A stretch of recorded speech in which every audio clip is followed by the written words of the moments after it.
What if you could describe an entire app in one sentence and watch an agent build it in front of you? Not a mockup, not a template, real files, a live preview, something you could actually publish. You have tried the fragmented way. A landing page here, auth somewhere else, billing bolted on the last. What if the whole loop lived in one workspace? Prompt, edit, preview, publish. Imagine signing in once. Your idea becomes a project. The agent writes the code. The iframe updates. You stay in flow. And when it's ready, you publish a real URL. Anyone can open it. No login required. What would it feel like to own that entire stack? From marketing page to Stripe subscriptions in one codebase you control. That's the idea behind a full AI builder, built end-to-end. This is the Replit clone. A Replit-style AI builder for developers who want to describe apps in natural language, workspaces, projects, a live agent editor, preview, and publish all in one product. Under the hood, Replit clone uses Next.js 16, React 19, and TypeScript, Tailwind CSS version 4 for styling, Prisma 7 on Neon PostgreSQL, Better Auth for OAuth and protected routes. The Anthropic SDK drives the agent. Stripe gates free and pro tiers. Zod validates server actions. ESBuild bundles user code into the live preview iframe. That's not a tutorial stack. That's what ships.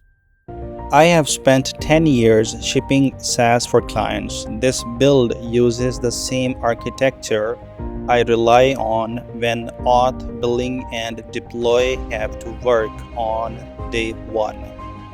Note demo apps that never leave localhost.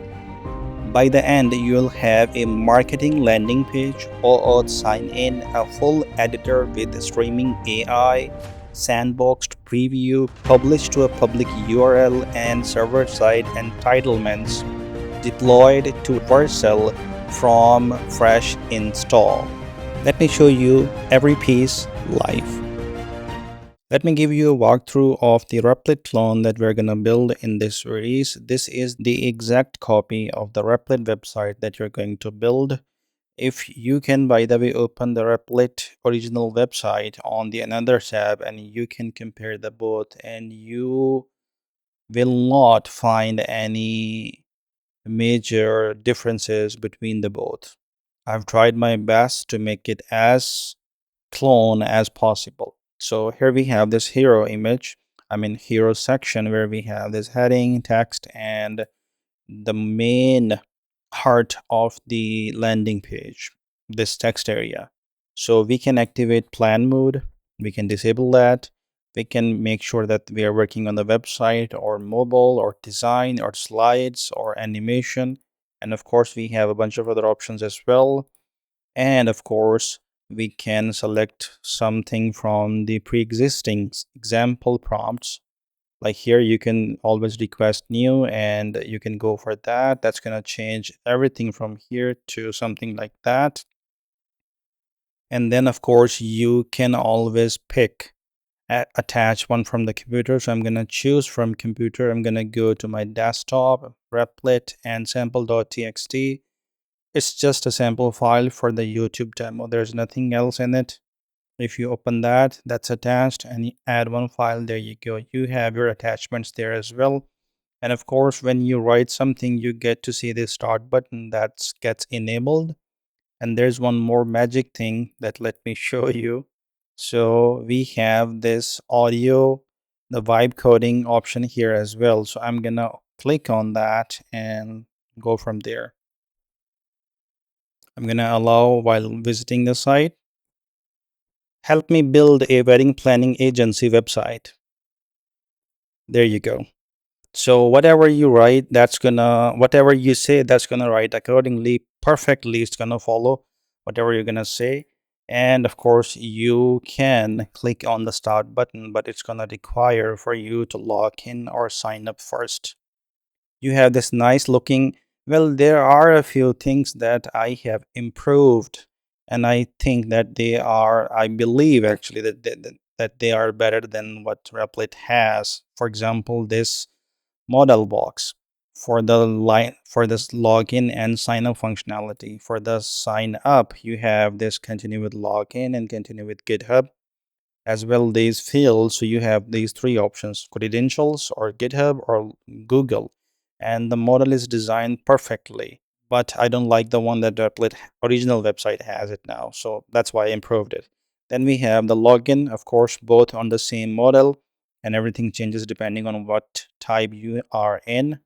I'm going to close this for now, and I'm going to scroll down. There you get to see this whole, and it pauses when you hover and it scrolls.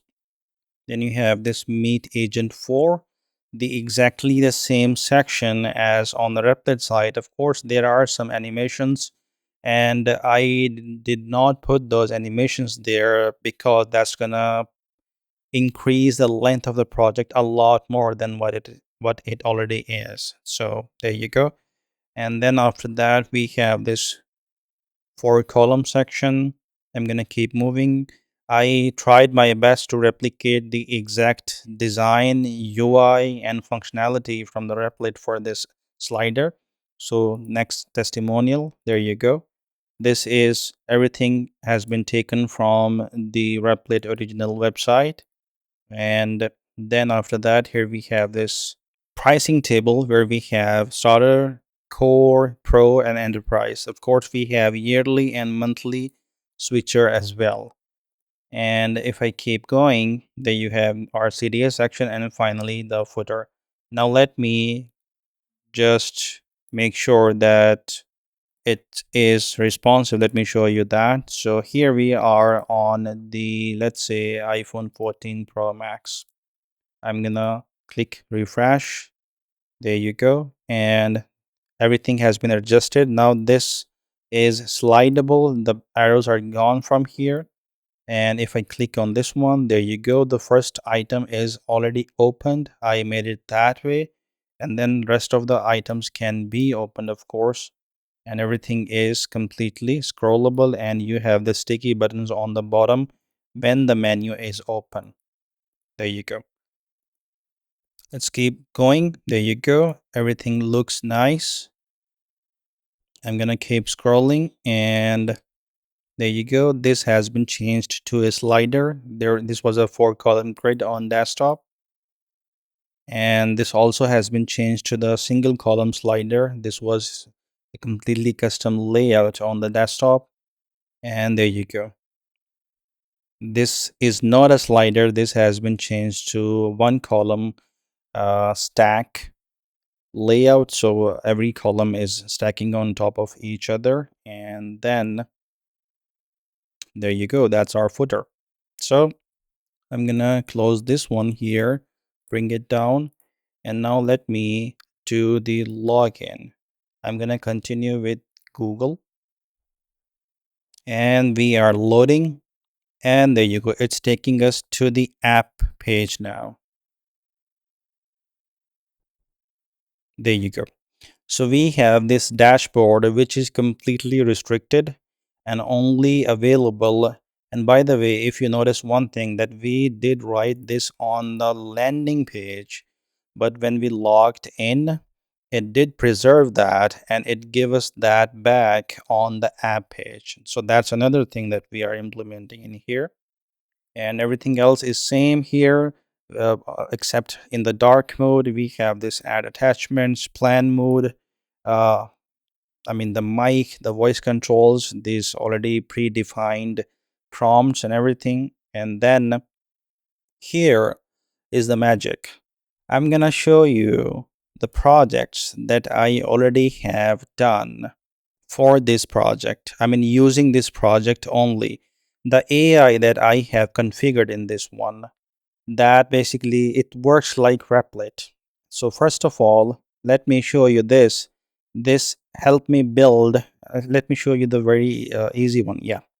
Help me make a calculator that looks like an iOS or Samsung it was. Let me open that up in the new tab.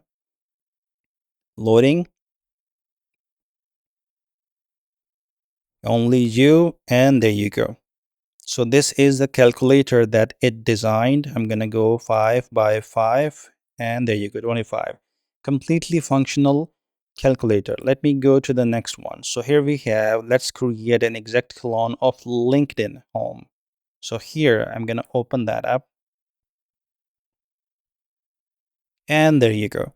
So I did not write a single line of code for this project. This was all written by our Replit clone. Our Replit clone did everything for this project. And now I'm going to click on join now button. I'm going to give it my name here, my email, let's say, and password 123 for now.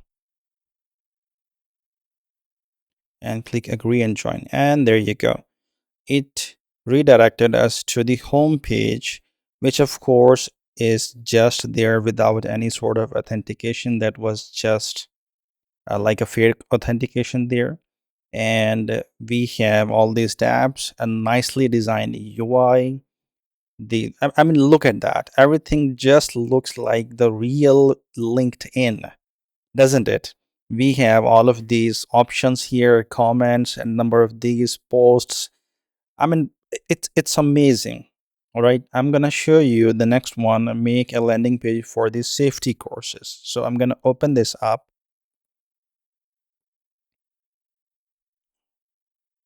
And there you go. Look at the website that our Replit clone designed for us.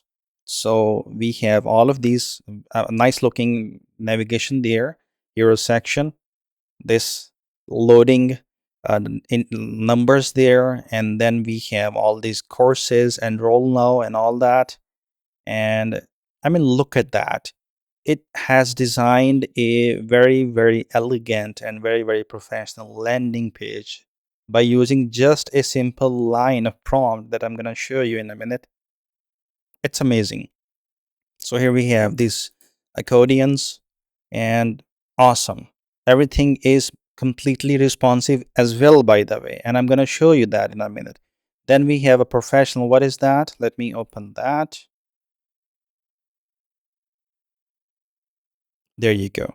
It is basically a habit, a daily tracker, something like a day tracker. So I'm gonna, if we're gonna go for the today, I can add events like event type, start time of that event, end time. I'm gonna categorize that, and I can put the priority. I can change its color, and depending on that, these color and this color changes as well. And then it shows me that event here. For example, on this 25, when I was adding, that gets added to the calendar, and you can click on that. That gives you all of the details of that event, and of course you can delete that. And if you go to the tasks, you can add new tasks like task 1, for example. There you go. Task 2, task 3, task 4. And if I can click on 1, that's going to complete my completeness. I mean, improve that. And there you go. I mean, it's amazing. Then we have habits. Whatever habits you want to add new habit, write the name of that and put some emoji and give it a color. And that, like morning workout, drink 8 glasses of water. Then we have notes as well. So I'm gonna here, for example, put, let's say, heading. There you go. If I preview that, I get to see this heading. If I remove one hash from there, I get a bigger one. It's like markdown compatible. It's amazing, guys. Let me show you the next one, which is a chatbot support that I created using this. I mean, I have invested a lot of time into this Replit clone that I have been working on. This is a nice looking landing page that it designed for us. Everything it did on its own. I just gave it a small little line of prompt for this one, which I'm going to show you. Just be with me. So if I click on this one, there you go. There's Aria, our AI support agent. So if I track my order, it's going to give me something back. I can't find my order ID, for example. Then it's going to give me something back. Let's say I have the ID, and there you go. If I go for the contact support, I track a code, track an order, get a refund. Let's say get a refund. There you go. We have things like that. I can talk to an agent, so it replies according to that, and that, I mean, it's powerful, very, very powerful, the thing that we have done here, guys. And next one is help me build a cool and interactive game. This was a snake game. So I didn't tell it to build a snake game. I just told this one to hey, build a game for me, and a very short prompt, and it presented this neon snake game. I can play that. There you go. With the keyboard buttons that I have, so we have all the scores and everything. So I'm gonna, let's see if, there you go. Okay, I'm gonna close the, well, no need for the close. Let's let it open, and then we have a landing page for a photo studio. So there you go. Look at the quality that it provided. It did find all of the images, the typography, the styling, this little effect on scroll, this mouse wheel effect for the scrolling hint and everything, these animations. It literally did every single thing just after one prompt. There are a couple of projects that I needed to adjust a little bit by sending a couple of extra messages to the agent, but most of these were done by just one message. And there you go. We have these ones as well. Awesome. Let's scroll down.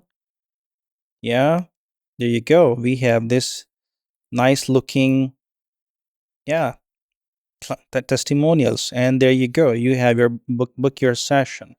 Phenomenal. And I guess there is one left, and that is for the freelancer or the web developer agency or something like that, I guess. Yes. So this is for the freelancer. I asked it, and there you go. We have a dark mode, which of course you can change to light mode. I did tell List that I want to have the option to enable and disable dark light mode. And there you go. If you scroll down, it's amazing, guys. It's literally amazing. You have all these filters that really work. You have all these portfolios, testimonials, a CDA, and links to the social media. I mean, this is a very, very up to date and modern landing page for a freelancer, right? So now let me open one of the projects for you, like maybe two or three, because I want to give you this overview that this project is really, really good. The kind of stuff that I'm bringing to the YouTube, that I want to contribute into this community to teach you guys, the level of stuff that I'm spending time on. I'm burning myself to find these projects and fine tune those projects. And then, I mean, it takes a lot of time to build a project once, but we have to build it twice. One initially, and second time for the recording. It takes a lot of time and effort.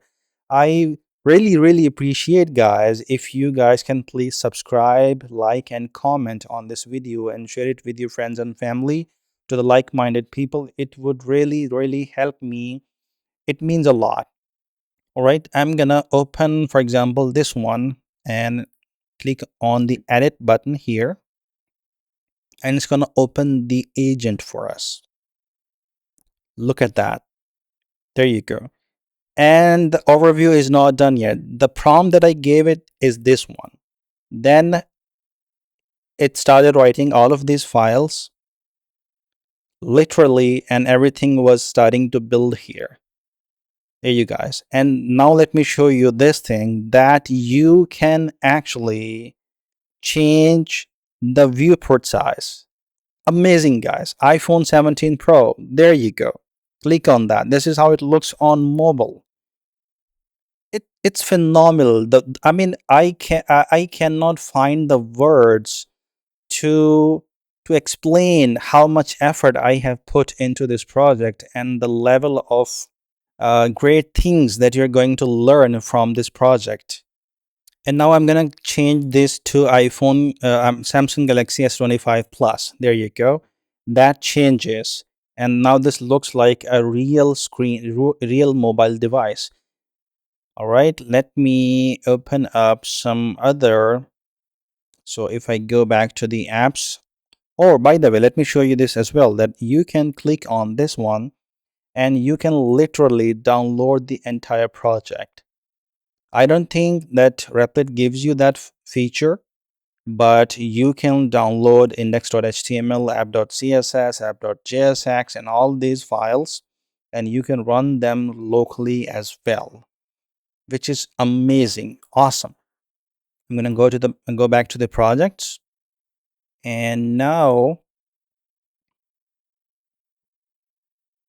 I'm gonna click on anything. For example, let's say this one. If I click on this one, open this up,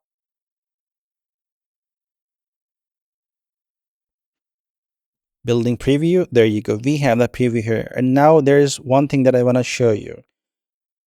For this one, I use the plan mode. In the plan mode, it did ask me these questions. What's the name brand for your safety training platform? It gave me these options. I picked one because I didn't want to put too much time into just picking the brand name just for the demo. And here there were some issues. It did give me a result that this is what the design is, this is what the functionality is, each and everything. And then after that, there was something that I needed to change. Two things are needed, and there was this and there was this. So this was a little bit different. I didn't like that. I asked it to redo that again, and it did fix them and told that those both are fixed and gave me a complete detail of what was fixed and everything. All right. And now let me get back to the projects again. I would like to create another project, but before that, let me show you the rest of the app. So you can click here. You can go to the account. There you go. You can change this stuff here. Ali Murtaza 1 here. That's saving and display name saved. There you go. Now I can change that back to what it was before. Click outside. It's saving. Awesome. Everything is changing in line. You can change the profile photo, and I am logged in through Google. That's what it says. It's connected and active. It's my user ID and everything. I can go to the settings, and in the settings, there's this nice looking loading. Then we have a workspace URL that I can change, and I can set a default start page, either home or projects, whatever is my liking. And of course, we can enable and disable keyboard shortcuts. I can go to the billing, and guys, we have Stripe in this project. You can make payments. Right now, this is set to canceling. Just for the demonstration, I'm going to click on manage or reactivate. There you go, opening. It's going to open that up in the Stripe dashboard. And there you go. We have Fullstack Sandbox. That's my account for the sandbox here. And then we have this invoice history, the test card and everything. And now if I don't cancel subscription, so renew subscription, Replit Pro monthly, which is $25 a month, current subscription, it's enabled. Now if I go back to our app,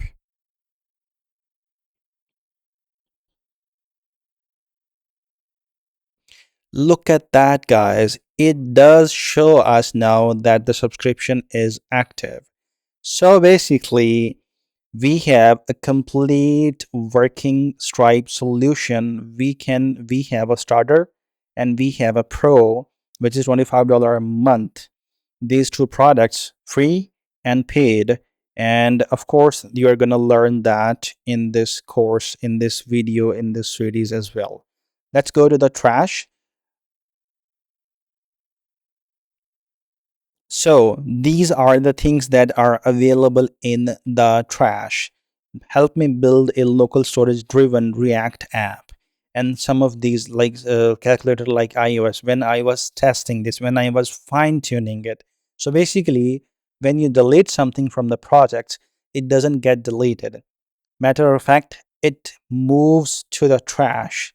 And then in the trash, you have this ability to either restore it or delete that permanently, which is amazing. I guess that's something that you should have. And you can access all of these pages through here as well.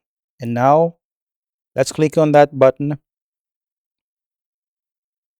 and help me build a wedding planning agency website. Let's do that. I'm going to click on this, creating your project. It's going to create a project for me. And there you go. It's working here as well. And it's going to show the working here as well. And this is going to show the preview from time to time. It's going to keep updating stuff until there you go. It's writing index.html file. There you go. Our index.html page is ready. And now it's displaying that on the screen, of course. But everything is pure static HTML code and nothing is designed, and that's what it is writing right now, writing style.css. Once that's done, it's going to apply that and make sure the build is complete and going to update the preview on its own.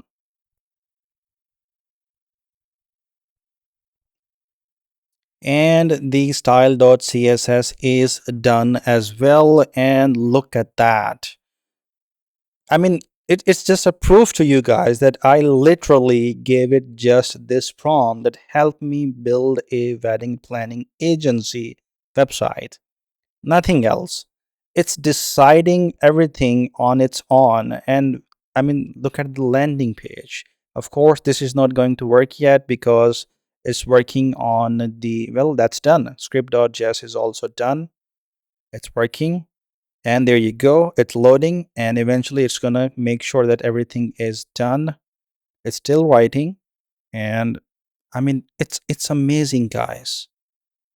We have this nice little shadows on hover. This here, of course, the image is broken here. That's normal. Testimonials, this steps, and it also says the build is complete. And of course, we have the CDA and the footer. And now if I look at that in the iPhone 17 Pro, there you go. We have a working menu for the mobile screen as well. And of course, yes, we have this issue that the menu here, let's fix that actually. So I'm going to say when the mobile menu is opened, I can't see the menu icon. I guess that's white on white background.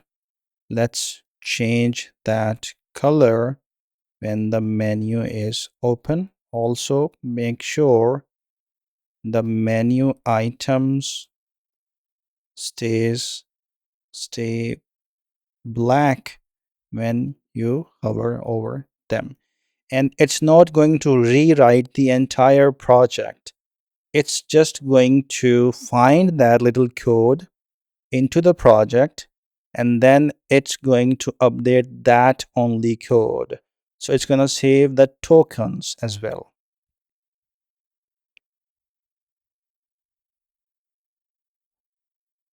All right, it's done. And for making sure that it gets done, when I told it this,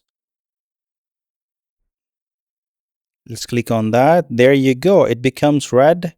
And this has been fixed as well, guys.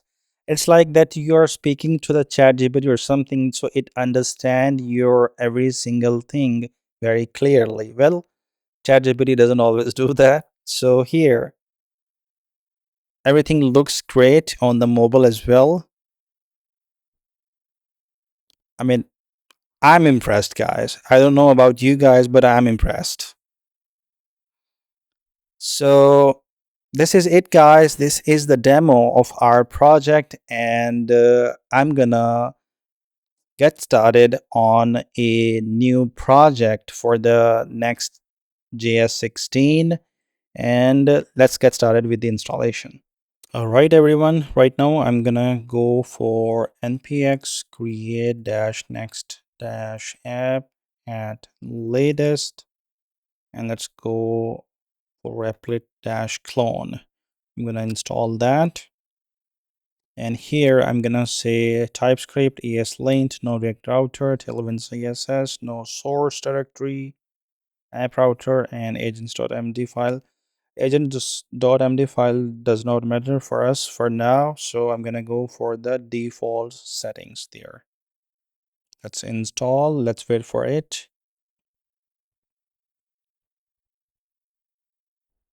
All right, it's done. I'm gonna go to cd replit clone, and I'm gonna code dot. It's going to open that project in my Visual Studio Code here. All right, and I guess there is no need for this now. I'm gonna close this one and open Visual Studio Code's terminal, and I'm gonna say npm run dev just to make sure that everything is running. I'm gonna go here, and we have localhost 3000. All right, everything is working. Let's go back to our code editor. I'm gonna close this one here as that's running in the background. And the very first thing that I'm gonna do is I'm gonna go to the globals.css file, and I'm gonna get rid of everything from here to there. Save, and this is what we have. Things are not looking good, but that is what exactly we need, as we need to write on our own code. All right, now here I'm gonna write some landing page breakpoints. So I'm gonna write add custom variant mobile, and this is going to be add media. Then we have max dash width 767 pixel. I'm gonna duplicate it a few times, so this changes to tablet. Then we have here, I'm gonna say min width 768 pixel and max width 1199 pixels.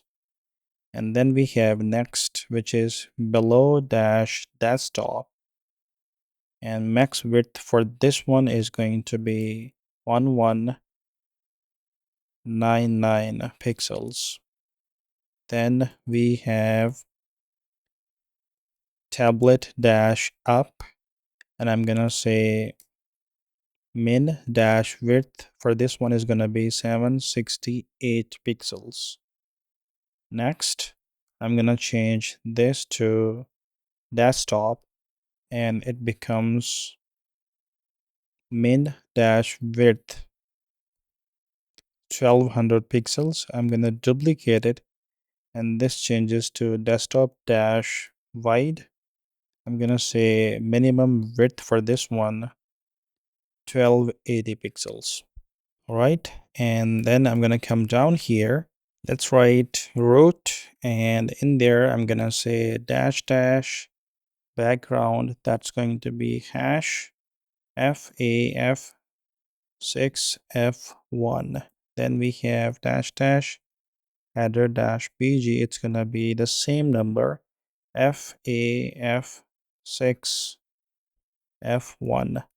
Then we have dash replit orange hashtag FF3C00. Then we have dash replit orange dash mid, it's gonna be hashtag FF764C. Then we have dash dash text dash primary. I'm gonna say hashtag 0E0E0F dash dash text dash secondary hashtag, and it's gonna be 36373B. Next one, dash dash text dash heading. I'm gonna say hashtag 36373B, same number basically. Dash dash text dash agent dash heading, and it's going to be hashtag 312E2E dash dash text dash CDA dash heading. I'm gonna say hash 191818 dash dash text dash dim. I'm gonna say hash 949494 text dash muted. It's going to be hashtag 696C and 74. And now here, instead of writing all that CSS code, I'm just gonna paste this here. These are all of the variables that needs to be created. I'm gonna get down here now. And now in here, I'm gonna say add team inline, and this is going to be another code that I'm gonna paste just here. This is just those variables being used here under inside add theme inline. Nothing fancy here. Just don't want to write all of them there. You can find all that code in the GitHub repo attached in the video description. And of course here I'm gonna paste the rest of the globals.css code. There you go. Just like before, nothing fancy, just some CSS classes. You're learning how to work with the Next.js. And of course, I suppose that you already know how to write CSS code. This is all that. Nothing extra in there, just CSS code. That's pretty much it. Yes, nothing else. All right, and of course, there are few things like font sans and font display. We're gonna need to still create those in a minute, and we will get to that. So for now, I'm gonna put that to comment here, and I guess we're pretty good here. All right, I'm gonna format everything and save everything. Awesome. The next up thing is that we need to work on the custom fonts that we have used in this project, and that's gonna go under here in the public. So I'm gonna reveal in Finder, and then I'm gonna make sure that everything from here is gone, and then I'm gonna go to my new tab, desktop, Replit, and then I have these fonts. I'm gonna copy them, paste them here under the public folder. Of course, you have all of that in the GitHub repo that you can find in the video description. And again, please, I am working very hard. I'm spending a lot of time on this project, so I would really appreciate if you could please subscribe to this channel, like this video, hit the thumbs up, comment on this video, and share it with your friends and family or like-minded people. That is going to help me a lot. All right, back to the code. Now here we have the fonts here in the public folder, and I'm gonna paste those fonts here. There you go. So we have Tailwind CSS import all the custom variants that we need. Then we need have all the font faces, and of course these are directing to this public fonts folder. And then of course now we need to make sure that these fonts are being used there properly and not commented. So I'm gonna uncomment this. There you go. Let me format everything, save everything. Let me check what issues do we have. So unknown role, custom variable, no problem. That's something to do with the Tailwind CSS. All good here. Fantastic. As our globals.css file is done, but if you go to the browser, you will not notice anything as that's coming from the app.jsx file. So that eventually will change, but of course, since we just started this project, we need to lay the foundation for a few components and for a few functions and utilities that are going to be used for a lot of other components that are gonna build the UI of the home page and the rest of the app. So I'm gonna close this file and I'm gonna create a new folder here that is going to be a lib folder, and in there I'm gonna create a new file which is going to be utils.ts, and in here I'm gonna say export function cn, and I'm gonna say dot classes. There you go. Then we have array, and I'm gonna say it's going to be either string or false, or it's going to be null or undefined, and it's going to return a string. So for that, return classes dot filter, and I'm going to say boolean dot join, and there you go, we have our string here.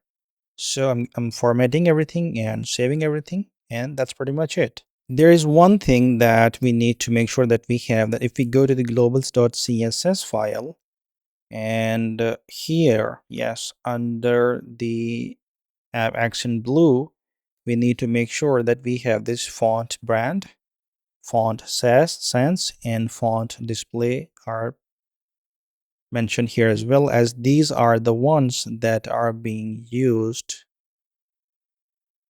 under everywhere in the app. So here, that's it. I'm going to close this file and this file as well. And now we need to write a new file for the theme UI of our app. So I'm going to say ui-theme.ts, and I'm going to say export type UI theme is equal to either light or it's going to be the app. There you go. App is always going to be dark, by the way. So here we have export const. I'm going to say focus ring styles. It's going to return, it's going to be a type of record, and I'm going to say UI theme and string. It's going to be type of, here we have light. The light is going to be focus border dash replit dash orange. On focus, it's going to be outline dash none. Then on focus, it's going to be ring dash 2. Let me copy this part. Yes. Then we have on focus, it's going to be ring dash replit dash orange underscore slash 20. And I'm going to put a comma here. I'm going to actually bring it down here. And then I'm going to say app. The app is going to be focus border dash app dash text dash muted, focus outline dash none, focus ring dash 2, and focus ring dash app dash border slash 60. There you go. Now after that, here I'm gonna say export const input styles record, and this is going to be UI theme and string. And so basically it's going to take a UI theme, and second value for that is going to be a string, which is going to be always light or app, of course. So I'm going to open that here. That's going to be light. And I'm going to say border dash light. Then we have bg dash surface dash white, text dash primary. Then we have on placeholder, yes, all spellings are good, text dash muted. All right, then after that we have app, and when the app is there, that's going to be border dash app dash border. And we have bg dash app dash input dash bg, and text dash app dash text. And on placeholder, this is going to be text dash app dash text dash muted. And I'm going to say scheme is going to be dark. Let me format everything. And now, since this all code like focus ring styles and input styles, this all looks pretty much same, all Tailwind CSS classes with just light and app differentiation. So what I'm gonna do is I'm gonna put the rest of the styles here. We have empty state styles, empty state title styles, empty state description styles, and a few others. And that's pretty much it. Only a few lines of code that is just Tailwind CSS classes. Nothing fancy here, guys. So I'm gonna format everything, save everything. And then after everything here, I'm gonna say export const one more avatar fallback styles. It's going to be record UI theme and string, just like what I have pasted above and just like what I have written here. So here I'm gonna say light is going to be bg dash pricing dash surface text dash secondary. And then we have app, we have bg dash app dash surface dash active, and text dash app dash text dash secondary. There you go. And that's it. All right, now when we have our shared helpers for the UI, of course we cannot notice anything here on the screen because there's nothing UI, there were only helpers. It is time for us to create a component that actually renders on the screen. So let's do that. I'm going to create a new folder. I'm going to say components, and in there there's going to be a new file, actually new folder. Let me organize that in a better way. We have a UI, and in the UI I'm gonna say button.tsx, and in the button.tsx file I'm gonna import a link from NextLink. Also I'm gonna import type UI theme. There you go. Also I'm gonna need import focus visible ring styles. There you go. And then I'm also gonna need import cn from there. And by the way, you can get rid of everything here and you can put this there. That's going to work the same way. I'm just sticking with whatever it's giving me by default in the imports. That's gonna save me some time. And the video is only going to be long what it needs to be. All right, so here I'm gonna say type button variant is gonna be equal to either primary or outline or ghost or secondary. There you go. Then we have a type button size, which is going to be either small or medium or large. Then we have type button props is equal to this type where we have children, which is going to be react dot react node. Then we have variant, which is optional, and it's going to be a button variant type. Then we have a size, which is optional. It's going to be a button size type. We have also href, optional, and it's going to be a string. Let me put these there as well. There you go. Then we have class name, which is going to be a string. Disabled string. Actually, no, disabled, that should be a boolean. Yeah. Then we have type, that's going to be either button or submit. Then I'm going to say on click, which is going to be optional, and a callback function void. Then we have area dash label, and that's going to be a string here. Then we have theme, and that's going to be UI theme. There you go. Awesome. Now here I'm going to say const variant styles, and just like the UI theme, we're going to need a few different types here with a different Tailwind CSS classes. So I'm just going to write the name here for now. That's a record. In there we have button variant, and the second value is going to be a record as well, which is going to be a UI theme, and second value of the second is going to be a string. Then eventually here we go.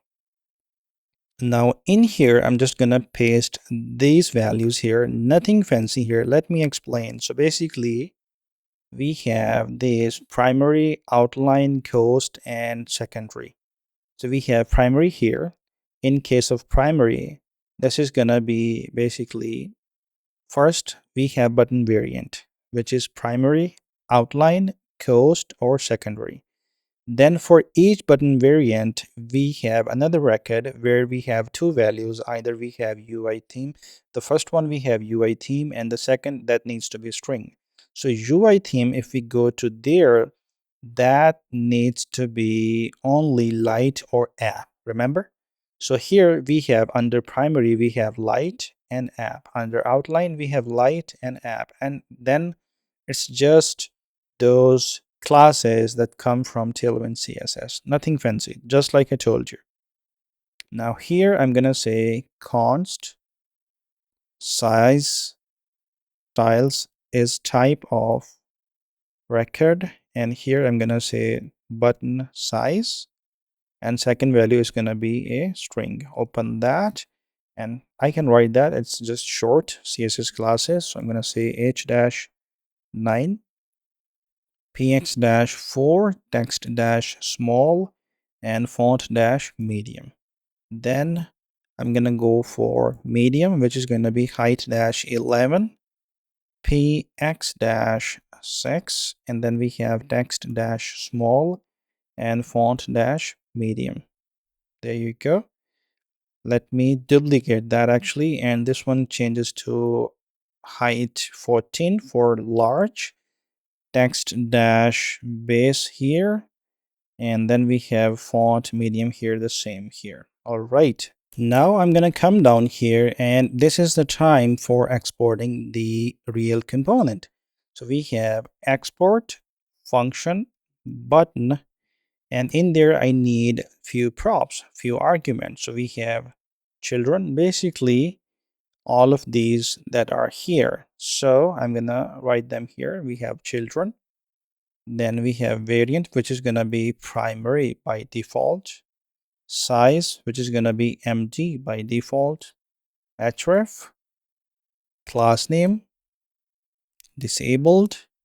We have type, which is going to be button by default. And we have on click. Now here I'm going to say area dash label, and that is going to be area label. That's going to be used as area label here.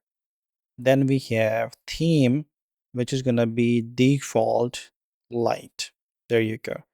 And now this all becomes a type of button props.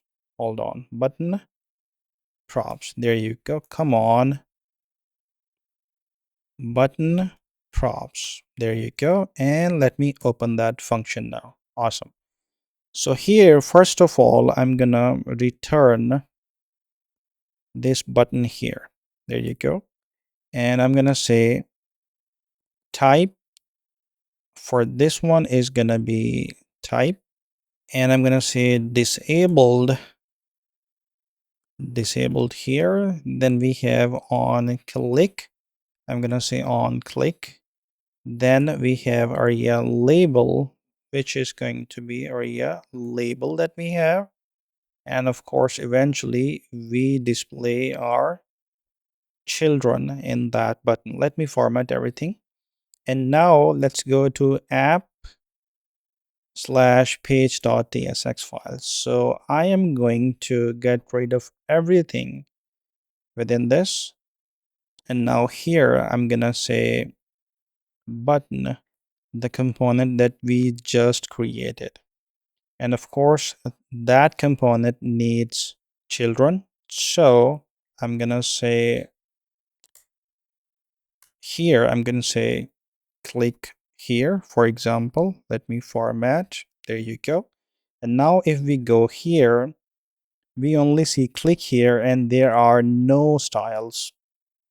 Well, those styles are gonna come here right now, because if we actually, do you know what? Let me bring it to this side, not this side, but this side, and this one to this side. And that way, probably you guys get to see more of the stuff. So, yeah. All right, I'm gonna get back to the button.tsx file here. And in there, inside this function, I'm gonna say const styles is equal to cn. And in there, I have inline dash flex items dash center justify dash center rounded dash full, and then I also have transition dash colors and duration dash 200. After that, I'm gonna need focus dash visible, and that's gonna be outline dash none, focus dash visible, it's gonna be ring dash 2. Awesome. After that, here I'm gonna say focus visible ring styles, and I'm gonna use theme here. Then after that, I'm gonna say disabled cursor dash not dash allowed, and on disable this is gonna be opacity dash 50. And let me put these there. So class name here is going to be styles. Let me save everything. And we still don't see anything here yet. So do not worry. Hold on.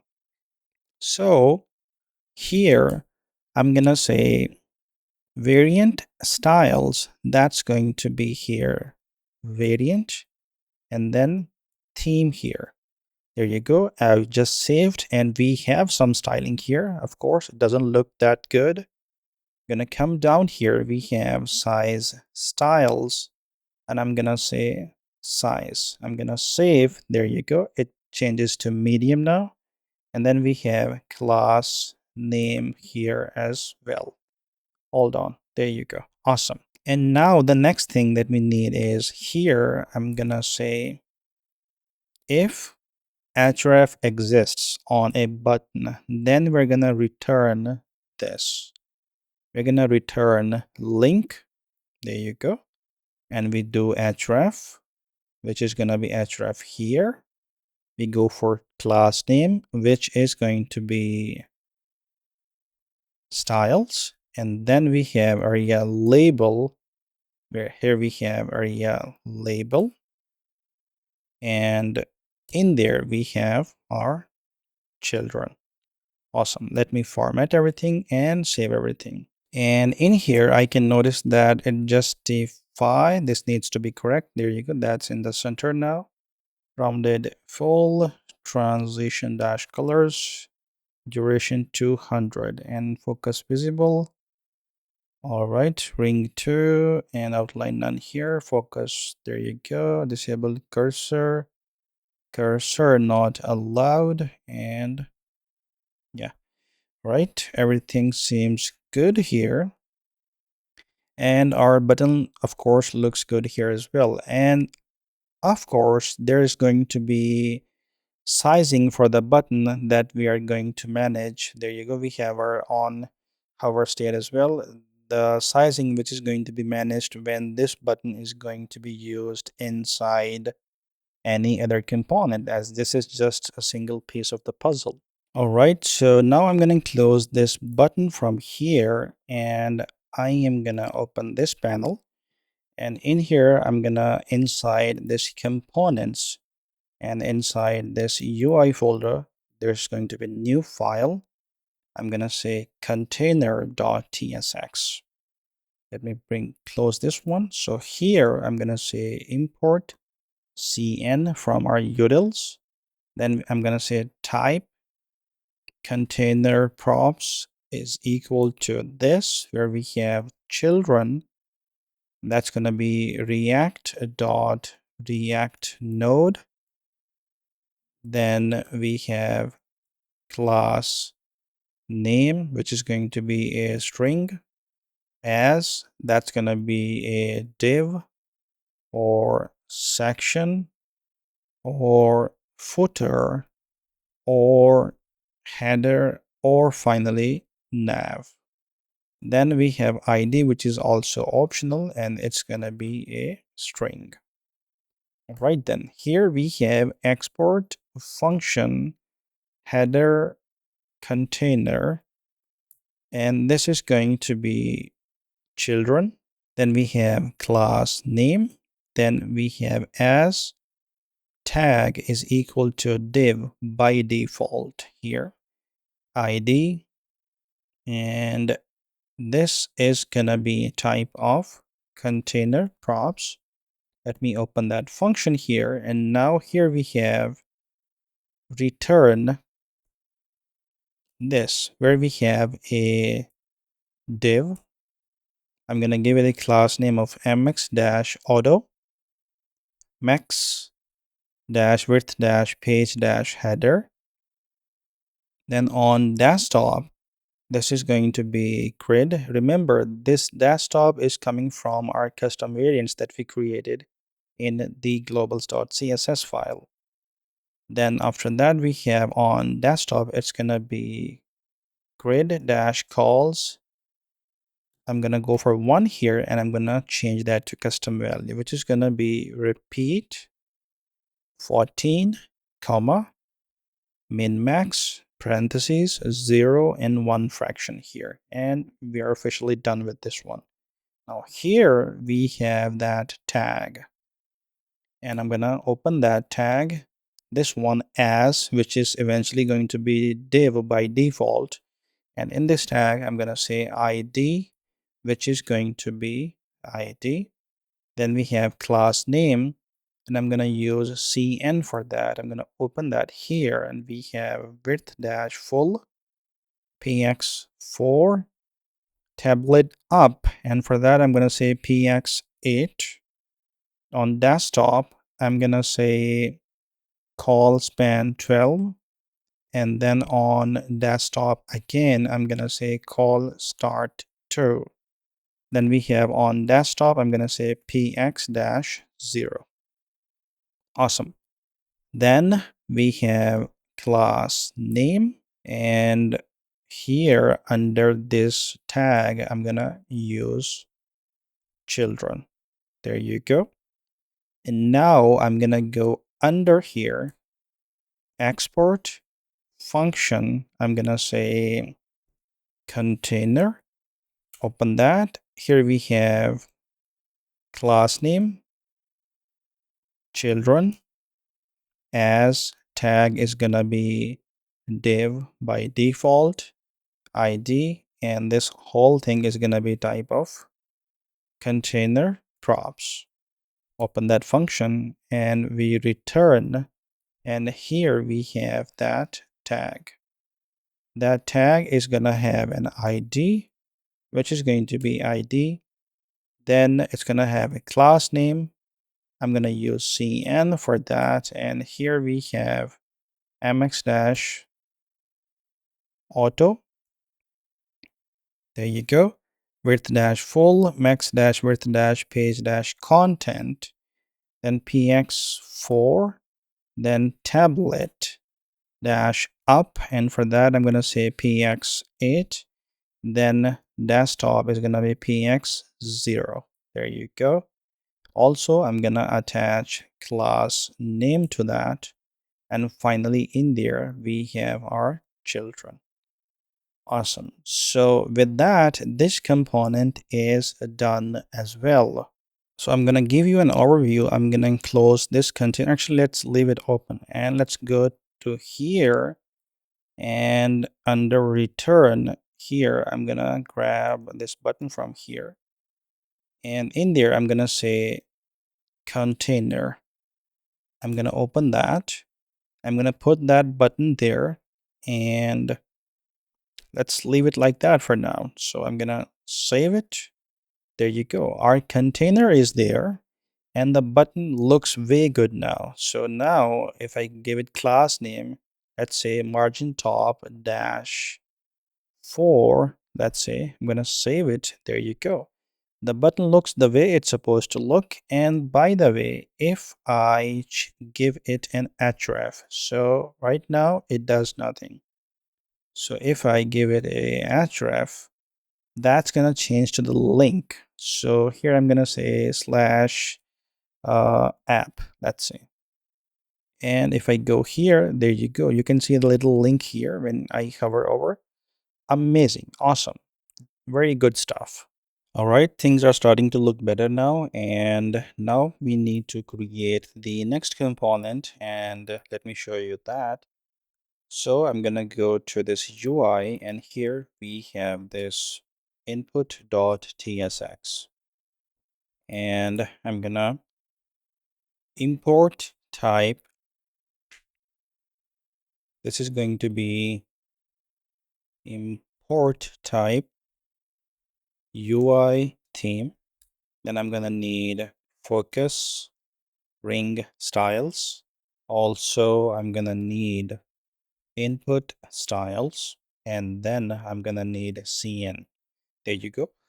Here we have type input props is equal to react dot input HTML attributes, and here I'm gonna say HTML input element, and I'm gonna say ampersand and open that. Now here we have theme, and I'm gonna say UI theme. There you go. Actually, that UI theme is already there. Yeah, awesome. Now, if you're wondering about this ampersand operator here that we have, well, this ampersand operator is, well, when you are building reusable components in React with TypeScript, you often want to keep all the standard HTML functionality while adding your own custom props. That's where this intersection operator, that's what this is called basically. That's where this intersection operator or the ampersand becomes incredibly powerful. By using ampersand or the intersection operator, you can join react.input HTML attributes with your own custom type, which we have here. You are essentially telling TypeScript to merge them together. This gives your component the best of both worlds. It automatically inherits every native attribute like value, placeholder, or on change, or on click, some things like that, while simultaneously requiring or allowing the custom properties you have defined. It's a clean, efficient way to extend standard elements without ever having to manually redefine the basics.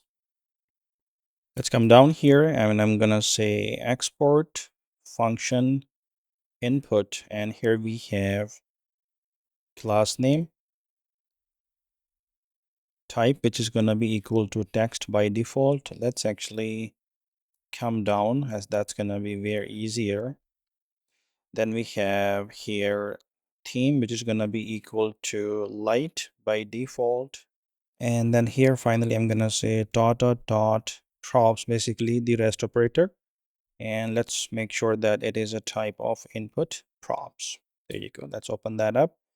And here we have this return, and here I have this input, and in that I'm going to say type.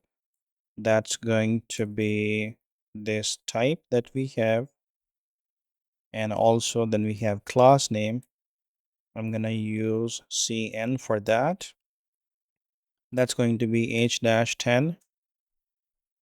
There you go. And we have width dash full, rounded XL. Then we have border px 3.5, text small, transition, and I'm gonna say custom value, which is gonna be border dash color, then box dash shadow.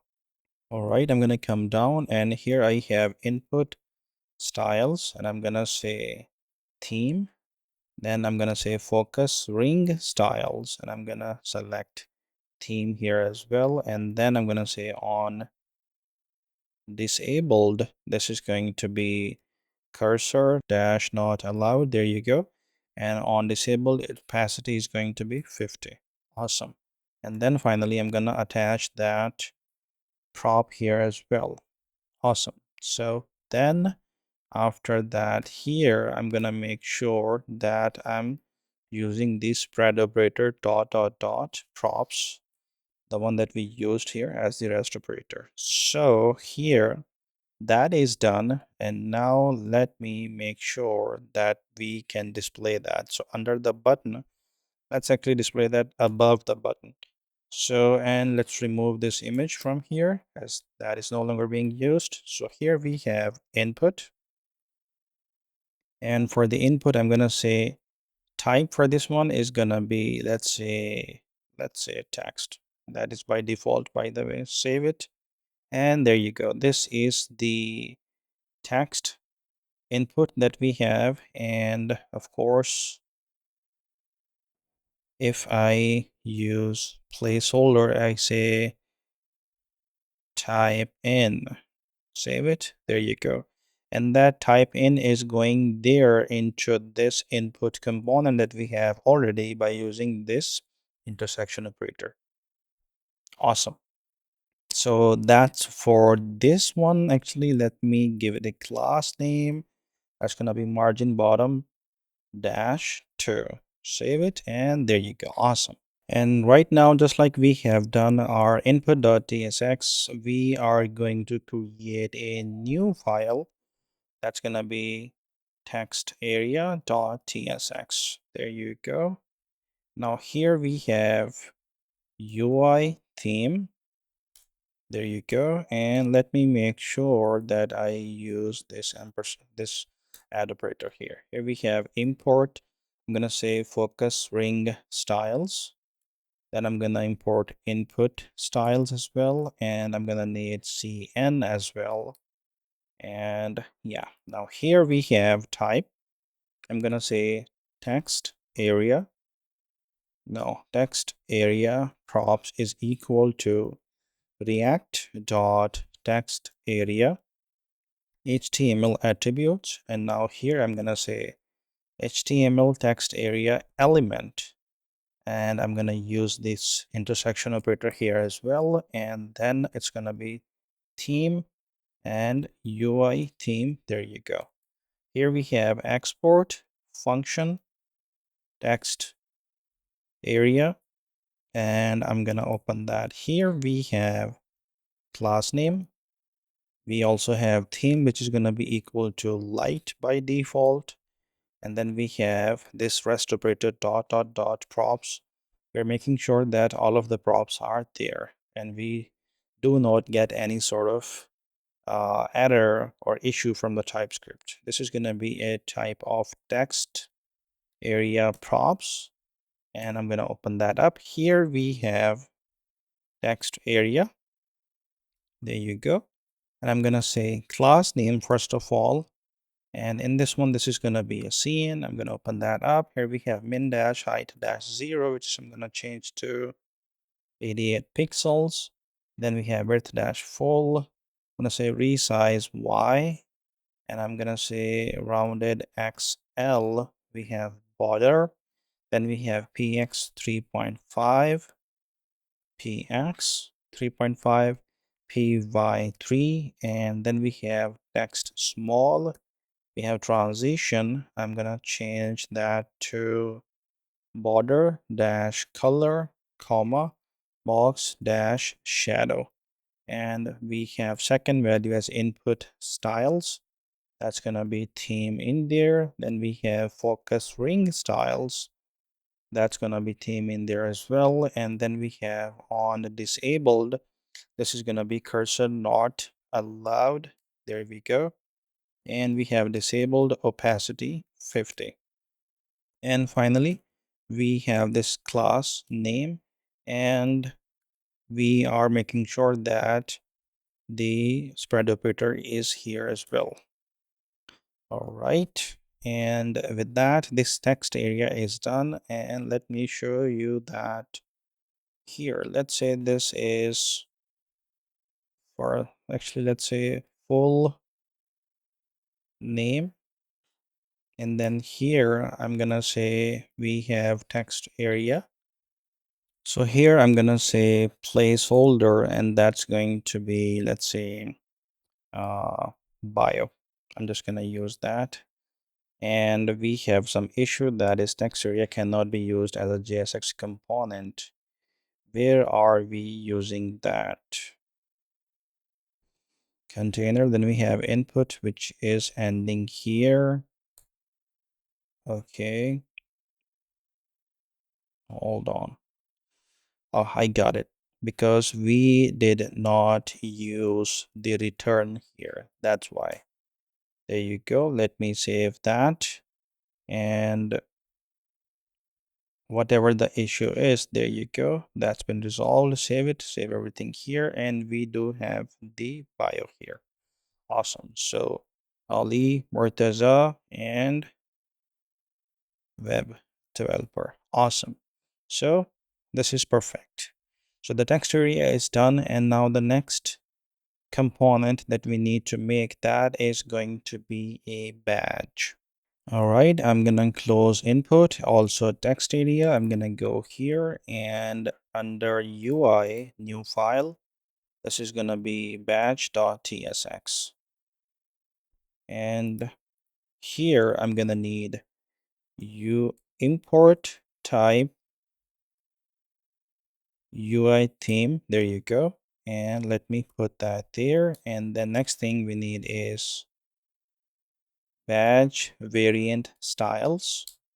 Also, I'm gonna need CN. Awesome. Now here we have type badge variant is equal to default or orange, or we have muted, or we have success, or it's gonna be info. Awesome. Now here type badge props is equal to this, where we have children, which is gonna be react node. Then we have variant, which is optional, and it's gonna be badge variant. There you go. We also have class name optional and string, theme optional, and UI theme. Awesome. Let's export function badge, and in this one we're gonna say children. We next need is variant, which is gonna be default by default. Then we have class name. We also have theme, which is gonna be light by default, and it's always type of badge props. On that, now here we have return. First of all, let's write that so we don't forget that for this one. And then we have a span tag. In the span, I'm gonna give it a class name, which is going to be cn. Let's open that, and here we have inline dash flex items dash center rounded full and px 2.5 py 0.5, and then we have text xs, then we have font dash medium, and then after that I'm gonna say batch variant styles. I'm gonna use, actually hold on that I'm gonna use variant, and then we have theme. Awesome. Then we have class name here. Fantastic. And in this span here, I'm gonna say children. Let's save everything. Let's go back here, and right after this text area, let's try that. So we have badge, and that's gonna be, let's say, I write like, I don't know, like React, maybe. Save that. We have this little badge, and what if we, yeah, let's actually do a div. Inside that div, we have a badge, and I'm gonna say React.js. Save everything that's there, and I'm gonna give it a class name margin y-axis 2. So okay, and then here we have on the badge, I can define the variant, and I'm gonna say info. There you go. A little bit text changed. Or I can say, what options do we have? Default, orange, muted, success. If I say success, save it, and there you go. The color has been changed. Perfect. Right now, the next component that we need to work on is the toast here. You know, you see like a notice, a notification or something on the bottom. Some websites show it here, like on this area. Some websites show it here on this area. Some even show it here on this top right corner as well. So that is exactly what we're gonna do now. So I'm gonna go to this our Explorer, and I'm gonna go to UI. In the UI, create a new file that's gonna be toast.tsx. And here we have, first of all, make sure it is a client component. Then I'm gonna import, let's say, create context from React. Then I'm gonna need use callback. Then I'm gonna need use context, and then I need use effect, and then I'm gonna need use ref and use state. There you go. Awesome. Let me format that. Now here I'm gonna need cn as well, and I'm gonna say type toast type is equal to either success or it's gonna be error. Awesome. Type toast item is equal to this, where we have ID, which is going to be a number. Then we have message as a string and type as a toast type. Awesome. Here we have type toast options is equal to this, where we have message as a string and type is going to be a toast type. There you go. Type toast context value is going to be equal to this, where we have toast, first of all, which is going to be a function which is going to take options, and that is going to be toast options. There you go. And it's not going to return anything as it's a void. Then we have success, which is going to be message, and it's going to be string. It's a void as well. We also have error. We have message, string, and void. Now here, let me pull that up. And here we have const toast context is equal to create context. And here I'm going to say toast context value or null simply. And by default, initially it's going to be null. There you go. Saving everything.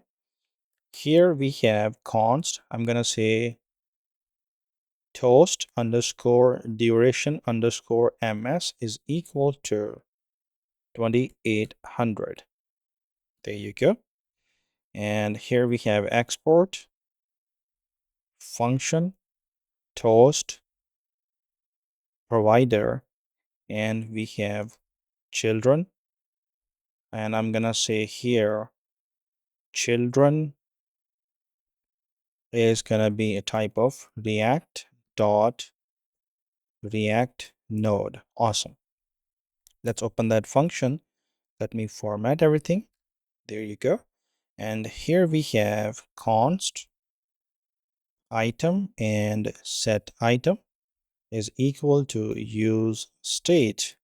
This is gonna be toast item or null and gets initiated by null, of course. And then we have const timer reference equal to use ref. This is going to be a number or null, and of course gets initiated by null as well. Then we have here const. I'm going to say dismiss is equal to use callback, and in that is going to be callback function in there itself. Open that, and we have set item null, and then we have if timer reference dot current is true, then window dot clear timeout, and we go for timer reference dot current, and timer reference dot current, we set that to null once our purpose is met. And then of course we need to give it the second parameter, which is empty array here. Awesome. Now here after that we're going for const toast is equal to use call back, and I'm gonna go for another function in there. I'm gonna pull that up, and here we have a few things. So first of all, we have a message, then we have a type which is going to be success by default, and this whole thing is gonna be a type of toast options. There you go, and we are in this function. Awesome. So now here I'm gonna say if timer reference dot current exists, and we're going to say window dot clear timeout. There you go. And this is going to be timer reference dot current. Awesome. We format, get down here, and I'm going to say set item, and then this is going to be ID is going to be date dot now. Then we have message, then we have type. There you go. I'm going to say timer reference dot current is equal to window dot set timeout. Open that, and here we have dismiss and also toast duration ms. Awesome. And now here under that, I'm going to say as a second value, I'm going to say dismiss. Fantastic. Let me format everything and save everything. Now let me get under this toast function. And now here I'm gonna say const success is equal to use call back. And here we have this option function. Open that, And this callback is gonna have message, which is going to be a string. There you go. And we're gonna say in this, let me actually get rid of this thing here as we can go directly. So I'm gonna bring it down here and we can say toast and message. Also type is gonna be success. And then second value, here it goes, toast. Awesome. Let me format that. So basically we are omitting curly braces as we are returning directly. And now under this success here, I'm gonna say const error is equal to use callback, and that's gonna take a message which is going to be a string. Hold on. There you go, something like that. Now this is gonna hold a message which is gonna be a string, and then this is going to do toast as well. So we have toast, and this is going to be message, and type for this one is gonna be error. There you go. And as a second value, we have toast. Awesome. Let me format everything and save everything. Fantastic. And now after that here, I'm gonna make sure that we have use effect. And for that, we are doing dismiss. And as a second value, we have dismiss here as well. That's pretty much it. I'm gonna save it. And now under that here, we have return. In the return, I'm gonna say toast context dot provider. There you go. Open that. And in there, we need a value. And that value here is going to be toast, then success, and then error. Fantastic. Pull that up. And here, first of all, we have children. Then after the children, I'm going to make sure if we have an item, then we're doing this. Otherwise, we're doing this. And in the case of true, I'm going to create a div. I'm going to give it a class name, which is going to be pointer dash events dash none. There you go. Then we have fixed. Bottom is going to be 6. Left 1/2 in the bottom center basically. Then we have z dash 100. Hold on. 100, just like that. And just want to make sure that it's on top of everything. Then we have minus translate x1/2. Just want to make sure that it is really in the center.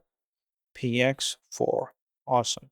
Now open that div, and before we do anything with that div, we are going to make sure that its role is status. Then we have area live, which is going to be polite. And then actually, yeah, let me format everything. And now in here, we need another div.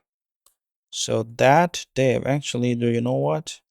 Let me create a p tag here. Something. There you go. Now that printed error is gone. And now in that div, I'm going to open that up here. And we have a class name. I'm going to use cn for this one. Open that up. Here we have toast dash enter. There you go. Then we have flex items dash center. We have gap 2.5, rounded dash full, and then we have border px4.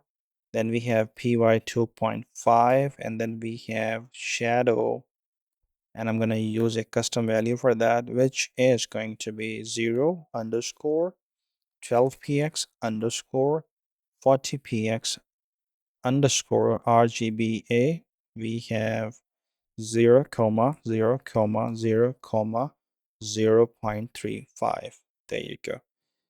Then here we have backdrop blur small. Awesome. Comma, get down here, and we're gonna say if item dot type is equal to success, only then we are displaying border dash app dash border. There you go. And we have bg dash app dash surface, and then we have text dash app dash text. Awesome. And in case of false, this is gonna be border replit orange slash orange, hold on, dash replit orange slash 30. There you go. And then we have bg dash app dash surface text dash app dash text. Fantastic. Let me format everything and save everything. And then under here inside that div here, I'm gonna create a span. I'm gonna say class name cn, and that cn is going to be height dash 1.5, and then we have width dash 1.5, and we have shrink 0 and rounded dash full. Awesome. Comma get down item dot type is equal to success. Then we have bg dash emerald. It's going to be bg dash emerald. It's going to be 400. Then in case of false, this is going to be bg dash replit dash orange. There you go. Let me format. Awesome. There is one more thing that I'm going to give this, and that is going to be area dash hidden is going to be true.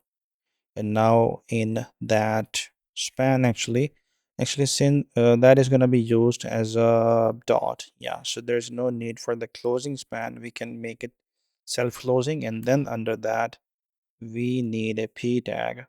I'm gonna give it a class name text dash small, and then this is gonna be item dot message. All right, I think that's pretty much it. And then in the case of this, in the case of false, like when the item does not exist, in that case, this is gonna say simply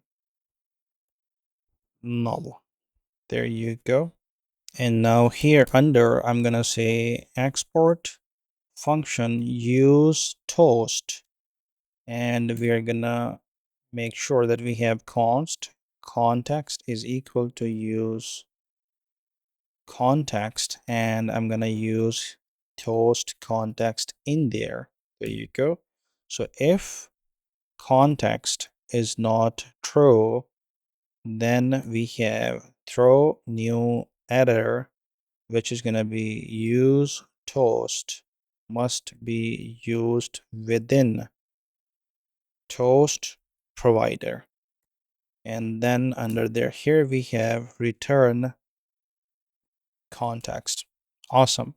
And now it is time for us to make sure that we display the toast and test it out on this web page.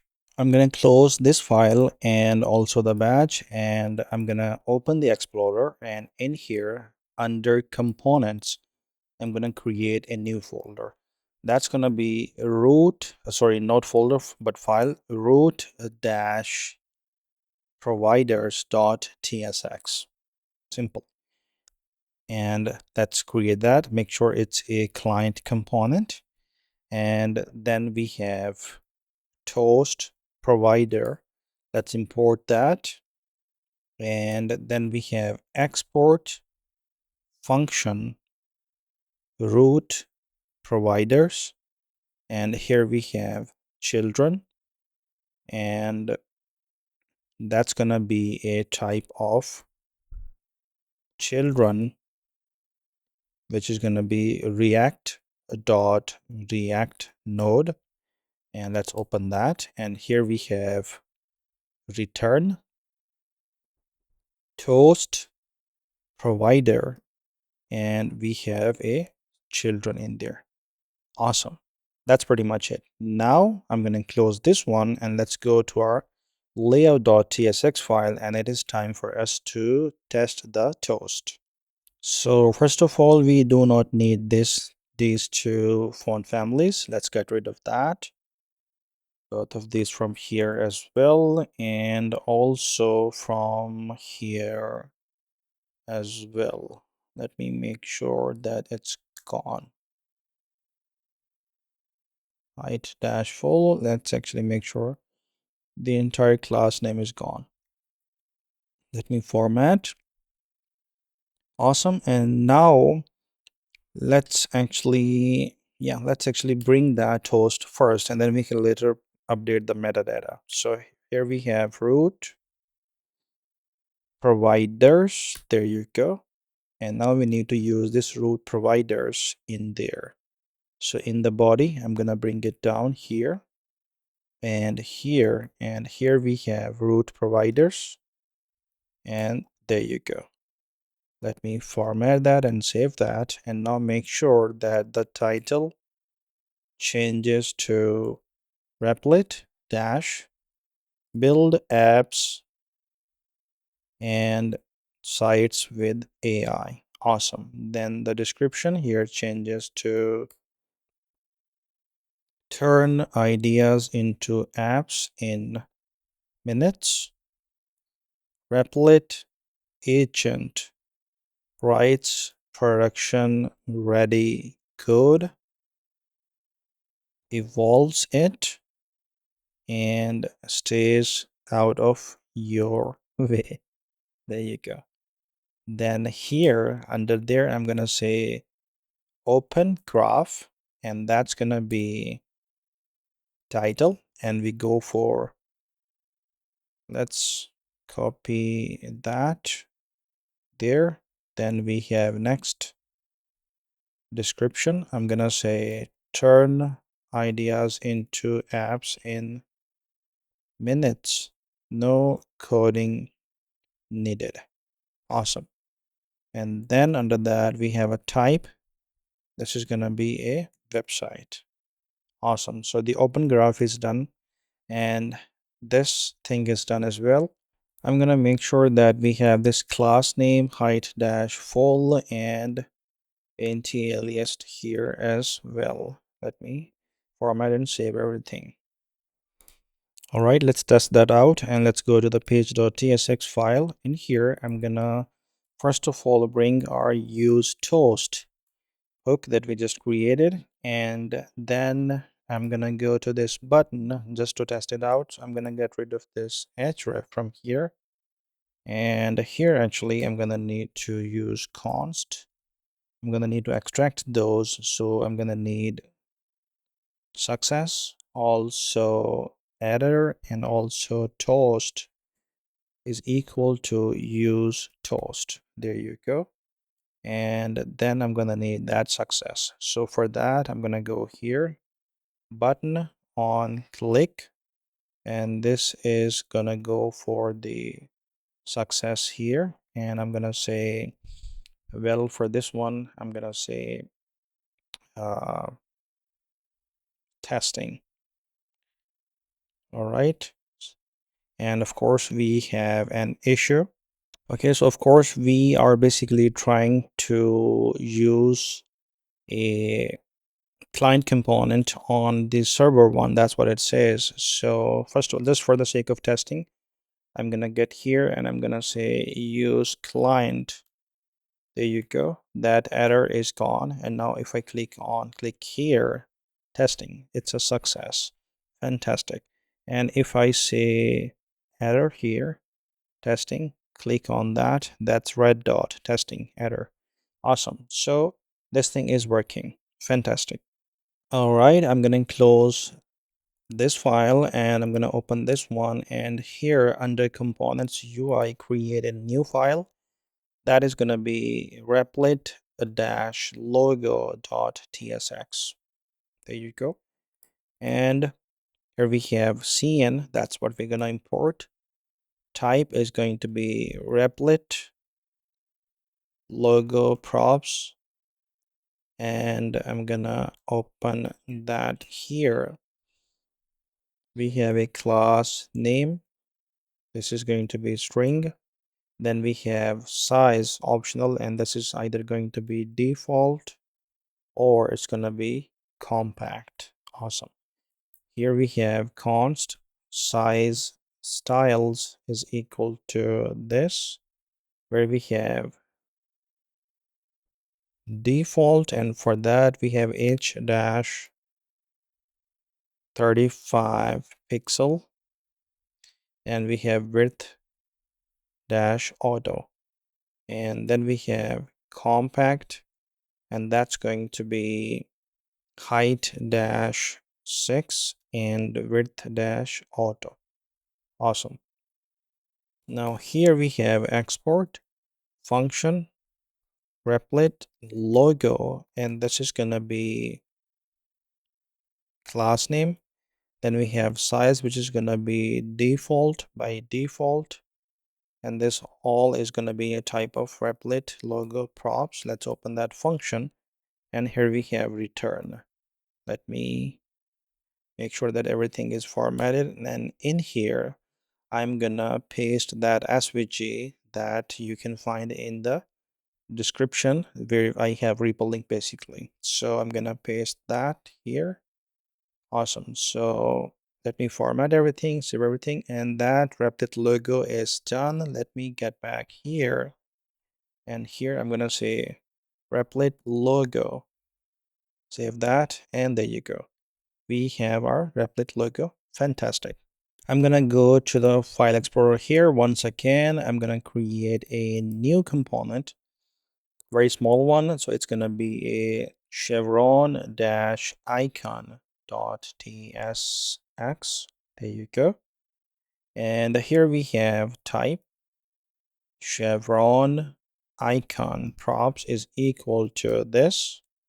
Here we have direction left, then we have right, we have down, and we have up. Awesome. Then we have size, which is optional and gonna be a number. Then we have a class name optional, and it's gonna be a string. Here we have export function chevron icon. I'm gonna open that here. We have direction, then we have size, which is gonna be 16 by default, and class name here, and this is gonna be a type of chevron icon props. Open that function. I'm gonna return, and I'm gonna paste that SVG that of course you have in the repo, and of course link to that is available in the description. So I'm gonna paste that here, and in there basically we have this direction, and in the SVG itself, once this SVG is done, and for doing the path, I have basically this condition that when the direction is right, then it's going to do this, but if the direction is down, it's going to use this path. And of course this D is basically is the drawing of that SVG. It's gonna be a different sort of icon. I mean, it's gonna face down and then face up here, and of course this changes, and of course this one is the default. So here, let me format everything and save everything here just to test it out. Here under, let's say this input, I'm gonna say chevron icon, and I can say direction up here, for example. Let's save that. There you go. And if I say down, there you go. And if I say left, you can see that. And for the right, that changes. So this is just this simple component, this icon that we have created a component for. All right, so now we have been working on, so far, we have been working on the smaller icons, so we could, because these are kind of components that are going to be used throughout the application in a lot of different places. So we had to build this. But now we need to get started working on the header of our app. And for the header, we need the types first. So what I would like to do now is I would like to get started on the type. So let's do that. So under the lib folder, I'm going to create a new file. I'm going to name it types.ts. Awesome. Now here, basically, this is going to be a shared TypeScript file for all of the types that we're going to use for the Replit landing page. So here we have export type nav link, which is going to be equal to, we have a label, which is going to be a string. Then we have href, that's also going to be a string. Then we have accent, which is going to be optional and boolean. And then we have description, optional, and string. Fantastic. After that, here we have type nav subsection. That's basically that nested links under the mobile accordion section. So nav subsection is going to be equal to this, where we have title, it's going to be a string, and links, it's going to be a nav link. Awesome. This nav link basically array of that. Then we have export type is going to be nav group is equal to this, where we have title, string, links optional is going to be nav link array. Then we have subsections, and this is going to be nav subsections array. Awesome. Under that, we need export type project category, and this is going to be a ID, which is going to be string, label, string. Then we have icon, which is going to be either website or mobile, or we have design, or we have slides, animation, data, game, document, or spreadsheet. There you go. Now here I'm gonna say export type agent feature is equal to ID string. Pro is also going to be string. Then we have title string, description string, and then we have variant, and that's going to be a canvas or parallel or it's gonna be artifacts, or it's gonna be teams. There you go. Then under that, here, let me pull that up, and here it's gonna be export type platform feature is equal to this, where we have ID string, bro is gonna be also string, title is gonna be string as well, description string, and we have variant, which is gonna be agent or infrastructure or integrations or enterprise. Let me format, get down here, and here we have export type testimonial is equal to this, where we have ID string, code is also string, then we have author, that's going to be a string, role string, company string, and avatar URL is going to be string as well. Awesome. Then here we have export type pricing plan is equal to this, ID string, name also string, description is gonna be string, and then we have monthly price is gonna be either number or null. Yearly price, I'm gonna say number or null, and then we have original price, it's gonna be, well, that's optional, and that's gonna be a number. Original price, yeah, okay. Then we have CDA label string, CDA href string, we have features array of strings. Awesome. Then after that, here we have export type billing period is gonna be equal to either monthly or yearly. Awesome. I'm gonna pull that up, and here we have export type example prompt is equal to this, where we have label string and text is going to be string as well.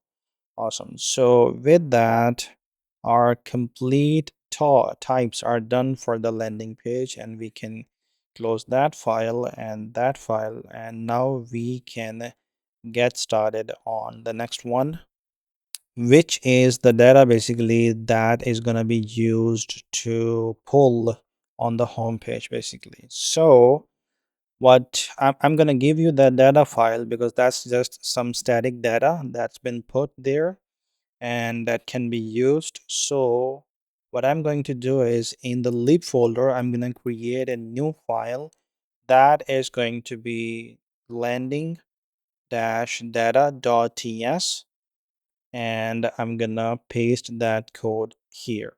So as you guys can see here, we have a few issues. Let me check. Let me pull that up. Type artifacts is not assignable. Okay. Variant artifacts. Seems like we have an issue with here. So I'm gonna search for R. Yes.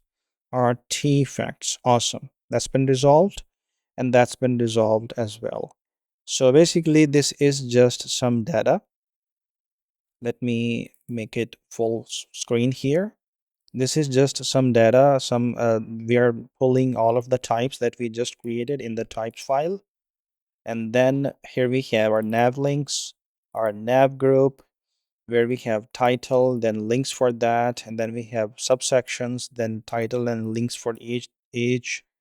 And then here we have project categories. Basically, this is the data example prompt sets. There you go. And avatar base image, here it is. And if I keep going down, platform features, and basically the entire copy that you see on the landing page of that Replit website, that's been put there.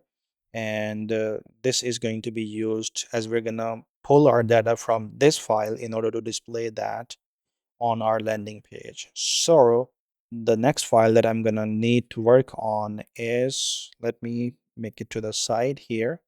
The next file that we're going to need to work on is the navbar. So let's get started, and let's get rid of this everything and make sure we have a nice looking navbar. Let's get started.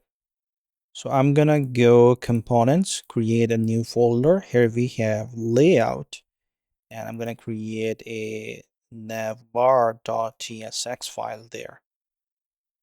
And here we have, first of all, it's a client component. Make sure of that. Then we have use effect from React and use state from React.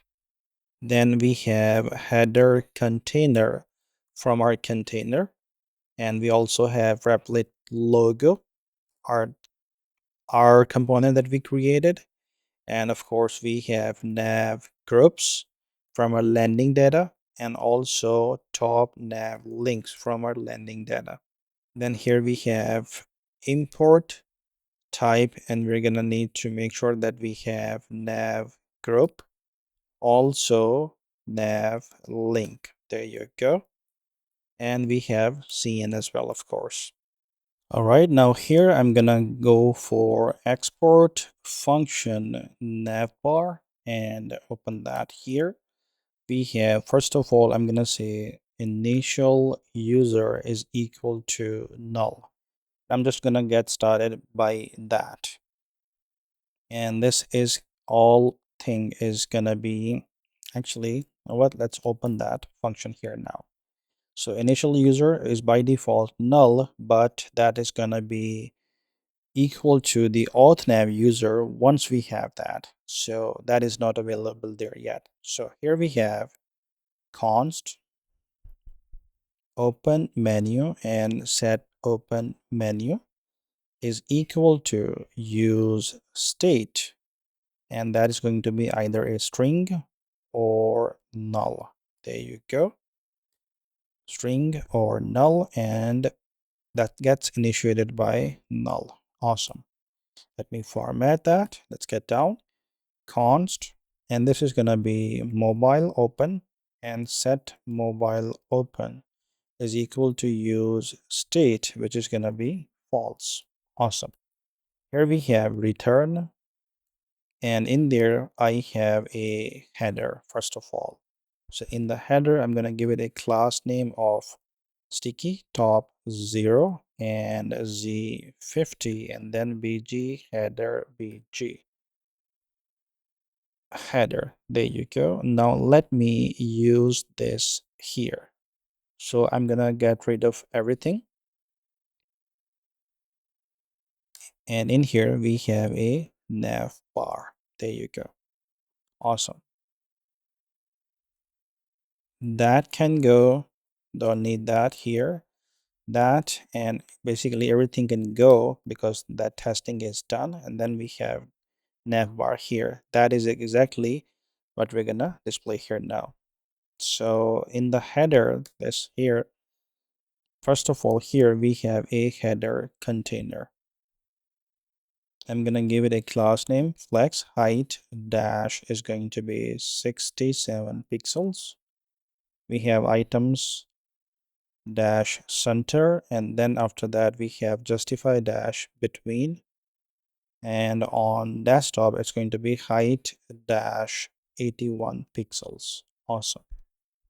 Inside here I have a div. I'm going to give it a class name, flex items dash center, and we have gap of 1. Inside the div here we have link, and that link basically gets imported from the next link. There you go.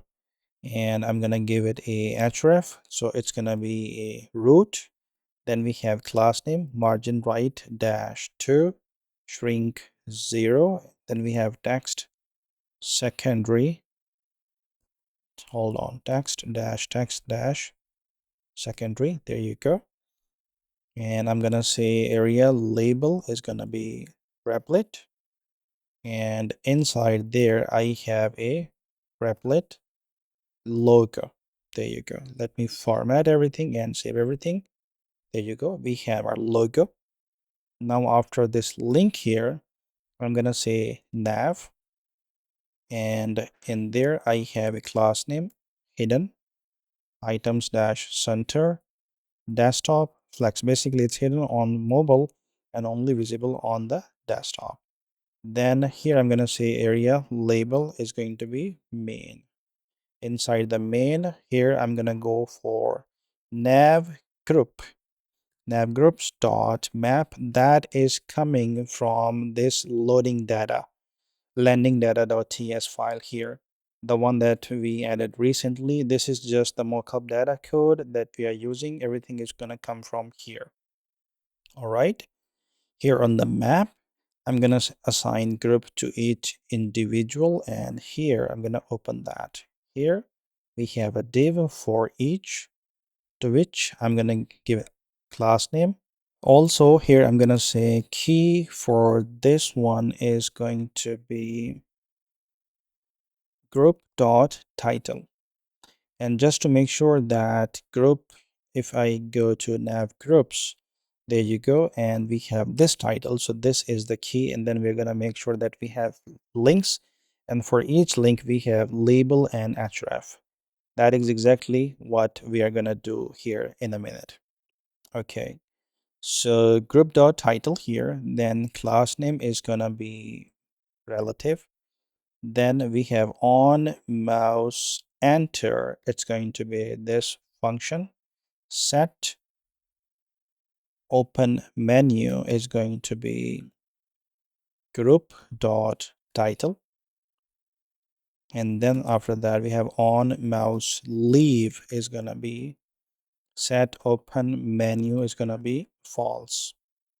Right now, not false, but null. Sorry. Now in here we have button, and I'm going to give it a type that is going to be button, of course. Then we have a class name, which is going to be cn. I'm going to open that. And we have a, first of all, nav. Actually, no. First of all, we're going to say gap-1, and then we have text-13 pixels. There you go. And then I'm going to put a comma here, and we have open menu. If that is equal to group.title, then it's going to be bg dash this custom value. We have hash edece e8. There you go. And we also have text dash this custom value hashtag 212225. All right, let me save everything. And now inside, actually not inside, but here within the button attributes, I'm going to say area expanded is going to be open menu is equal to group.title. It's a true or false statement, so it's going to be true or false depending on that. Let me format everything.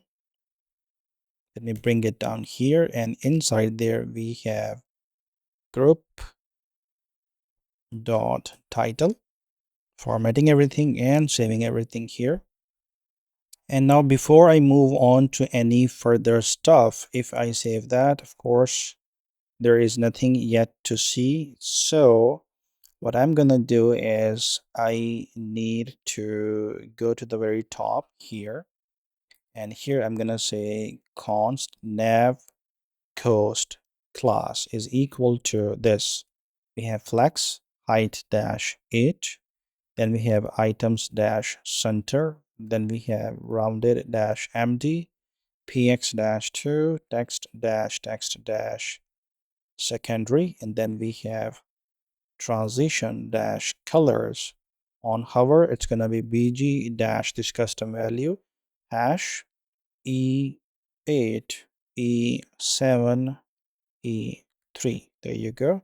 Then we have on hover, this is going to be text dash custom value hashtag 212225.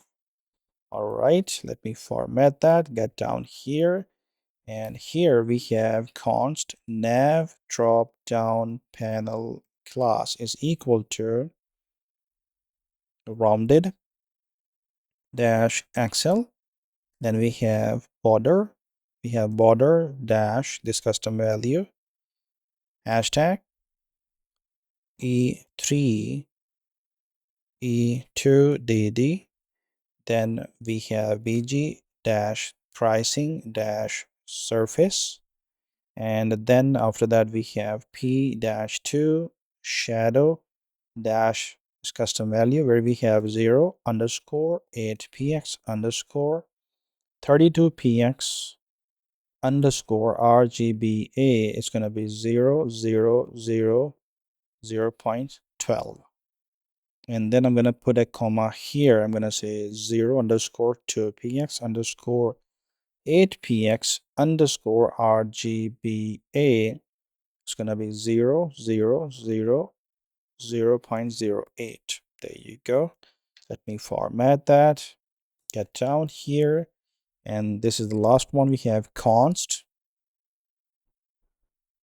nav drop down link class is equal to block white space dash no wrap px dash 3 py dash 2 text dash 14 pixels. Then we have leading dash normal, and then we have text dash this custom where we have 2 hashtag 2f 3034.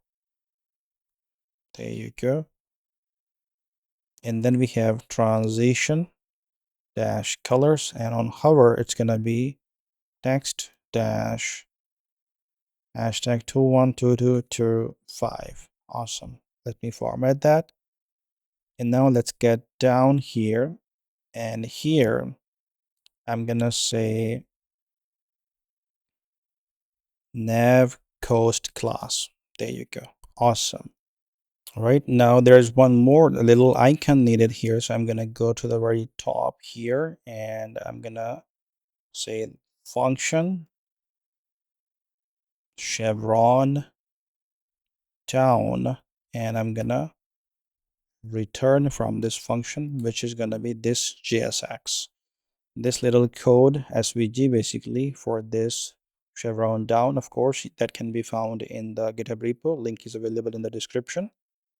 So here, now I'm gonna get down here once again.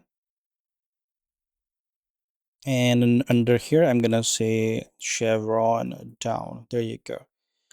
We should see that, but we cannot see that, and the reason for that is the window width. So if I make it 100%, there you go, you get to see this chevron. And also if I click on it, there's nothing right now, but that will change in a minute. But we need to find a way for this to be displayed, and also we get to see the code at the same time. So let me try this. If I go inspect, if I go to this thing here and change from responsive to, let's say, iPad Pro, and change this to this, we have 1180 iPad Pro. Yeah, that's gonna be, I guess, 1366. Awesome.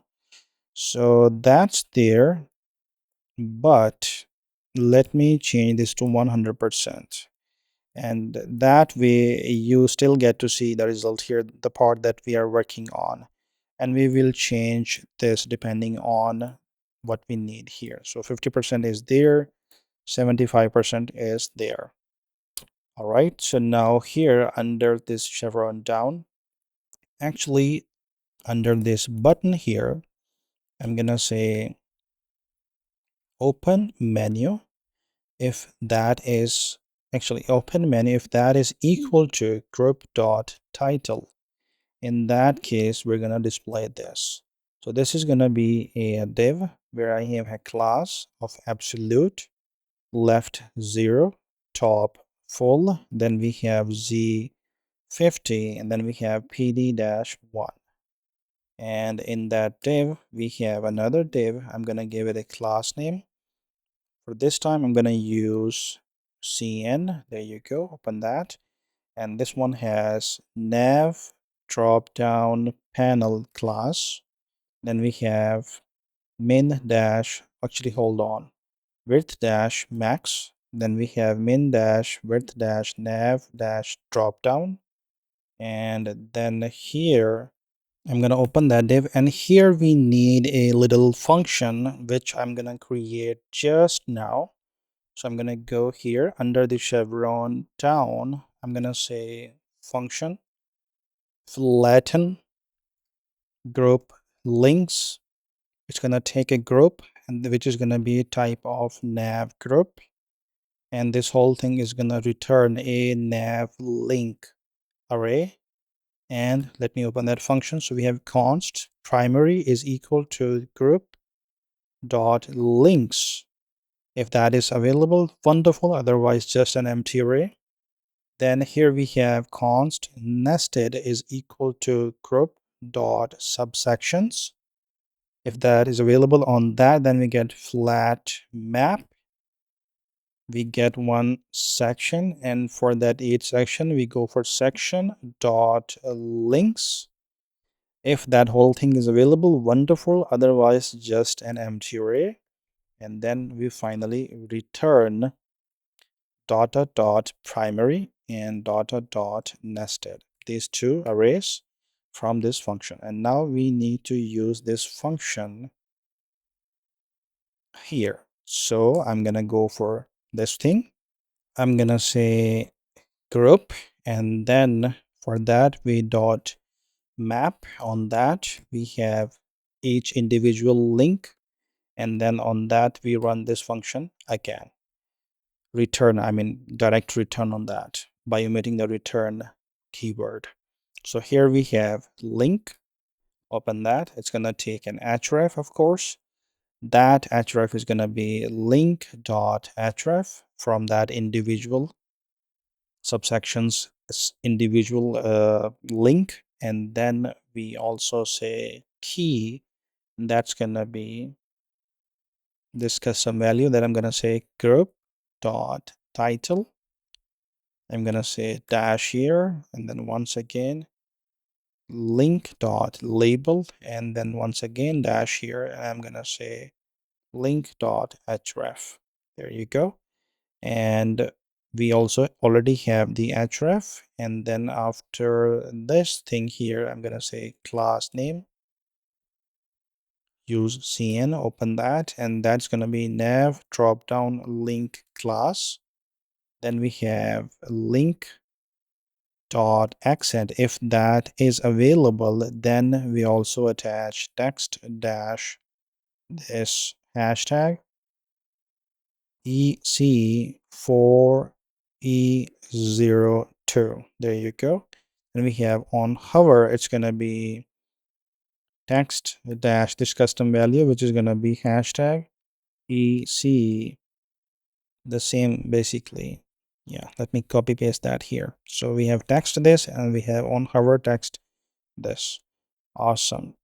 So let me format that and now get to the link, open that, and in here I'm gonna say link dot label. Save it. Let's go here, click on that, and there you go. You get to see this. If I click on that, there you go. If I click on that, you get to see everything. And by the way, that all text, that all copy is available right inside the landing-data.ts file, which is already provided to you in the GitHub repo. Again, you can find the link in the description. And I would really appreciate if you guys can please subscribe to my channel if you haven't already. Like this video, and please do share this video with the like-minded people in your friends and family circle, and comment the best part of the video that you like the most. Or if you have any questions, please feel free to ask whatever questions you have regarding this project.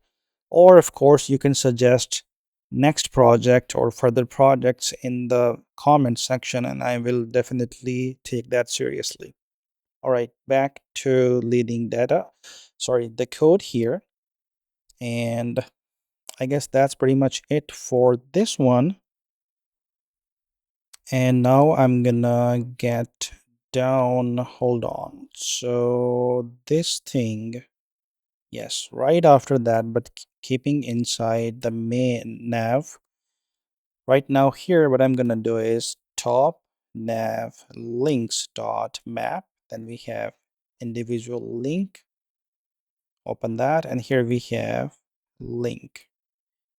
We have href, which is gonna be link dot label, and then we have at hold on. Then we have key, which is gonna be actually the href.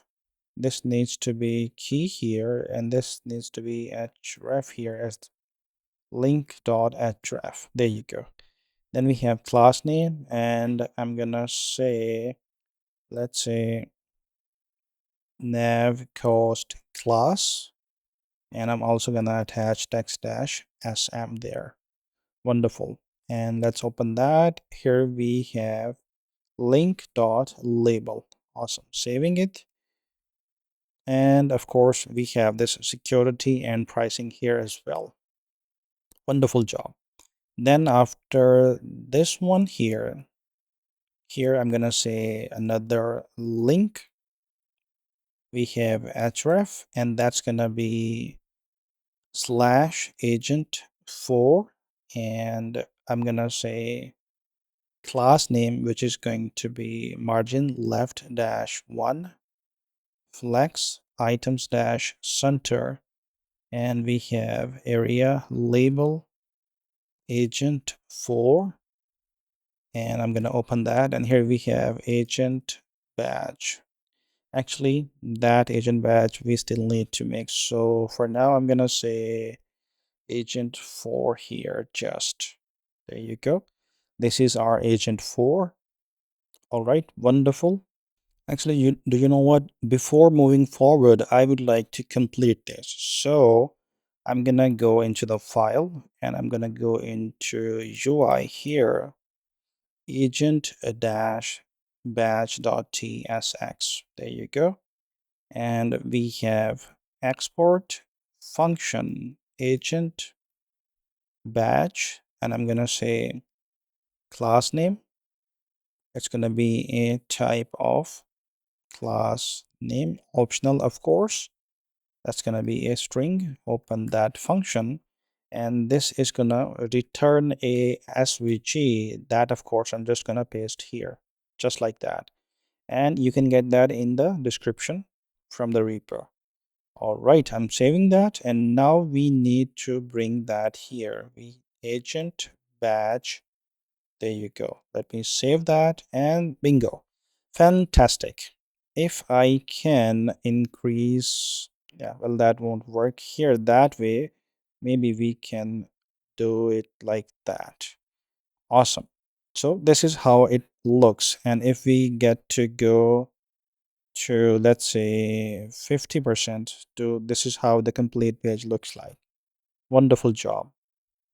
All right, now after that, after under the nav and then under the div, I'm gonna get down here, and here let's create another div. I'm gonna give it a class name, flex items center, gap 2. On desktop, this is gonna be gap 0.5. Open that here, and we have a link here first of all. So href for that is gonna be slash contact sales, and then we have class name. That's gonna be, hold on, yeah, just like that. That we have nav coast class. Then after that, here we have hidden and text small, and desktop it's gonna be flex. Awesome. And then inside here we just simply say contact sales. Let me format and save, and that won't show up just like that. If I change that to, that's, it's displayed somewhere here, so 50%, there you go. That contact sales is there, so I'm just gonna keep it that way for now. And hold on, so I'm just wondering if somehow I can display, if I go for the normal, of course everything goes is 1024 and 1366, and if I go for the responsive and just 1280 here, this is how the page looks. Yeah, let's keep it that way. If I decrease that to 1280, 1200, yes, it's good, it's better now. So here after the link, now I'm gonna go for a p tag, and I'm gonna say sign up and login. Simple. These two buttons needs to be there.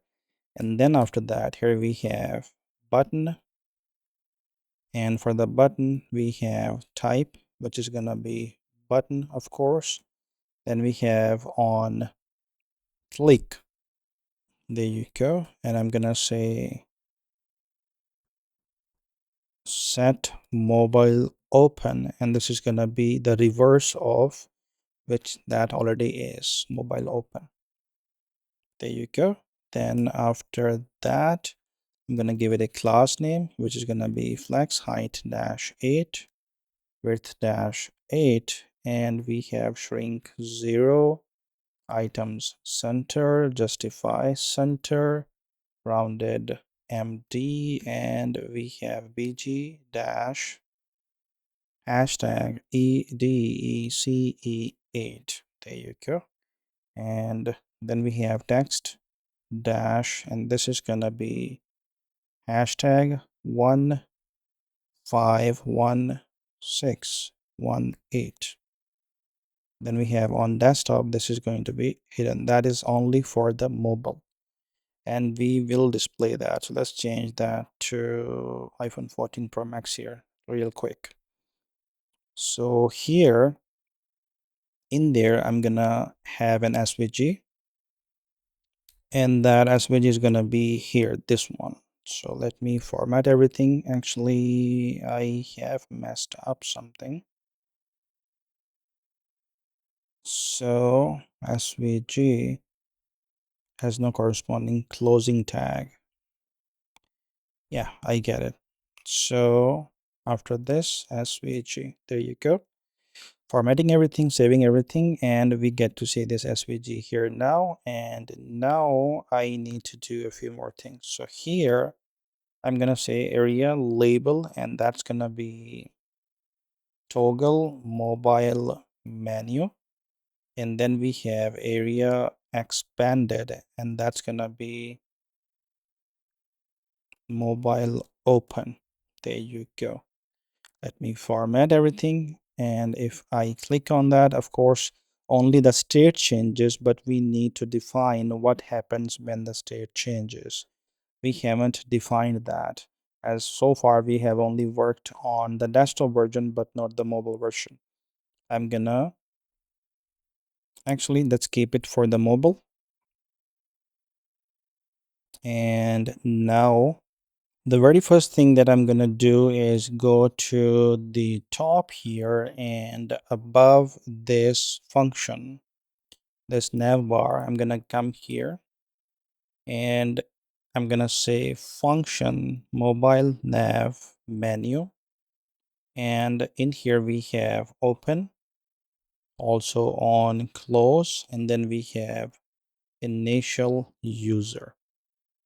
And that's going to be a type of this, where we have open as a boolean, then we have on close is a function but void, and then we have initial user is null for now, and we will add the other thing later. So there you go, initial user.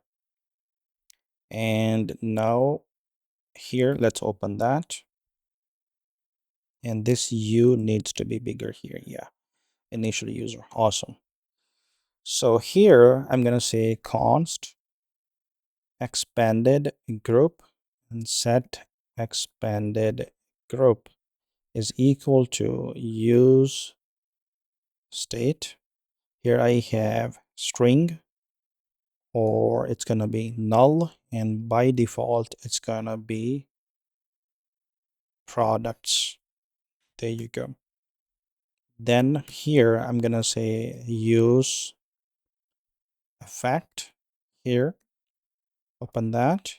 So if it's open, then I'm gonna say set time out, and this is gonna be this function again, open that, and in there I'm gonna make sure we just have 0 seconds, and it's gonna say set expanded group is gonna be products. There you go. And here to that use effect, I'm gonna give a second value, which is gonna be open. There you go. After that, here once again I'm gonna say use effect, and we have this function, open that, and the second value for that is gonna be open once again. And here document dot body dot style dot overflow is gonna be open, and it's gonna be hidden or empty string. There you go. So basically, if open is true, then document.body.style.overflow is gonna be set to hidden. But if open is false, then it's just gonna be an empty string. That's what we're doing here. And return this. We have document.body.style.overflow is equal to empty finally on the dismount basically. All right, now under that here, I'm gonna say if open is not true, then I'm gonna return null. Simple. And now finally here we have return, in which I have this div.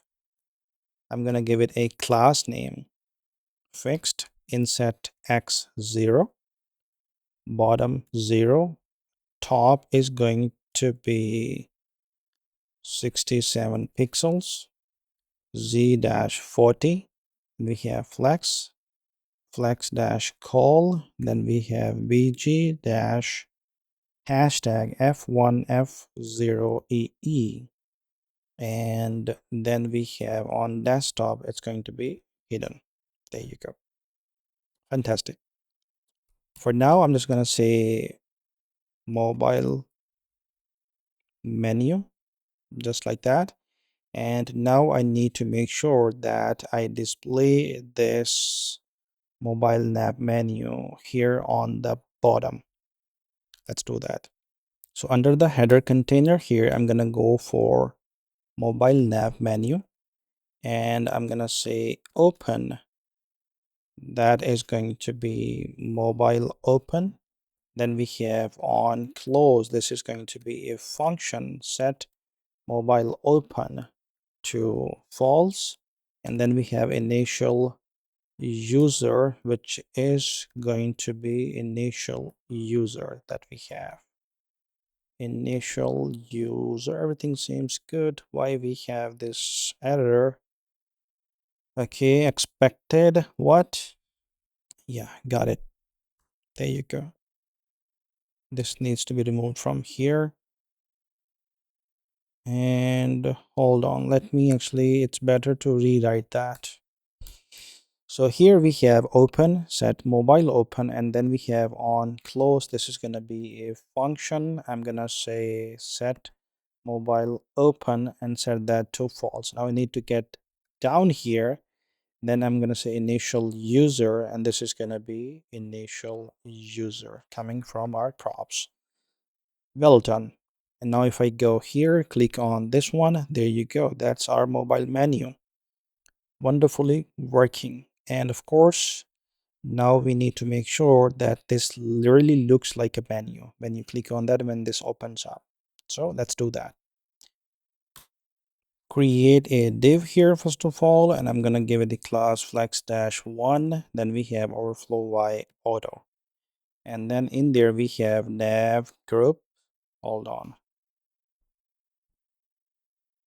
nav groups dot map individual group, and then we have this. There you go, open that, and then inside we have const is expanded is equal to expanded group is equal to group dot title. So basically this is expanded is going to be true or false based on if the expanded group is equal to the given group title. All right, now here we have return, and let's get to the red line. There we have a div. I'm gonna give it a class name, border dash b. Then we have border, and I'm gonna say hashtag DF, DE, and D8. There you go. And I have PX6 and PY3. Awesome. And I'm also gonna give it a key, as that's gonna be inside this loop, inside this map. So key for this one is gonna be group.title. All right, now inside this div here, we have a button. Type, of course, is gonna be button for this one. Then we have class name, we have flex width dash full, items dash center. Then we have justify between and py2.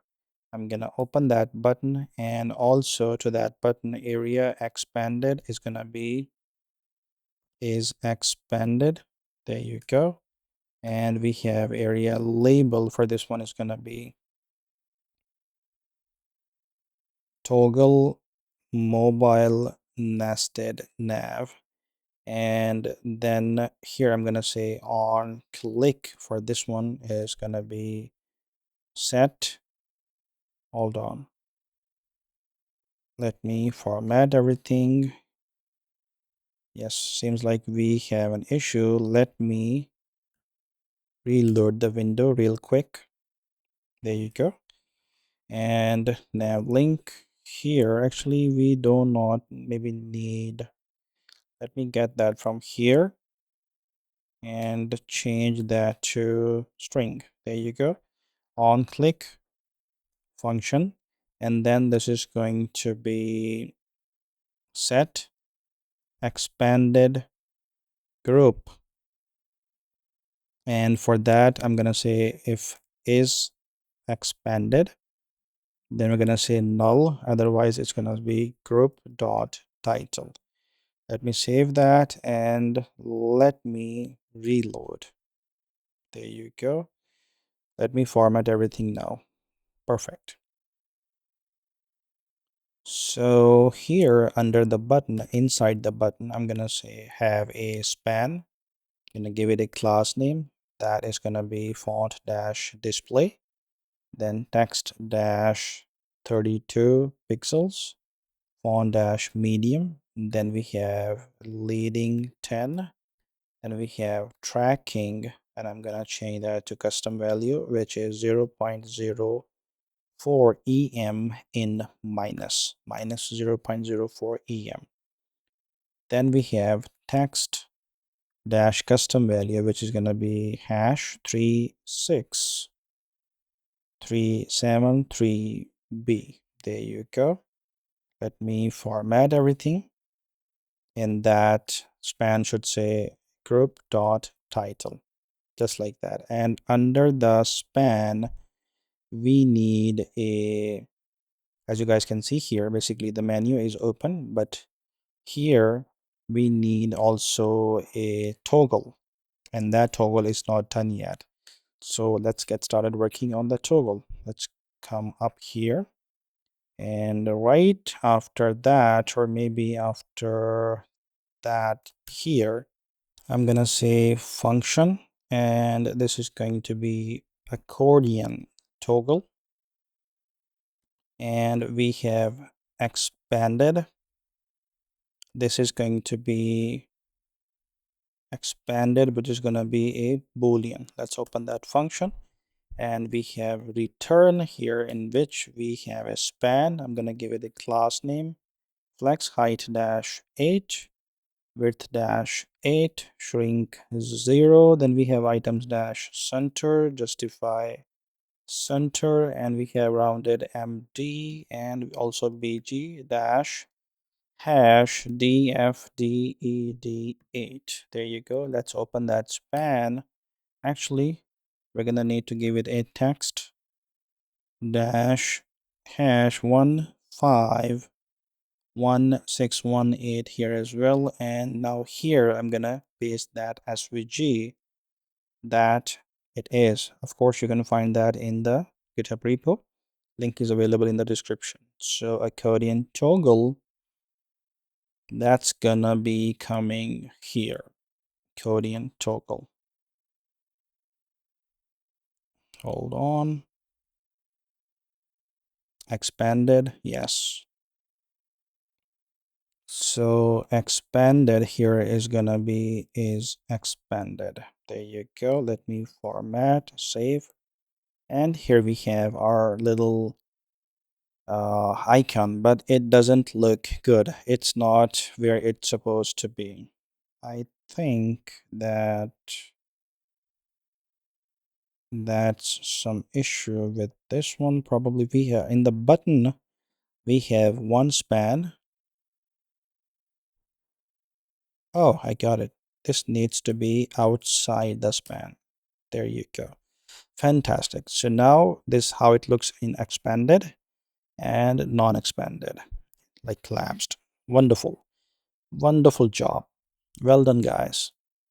All right, so now if we click on the menu shows up, but the subsections does not. And for that, we need a function.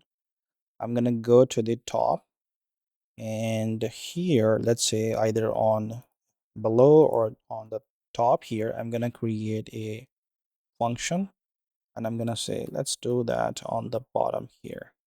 Yeah, function mobile nav link, and it's gonna take a few arguments, link and on navigate. There you go. And now this is gonna be type of this, where we have link is gonna be nav link, and then we have on navigate is gonna be a function which is gonna be void. Let's open the function here, and we have if link dot description is there, then we return this. Here we have a link. I'm gonna say href. It's gonna be link dot href. Then we have on click. There you go. This is going to be on navigate, and then we have class name. That's gonna be block py3. Then we have text dash custom value hashtag 21225 212225. There you go. Then we have transition dash colors, and then we have on hover, it's gonna be text dash primary. All right. Then inside there link, I'm gonna create a span tag, and I'm gonna give it a class name block text dash small. There you go. And also leading is gonna be tight. Here I put link dot label, save that. And after that here, I'm gonna say span, I'm gonna give it a class name, margin top 0.5 dash 0.5. There you go. We have block, then we have text small, leading tight, and we have text. That's gonna be hashtag 696C74. There you go. And I'm gonna open that span, and here we have link dot description. Let me format everything and save everything. Awesome. And if that is not the case, if the description does not available, then we have this return, and in there we have link. Once again, I'm gonna give it href, so link dot href. Then we have on click, on navigate, there you go. Then we have class name, and this time I'm gonna use cn, open that, and we have log py 2.5 text small. We have leading tight. Text is going to be hashtag 2f3034. and we have transition colors, and then we have on hover text is going to be hashtag 212225.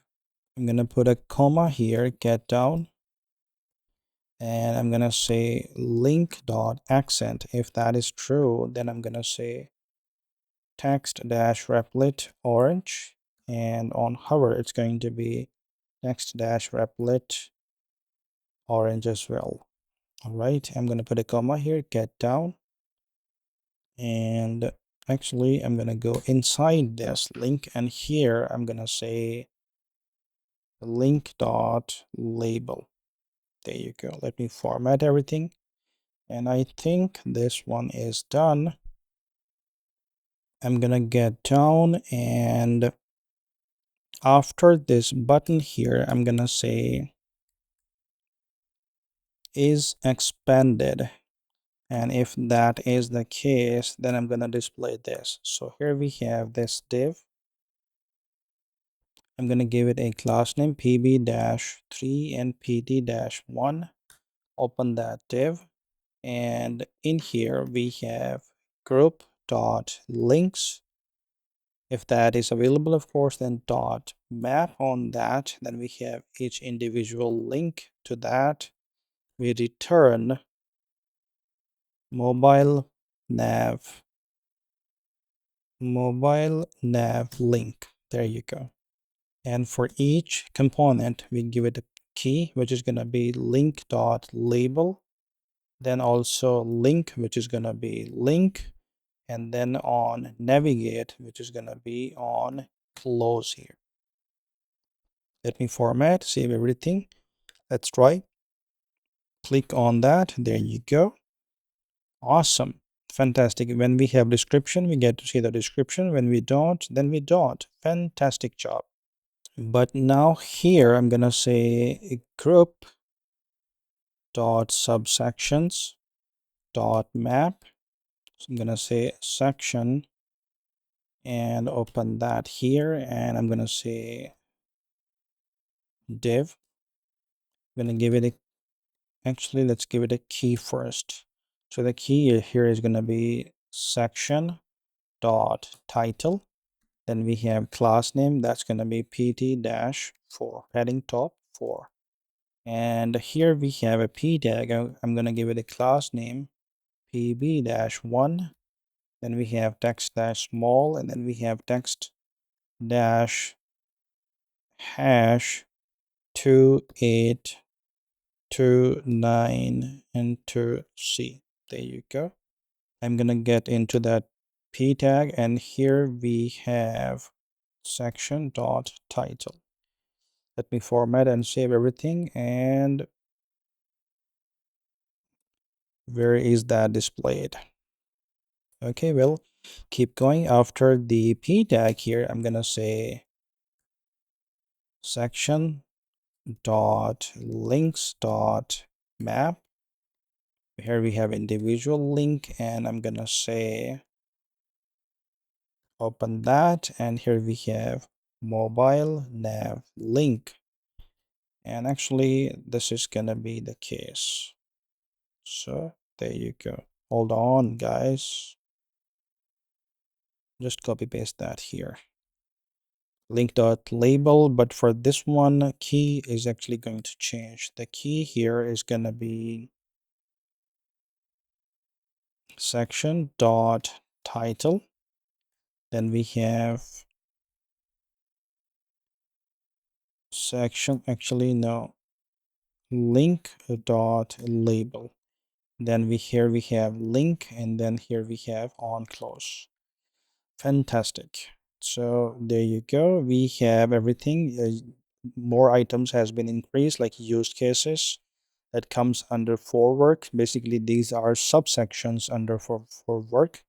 Earlier we had only these two, and then there's none inside resources. Excellent job, guys. All right, now I'm gonna scroll up, and after this group here, I'm gonna say top nav links dot map, and here we have link I'm gonna open that, and here we have link. I'm gonna give it a href, also key, which is gonna be link.label.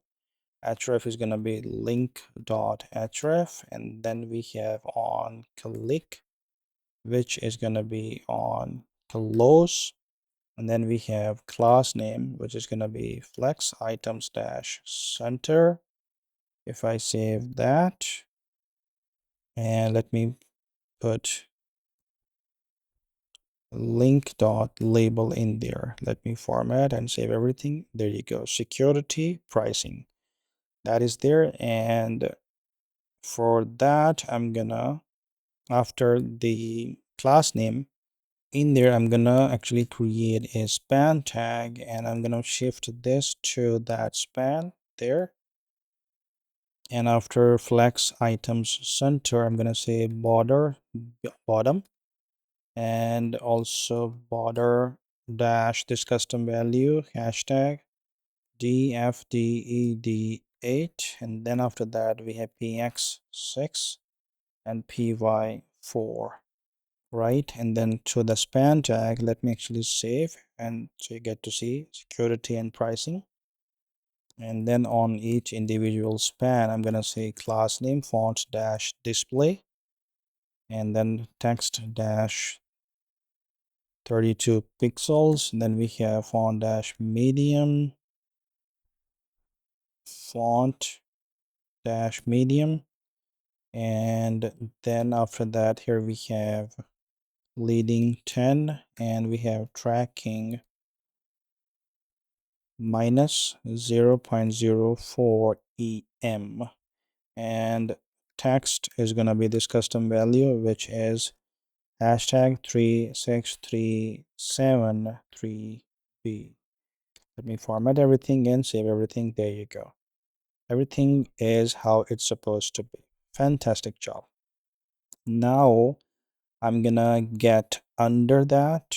So here, and then this div, which is here ending, and then I'm gonna get under that div, and I'm gonna create another div here. I'm gonna give it a class name, flex items dash center, justify center, gap 4, and then we have border top, and then we have border, which is going to be hashtag dfded8,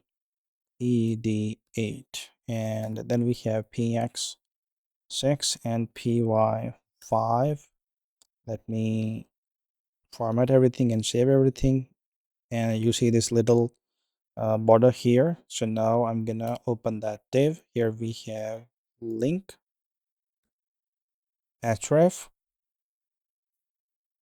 slash contact dash sales, and we have on click, which is going to be on close.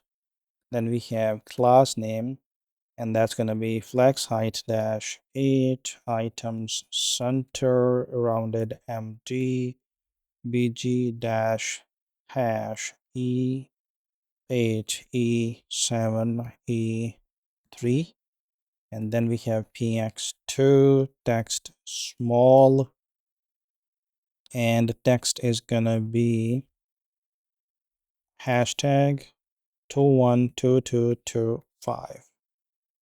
And also we have transition colors, and we have on hover, it's gonna be bg dash hash e0 dfdb.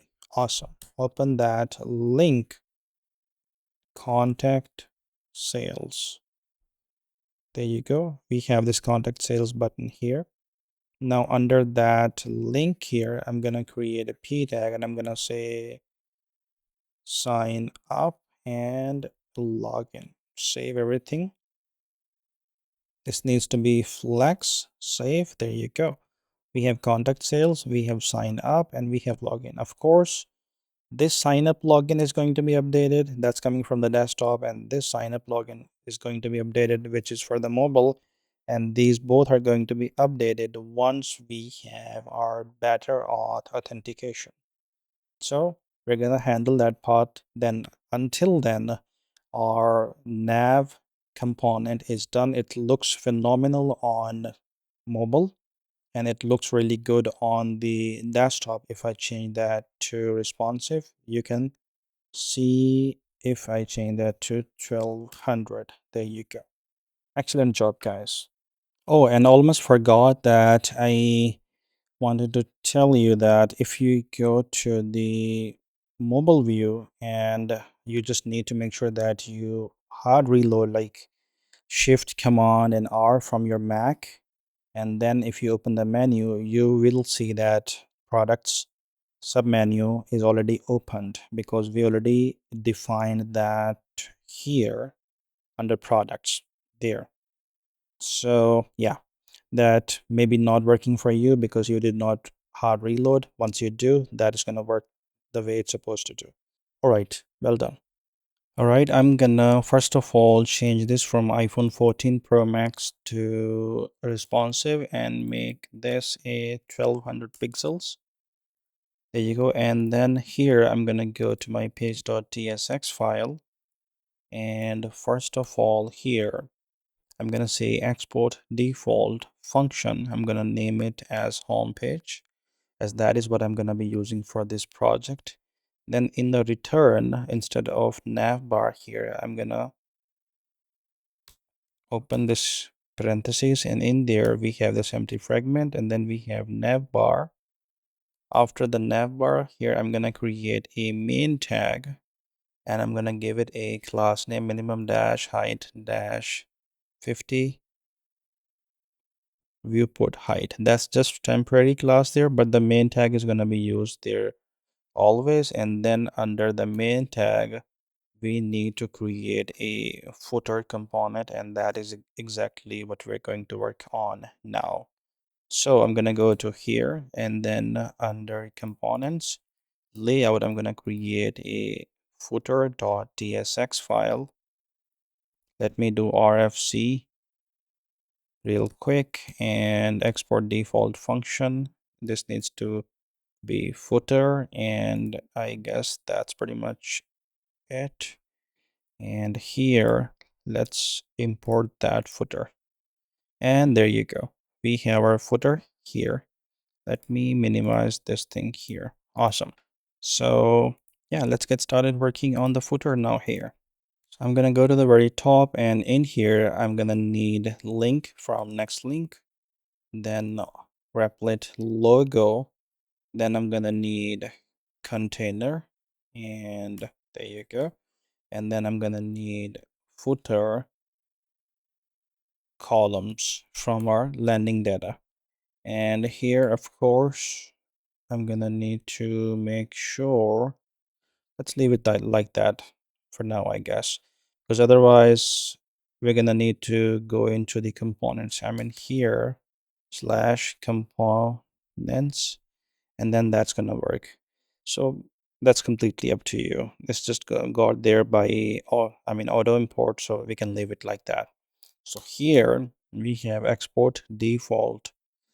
I'm gonna get rid of the default from here, export function footer, and then we have return, and in the return I'm gonna say footer. And if I save this, it's gonna cause issues here because this needs to be inside curly braces now, as we have gotten rid of the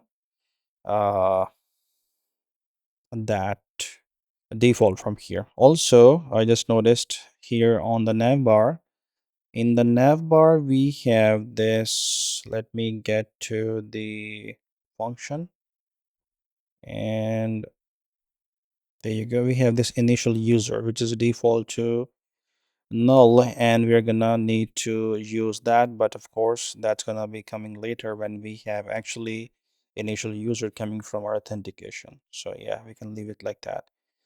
All right, so inside the footer here we have a class name. I'm gonna give it a border dash t.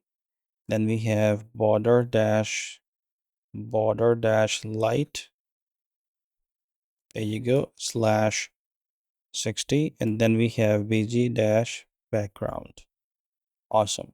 Then inside the footer here, we have a container, and it did not bring that. So let me container. Yes, it did actually. So in the container, I'm gonna say as footer. Then we have class name, which is gonna be py-14, and then here we have a div. I'm gonna give it a class name, grid calls to, gap is going to be 8, and then we have on desktop, this is gonna be grid calls 5. Grid calls 5. There you go. And then after that we have on desktop again, gap is gonna be 10. Let me open that div, and we have another div inside. Gonna give it a class name, call span 2. Call span 2. There you go. And we have on desktop, this is gonna be call span 1. Let me open that div, and here we have a link. I'm gonna give it a class name and also href, which is gonna be, hold on, there you go. And the class name here is going to be inline dash block text dash primary, and we have also area label, which is gonna be Replit. And then inside there, here we have Replit logo. There you go. Let me format everything and save everything. There you go. We have that here, but seems like the container, oh, maybe because 1280. Let's go to that. No, let me pull that up. And here we have this, we have footer here 2 times. So actually let's change this footer to a div. I'm gonna save that, and here let me select, so this is div, and then we have footer here, and yes, there is basically only mx width auto. All right, let's keep building. And then after this link here, I'm gonna come down here, create a div. I'm gonna give it a class name that is going to be margin top dash 8 here, and then I'm gonna give it a flex and items center and gap of 3. Let's go inside that div, create a span. I'm gonna give it a class name that's gonna be flex height dash 10 width dash 10. There you go.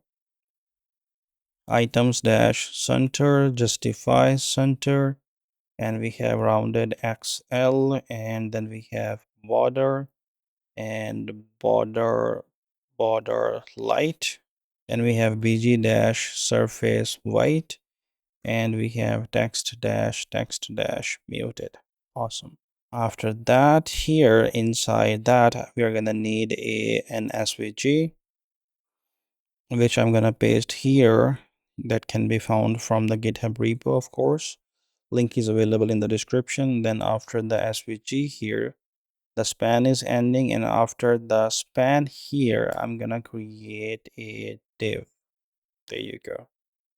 I'm gonna give it a class name, rounded dash XL, and we have border, and we have border dash light, and we have bg surface white, bg dash surface white, and then we have px3 py2 text dash small. I'm gonna open that div, and here we have a span ca, another span.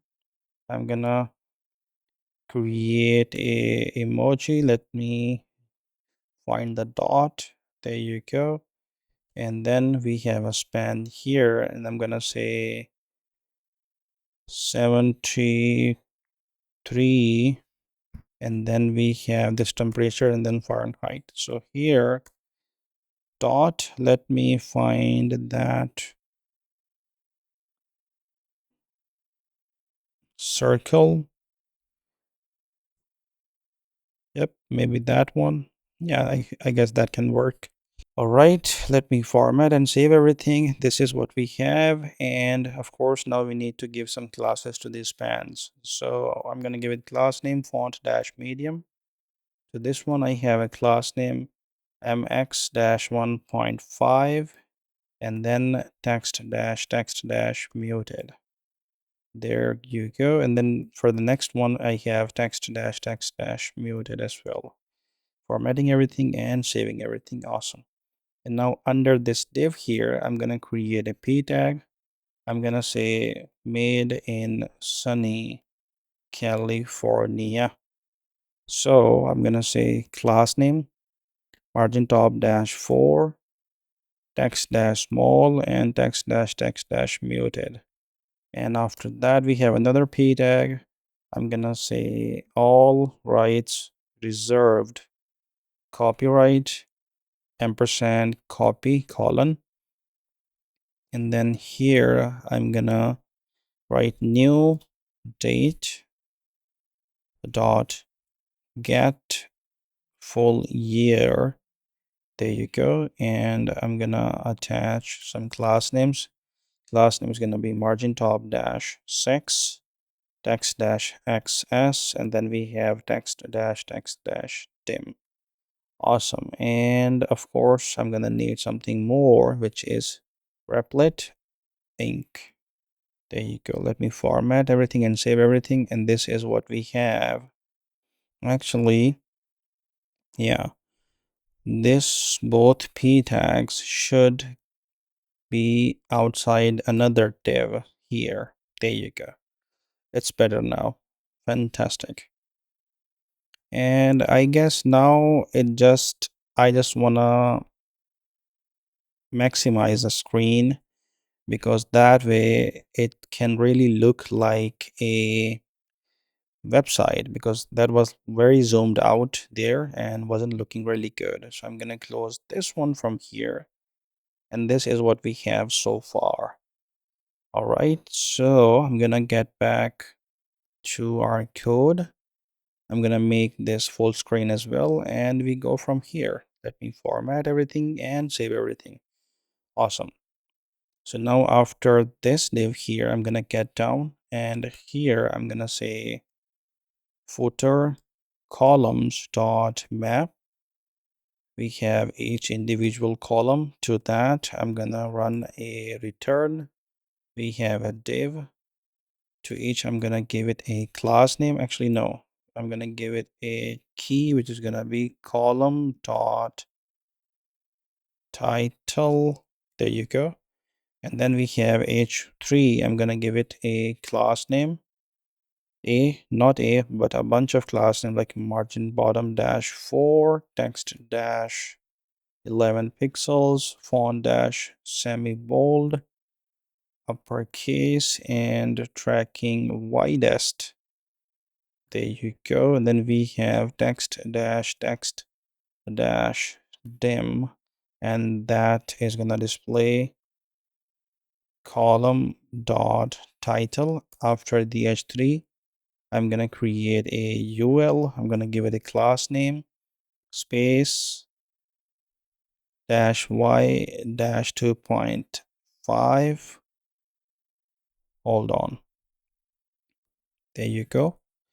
And I'm gonna open that UL, and here we have column dot links dot, well, if that is available, awesome. Otherwise, just an empty string. And then to that, here we're gonna run dot map on that, and we have each individual link.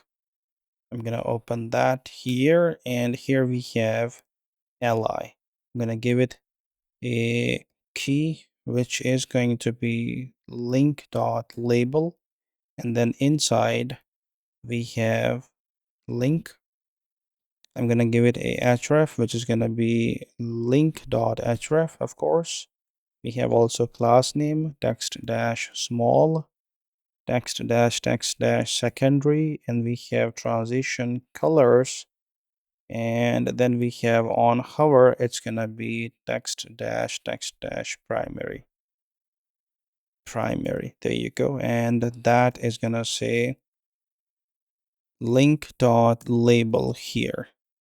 Let me format everything and save everything. Let's go back here, and there you go. We have these labels here, we have the icons, and of course they have hrefs as well. Wonderful. Our footer looks amazing, guys. So I'm gonna get back here, get it up here, and I think that, let me take another look. Yeah, the footer is done, and we are ready to move on to the next one. All right, so now when we have our header and footer are done, well, the header is not 100% done, as we still need to work on the sign up and login buttons, but that's after the authentication. And now let's move on to the hero section. And for that, we need one thing first, and that is a hook that we're going to create. So I'm going to go very small hook. So I'm going to go into lib and create a new file. This is going to be use dash mounted.ts, and in here we have use client, and then I'm gonna say use layout effect from React, also use state from React. And here I'm gonna export function use mounted, and I'm gonna open that function. Here we have const mounted, and set mounted is equal to use state, and here we have false. Then I'm gonna say use layout effect, and I'm gonna run this callback function where we have set timeout, another callback function. I'm gonna set the time to 0, and in here I'm gonna say set mounted to true, and as a second value here I'm going to provide an empty array, and that's pretty much it. After this here, we're going to make sure that we return that mounted. So we have both set mounted and mounted here. Fantastic. Save it, close it, and then the next file that we need to work on is the hero. And for the hero, we have a specific component that's gonna go inside components. I'm gonna go and create a new folder. I'm gonna name it lending, and in there we have a new folder which is gonna be hero, and inside hero I'm gonna create a new file which is gonna be tagline.tsx. Awesome. So for this tagline I'm gonna say use client, then we have use effect from React, also use state from React. Then we have use mounted, our own hook. Then we have cn. Awesome. Here we're gonna say export function hero tagline. Open that, and here we have const mounted is equal to use mounted, and then we have const index set index is equal to use state 0, and then we have const visible set visible is equal to use state. I'm going to set it to true by default, and here we have return. Hold on, and inside return I'm going to say a p tag. I'm going to provide a class name to that, and here we have hold on, here we have a cn, and to that cn I'm going to say font sans. Then we have text dash small, we have a leading, I'm going to change that to 22 pixels, text dash primary, and then we have transition opacity, we have duration to 50, duration dash to 100. Let's change that to 250, and then here I'm gonna say if mounted is not true or visible, then I'm gonna say opacity 100. Otherwise, it's gonna be opacity 0. Awesome. And now inside the p tag, I'm gonna say hero tag lines. There you go. And for that, I'm gonna use the index in here. There you go. And here we need to make sure that we have this use effect. So for that, I'm gonna open that function. If mounted is not true, then we return, and const interval is equal to set interval. And here we have this function, this callback. Here we have set visible to false and set timeout. There you go. And I'm gonna open that up. Here we have set index from previous to previous plus 1, and I'm gonna use the modular operator here, hero tag lines dot length here. Then we have set visible set to true, and of course as a second value here I'm gonna give it 250 milliseconds, and as a second value to this set interval here I'm gonna give it 3000 milliseconds. And after that, here we return on this mount of use effect, of course, which is gonna be clear interval, and we clear that interval that we just created here. Awesome. So that's pretty much it for this tagline. All right, so in order to test it out, I'm gonna go to the page.tsx file here, and let's say I use that inside the main here. So here I'm gonna say tag hero tagline. There you go. Save it. Let's go to our browser, and there you go. Here we have our tagline. It's keep changing. That is what we need, and that I'm gonna get rid of that from here because that is not gonna be used here. That was just for the testing purposes. And now I'm gonna go to our landing hero, and here I'm gonna create a new file which is gonna be above the fold.tsx.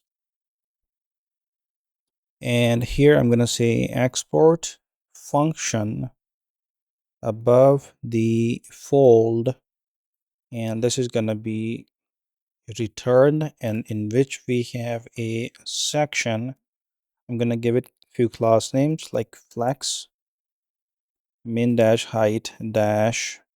This is gonna be a custom value, and this is gonna be calc, where we have 100 view per height minus 67 pixels of the navigation menu. Flex dash call here we have on desktop. This is gonna be minimum dash height dash gonna be custom, which is gonna be calc. This is gonna be 100 viewport height minus 81 pixels of the desktop navigation header. After that, I'm gonna open that up. Here we have a div. I'm gonna give it a class name. That is gonna be flex. We have flex1 as well, and flex call items center, justify center. On desktop, it's gonna be flex none, and then we have on desktop items stretch. Then also on desktop it's gonna be justify start, and on desktop padding top 9. I'm gonna open that div, and here we have a hero section component that we're gonna build. And then after this div here we have another div. I'm gonna give it a class name which is gonna be desktop, and that's gonna be margin top dash auto. Open that div, and here we have a logo cloud, actually logo cloud component that we're gonna create just now. So before we get started working on these, I need to make sure that this above the fold is attached here. So I'm going to open this up here, and here we have above the fold. Awesome. And now if we go here, we have hero section here, and we have logo cloud here. Awesome. So that's almost taking all of the space, and then this is at the very bottom. Awesome. So now I'm gonna create this hero section component. So inside the hero, I'm gonna create a new file. This is gonna be a section.tsx, and I'm gonna say hero tag line, not that tagline, hero tag line, this one. There you go. And here we have export function hero section. Open that, and here we have a return in which we have a div. I'm gonna save that, and in the above the fold, I'm gonna use that hero section. There you go. Awesome. So now I'm gonna give it a class name mx-auto. We have width-full px4. Then we have tablet up. It's gonna be px8. Then we have on desktop margin top -12. Then we have desktop. This is gonna be min-height min. Then here I'm gonna say 40 viewport height, comma 540 pixels. And I'm gonna get out of here, and I'm gonna say desktop padding top is gonna be 4. Open that div, and we have another div. Give it a class name. We have text-center here, and desktop is gonna be pt11. Open that div. Here we have h1, and I'm gonna say what will you build. There you go. And if I save that and go to our browser, this is what you see. Let's design that. I'm gonna give some class names to the h1. We have font-display. We also have text-32 pixels. Then we have font normal.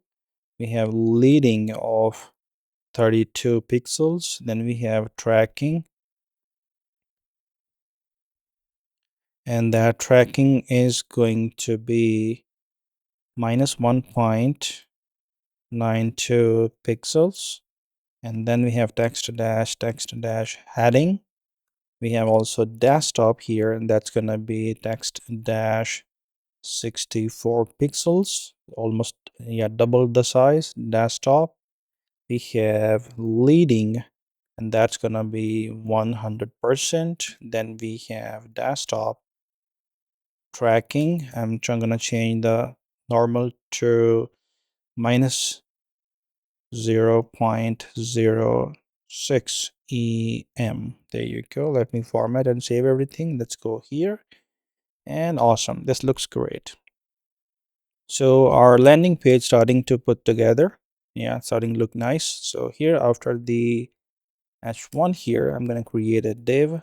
I'm going to give it a class name. We have relative mx auto. Then we have margin top 4. Then we have height, which is going to be 22 pixels. We have width-full, max-width-hero tag line, and inside that div here we have hero tag line.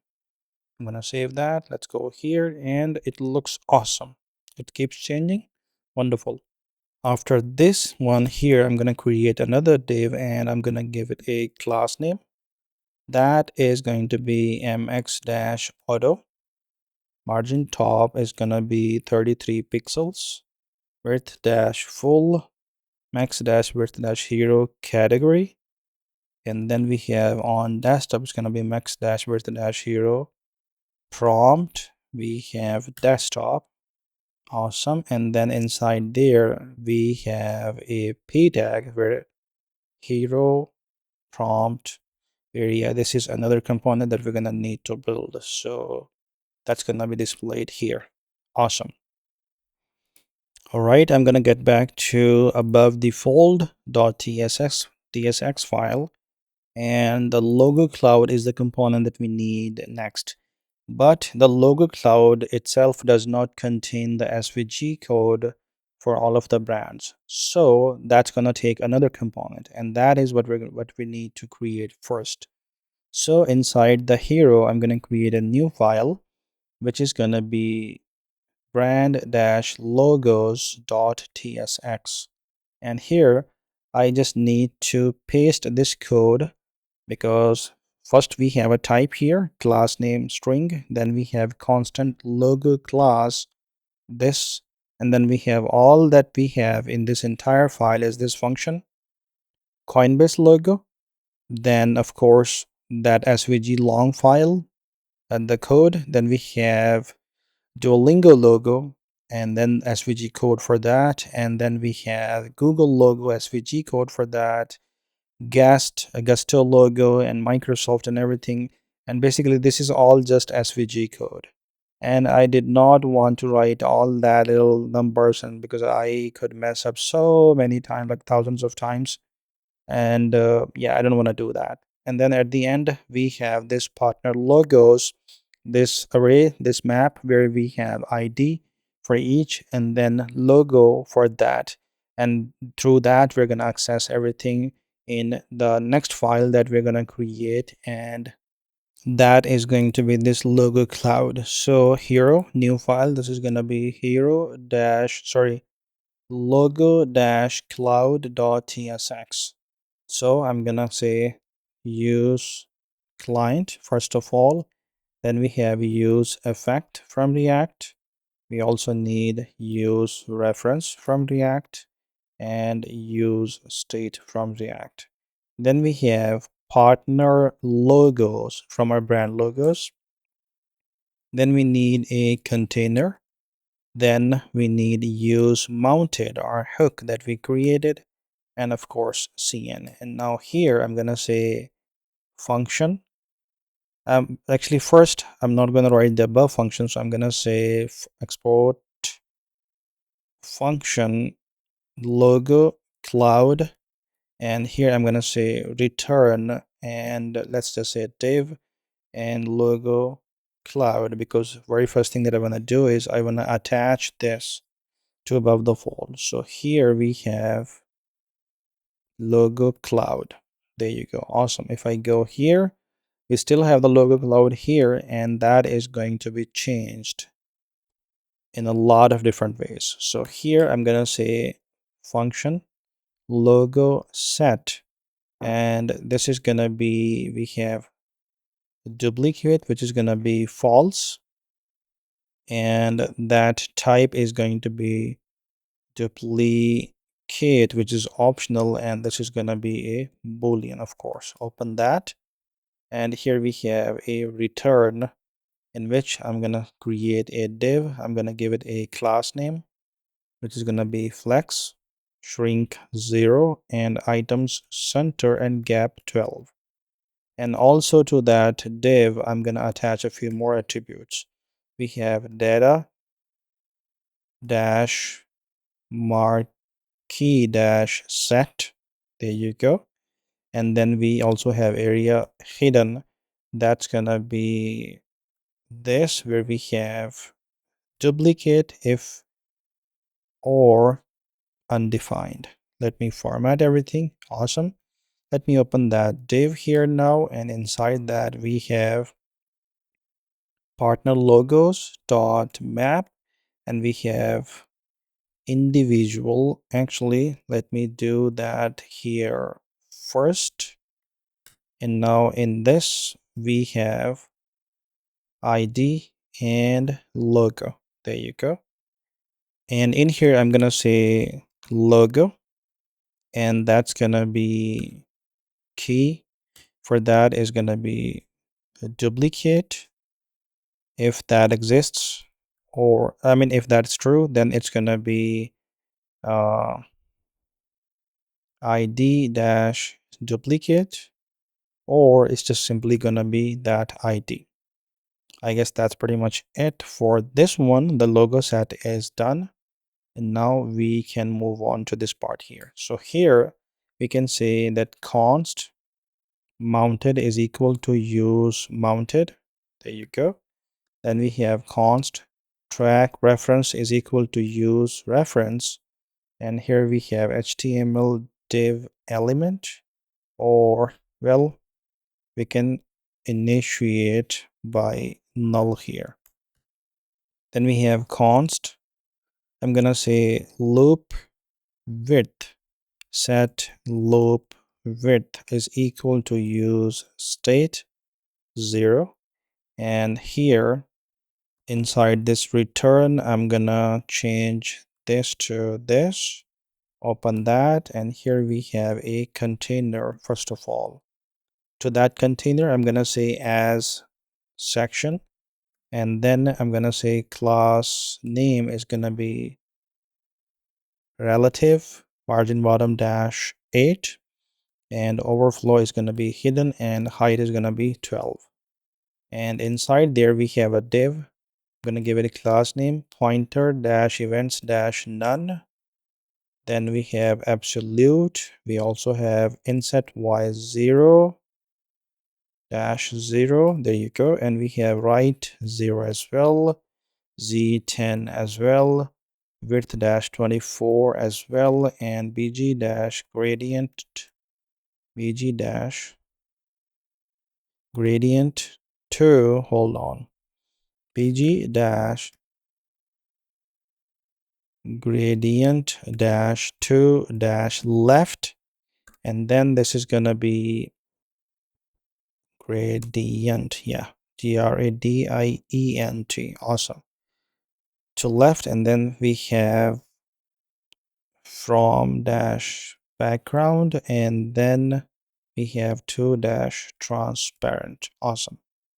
And this is gonna be a self-closing div, and after that I'm gonna create another self-closing div and pointer events none, absolute. This goes same, right 0, z10, width 24, and bg gradient to, actually this first one needs to be changed to right here, from background to transparent, and this one we have to left, and from background to transparent. Awesome. Right after that, here I'm gonna create a div. I'm gonna go open, and inside that div I'm gonna give it a reference, which is gonna be track reference, and then we give it a class name. I'm gonna go for cn. For this one we have flex width dash max, items dash center, gap is 12, and will change transform.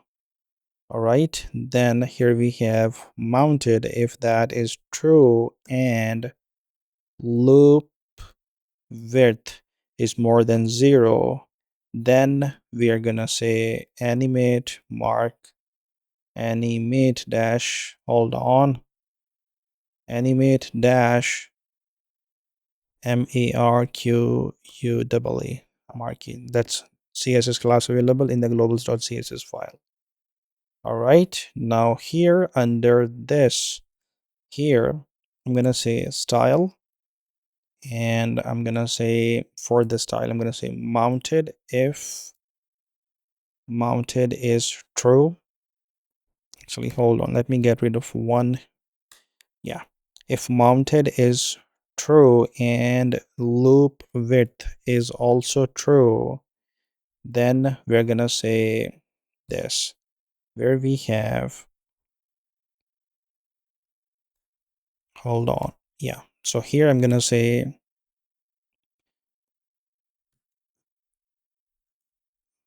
dash dash marquee dash distance as string, and here I'm gonna say this is gonna be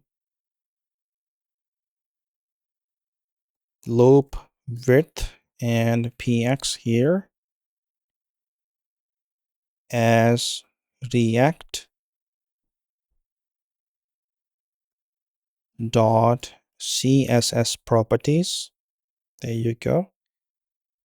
Otherwise it's just going to be undefined. That's pretty much it. Awesome.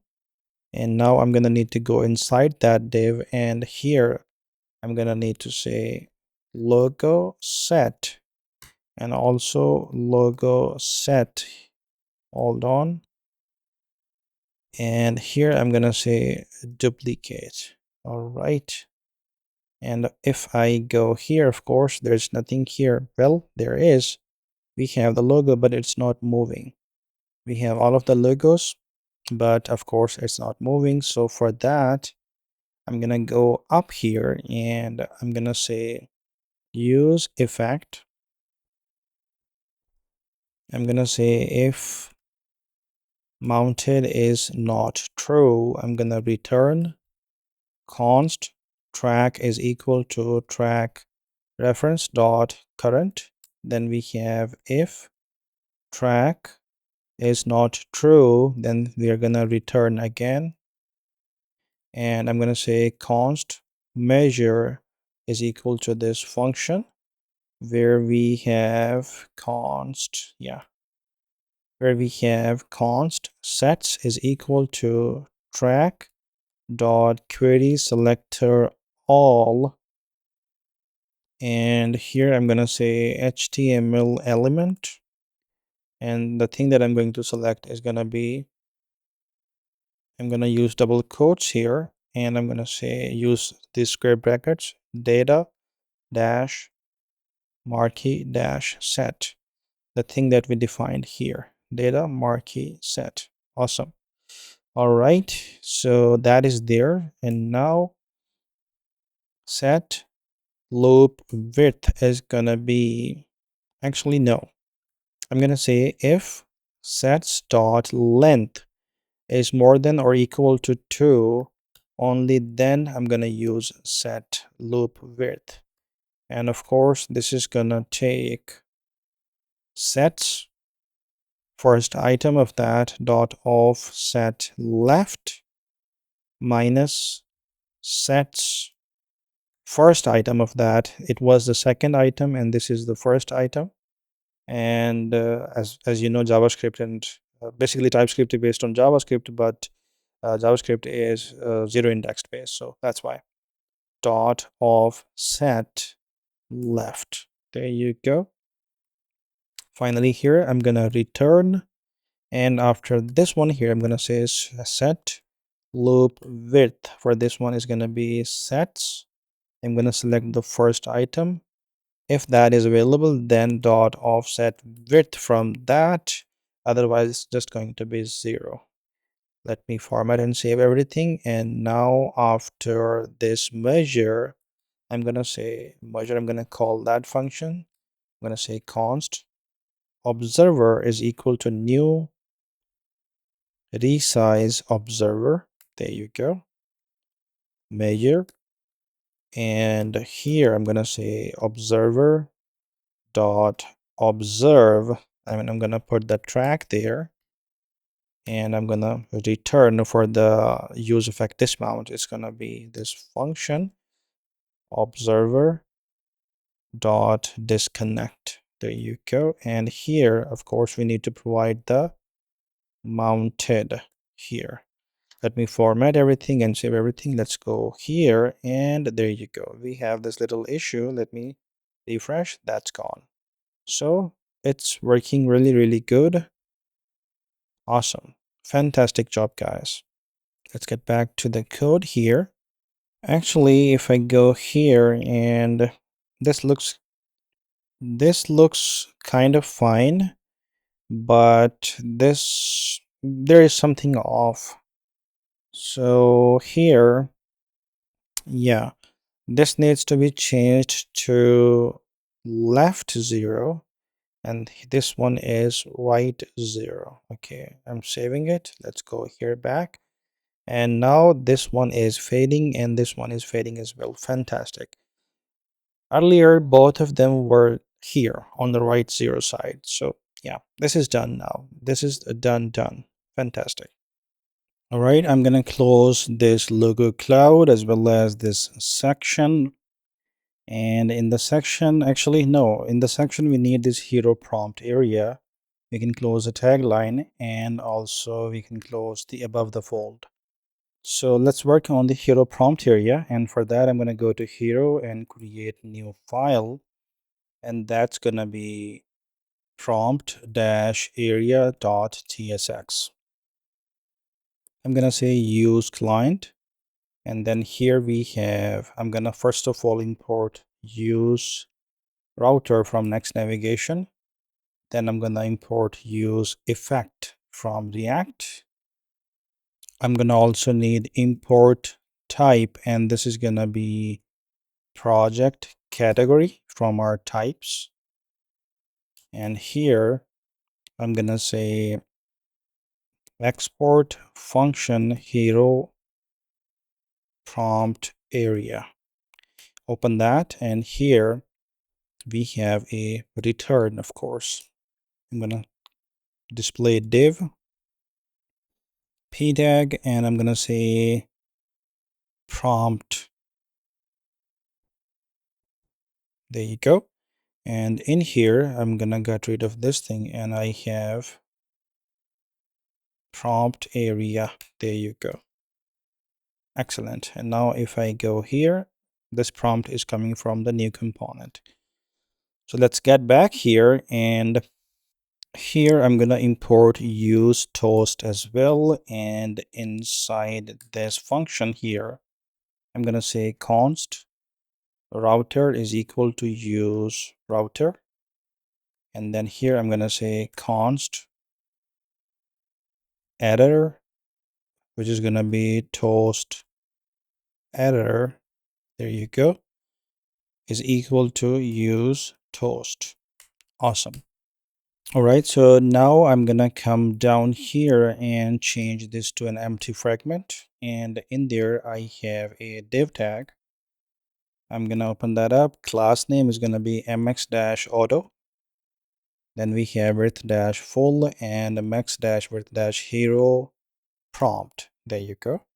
And then in here, I'm going to create a text area. This is going to be a temporary, as later on, this is going to be moved to a shared component that's going to be used here on the landing page as well as on the members area app page.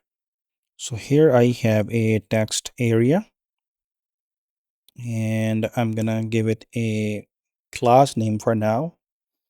That is going to be width-full. Actually, do you know what? I'm gonna get rid of this and use cn here, as we're gonna need to use that later on.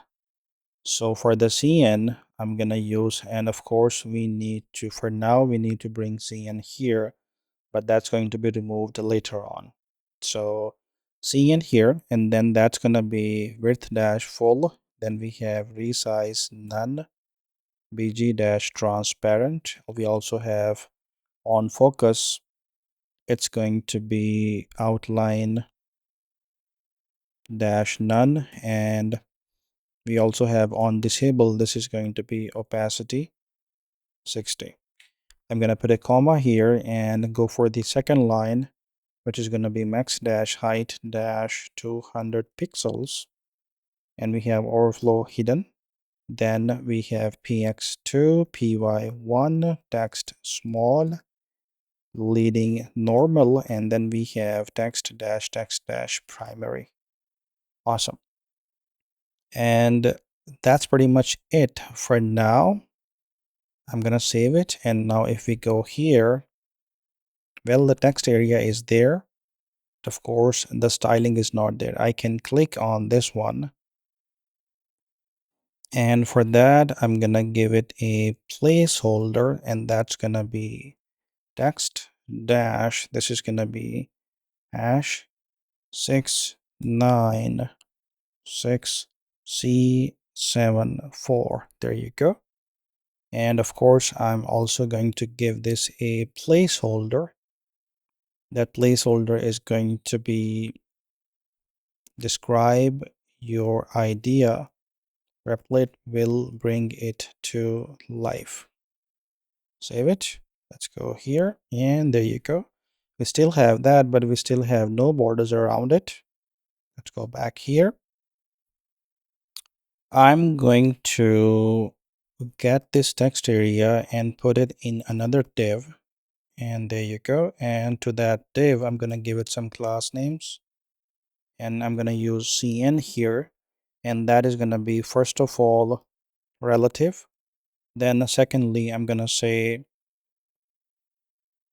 rounded dash 20 pixels. Then I'm going to say border. Then I'm going to say border dash hash ffb199. And then I'm going to say bg dash hash f3 f3 f1. And I have transition colors, and I'm going to change that to transition min dash height. And then I'm going to say duration dash 200. There you go. Let me format that. Let me get back here, and this is what we have so far. All right, we're going to need another div here. So I'm going to get this inspect. I'm going to put it another div here, and I'm going to give it a class name, and that's going to be cn here. Open that. This is going to be px-3 and pb-12. I'm going to save that, format everything. Let's get back to here, and there you go. Awesome. So here, if you go back here, you would notice we have very slight space on the top. So I'm going to get back here, and I'm going to give that here PD-3 here. So let's get back, and awesome. It looks good now. And by the way, just let me tell you that we are doing this whole thing for the exemplary stuff. This whole code is not going to be put here. Eventually, it's going to be moved from here to somewhere other place. And I don't want to spend too much time on that, just to show you guys that this is how it's going to look. It is going to look perfect at the end, but I guess that's pretty much it. And after the text area here, let me create the button here real quick. All right, next I'm gonna get out of this div here, and I'm gonna create a new div. I'm gonna give it a class name absolute. Then we have bottom 3. We also have left 3, and I'm gonna say right 3 as well. And we have flex items center, justify between, gap is gonna be 2 for this one. Open that. We have another div inside. I'm gonna give it some class names as flex min width 0. Then we have flex wrap. We have items center, gap is gonna be 2. Open that div. Here we have a button. To that button, I'm gonna give it a type. That's gonna be button. Then I'm gonna give it class name, and that's gonna be cn. Here I'm gonna open that up. Flex height dash 8, width dash 8, shrink 0. Then we have items dash center, justify dash center, transition dash colors, and on disable is going to be opacity 60. I'm going to put a comma, come down, and here I'm going to say rounded dash full rounded.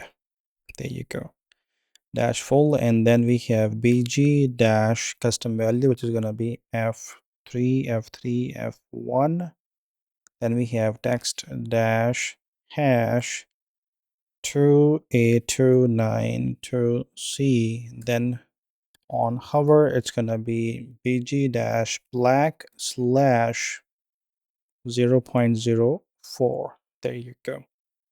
And also to this one, I'm going to say area label. That's going to be add attachment. There you go.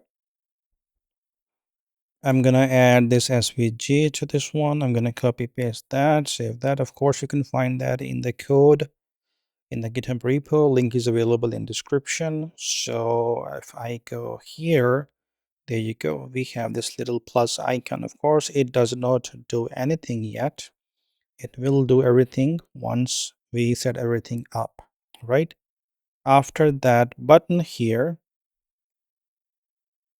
I'm gonna create a span here. I'm gonna give it a class name inline-flex h7, and then I'm gonna have items-center gap 1.5 rounded MD, and then I'm gonna have border replit orange /30, and then BG replit orange /10 px2, and text-access text replit orange, and I'm gonna open that span now. And here we have simply plan mode. There you go. I'm gonna format everything and save everything. And if I go, there you have our plan mode. This gets visible when the plan mode is activated. And since there are no conditions there yet, so I cannot put this inside the condition. Right now, we are just only focusing on the UI. So after this span here, I'm going to create a button. It's going to be type, hold on. Type is going to be button for this one. And we also have class names, flex, height-4, width-4, items-center. Then we have justify center, also rounded. And then we have text-replit orange /80. And then we have on hover, it's gonna be text-replit orange. That button is gonna have a area label as well, which is gonna say disable plan mode, and inside that button we have an SVG.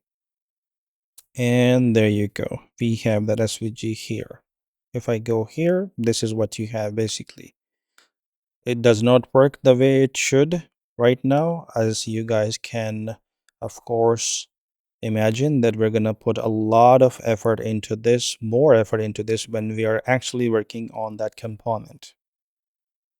There is one thing that I would like to confirm if I go here. So yeah, this button should be inside the span tag.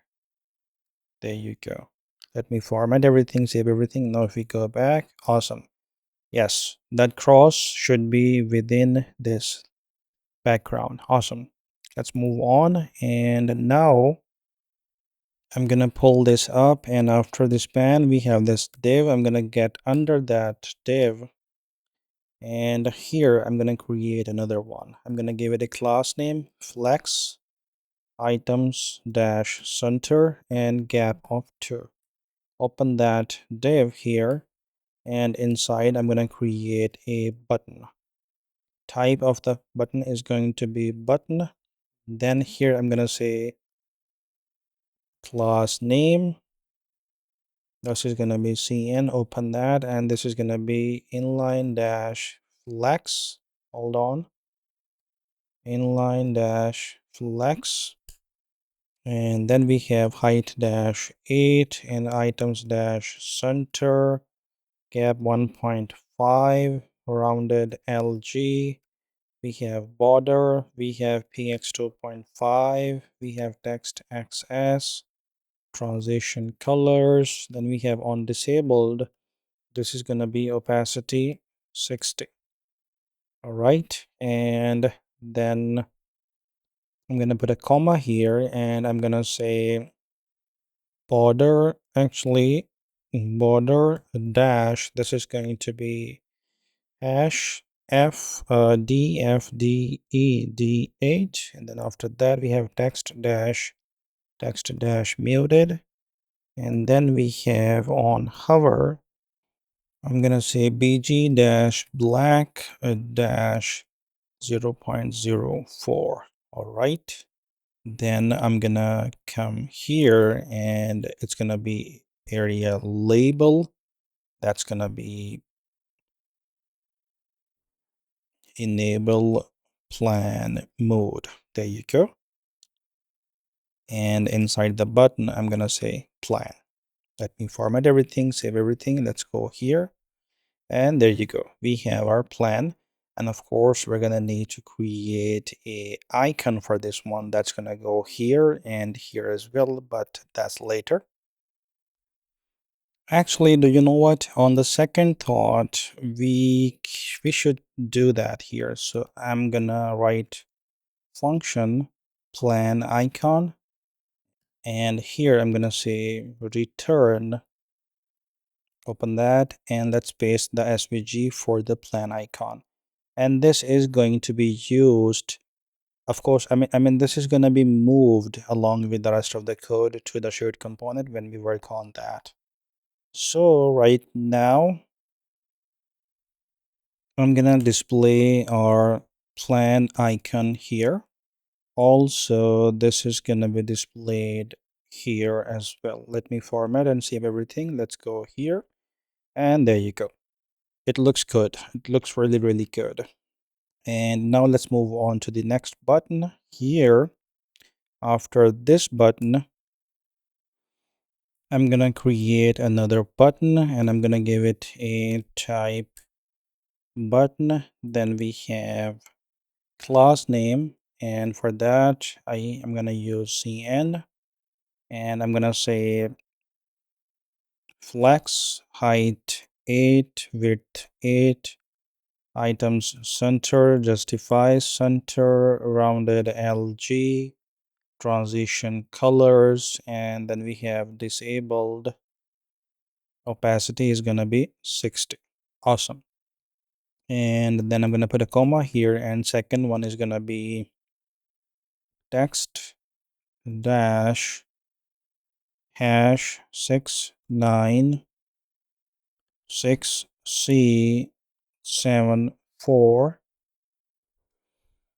and on hover it's gonna be bg black slash 0.04, and of course that's gonna be in the brackets. All right, and now I'm gonna also add area label. That's gonna be start voice input. Fantastic. Now inside the button here, of course, we're gonna need an icon. So for now, I'm gonna say mic, save, and if we go here, there you go. We have a little mic here, but not the icon, and that icon we need to create now. Let's actually create this icon for the mic here now. So I'm gonna go to the very top under the plan icon. Here I'm gonna say function mic icon, and here I'm gonna say active is equal to false, and this is a type of this where we have active basically optional, and it's gonna be boolean. Open that, and here we're gonna say return, and in the return we have this svg. There you go. And there's one thing that I would like to highlight, that this active is being used here. So basically, if the mic icon is active, then it's going to use the current color. Otherwise, it's going to be just none. So that is what we're doing here. And now we need to use that here. So here we have mic icon. There you go. I'm going to go back, and awesome. It looks good. Really, really good. Let's go back and get started working on the next button here. I'm gonna create a button here and give it a class name, and of course before that I'm gonna give it a type, which is gonna be button. The class name here is going to be cn, and in there I'm gonna say flex items dash center, justify center, and we have rounded dash full, and transition all. There you go.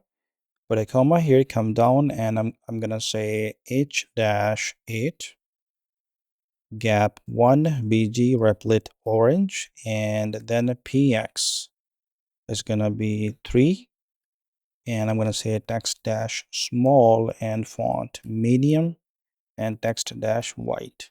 There you go. Also, I'm gonna give it a area label, which is gonna be start. I'm gonna open that button here, and I'm gonna say, I'm gonna put this SVG in here. Let me format everything. There you go, that SVG. And if I go back and see, well, actually that state is gonna be used when we have something here, but by default that color is gonna be changed. So we're gonna need to comment this line, and I'm gonna come up here and I'm gonna say h-8 and width-8, and I'm gonna say bg. This is gonna be hash ffb199, and we also have text dash white. There you go. And now let's go here and here. There you go. We have our button. So with that, basically, we are not completely done, of course, because there are a lot of things that we still need to do about this just Textarea stuff. There are a lot of hooks, there are a lot of functions that are going to be written and integrated with this. So that way we're going to use the AI.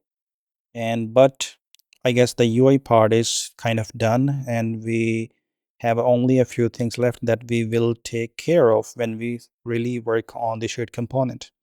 Right now, I would like to work on the example prompts that are going to be displayed here under somewhere in this place. So let's do that. So here I'm going to go to my code editor, and I'm going to create a new file. Actually, I'm going to collapse everything, and under components, I'm going to open a new folder.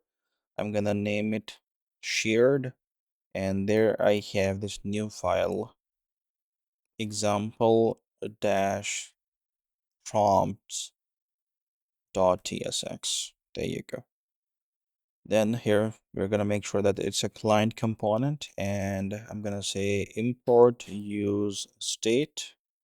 There you go. All right, the next thing that I'm going to import is example prompts, prompt sets from our landing data, and I'm going to import cn, and here we have type example prompt is equal to this label, which is going to be a string, and text, which is also going to be a string. Awesome. I'm going to say const theme styles is equal to this. Let's add some styles. So here we have landing, and for the landing, because later on I'm going to end up adding one for the app as well, just like that. So here in the landing, I'm gonna say wrapper, and this is gonna be flex dash call items dash center and gap dash 2. Then we have label row, that's gonna be relative and height dash 5. Then we have label, that's gonna be text dash sm and text dash muted. Awesome. And then we have refresh, which is gonna be absolute dash right dash 6 top dash 0 flex height dash 5 width dash 5 items dash center and justify dash center. All right, after that we have text dash, it's gonna be custom value hash 696C74. After that we have on hover, it's gonna be bg dash black slash 0.04. There you go. And then after that, here I'm gonna add a chip, which is going to be height dash 8 rounded dash md border, and border is gonna be custom value here hashtag d b d 9D3. There you go. And then we have BG, hashtag EFEEEC. And then we have PX-2. We also have text-13 pixels. And then we have text dash hash 212225. We have also shadow. That's going to be custom value 0 underscore 1 px underscore 2 px underscore RGBA 0.02. And then we have transition dash colors. However, it's gonna be border, and that's gonna be custom value, which is hashtag FFB199. There you go. Let me format everything. I think we are done for the landing part, as that is the only that we need for now. We will handle the app part later. And of course, this whole thing needs to be used as const. All right. Now here we have type, example, prompt, example prompts, props. Upon that, we have a variant. That's gonna be a key of type of theme styles. Then we have on select. That's gonna be a text, which is gonna be a string, and it's not going to return anything. Awesome. Here we have export function, example prompts. No, example prompts. There you go. And let's open this function. And now in here, I'm gonna say variant is equal to landing by default. We also have on select as well. This is gonna be a type of example prompts props. There you go. Here we have const styles is equal to theme styles, and I'm gonna say here variant. Awesome. Let me format everything. I'm gonna come down here, and here we have const prompts example prompt, array of that, and that's gonna be equal to variant. When that is equal to landing, then it's gonna be example prompt sets, and I'm gonna say set index here. Otherwise, I'm just gonna say null here. And of course, we need this set index, so I'm gonna say const set index, and also I'm gonna say set index is equal to use state. For now, it's just 0. There you go. And here I'm gonna return something, and that's gonna be a div. I'm gonna give it a class name, and that's going to be styles dot hold on. Yeah, styles dot wrapper. There you go. For now, I'm gonna open this up, and first of all, I need to get rid of this error. And for that, basically, this is gonna be something for the landing page. When variant is equal to landing page, then we're gonna display these example prompts. But when that is not, means it's the app page, then we're gonna display something else, and that we do not have yet. So I guess what I can do right now, I can get rid of this and this as well. Yeah, so I'm just gonna save it like that. All right, now I'm gonna come inside here, and here we have div. I'm gonna give it class name, and here I'm gonna say styles dot label row. Open that div, create a span, and here I'm gonna give it a class name, which is going to be styles dot label, and I'm gonna say try an example prompt. After the span, we have a button. I'm gonna give it a class name. And of course, this is gonna be a type, which is gonna be a button. And also I need on click here. So I'm gonna say, I'm gonna open this up and I'm gonna say set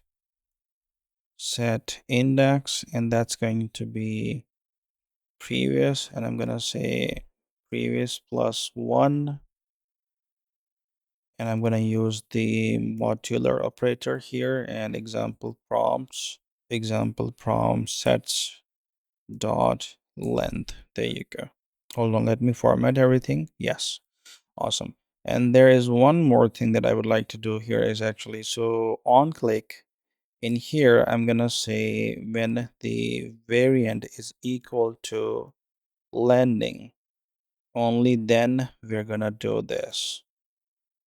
Otherwise, we're gonna make sure it's undefined. Awesome. Fantastic. Now here in the class name, we need styles dot refresh, and I'm also gonna need area dash label, and that's going to be refresh example prompts. And under button, we have an SVG, which I'm going to give you here. So there you go. Of course, that can be found from the GitHub repo. Now under the SVG, we have this button and one div. I'm gonna get out of that div and create another div here. I'm gonna give it a class name. I'm gonna say it's CN, and for that we have flex wrap, and then we have justify center and gap of 2. I'm gonna open that div, and here we have prompts dot map, and in here we have single prompt, and for that we are returning. I'm gonna go inside, and here we have a button. I'm gonna give it a key first of all. That's gonna be prompt dot prompt dot label, and then we have type button. We also have on click, that's gonna be this on select. When that is there, then prompt dot text on that. Awesome. And then we need class name as well, and for the class name I'm gonna say styles dot chip.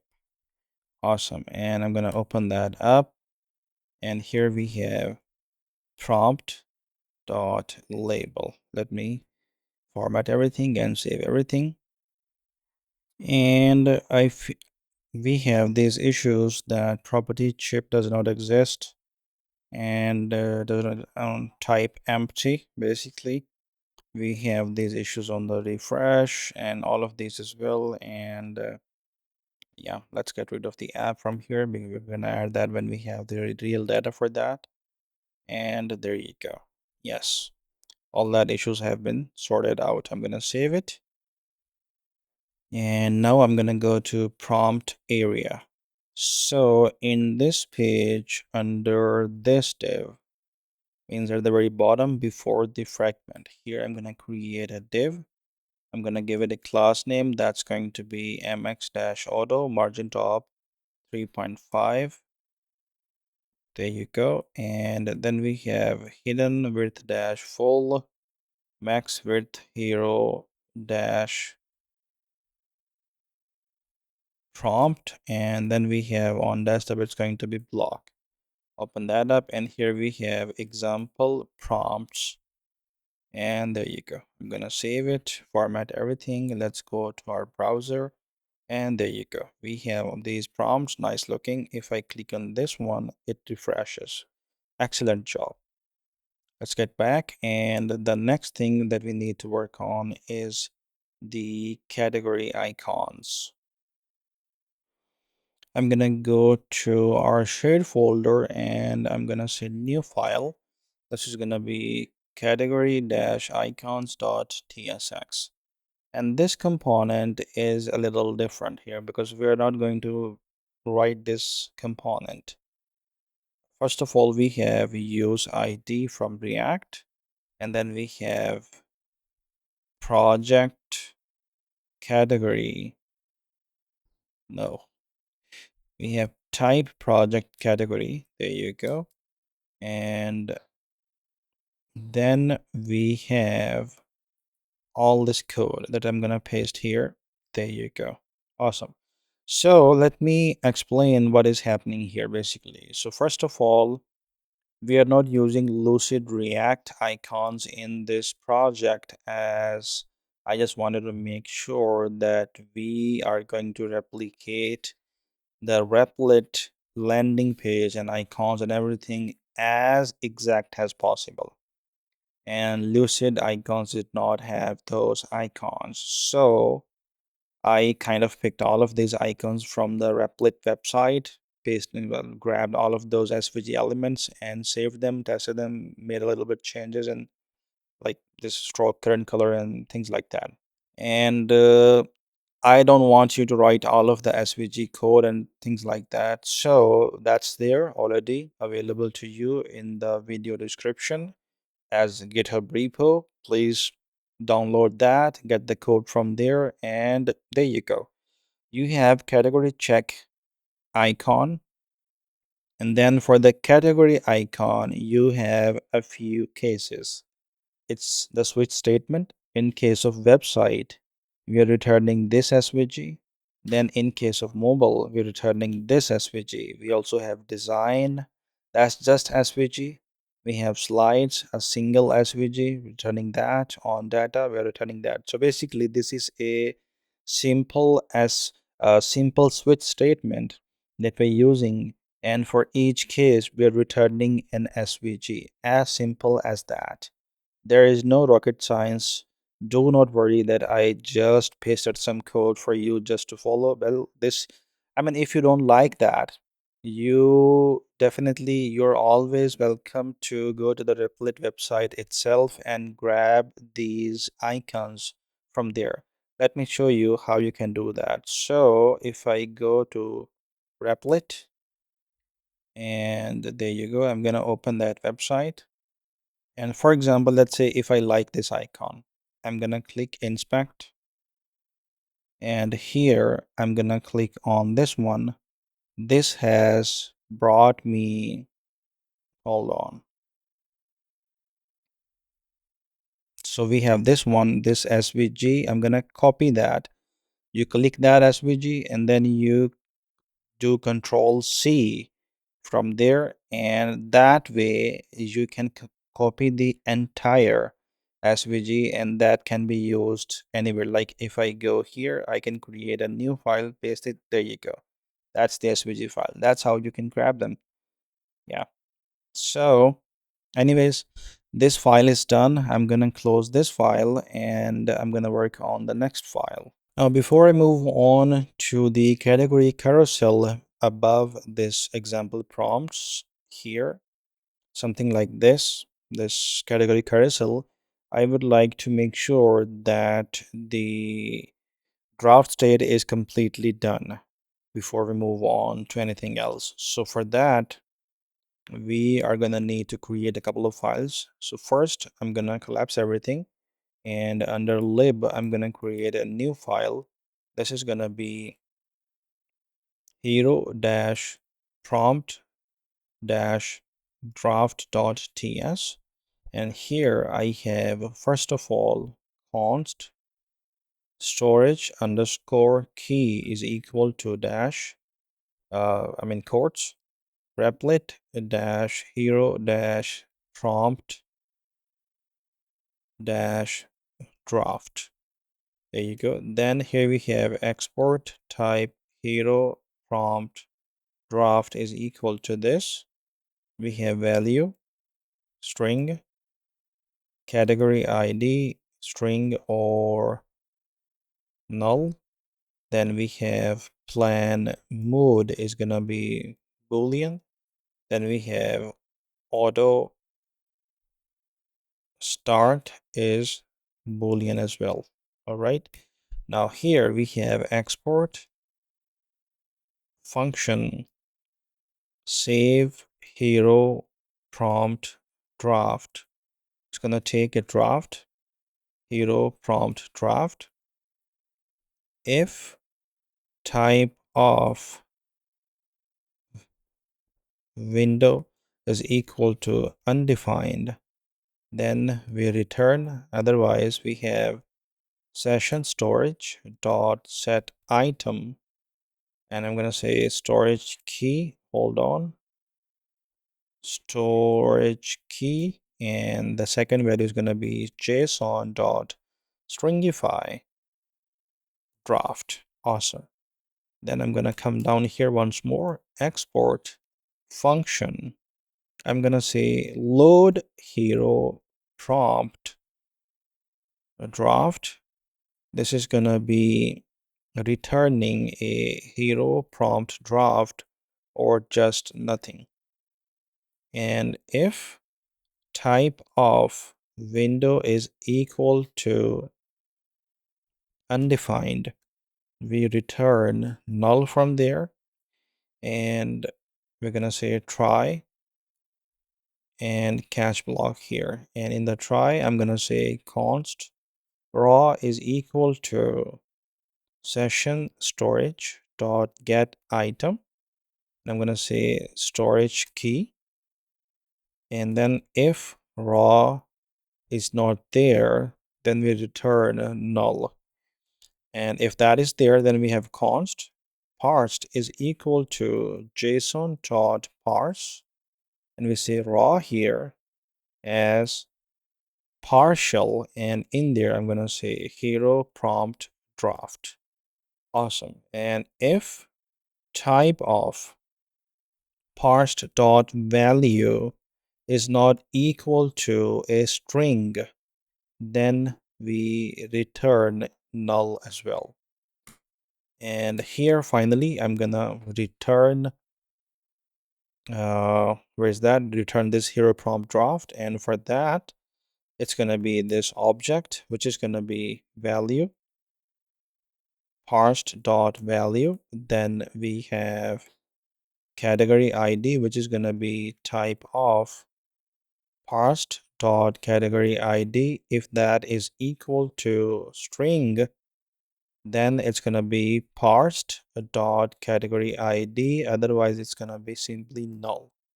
And then we have plan mode.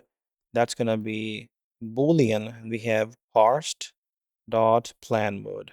And then we have auto start. That's gonna be Boolean and parsed dot auto start. Hold on, auto start. There you go. Let me format everything, and now under the catch I'm gonna say return null.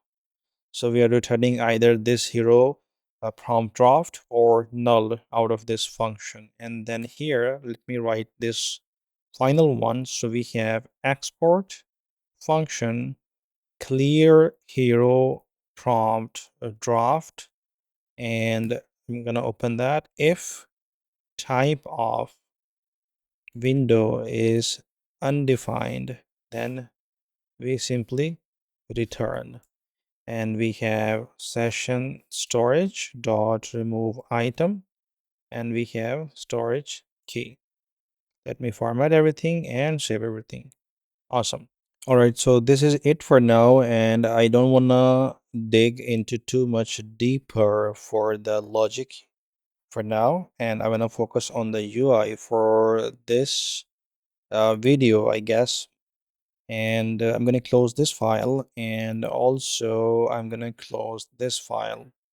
And here I'm going to need another one. So I'm going to create a div here, and inside that div we're going to need another component. So for that I'm going to go in the shared folder, and I'm going to create a new file which we have category dash carousel.tsx. So this is going to be a client component. There you go. And then we have use effect from React, also use ref from React and use state from React. Then we're gonna need category check icon and then also category icon as well. And here I'm gonna need project categories from the landing data and type project category as well, of course. Let me put this here, and then I'm gonna need a CN as well. Awesome. Here we have const. I'm gonna say category underscore item underscore width is equal to 96, and then we have const theme styles for this one. I'm gonna open that up. We have landing, and in the landing I'm gonna say arrow first of all. So for the arrow we have flex h-7 width-7 shrink-0 items-center. Then we have justify-center. We have rounded dash 6 pixels. Also bg dash this custom value where we have var. I'm gonna say dash dash carousel dash arrow dash bg, and then afterwards we have text dash secondary, also transition dash background dash color comma transform, and then we need duration dash 150 ease dash out enabled. It's gonna be hover, and on hover it's gonna be bg dash this custom color hash e8 e7 e3. Then we have on enabled, this is gonna be active, and then on active it's gonna be scale dash 95. Also on enabled, and when it's active it's going to be bg dash hash e0 dfdb. Awesome. Then we need on disabled, this is gonna be cursor dash default. Awesome. And then here category icon is going to be flex height dash 12 width dash 12 items dash center justify dash center rounded dash 2xl border. Then we have border dash this custom value hash dbd9d3. Awesome. And then we have bg dash this where we have hashtag f1f0 ee. Awesome. And then we have on hover it's gonna be border dash hashtag cfcbc4 group dash hover it's gonna be bg dash hash ebea e7, and then we have group dash active, that's going to be scale dash 0.97. Then we have group dash active border dash custom value where we have hashtag c9c7c0. Then we have group dash active, it's going to be bg dash hash e5 e4 e0. I think that's pretty much it for this one. Let me get down, and here we're gonna need category label, and that's going to be pd-1 text-center text-xs leading, it's going to be 18px. Then we have text-secondary, and then we have selected icon. Just no need for that here. Yeah. So that's pretty much it. And I'm gonna make sure that it's being used as const here. And here we have type, category, carousel props is equal to this, where we have variant. It's gonna be key of, type of, theme styles. We have selected category ID. That's gonna be a string, or it's going to be null. Then we have on category toggle. It's going to take a category, and then that's going to be a project category type, and it's going to be void. Awesome. Here, I'm going to say export function category carousel. Open that. Here we have variant. That's lending by default. Then we have selected category ID, and then we have on category toggle, of course. There you go. And of course, that's going to be a type of category carousel props. And let's open that function. We have const styles is equal to theme styles, and here we have variant. Then here we have const scroll reference is equal to use reference, and this is going to take an HTML div element which is going to be initiated by null. Awesome.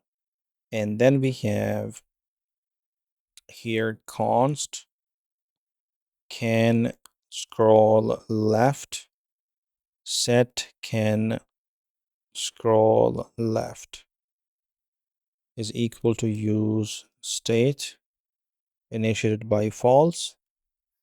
And I'm gonna copy this, paste this over here, and this changes to right, and use state false.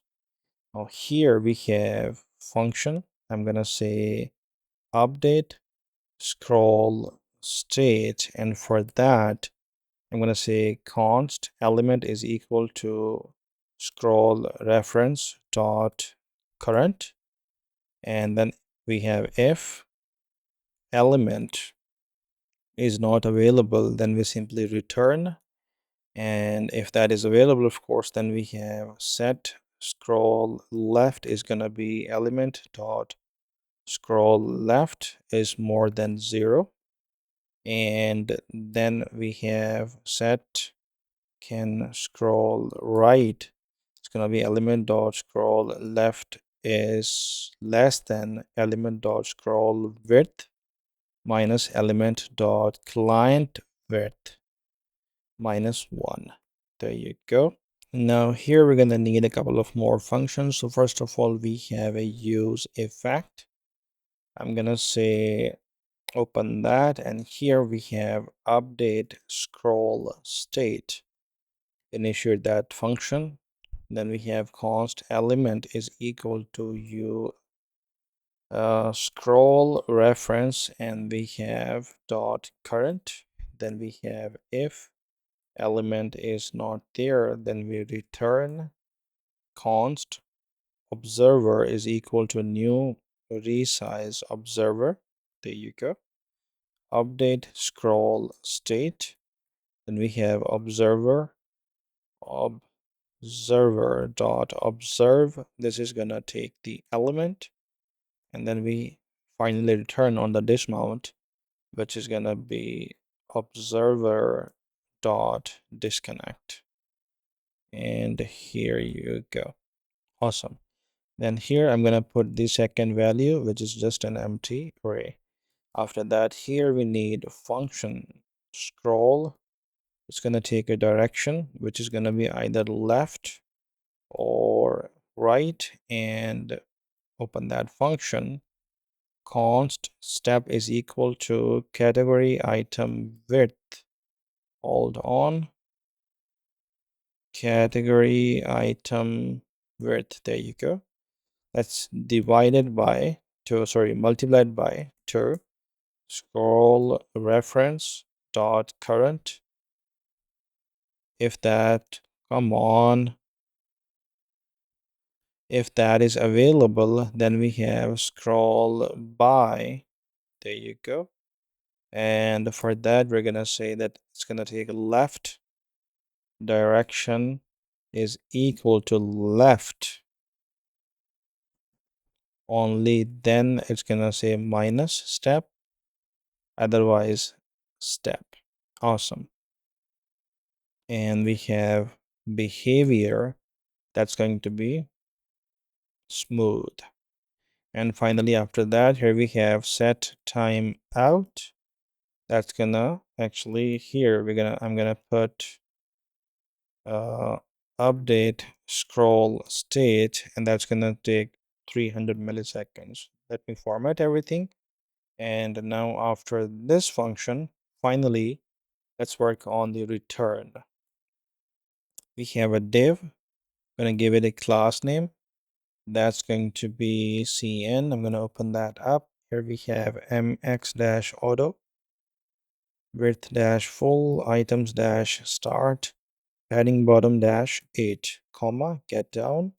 On mobile, it's gonna be block. Mobile, it's gonna be padding bottom -6. Comma, get down here, tablet up, it's gonna be flex. Then we have tablet up, it's gonna be height -100 pixel. Then we have tablet up again. There you go. That's going to be max -width -hero category. And we again have tablet up. That's gonna be justify center tablet up. It's gonna be gap of 2. Then here I'm gonna come inside this div.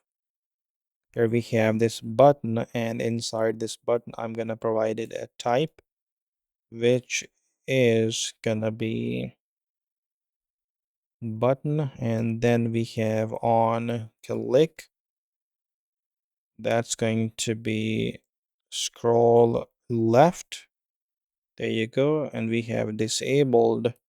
When that's going to be disabled, well, it's going to be disabled when can scroll left is not true. And we also have class name here. And let me format everything and get down here. This is going to be styles.arrow. Then here I'm going to say margin top 2.2, come on, 2.5. Then here I have hidden, and tablet up is going to be flex. And here can scroll left. If that's the case, when that's not true, then only opacity is going to be 50. All right, now here I'm gonna provide area label, and that's going to be previous. I'm gonna open that button, and in here I'm gonna paste this SVG, of course. Awesome. And now after this button here, I'm gonna create a div. Inside this div, I'm gonna give it a reference, and that is going to be scroll reference. Also, we need on scroll, that's going to be update scroll state, and of course class name, that's gonna be cn. Here, open that, and I'm gonna say hide scroll hide dash scroll bar. Then we have flex width -full, min -width -0. Also items start and overflow x, come on, the x auto. There you go. And here I have tablet up width -480 pixels. Also on tablet up, it's gonna be shrink 0. Excellent. Let me format everything, and then here I'm gonna open this up and I'm gonna say project categories dot map. Then we have individual category, and then on that I'm gonna say const is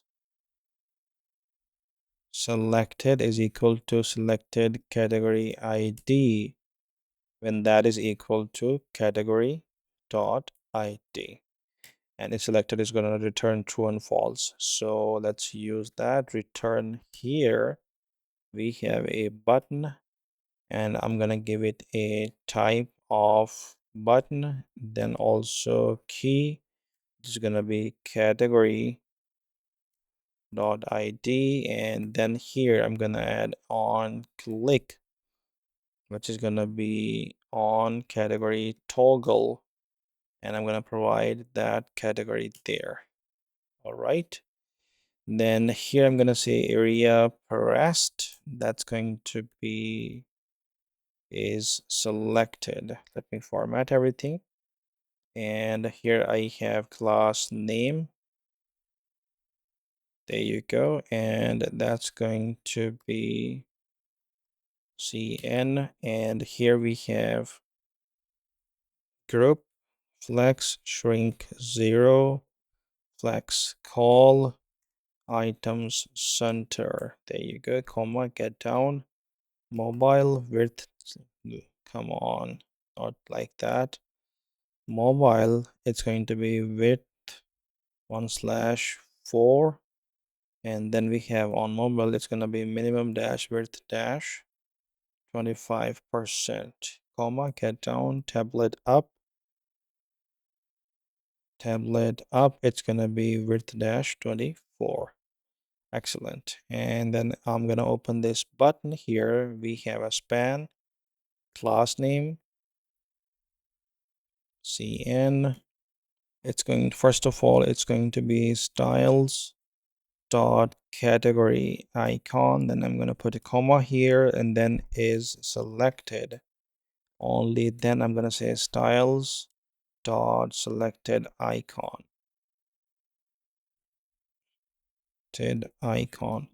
and yes, we need that here.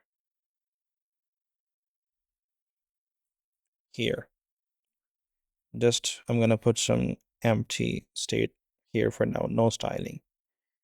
All right, so I'm gonna open span here now. Let me format everything, span open, and here I'm gonna say is selected when that is true and when that is false. In case of true, I'm gonna display category check icon, and in case of false, I'm gonna display category icon, and I'm gonna display icon is going to be category dot icon. There you go, awesome.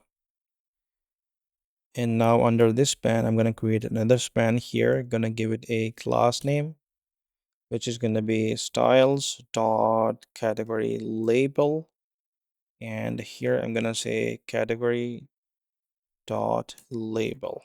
I think that's pretty much it. Let me format and save everything. I'm gonna scroll up a little bit, and I'm gonna get under this div here, create a button. I'm gonna give it a type, which is gonna be button. Then we have on click, and I'm gonna say scroll. This is gonna go for the right, and then after that it's going to be disabled when can scroll right is not true. And then we also have class name, and this is going to be CN. Let me format, get down here, that's going to be margin top dash 2.5, and then we have hidden tablet up, it's going to be flex. Also it's going to be styles dot arrow, comma here, then comma here, and can scroll right. If that is not true, then we have opacity 50. There you go. Let me format everything. And now inside this button here, actually before that, we have area label. That's gonna be next. And inside here, I'm gonna paste this SVG. And there you go. I guess that's pretty much it for this entire component. Let me check. Yeah, that's not the problem. Yeah, that's neither. And yeah, we're good. Awesome. Now, before I get to the logic part, before I get to the UI part and start displaying this carousel on the web browser, I would like to work on a simple hook that is going to be used for the category, of course. So I'm gonna close that file and I'm gonna collapse everything, and under the lib here I'm gonna create a new file. I'm gonna call it use dash infinite dash carousel.ts, and of course this is going to be a client component.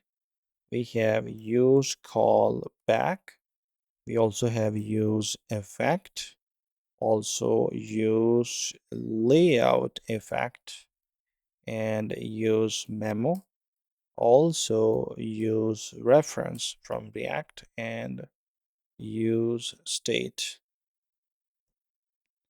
There you go. Here I'm gonna say also use mounted R hook that we created, and I'm gonna say function mod. For this one, I'm gonna take one argument number and the second argument as number as well. And the simplest thing that this is going to do is return. There you go. And in here, it's going to take one, use the modular operator on that, M, then add on second value to that. And then for that, it's going to use the modular operator on everything and give us the back whatever remainder is. So here we have function use carousel viewport width, and here I'm gonna say const mounted is equal to use mounted. Then we have const viewport reference is equal to use reference, HTML div element, and it's gonna initiate it by null. Now here, what's the issue? Yeah, got it. There you go, fixed. Now we need const width and set width. That's gonna be equal to use state 0. And then here we have use layout effect.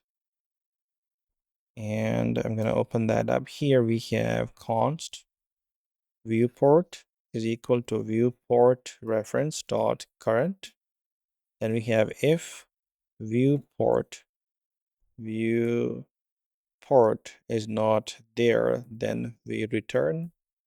We have const update is equal to this function where we have set width viewport dot client width. There you go. And we use the update function here, of course. Then we have const observer is equal to resize observer. There you go. And I'm gonna use the update on that. This is gonna be new. Yeah. Then we have observer dot observe, and it's gonna take a viewport. Awesome. We return on the dismount, which is gonna be observer. Come on, why do I keep writing J in there? Observer dot disconnect. Awesome. And as a second parameter to this one, I'm gonna provide an empty array to this use layout effect.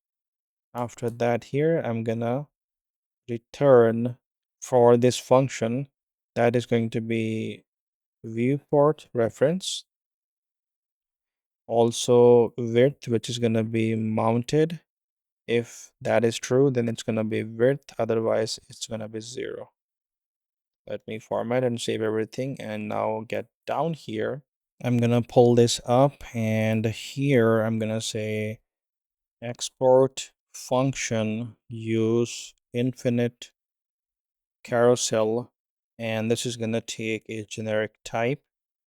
And here we have, it's going to take items, and that's going to be array of that generic type. And here we have const count is equal to items dot length, and we have const viewport reference and width is equal to use carousel viewport, hold on, use carousel viewport width. That's the function. There you go. Now here we have const slides is equal to use memo. I'm going to open that, and here we have first of all this function, and that's going to be going for items. Here I have count -1. Then I'm going to put dot dot dot items, then items here, and then 0. And then the second value for this one is going to be items and count for this use memo. All right, then we have const here. I'm going to say position and set position. And here we have use state 1 const enable transition and set enable transition is equal to use state. That's going to be true here by default. Then const position reference is equal to use ref position, and there you go. Here I'm going to say use effect, and I'm going to open that function if position ref dot current is not equal to position, then I'm going to say position reference dot current is equal to position. I'm going to set that there. And here I'm going to say position. All right. Now after this, here I have const active index is equal to mod. We have a position -1 comma and count.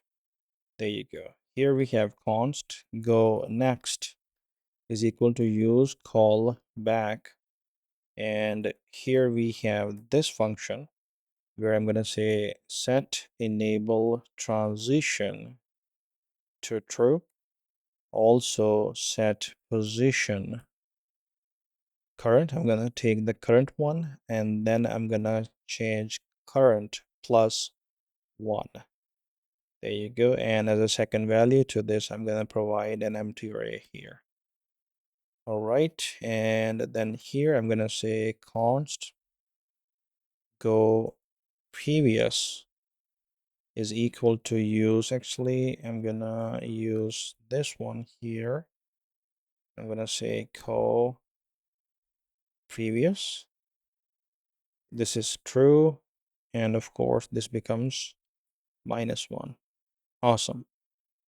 And then in here I'm gonna copy this one more time, and I'm gonna say go to index, and here for this time I'm gonna provide an index number, and then set transition to true, of course. And then here I'm gonna say set position. I'm gonna say index +1. There you go. After that, here I'm gonna say const handle transition end is equal to use call back, and here I'm gonna bring this down here as well. And here I have this event.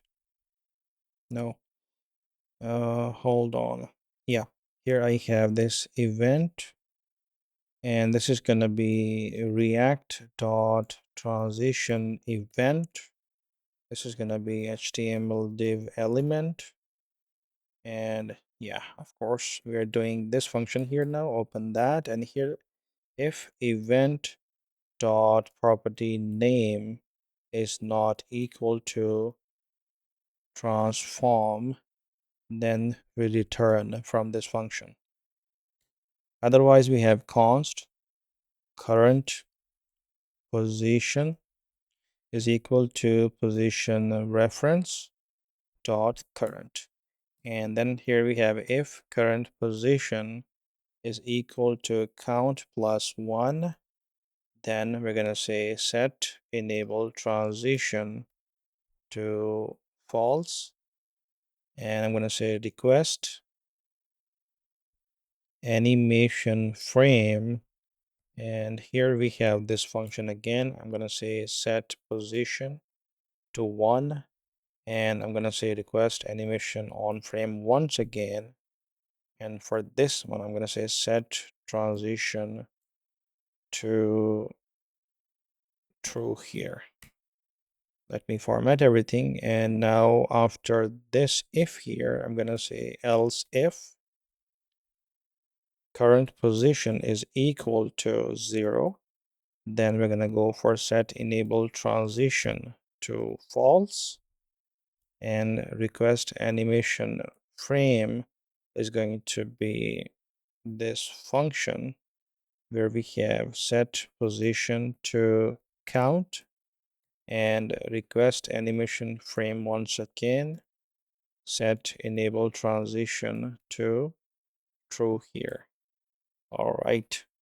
And of course, to this callback function here, we're going to provide the second, which is going to be count in this case. Let me format everything and we're good to go.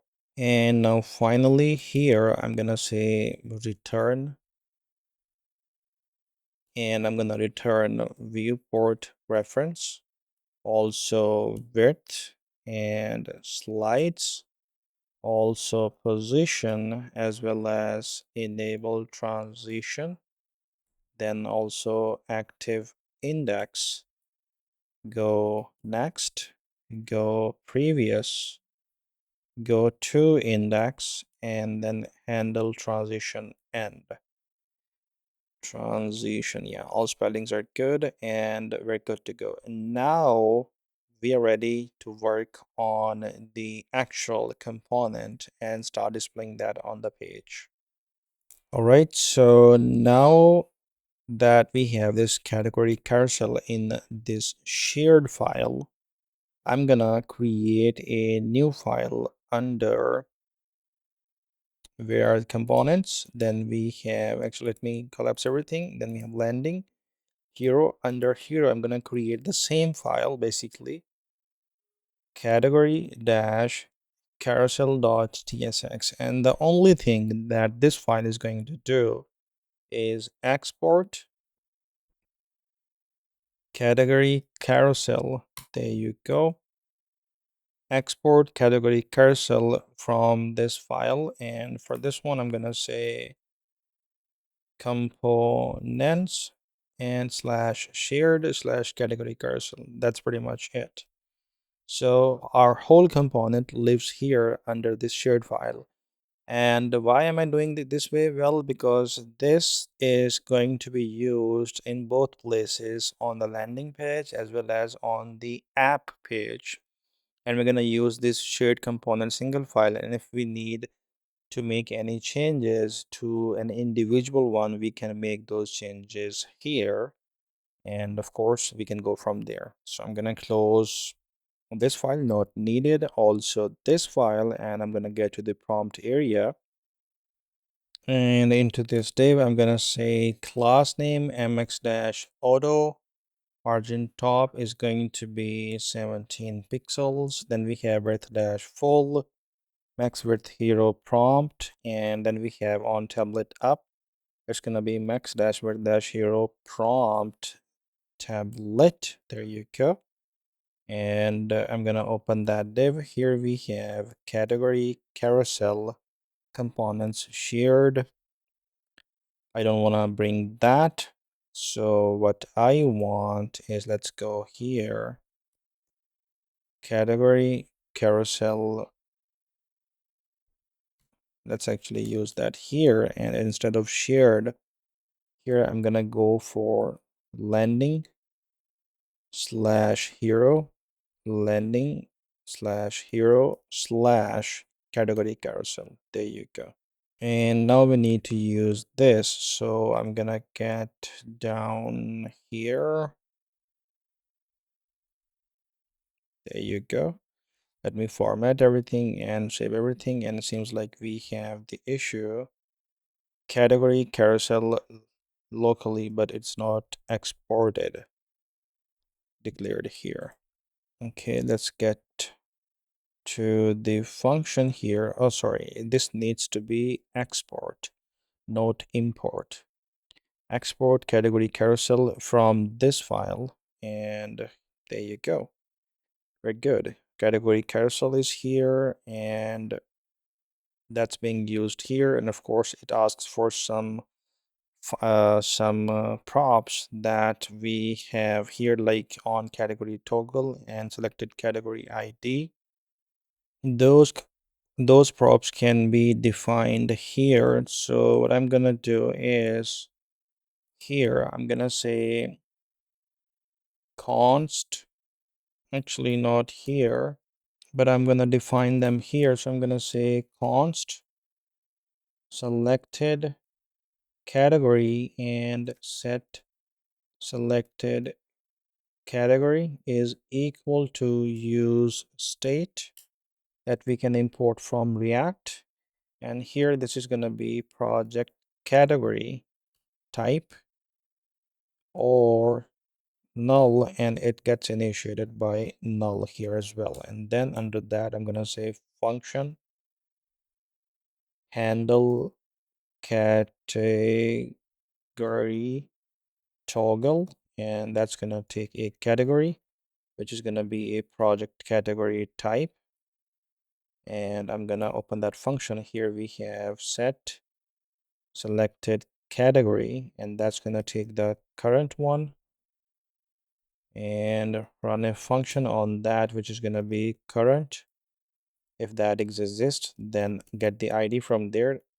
That is equal to category.id. If that's true, then we set null. Otherwise, we have category here. And I guess that's pretty much it here. And we need to get rid of this curly brace, as this is going to be a direct return. All right, let me format everything and save everything. Awesome. And of course, now these can be used here. So I'm gonna say here we have selected category ID.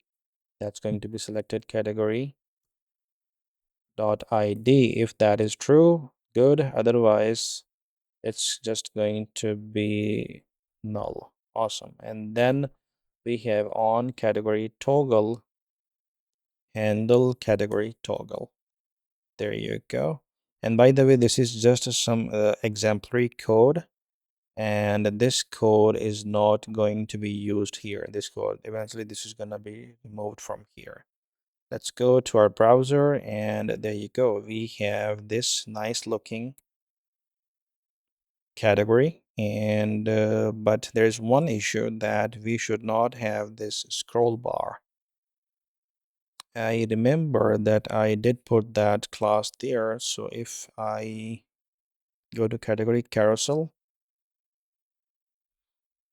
and here I should have hide. Yeah, I missed an R from there. Hide scroll bar.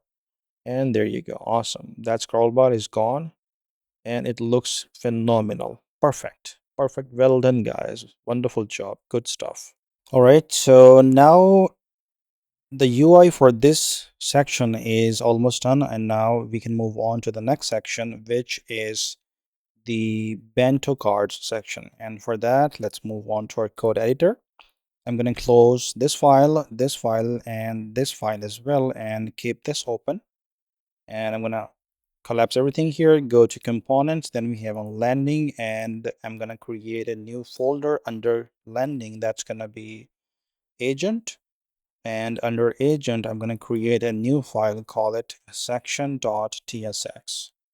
And first of all, I'm gonna import link, then I'm gonna import agent features, and here we have export function agent section, and of course we're gonna return a section, and I'm gonna say agent section here for now. And let's get to this, and here I have agent section. There you go. And if I can save that, let's get back here, and awesome, agent section. This is the one that we're gonna work on now. Let's get back here, this section.tsx file, and I'm gonna provide a few classes here. Class py12, and on desktop it's gonna be py20. There you go. Then here we have a container that we are importing, and that container is gonna have a class name. Below desktop is going to be px-4. There you go. And here I'm gonna say div. Class name is gonna be text-center. Mobile, it's gonna be flex. Then we have on mobile, it's gonna be flex-call. And then we have on mobile, it's gonna be items-center. And on mobile again, it's gonna be gap of 4. Open that div. Here we have h1, and I'm gonna say meet agent 4. And that agent 4 goes within a span tag. So to that h1, I'm going to provide some class names: font-display, text-48 pixels, font-normal. Leading for this one is going to be 48 pixels as well. And tracking is going to be this minus 2.88 pixels. Then we have text-agent heading, and then we have on desktop it's gonna be text-68.92 pixels. Then we have on desktop it's gonna be leading none, and on desktop tracking is going to be this custom value, which is minus 4.14 pixels. I guess that's pretty much it. And now I need to provide these classes to the span tag as well. So class name, text-replit, orange. I guess that's it. Let's get back here, and there you go. We have meet agent 4 as our headline. Under that, we need a p tag. So I'm going to give it class names. That is going to be font-display, text-to-XL. Then we have leading. That's going to be 19.92 pixels. And it's going to be tracking normal, and change that to tracking minus 0.96 pixels. Text-dim. There you go. And then we have on mobile, margin top is going to be 0. On desktop, margin top is going to be 4. Then desktop again, text is going to be 28 pixels. And then on desktop again, leading is going to be tight. Then on desktop again, tracking is going to be changed to minus 0.04 em. And inside there, I'm going to say creative, hold on, creativity runs on Replit. There you go. Let's get back here, and awesome. Now I'm going to get back under this div. I'm going to create another div. I'm going to give it class name margin top -6. flex call gap 4, tablet up is gonna be gap 6, on desktop margin top is gonna be 8, and on desktop gap is gonna be 4. Open that div, another div here, give it class name, contents, tablet up is gonna be grid, then tablet up is gonna grid calls 1, then tablet up is gonna be gap 4. And also on desktop is gonna be grid calls 2 for now. Change that to min max 0 comma 799px, actually fraction, underscore min max 0 comma 533 fraction. And then open that div. Here we're gonna have a featured card component that we haven't created yet, and another featured card component here that we haven't created yet, of course. Then under that div here, I'm gonna create another div, class name, contents, tablet up. This is gonna be a grid, and tablet up grid calls 1. Then tablet up is gonna be gap 4. We have desktop grid calls 2. Change that to min max 0 comma 533 fraction. The order has been reversed here. Then we have min max 0 comma 799 fraction. And then I'm gonna get to that, and here we're gonna have those here as well. So this featured card is gonna be basically canvas. Then this featured card, actually we can use something like, no, we cannot. So yeah, canvas, and then this is gonna be parallel, and this one is gonna be artifacts, and this one is gonna be teams. Awesome. Let me format everything and save everything. Let's go here. So this is what we are building. Well, doesn't look good at all. Yeah.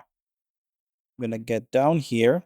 Right now, I'm gonna bring it up, and here under this div being inside the container, let's create another div. Give it a class name, margin top dash 8. Then we have flex wrap, items dash center, justify center, and gap is gonna be 8.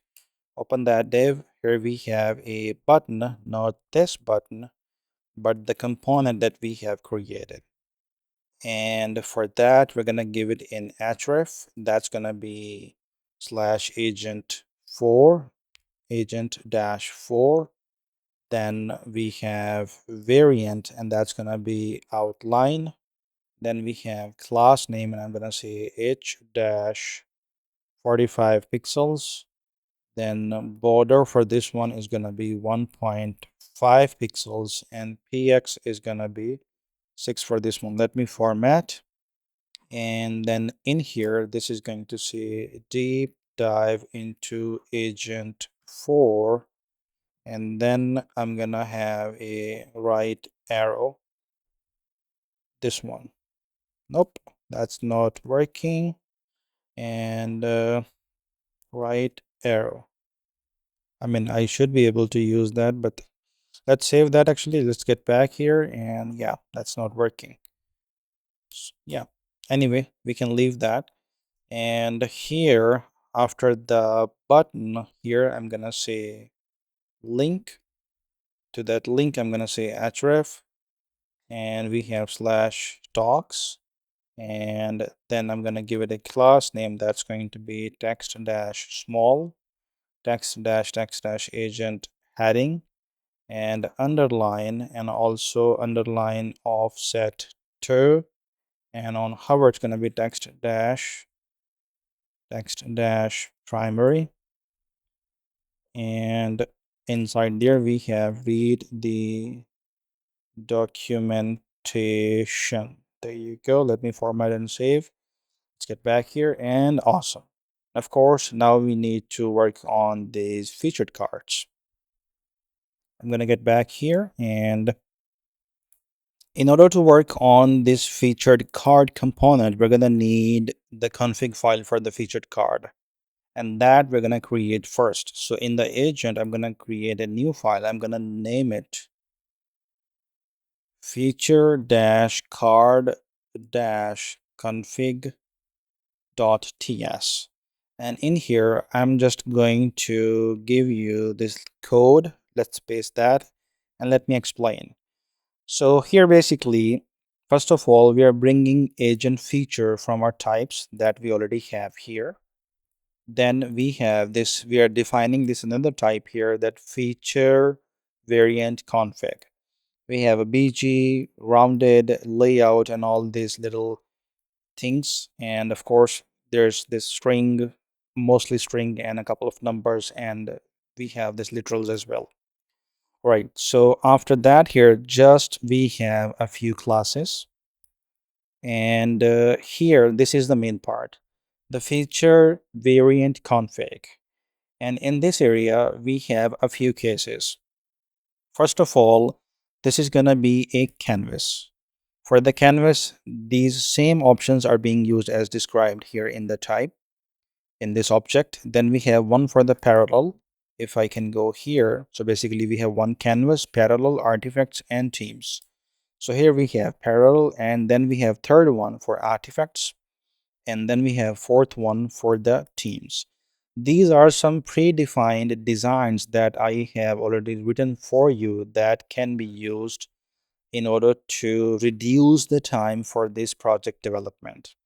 I just wanted to make sure that you don't have to write the code what's repetitive, and you can learn the most out of this project. So here I'm going to close this project, this file now, and create a new one. And that is going to be under the same agent folder. That's going to be feature-card.tsx. That's the component.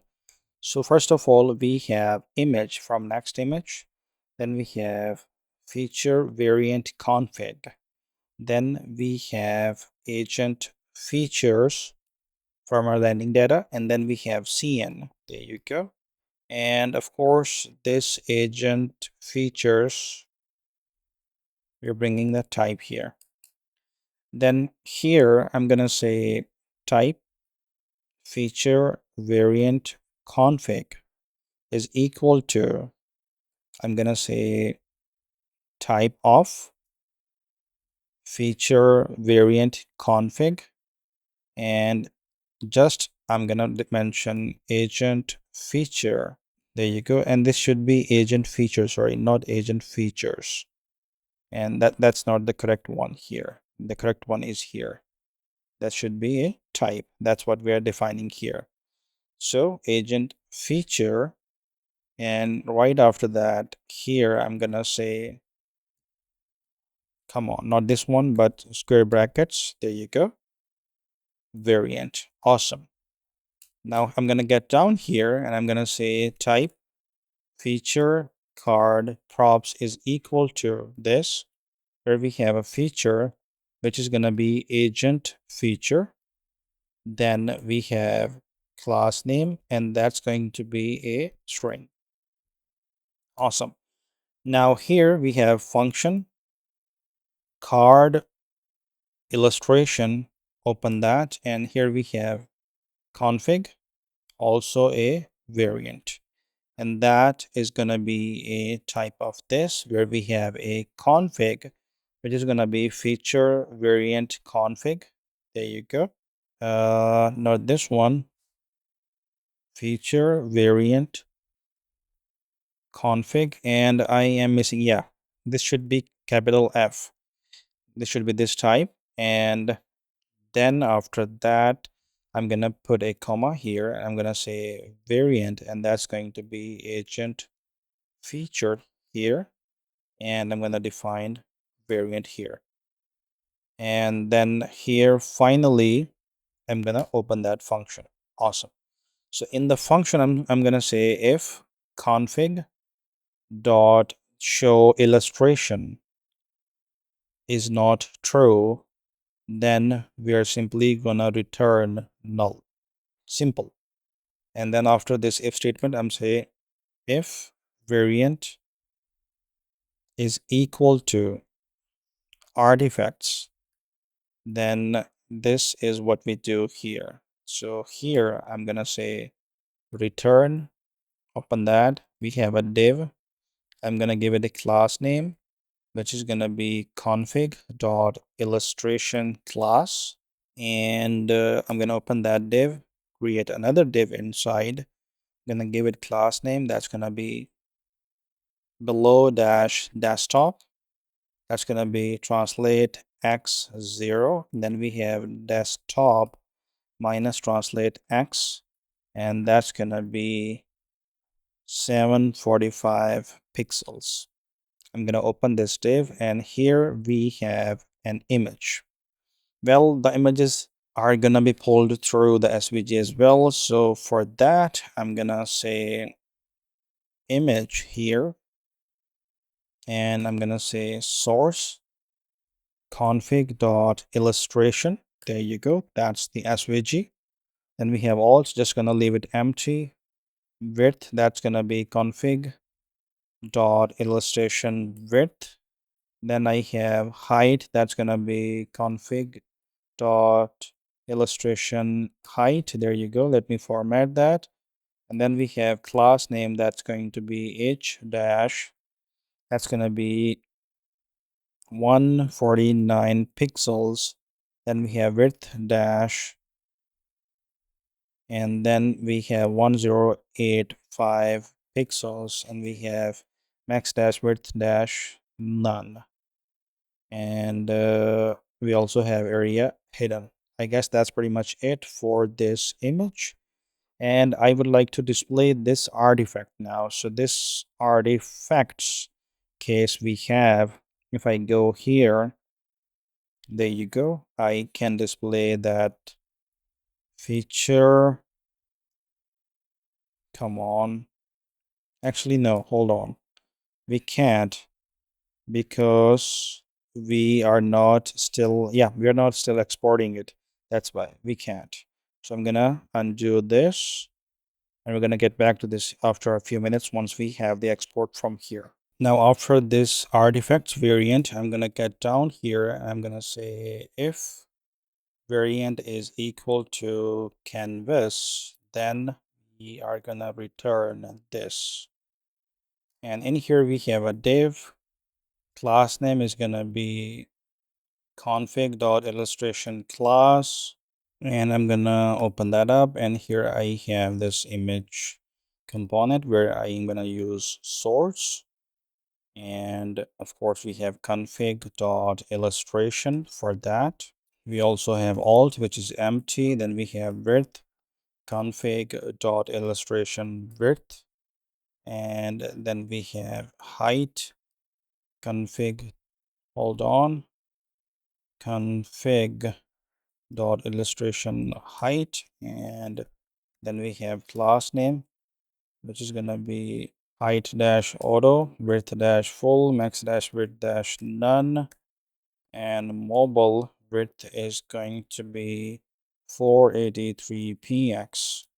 We have mobile max width dash none here as well. And that's going to be tablet up width, which is going to be 482 px. Let me format everything, and I guess we are done with this. We need one more thing, that is gonna be area hidden. That's it. And yeah, px, yeah, it was just coming to the second line, that's all.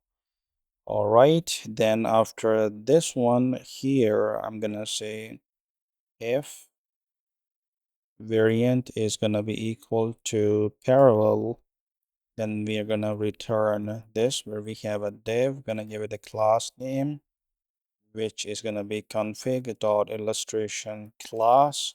Open that, we have an image, so I'm gonna copy this image, paste it over here. So that width and height, and I'm gonna say unoptimized for this one. And I'm gonna change these classes, and that's gonna be for this one block height dash full, width dash auto, max width none. That's pretty much it. Let me duplicate that real quick here, and this one becomes teams here. And then for the teams we have same stuff here, except this thing here is going to be height dash auto, width dash full, and max dash width dash none. And I would like to do one thing here. It will not make any effect on the front end though, but I would like to keep that under artifacts here. And I would like to get rid of this unoptimized from here as well. I guess that's pretty much it. Then we teams, we also have canvas, and then we have parallel at the very end with the optimized in it. Awesome. Now, one little thing that I would like to add is after this variant here, I'm gonna say return null, of course, if neither is the case.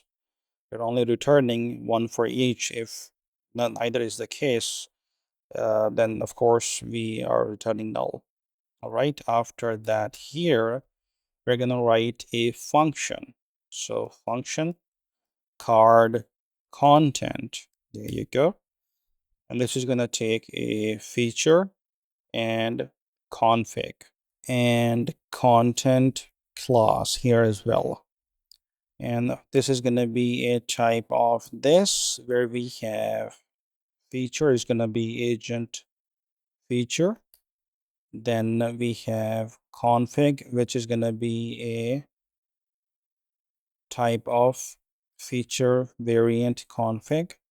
And then we have content class, which is gonna be a string.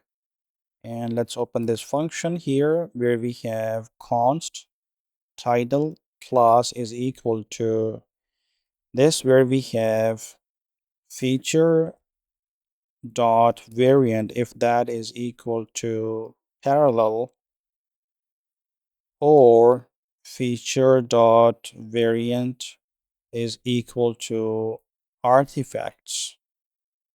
Then in those cases, this is going to be text dash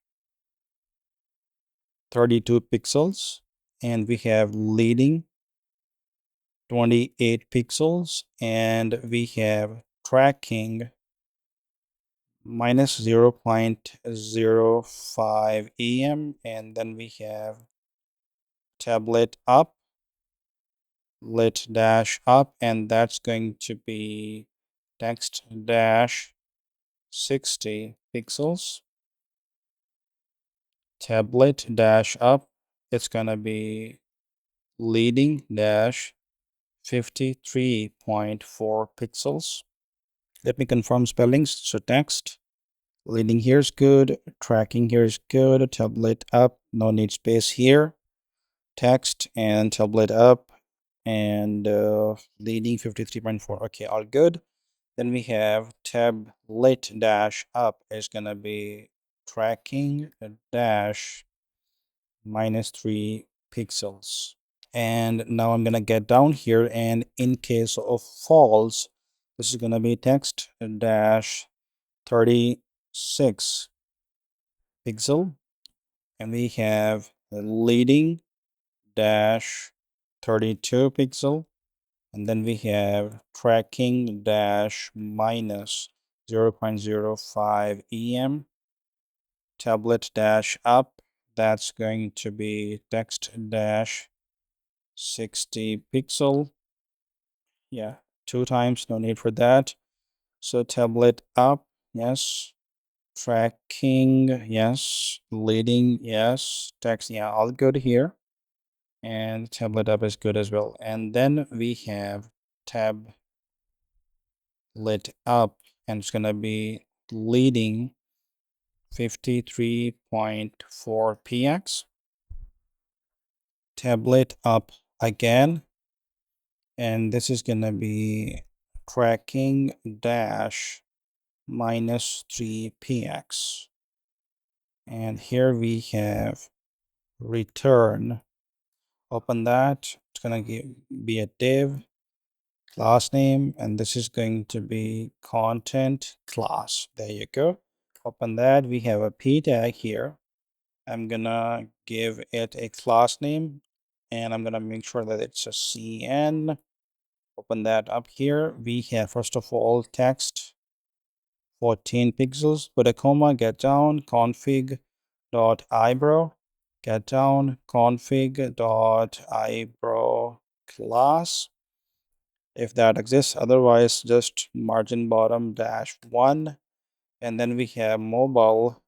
Hold on, mobile, and actually that needs to be there, mobile and font medium. Then we have mobile tracking, that's going to be minus 0.0 and 0.28 pixels. Let me format that, save that, and now inside here I'm gonna say feature dot eyebrow. There you go. After the p tag here, I'm gonna create an h2 here, give it a class name, and that's gonna be cn. We have font display. There you go. Then we have font normal, and I'm gonna also attach title class, also config dot text. Open that h2, and I'm gonna say feature dot title. Let me format everything and save everything. And after the h2 here, I'm gonna create another p, and that's going to be feature dot description. Add some classes to the p tag. That's going to be a cn here. Open that up. We have text dash base. Then we have config dot description. Then we have config dot description class, or it's going to be margin top dash 3, and the leading is going to be relaxed. Then we have config description max width, config dot description max width. There you go. Let me format everything, and we're good to go. I guess that's pretty much it for this content, this card content component. And now we are ready to use this card content component in the featured card component that we are gonna create here under export function feature card.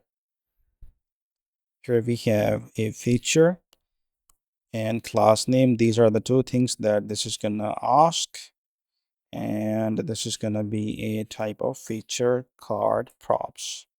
Open that. Here we have const config is equal to feature variant config, and I'm gonna give that feature dot variant here. All right, then we have const is horizontal is equal to config dot layout is equal to horizontal. That's gonna return true or false. Now there are a lot of CSS and Tailwind CSS classes basically that are gonna be used here, just like this one, title class. And trust me, I don't want to write them, and you don't want me to see write them for 20 minutes or so. So I'm just gonna paste them here. There you go. They are available to you in the GitHub repo. Link is available in the video description. And let me explain what is happening. So basically we have a content class here, just like the title class that we created here above. This time we use cn for that. We went for the config content class that's already available, given to you. Featured variant, when that is available to canvas, then we are adding some classes, some Tailwind CSS classes, of course. In case of teams, there are some classes. In case of parallel, and in case of artifacts, there are different sets of classes for each different variant. And similarly, we're doing the same for the illustration class as well. In case of every different variant, we are doing a different bunch of classes, and at the end we are making sure that we have this responsive config, that we are basically doing the REST operator here, and we have the illustration class coming from the config. All right, so here now I'm gonna create a return, and inside return we have article. I'm gonna open that article and I'm gonna give it a class name, and I'm gonna give it a C name, CN, open that, and here we have font display. Yeah, there are still so many Tailwind CSS classes. I wonder if I write, I mean, if I just paste them all, it would be done in minutes, but you're not gonna like that. So I'm just gonna type them manually. Font display, then we have flex, overflow hidden, tablet up, tablet dash up is going to be min dash height dash 380 pixels. Then we have desktop, it's gonna be min dash height dash 420 pixels. Then I'm gonna put a comma here, get down, feature dot variant is not equal to artifacts. Then in that case only I'm gonna display text dash feature dash charcoal, and I'm gonna put a comma here. Then we have config dot bg, there you go, and comma again. Then we have mobile, for that we have height dash 506 pixel, and we have on mobile rounded dash is gonna be 40 pixels. Put a comma here, feature dot variant, and that's going to be equal to canvas, there you go. And in that case only I'm attaching these classes. Those are on mobile, this is going to be justify start, and on tablet this is going to be height dash 614 pixels, and then on tablet again minimum dash height dash this, change that to custom value 614 pixels. And then we have tablet up, which is going to be rounded dash full. Then we have desktop, that's going to be height dash 420 pixels. And then we have on desktop where we have min dash height dash 0. And then we have on desktop, this is going to be rounded full again. Saving everything and formatting everything. And then under that here, I'm going to say feature dot variant is equal to teams, and then of course we have this set of classes. Tablet, this is gonna be height dash 614 pixels, and then we have tablet minimum dash height, hold on, is there something wrong? Tablet, I guess not. Tablet, this is gonna be min height 0. I'm gonna change that to 614 pixels as well, just like, actually, yeah, height and minimum height are the same. And then we have tablet up, it's gonna be rounded full, and we have on desktop it's gonna be height dash 420 pixels, and also on desktop it's going to be minimum height 0. Awesome. Put a comma, get down, and here we have feature dot variant is equal to parallel, and in that case, hold on, in that case this is going to be mobile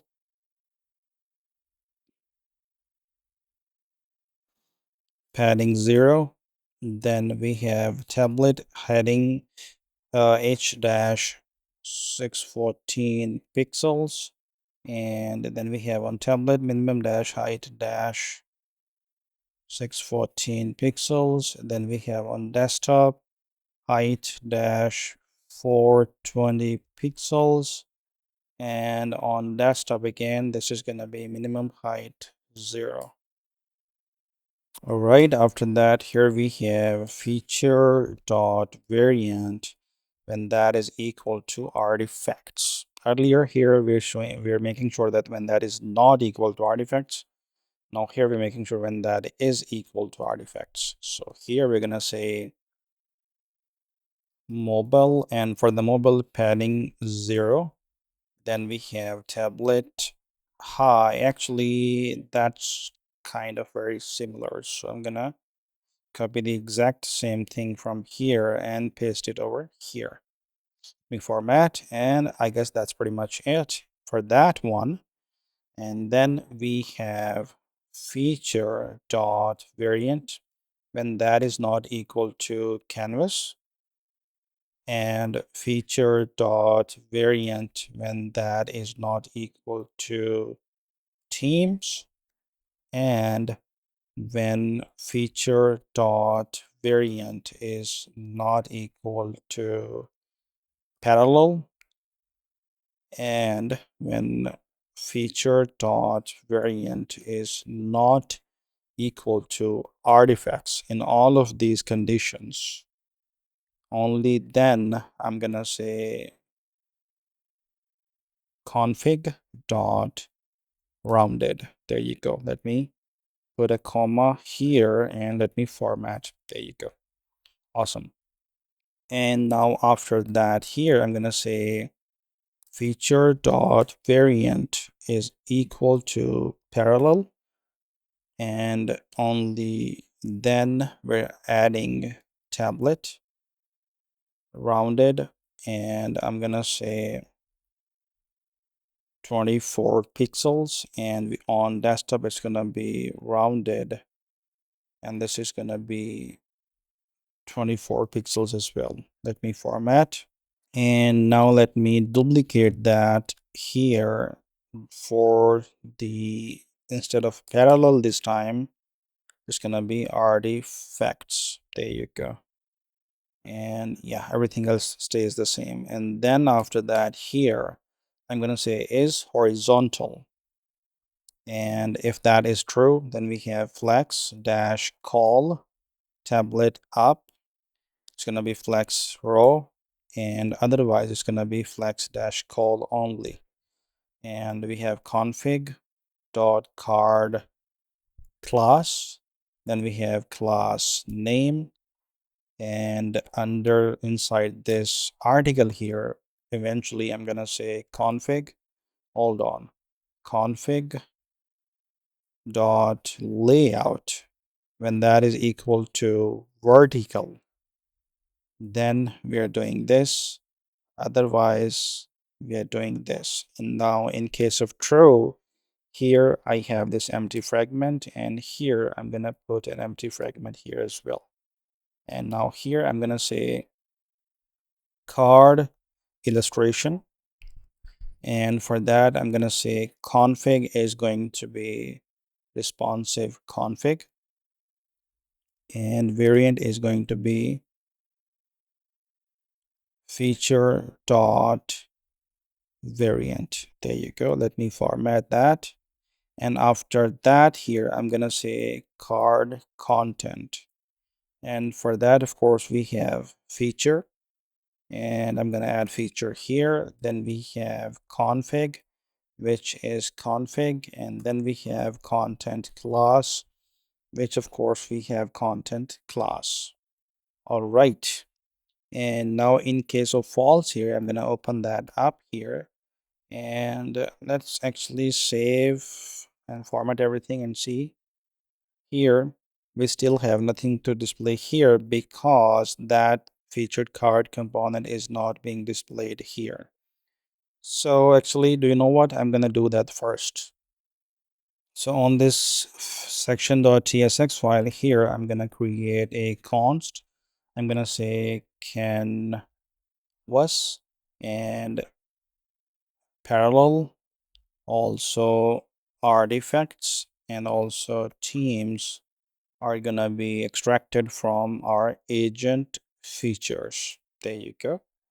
And now these needs to be used. We have parallel artifacts team. Yeah, all spellings are good. Okay, so now here we have feature card feature, and yeah, this is gonna be a feature. And what does it expect? Hold on. So this needs a feature and a class name. So for this one, feature is going to be, which was the first one? It was canvas, and yeah, there you go.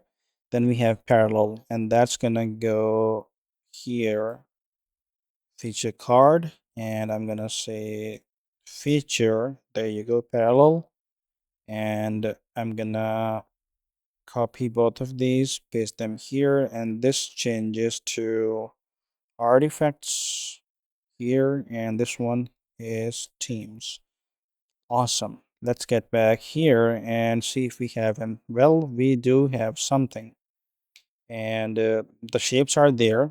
And of course, we still need to finish some work, and for that, we're gonna need to get back to our featured card component. Let's get there. I'm gonna go to the feature.card file, and here in this state, I'm gonna say card content, and of course we have a feature which is gonna be feature. Then we have config, which is gonna be config, and we have content class, which is gonna be content class. There you go. Let me format that. And then after that, here we have card illustration, where we have config, which is going to be responsive config. Then we have variant, and that's going to be feature dot variant. Let me format, save everything, and let's get back here. And yes, we do have some text now, but the images are not there, and we need to fix them now. Let's get back here.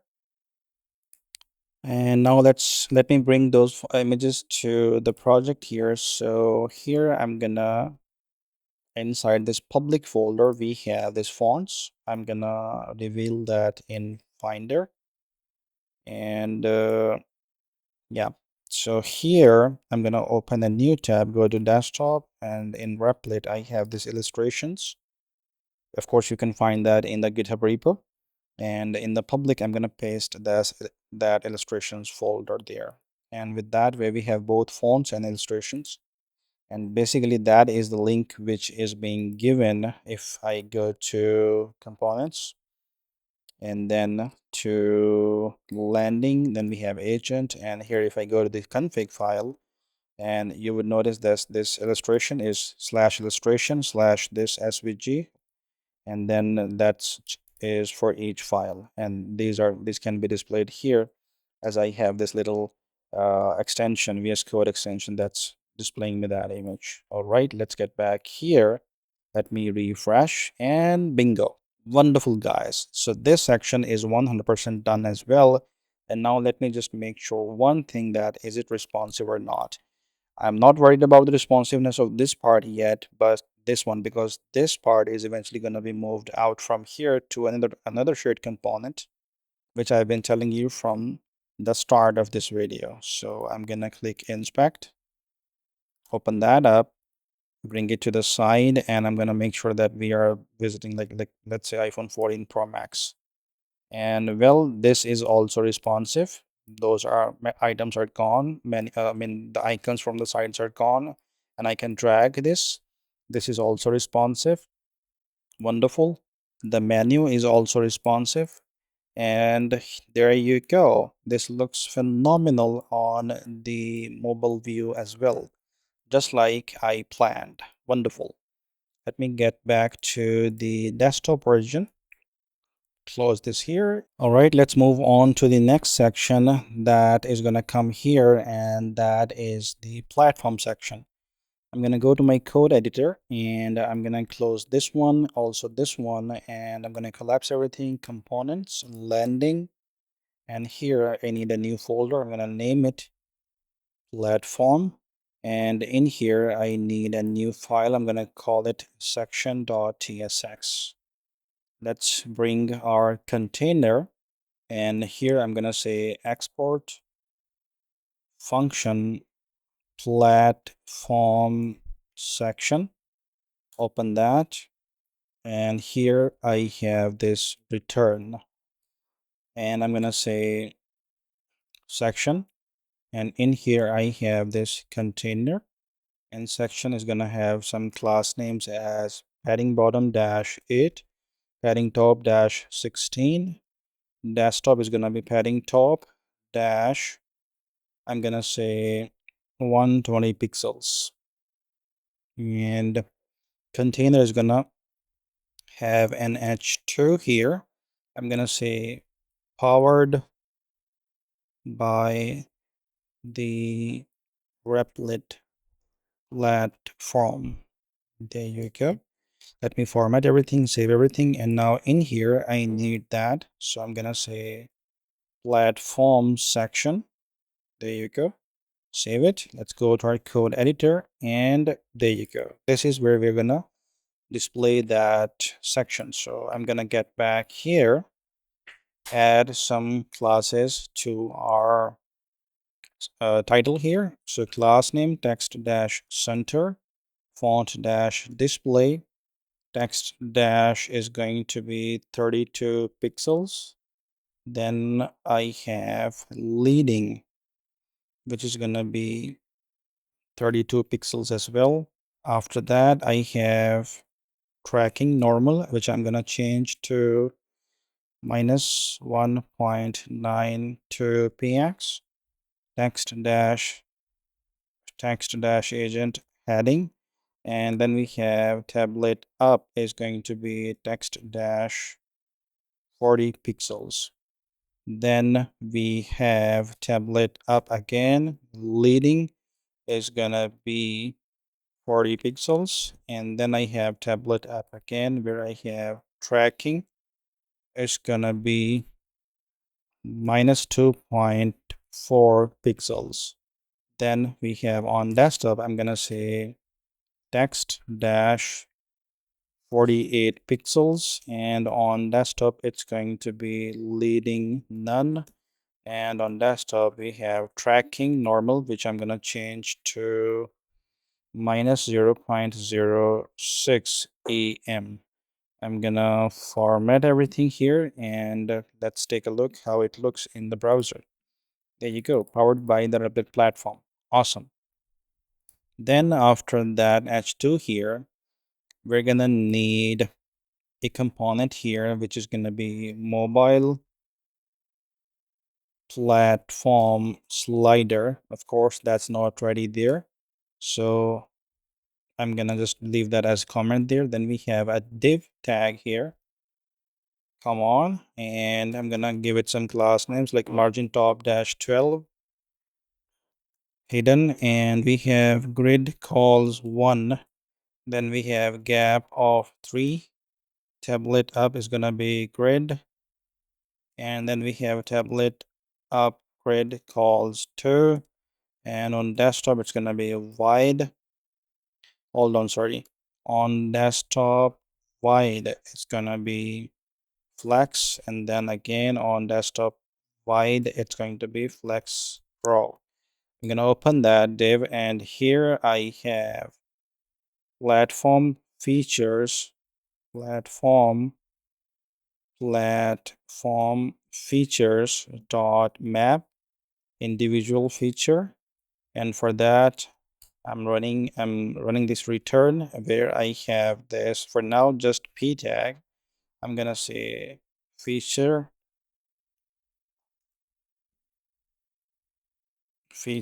dot id, but eventually this is going to be something like platform card, where we're gonna say that we have key, which is gonna be feature.id, and we have a feature which is gonna be this feature from here.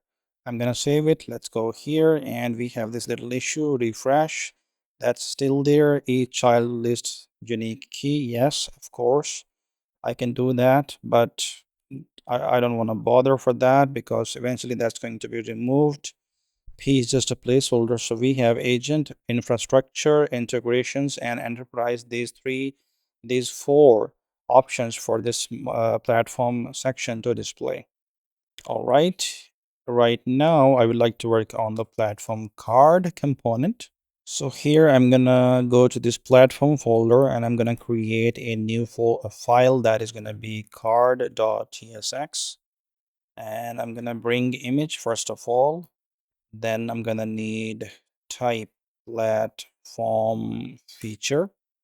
There you go. And then I'm gonna need, actually, instead of doing all that, I'm gonna go slash something like that. And then we have cn here, and here I'm gonna say const card styles record, and this is gonna be platform feature where we have variant, and I'm gonna put a comma here, and second value is gonna be a string equal to this where we have agent bg-white. Then we have infrastructure, which is gonna be bg dash hash dbd4cf. Then we have integrations. That's gonna be bg dash feature dash peach. Then we have enter price, and that's going to be bg dash feature dash coral. Let me format and save everything. And now after that, here I'm gonna say function platform visual.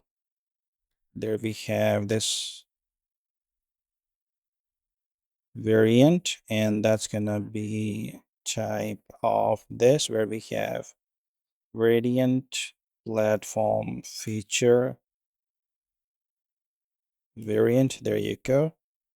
Let me open that function here where we have a switch statement for the variant, and I'm gonna have case agent, and for that I have this return. For now I'm just gonna keep it empty. That's pretty much it, because I need to create another component which is gonna go here, and then here I'm gonna need another case which is gonna be infrastructure. And of course, for that, this case, we need this little colon here. Then we have return here. I'm gonna display the image here. There you go. And we have source. I'm gonna say slash illustrations slash platform, or maybe I guess the better way to do that slash, yeah, there you go. If I do, yeah, it doesn't work that way. Then dollar slash, and then again dollar slash. I'm gonna need to go to the public slash illustrations slash, I need to pick infra. Yeah, sorry, platform, and then slash infra.svg. And of course, now I can get rid of everything from here to here. That was just for so I could get the path intelligence. All right, now we have alt empty, then we have width 140, and then we have height 213, then we have class name height dash, and it's going to be 213 pixel, and then we have width dash 140 pixel, and then we have area hidden. Let me format everything and save everything, and awesome. Then after that, return here, we're gonna need another case that's gonna be integrations. So for that, we have another return. Open that, we have another image, and I'm gonna open that here. We have source, and I'm gonna paste that here. We have illustrations, platform, and then we have integrations, and of course, we no longer need this thing from here. Then we have alt empty for now. Width is going to be 273, 272 actually, and then we height is 204, and we have class name, same values, height dash 204 pixel. There you go. And we have width dash 272 pixels. All right, then we have area hidden. Awesome, that's done. Next we have case, and that's gonna be for enterprise. And we have return here. Open that, where we have image, of course. And I'm gonna say source this slash illustrations slash platform slash enterprise. Let's get rid of that. No longer need for that. And then we have alt empty. We have width 117. We have height 148. We have class name, which is gonna be height dash 148 and 148 pixel. And then we have a width dash 117 pixel. And of course we have area hidden as well. Let me format and save everything. And awesome. Now before I move on to any further, I would like to work on this little component here. That's gonna go under the platform. So I'm gonna create a new file. That's gonna be agent dash illustration.tsx. And here we have export function platform agent illustration.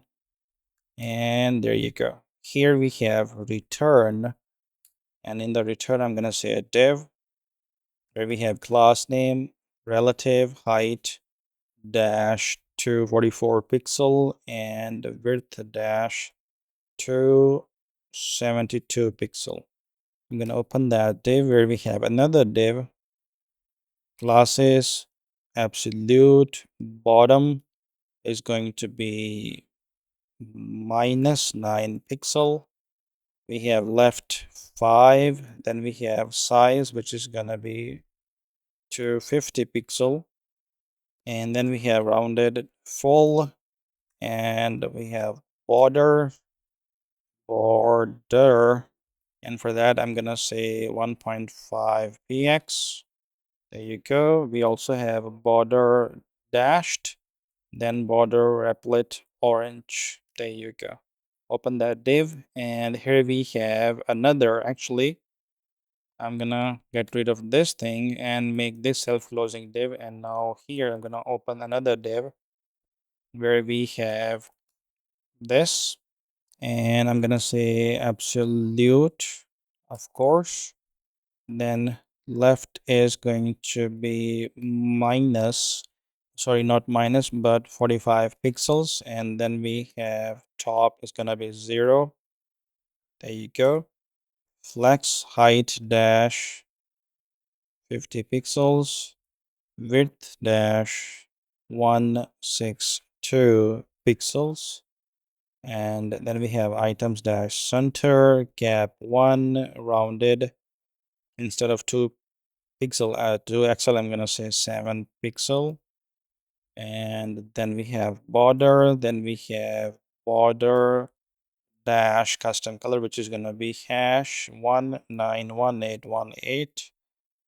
And yeah, then we have bg dash white, also px 2.5, py2, font display, text is going to be 10.4 px, tracking normal, that changes to -0.03 em. And then we have text dash, which is hash 191818. Awesome. I'm gonna open that div, and here inside this div I'm gonna say make my idea come true. For now, that's pretty much it. I'm gonna get back here, and in here I'm gonna need to bring this over platform agent illustration. So here, platform agent illustration, there you go. Saving it. Awesome. And now I would like to wire this up to the section here as well. So for that, I'm gonna get rid of this one and uncomment this one. And I'm gonna bring, actually, no, I guess we cannot yet because function platform visual. Yeah, because we haven't created the function yet for this to export. Yeah, we're gonna need to work on that next. And but before that, let's make sure, actually, do you know what? I want to do that first. So here I'm gonna say export function platform card, and in here I have this feature which is gonna be type of feature platform feature. There you go. Open the function here, and we're gonna need to return an article from there. Awesome. Now here we have class name. I'm gonna use cn, and I'm gonna say flex width dash full min dash height dash this. Let's change that to custom, which is 480 pixels. We have flex call rounded to XL, from change that to 20 pixels. Tablet up, tab up, come on. Tab up is gonna be min height, minimum dash height dash 0, change that to 520 pixels. And we have on desktop dash wide, that is gonna be height dash 640 pixels. No, actually 604 pixels. And then we have desktop wide width dash 320 pixels, and the desktop wide shrink 0. And I'm also gonna add card styles, and of course I'm gonna need to get feature dot variant. There you go. Awesome. I'm gonna go inside this article here now, and here I have this div. I'm gonna give it a class name, flex call, and we have gap of 4. And inside this I have this p where I would like to display feature dot eyebrow. I guess that's pretty much it for me to wire this up here. I'm gonna get rid of this and add that here, and I'm gonna bring add import from card. There you go. We have key here and we have feature here. Let's get back here and see what do we have. There you go. We have agent chat, full stack architecture, infrastructure, integrations, and enterprise control. Awesome. And we have all these colors and designs as well. Fantastic. Let's get back here to this car.tsx and make sure that this P has some classes like font display. Then we have text dash 32 pixels. Then we have leading, that's gonna be 32 pixels as well. Tracking, and that changes to minus 0.04 em. Then we have text dash agent heading. Let's save that. Let's get here, and awesome. Fantastic. If I go here, this is very near, so I would like to add P6 here. Save that. Let's get back, and yeah, it looks much better now. So after this P tag here, we have this div. I'm gonna get out of that div, create another div, give it some class name, flex 1 items dash center, and justify center. Open that div. Here we have another component which is gonna be platform visual that we're gonna create in a minute. So also, of course, it's gonna take a variant which is gonna be feature dot variant. And of course, for now, I'm just gonna say platform visual here. And let's take a look. Yes, this is where the visual is gonna be displayed. Let's get back here, and now after this div here, I'm gonna create a p tag, and I'm gonna say feature dot description, and of course here font dash display, text dash base. Leading for this one is gonna be 1.1. Then we have tracking. I'm gonna change that to minus 0.02 em. Then we have text dash agent heading. There you go. I guess that's pretty much it. If I go here, awesome. This is how it looks. Fantastic. Now let's get back here. I'm gonna pull this down a little, and here first of all change this from feature.eyebrow to feature.title, and I'm gonna bring this down, and here gonna create another p tag. Give it class name. That's gonna be font display. Then we have text LG also capitalized. Then we have leading of 18 pixels. Then we have tracking, which is going to be minus 0.04 em. We also have text dash agent heading. And in here, I'm going to display feature dot eyebrow. Let me format and save everything. Let's get back here, and awesome. This is exactly how it should be displayed. Right now, I'm going to work on the platform visual, and for that, first of all, I'm going to go to in the code editor and card.tsx file. Here we have this platform visual that we already have created, and that's going to go here. So there you go. We have this variant. We're going to use it like that, and this is going to be this way. All right, now if I go here, and there you go, we have these three SVGs, and this one is going to be built under this agent illustration file, and let's do that.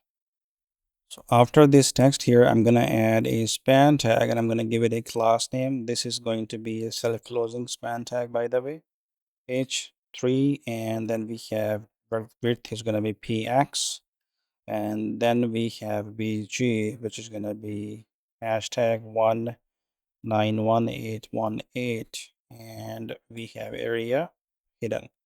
There you go.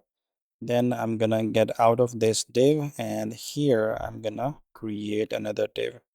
I'm gonna say class absolute, and then I have bottom, which is gonna be 94px. Then I have left 183px, and then we have flex height dash 38px, width dash 89px, and then I have items center as well as justify center gap 1 rounded is going to be 7px. Let me format and save that, and then it's gonna be bg dash replit orange, also px3, also font display, also text is gonna be 10.4px, and then we have tracking normal. I'm gonna change that to minus 0.03 em, and we have text dash white. I'm gonna open this div, and I'm gonna paste this SVG here. Of course, link is available in the description. You can grab that from the GitHub repo, and I'm gonna say publish here, save. Let's go here, and there you go. Well, it is not exactly the way it should be. I must have missed something. So left flex, it shouldn't be flex call, it should be just flex. Let's go here back, and there you go. Awesome. Now after this div, we're gonna need to create the next div.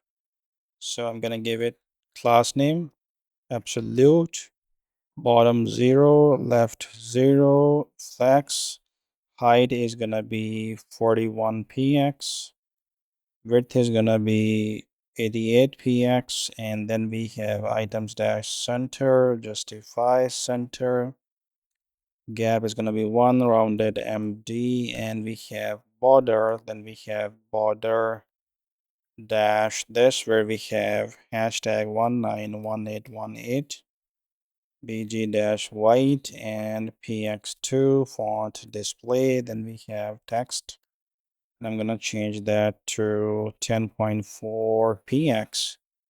Tracking is gonna be, hold on, yeah, tracking is going to be minus 0.03 em.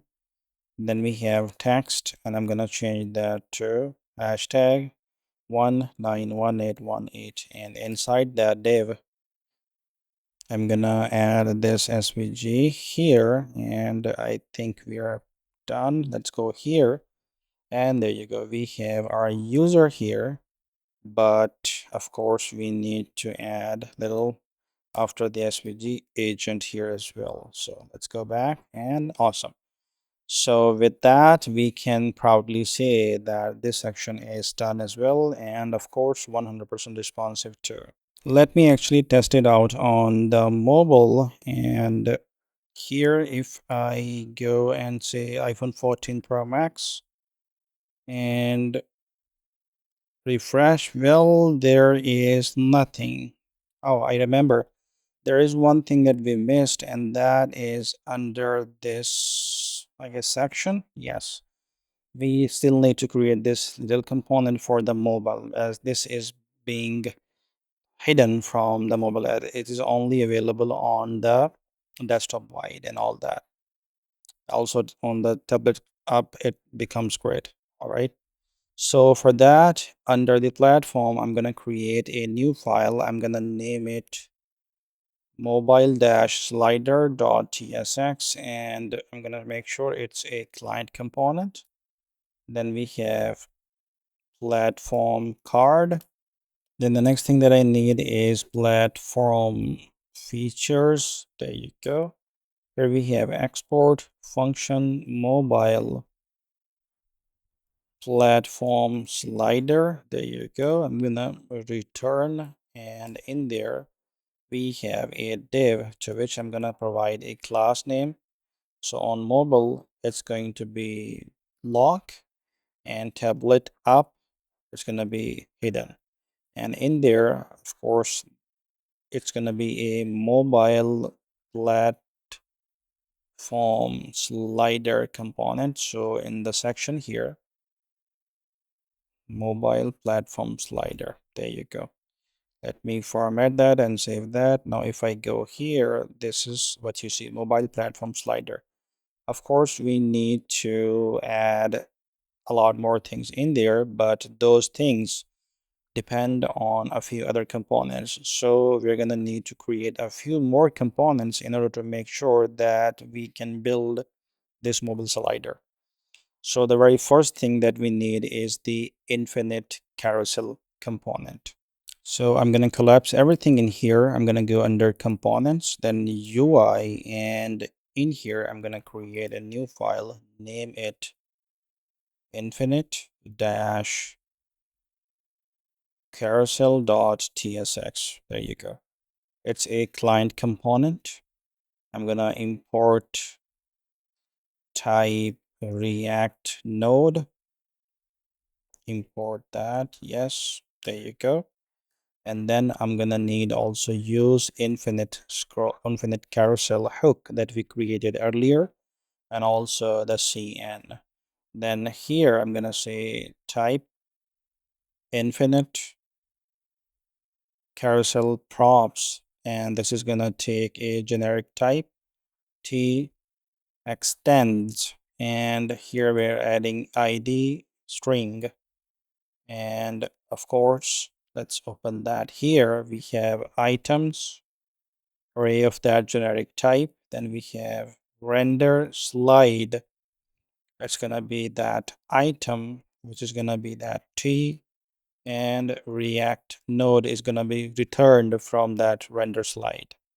Then we have get dot label, that's optional. That's also going to be a function where we have an item which is supposed to be that generic type, and index which is supposed to be that number type, and it's gonna return a string.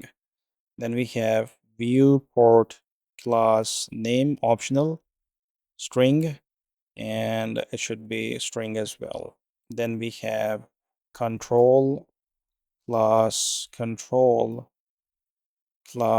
name, and it should be string as well, and controls. Yeah. All right. After that, here I'm gonna say export function infinite carousel. Take that T extends, and it's going to be ID, which is gonna be string, of course. And I'm gonna open this function where I have, this is the function, and then I need some arguments for the function as well, which is items, then render slide, then I need get dot label, then I need viewport class name, and then I need controls class name, which is equal to margin top dash 6. And let's open that here. And of course, this whole thing is going to be a type of infinite.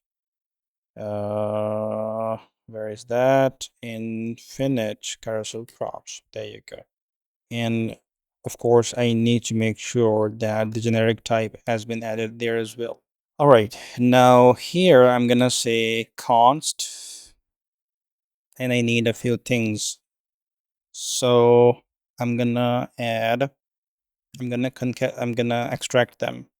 So viewport reference, width, slides, position, enable transition, active index, and go next, go previous, go to index, handle transition, and all of these needs to be imported, extracted from the use infinite carousel, and I'm gonna add items there. There you go. Handle transition, well, seems like the spellings are not good, so let me copy that from here. It won't let me go there. So how about, yeah, how about this? Handle transition, and there you go. There you go. The E is capital. Yeah, sorry. All right, that's there. And now after that here, I'm gonna return from this function, which is going to be an empty fragment. And in there, I have this div to which I provide reference, which is gonna be viewport reference. Then we have class name. I'm gonna use CN for that. So that's gonna be overflow hidden. And then second value is going to be viewport class name. There you go. I'm going to open that div, have another div, give it class name, make sure it's CN, open that, flex will change transform, comma, get down, enable transition. If that is true, then we have transition, transform, transition, come on, transition dash transform. There you go. And then we have duration 500 also is out. There you go. Let me format everything, and then after that here I'm also add style, and in there I'm gonna say transform. There you go. And this is gonna be width. If that is more than 0, then it's going to be translate 3D. And in there I'm gonna add minus, and that's gonna be position divided by width. Of course, I'm gonna add px to that, and second value here is 0 and then 0. And in case of it not being true, that's going to be after this here, undefined. Let me format everything, and there you go. Awesome. And in here, I'm also gonna say on transition end, it's gonna be handle transition end. Awesome. I'm gonna open that, and here I'm gonna say slides dot map, and here I have this item and slide index. And then for each individual, I'm gonna return, and I have this div where I am going to provide a key, and that's gonna be item, hold on. Yeah, item.id, and then in here I'm gonna add this dash, and then slide index. There you go. Here I'm gonna add class name. That's going to be width dash full and shrink 0. Then we also have this style, and in there I'm gonna say if width is more than 0, then it's going to be width, otherwise it's going to be undefined. There you go. And there is something, yes, this div is extra here. Let me get rid of that. And then in here I'm gonna say area hidden. There you go. And for that I'm gonna say slide index is not equal to position. And finally, inside that div here, we have render slide, and I'm gonna say item. There you go. That's pretty much it. There is only one thing left, and that's going to be under this div here. There is going to be a carousel controls component, and of course we have not that ready yet, so this is time for us to create that component. I'm gonna save everything, and let's work on that. So I'm gonna go to this UI folder under components, and I'm gonna create a new file which is going to be carousel dash control s carousel dash controls dot tsx. There you go. And we're gonna import chevron icon. I'm pretty tired. There's also cn, and then I'm gonna also, let's say, type actually carousel nav button props is equal to this. And here we have direction. It's either going to be left or right. Then we have on click, which is a function but not returning anything. Then we have a label, which is going to be a string. Then here we're gonna say function carousel nav button, open that, and here we have direction on click. Then we have label, and this is a all type of carousel nav button props. Open the function body here, and we have return. In this we have a button. I'm gonna give it a type of button, of course. This is gonna be an on click.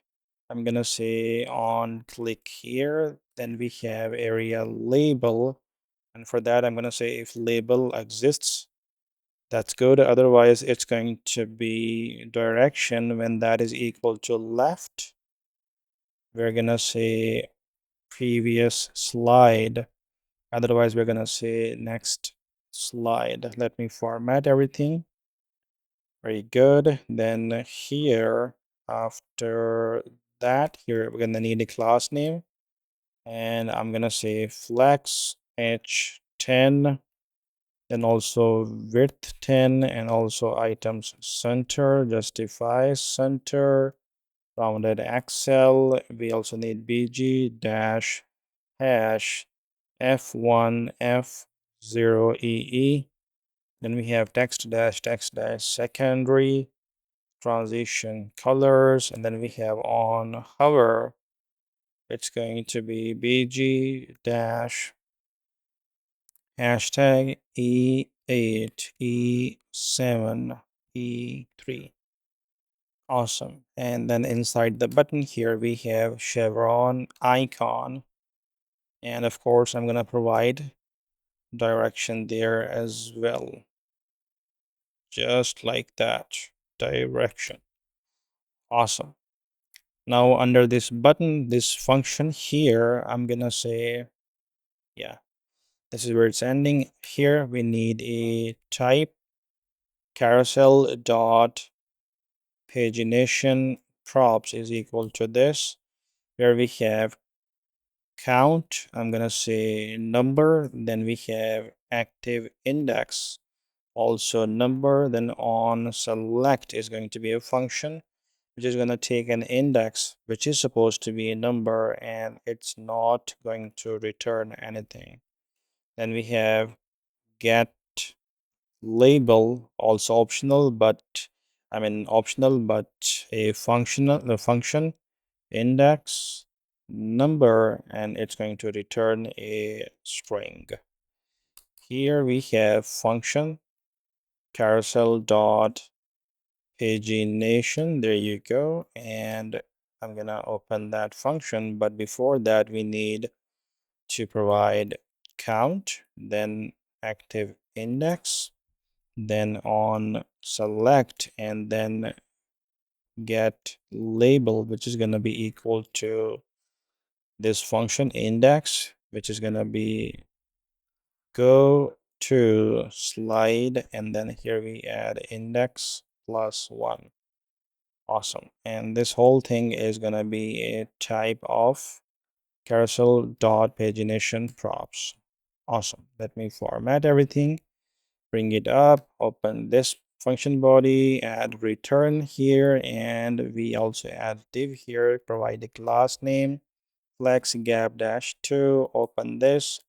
Here we have array dot from, and in which I'm gonna say length is going to be count, and then I'm gonna say underscore because I don't need that, and I need the index, of course.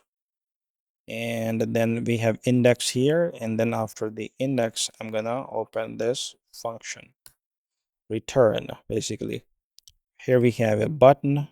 I'm gonna provide it a type which is gonna be a button, of course, then the key which is gonna be index in this case, and then we have on click which is gonna be this function on select, and I'm provide index in there.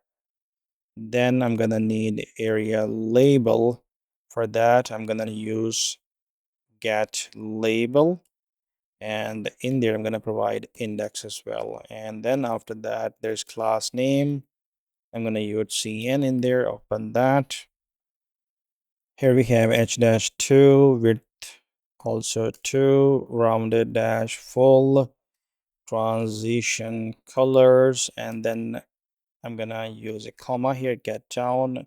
So if index is equal to active index, then we're gonna say bg dash replit dash orange.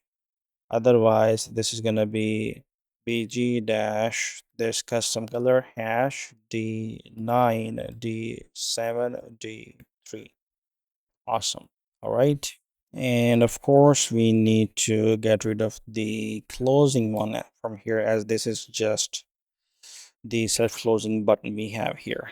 After that, here I'm gonna say type carousel controls props is equal to this, where we have count number, active index, also number, on select function index number, and doesn't return anything, void. There you go. Then we have on previous function void, on next function void, get dot label optional function index supposed to be number and it returns a string. Then we have class name, of course, optional, and it returns a string. All right, I mean, it's supposed to be a string. Now I'm going to say export function carousel controls. Open that, and here we have count, active index, then we have on select, also on previous, on next, and then get dot label, and of course class name as well. Make sure it's type of carousel control props. Open the function body, and we have this return here. I'm gonna say a div, give it a class name. Let's use cn and make sure we have flex items dash center justify between, and here we have class name. I'm gonna open that div. Here we have carousel dot pagination. I'm gonna say count is gonna be count, and then active index is gonna be active index. Then I have on select, which is gonna be on select, and get label is going to be get dot label. There you go. Let me format that, save that. And now under here, I'm going to create another div, give it a class name, flex, and gap of 2. Open that. Here we have carousel nav button. And I'm going to add direction left to this one, and on click is going to be on previous. I'm going to duplicate that. This is going to be right, and on next. There you go. Let me format everything, save everything, and that's done. And now this component is going to be used here inside infinite carousel here. So I'm going to say carousel controls. There you go. And I'm going to make sure that we have count. Hold on. Count, which is going to be items dot length. Then we have active index, which is active index. Then we have on select, which is go to index.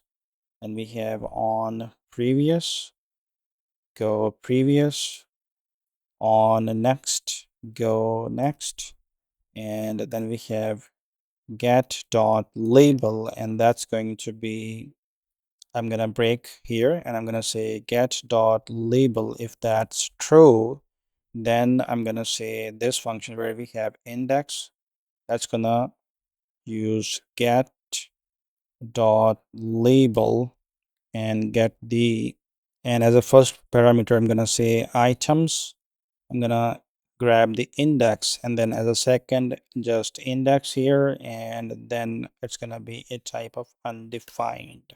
All right, after that here I'm also gonna add class name to this, which is going to be control class name. All right, awesome.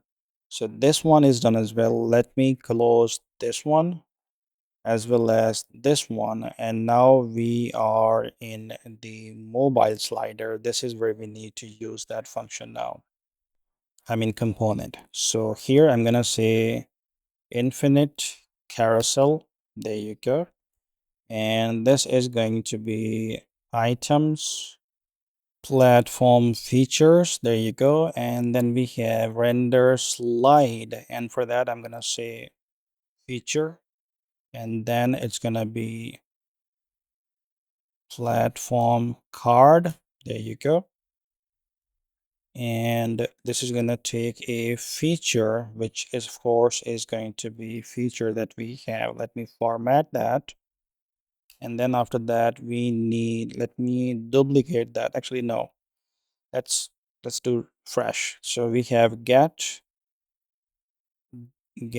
dot label, and that's going to be also a function which needs two things. First, we do not need, we need the index, and that's gonna be go to platform card, and here we have index plus 1. Awesome. Index. Awesome. And then here we have viewport class name. Excellent. And that is going to be margin top dash 8, of course. And now let's make sure that we have that in here, mobile platform slider. Yes, we do. Let's go here and yes. Excellent. We have these dots. We have this navigation. So if I click on that, it does work and the dot changes. Very, very good stuff. So with that, guys, we have just completed this section as well for both mobile and the desktop. And of course, we are ready to move on to the next one. All right, so now when we have this platform section completely ready, I think we should move on to the next one, and that is testimonials section, which is going to come here. So I'm going to go to my code editor and I'm going to close this file, this, and this. So we're only left with the app/page.tsx file. Now here I'm going to collapse everything. And the very first thing that we're going to need for the testimonials section is the hook. So for that, I'm going to go under lib and I'm going to create a new file. I'm going to name it use-layout-scale.ts. Now here we have, it's a client component. Then we're going to bring use layout effect, also use ref, and also use state. There you go. Then we are also bringing use mounted, our own hook that we created, and export const layout underscore width underscore vars is equal to this, where we have page content, and that's going to be dash dash page dash content dash max. And then we have page header is going to be dash dash page dash header dash max. And then we're going to make sure that we're using that as const. And here we have type layout width var is equal to this, where we have type of layout width vars. And here I'm going to say key of and then type of and layout width var. All right. There is one thing that we did wrong, that is this needs to be a parenthesis, not the curly braces. There you go. And yes, that's done. Actually, there should be only one. Yes, there you go. Now here, const layout underscore width underscore fallbacks. And this is going to be a record where we have layout width var and second value as number. I'm gonna make sure that it's equal to dash dash page dash dash page content max. That's gonna be 1390. And then we have dash dash page header max. That's gonna be 1920. Awesome. Here we have function. I'm gonna say resolve layout width. It's gonna take a source, which is gonna be number or layout width var. And of course, this is gonna return a number. And I'm gonna open that function. Here we have if type of source is equal to number, then we're gonna return score. Sorry, source. There you go. And we have if type of window here is equal to undefined, then we return layout width fallbacks and we add the source there. Awesome. And now after this if statement, I'm going to say const raw is equal to get computed style, And here we have document dot document element. There you go. And on that, I'm going to use dot get property value, where we are going to add source. And then on that, I'm going to say trim. And that's pretty much it. Let me format that. And here we have const parsed is equal to parse float. This is going to be a raw.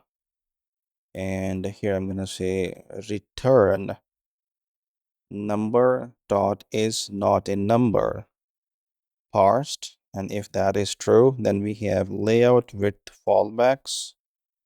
And of course, we're adding the source here. Otherwise, just the parsed value that we have. That's it for this function. Let me get down here, pull it up. And here we have export function use layout scale. It's going to take a design width, which is going to be a number, or that's going to be a layout width var. And let's open that function body. Here we have const mounted is equal to use mounted. Then we have const shell reference is equal to use ref. Here I'm gonna add HTML div element, which is gonna get initiated by null. Then we have const shell, hold on, const shell width and set shell width is equal to use state, get started by 0. Then we have const resolved design width. Then we have set resolved design width is equal to use state. For this time, I'm going to use a function that's going to return a resolve layout width, and design width is going to be used as an argument to that. There you go. Awesome. I'm going to come down here, and here we have, first of all, use layout effect. This is going to be a callback function, and we have a set timeout in there, which has another callback function. And this is going to be a set resolve design width, and this is going to take a resolve layout width, which is going to take a design width. There you go. And of course, I'm going to give it 0 milliseconds. And to the use effect, I'm going to provide design width as the dependency for this one. So here we have use layout effect once again. I'm going to say open that function, and here we have const shell is equal to shell reference dot current. Then we have if shell is not there, then we return. And then we have const update is equal to this function where we have set shell width.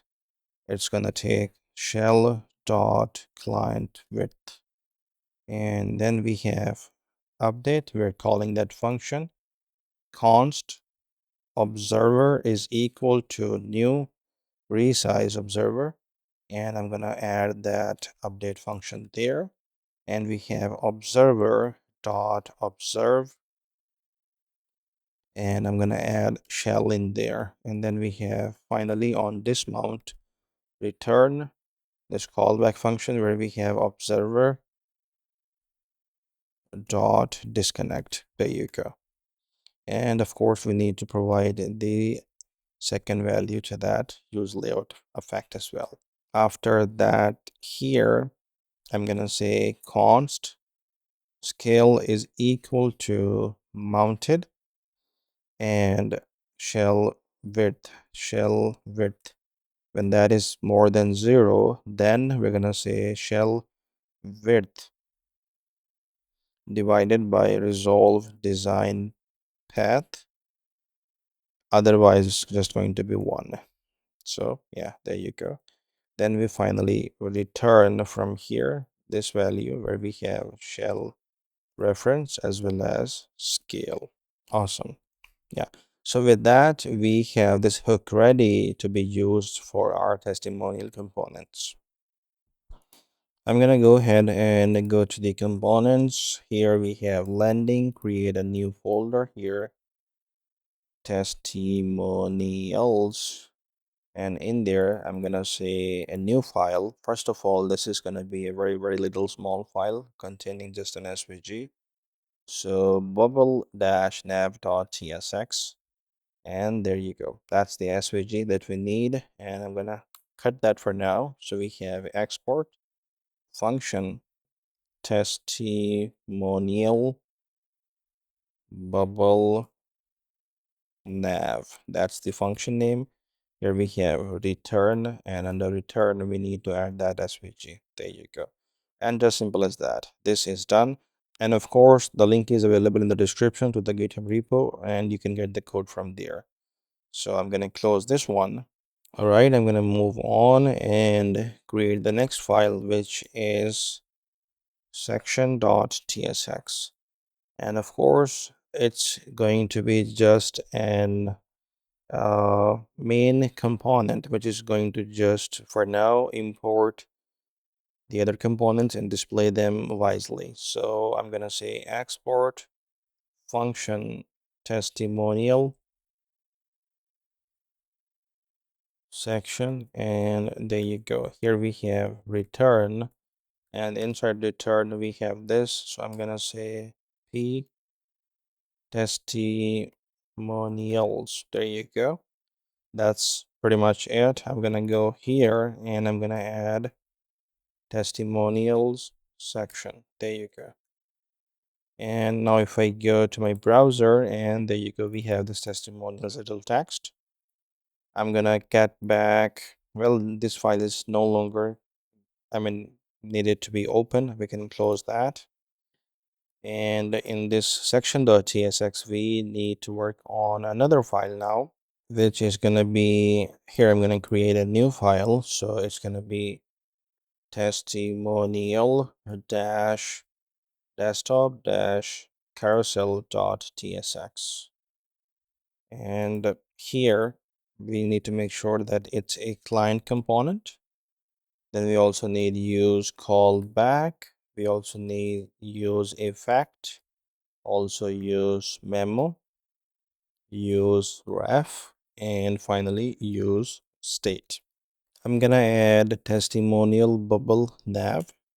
Also, I'm gonna need chevron icon and container, also testimonials from the landing data, and we also need layout with vars, as well as use layout scale, the hook that we created.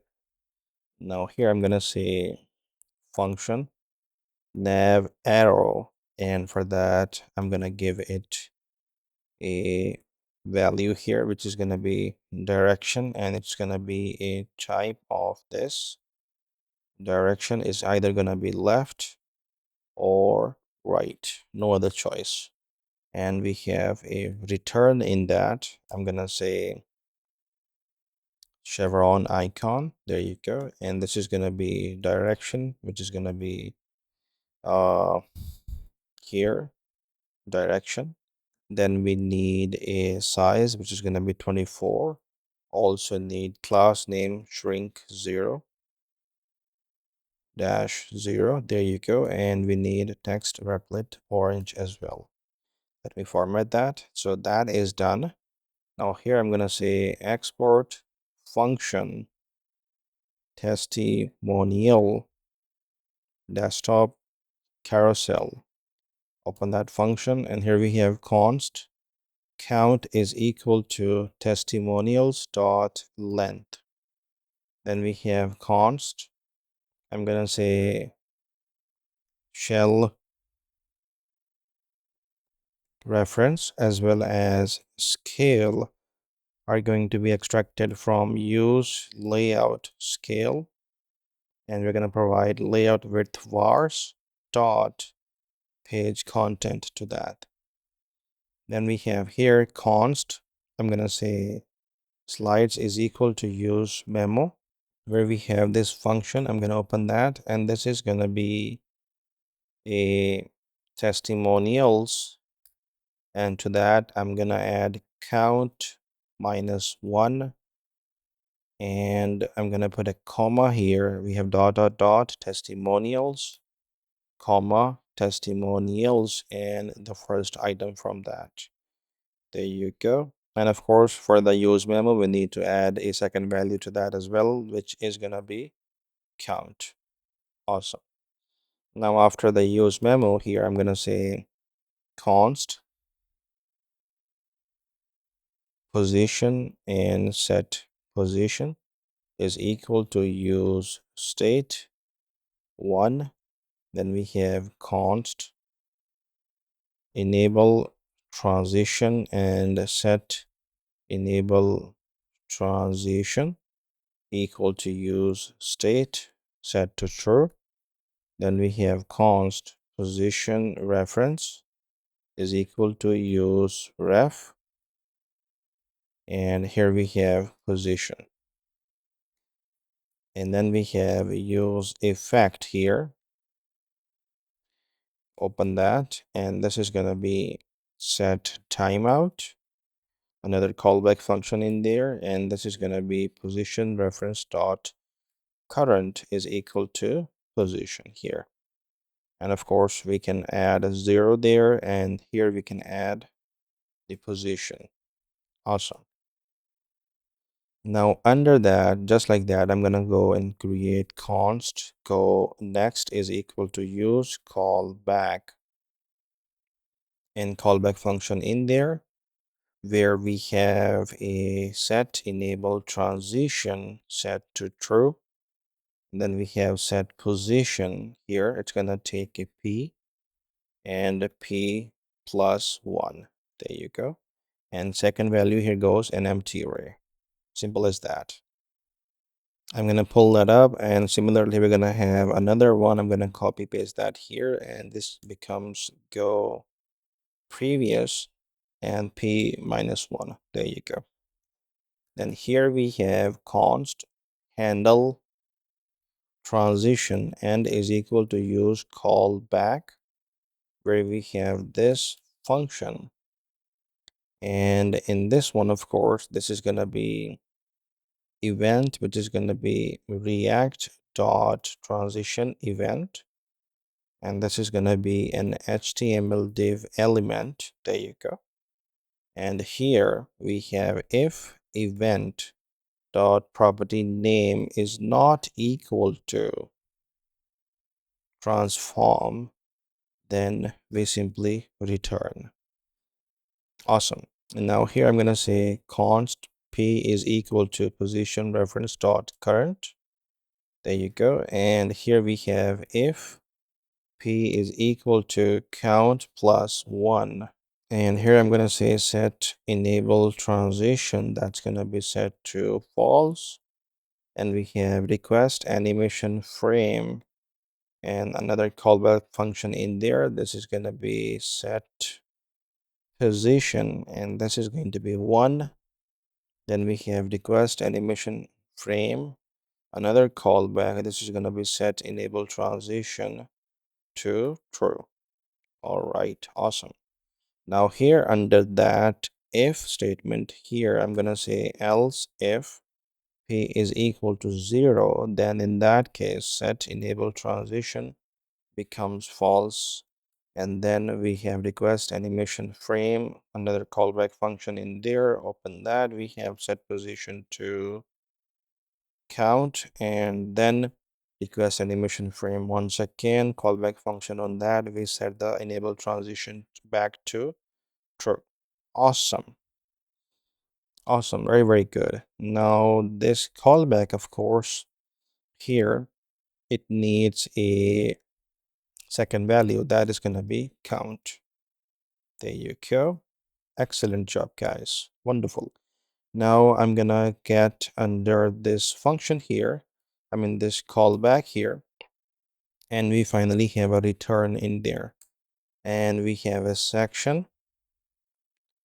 I'm gonna name it hidden, width dash full, overflow hidden. Then we have PD dash 84px. Then we have desktop, it's gonna be block. Open that section, and here we have container, and I'm gonna have a p tag and desktop carousel. That's it for now. I'm gonna save it, get back here, and here I'm gonna say testimonial desktop carousel. There you go. Excellent. Now if I get to my browser, this desktop carousel is coming from here now, and of course we have all of the pieces to put together, and we definitely know the only thing that we need to work on is the UI for this. I'm gonna get rid of this p tag, and here I'm gonna need a div. I'm gonna give it a class name, and also most importantly a reference, which is gonna be shell reference. And then this class name is going to be relative. Then we have width dash full and aspect auto that changes to 1390 slash 518. I'm gonna open that div, and here we have another div. I'm gonna give it some class names. We have absolute left 0 top 0. Then we have origin top left. I'm gonna open that div, and also here I'm gonna attach a style to this one. That is going to be, here we have width. First of all, that becomes var dash dash, var dash dash page dash content dash max. There you go. Now here there's going to be another property here, basically height, just like that. But what goes under that height, it's not available to us right now. So I would like to work on that first in order to proceed with this further. And for that, we're gonna need another file in here. That is going to be testimonial dash cards actually, testimonial dash cards dot tsx. And just simple stuff here for now. So I'm gonna say export const testimonial underscore layout underscore h is equal to 518. There you go. Then we have export const testimonial. Let me grab this. There you go. Copy that. Testimonial underscore slide underscore width is equal to 1137. Right now here I'm gonna say export const. I'm gonna paste that value here, and this is gonna be testimonial underscore slide underscore pad underscore r is equal to 273. Then we have another one, export const. I'm gonna paste that value here, underscore nav underscore width is equal to 518. Then we have const. There you go, const.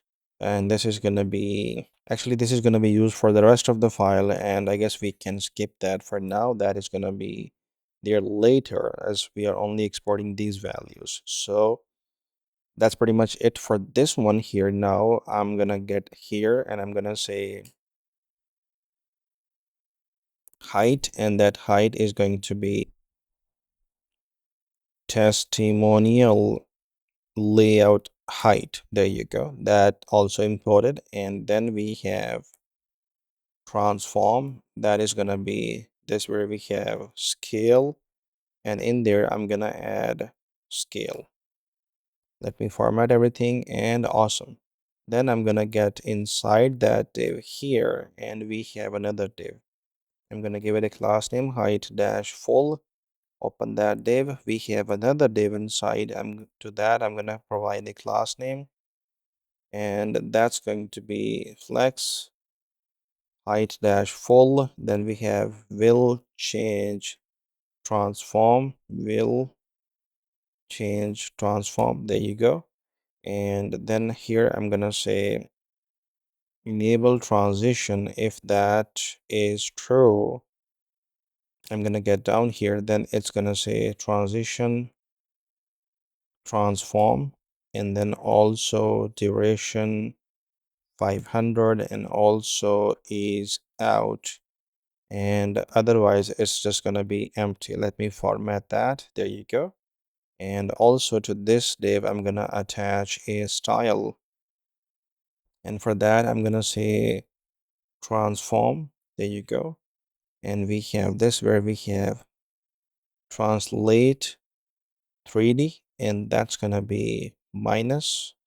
And here we have position divided by testimonial slide width. There you go. And at the end I'm gonna attach px, then 0, then 0 here once again. Let me format that, and then I'm gonna go add another one here, which is gonna be on transition end, and that's going to be handle transition end. I'm gonna open that div. Here we have slides dot map, and then we have, for each one we have testimonial and index. I'm gonna open that. Here we have this direct return. Open a div, give it a key here. That's going to be testimonial. Hold on. Testimonial.id. And also here, actually, hold on. So I'm gonna get this here, then inside here, add that, then dash here, and then I'm gonna add index here. Awesome. And then here I'm gonna add class name. That's gonna be shrink 0 dash 0. There you go. And we also have a style for this one. I'm gonna open that here where we have width. That's going to be testimonial slide width. And then we have padding right. That's gonna be testimonial slide padding. Testimonial slide padding right. There you go. Awesome. Let me format everything, and now here I'm gonna add area hidden. There you go. This is going to be index when that is not equal to position. Awesome. And then finally inside that div we're gonna have another basically component that's gonna be coming from the card file, and that's gonna be here. Let me put the comment slide grid. There you go. And for now I'm just gonna have a p tag, and I'm gonna say slide grid, just like that. And now if we go here, we have this slide grid and this slide grid, and basically nothing else, as we still need to create a lot of other stuff for it to display.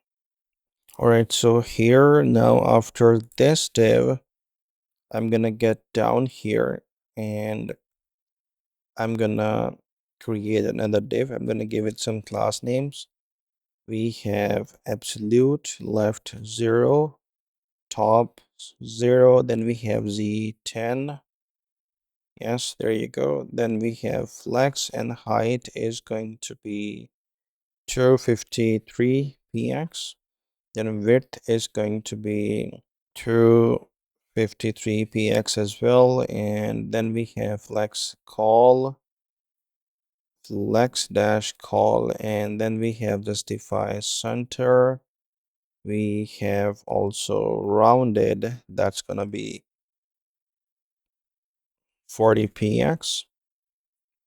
Border is going to be 1.5. Hold on, border here is going to be 1.5 px. And we have border here that changes to hashtag CBC7C3. And then we have BG dash that changes to hashtag FAF5F0. and we have padding 6. There you go. I'm gonna also add area hidden. There you go. That is gonna be false. And I'm gonna open that div. Here we have a p tag. I'm gonna say trusted by builders, and after the p tag, another p tag. I'm gonna say endorsed by innovators. Let me format that, and if I go here, so this is what we have. This is the little card that we're trying to create. Let's design that properly. So to that p tag, I'm gonna add some classes. We have font display, we have text dash 32 pixels, then we have font normal, then we have leading, that's going to be 32 pixels as well. There you go. Then we have tracking, that changes to minus 0.04 ems. And of course, after that, we have text dash agent heading. There you go. Awesome. So that is that. Let me get there. And yes, awesome. Let's get back here and design the second P as well. Last name margin top dash 2, font display, text small. There you go. Just like that. And then after that, we have leading. That's going to be 22.4 px. Text dash hashtag 52545A. Let me format. Let's take a look. And awesome. Of course, these are going to be styled differently. These are just some simple text for now. So here, I'm going to get here, and under this div now, I'm going to create another one. Give it some class names. We have absolute, right 0, top 0, z10, and height dash full. Open that div, and here we have testimonial bubble nav. There you go. And this one also has a style where we have width. That's going to be testimonial nav width. There you go. Awesome. Let me check. So we have layout, nav width, slide padding R, and slide width. Awesome. Excellent job. And now if I go here, and yes, excellent, wonderful. So we have this one, next one, and previous one. And it's when we click one, the slide from beneath that behind this object is going to be moved from right to left. It's going to look phenomenal. And now, of course, here we need a couple of buttons. So first one here, we have type button. Then we have on click, which is going to be go next. Then we have class name, absolute, right 0, top 0, z10, flex, height 1/2, width 1/2, and justify between. Come on. There you go. And we also need items end, and also flex row. And here I'm gonna also add padding 8. Then we have text dash hash 1A1919. Then we have transition opacity, and we have on hover, it's gonna be opacity 90. I'm gonna also add area label, which is gonna be next testimonial. Yeah. And I'm gonna open that button. Here we have a span. I'm gonna give it this one some class name. So text dash left, font dash display. There's also going to be text dash 17 pixels. We have font normal. Then leading here is gonna be 17.85 pixels. And then we have tracking, which changes to minus 0.68.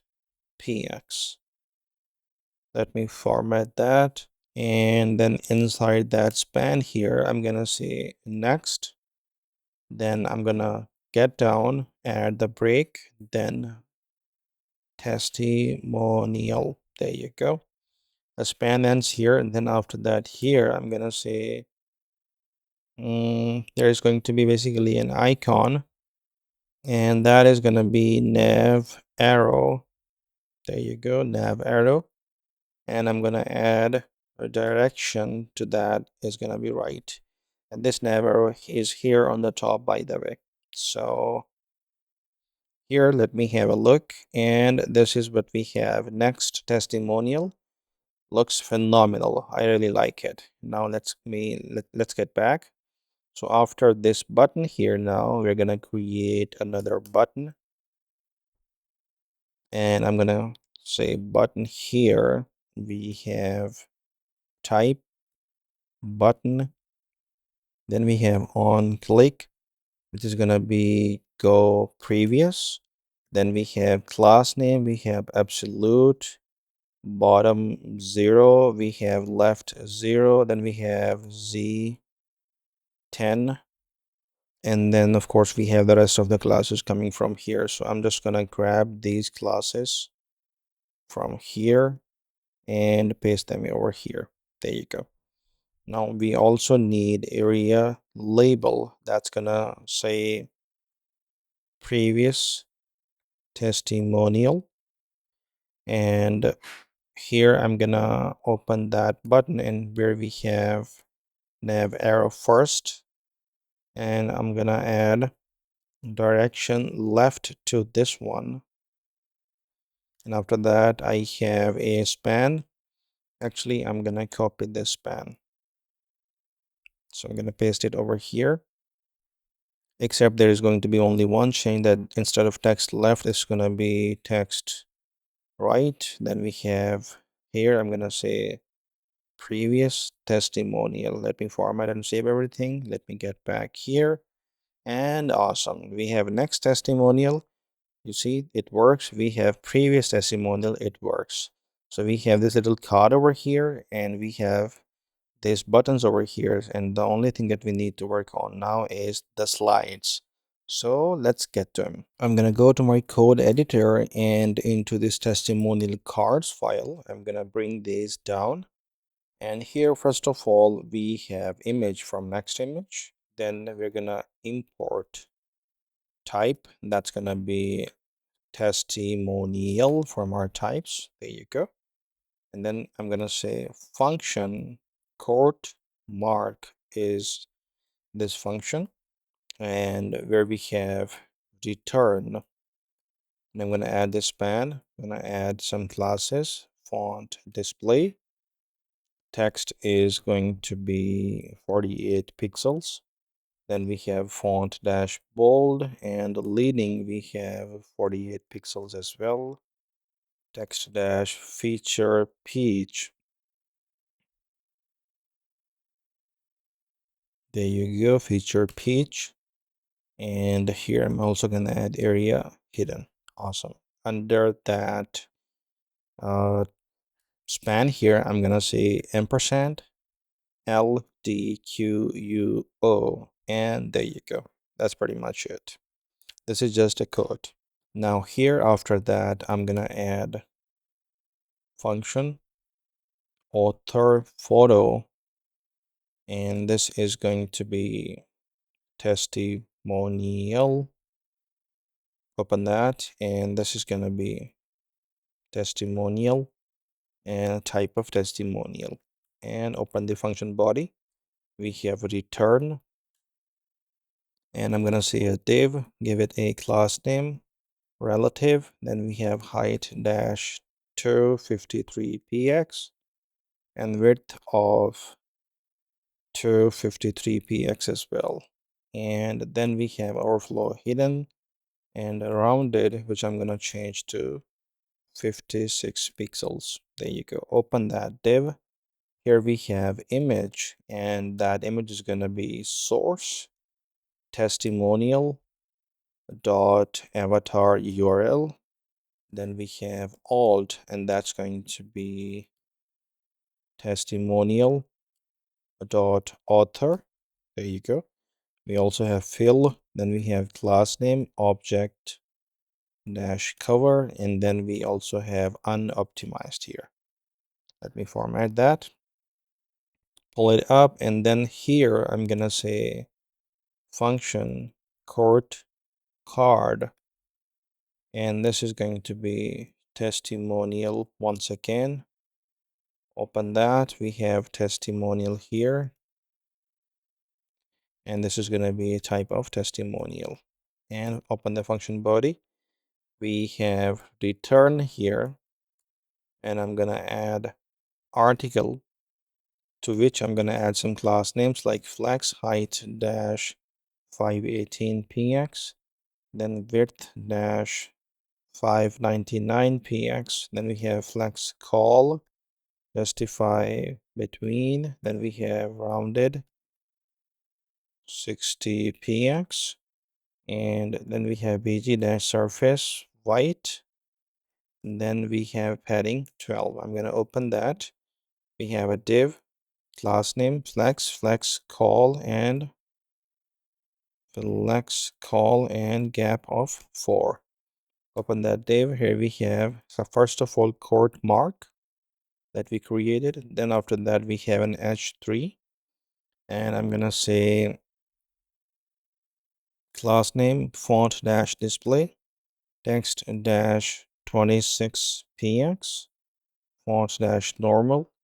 Leading is going to be 31.2px.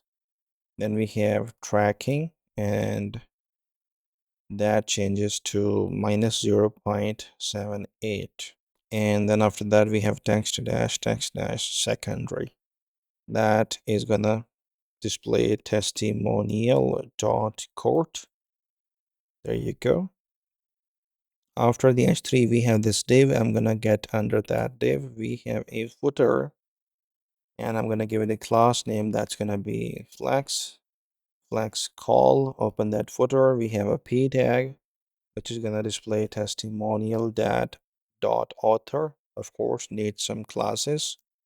Font dash display text for this one is gonna be 20px. We have font medium, then we have leading 7, and then we have text dash secondary. Let me format that. And then after that p we need another p which is going to display testimonial dot role. Add some classes. We have font dash display, then we have text dash small. We also have leading, which is going to be 22.4px.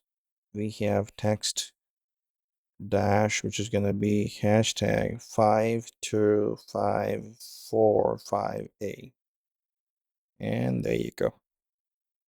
After that, we need another p tag, which is going to be testimonial.company.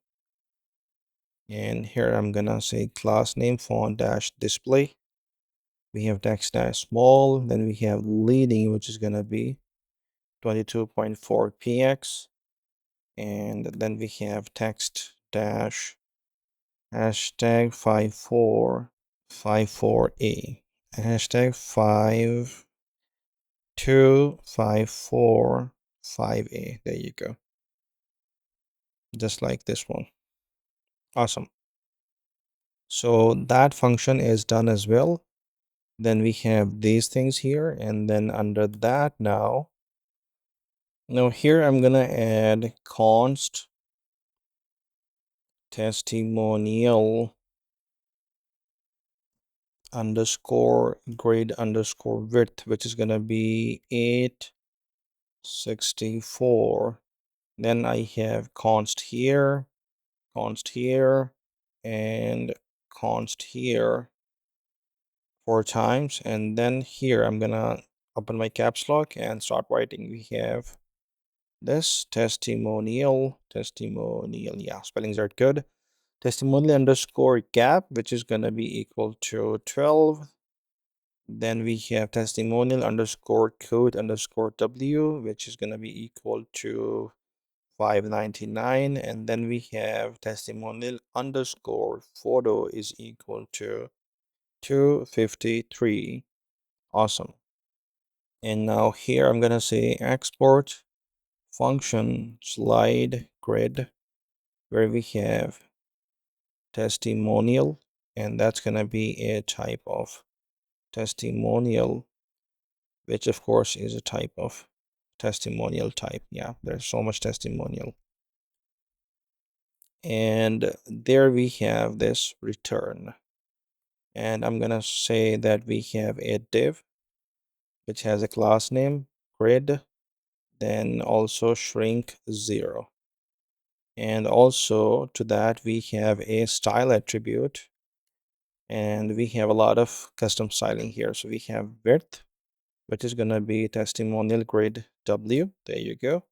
Then we also have height, which is going to be testimonial layout height.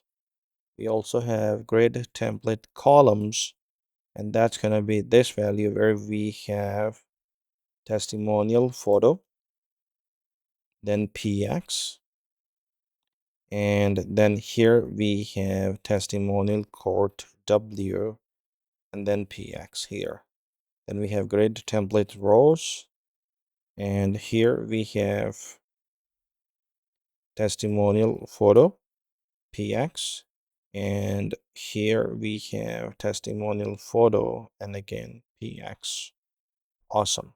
I'm going to put a comma, get down here. We also have a gap. I'm going to say testimonial gap.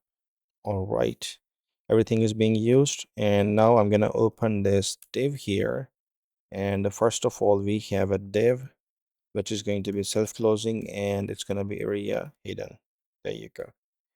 And now if I can just get down here, and where is that? There you go. Slide grid. There you go. And of course, it needs a testimonial. Testimonial here as well. Let me format and save everything. Let's go here, and we do not see anything, and that's basically the right way because we only have an empty, almost empty div here, and the magic starts now. I'm gonna get down here and I'm gonna say open a div, class name, call start to, row span 2, and we have row start 1, row column start 2, row span 2, and row start 1. Yeah, good. Right, I'm gonna open that div, and here we have court card here, and this is gonna take a testimonial, which is gonna be testimonial from this here. I'm gonna save that. Let's go here, and awesome, the testimonial looks really good. If I click next, there you go, this changes, and of course now we need to bring the photo as well. So I'm gonna get under that div here, and here we have author photo component that we created above in this same file. So we have testimonial and testimonial here as well. Let me format and save that. Let's get back here, and there you go. Next, this gets here, and the new one is here. Next, previous, and it keeps going in the loop. Exceptional, wonderful, great job, nice work. Right, so the section for the desktop is done basically, but if we go for the inspect, I'm gonna make this to the right side, and here we have iPhone 14 Pro Max. So that section basically has nothing in it. We have that section, but there is nothing available for the testimonials, and the reason is because that is only available for the desktop. If we go here in this section, we have testimonial desktop carousel, and right now we need to make another component for the mobile only. So I'm gonna go and create in the testimonials. I'm gonna create a new file. This is gonna be testimonial dash mobile dash carousel.tsx. It's going to be a client component. And then we have infinite carousel that I need to bring. I'm also going to need container here. And after that, we have testimonials from our landing data. All right. So here we have export function testimonial mobile carousel. There you go. Open that. And we have a return here. And I'm going to say a section with the ID of testimonials. There you go. Let me format everything and save. And let's get back here. And here we have testimonial mobile carousel. There you go. Let's save everything. And if we go here, of course, there's nothing yet here because we only have this empty section. I'm going to open that up. Let's also provide class name to that, and that's going to be pt-84. And then we have pb12 also on desktop. It's going to be hidden. And here we have container, and I'm gonna say we have a p tag in there, and that's gonna say endorsed by innovators.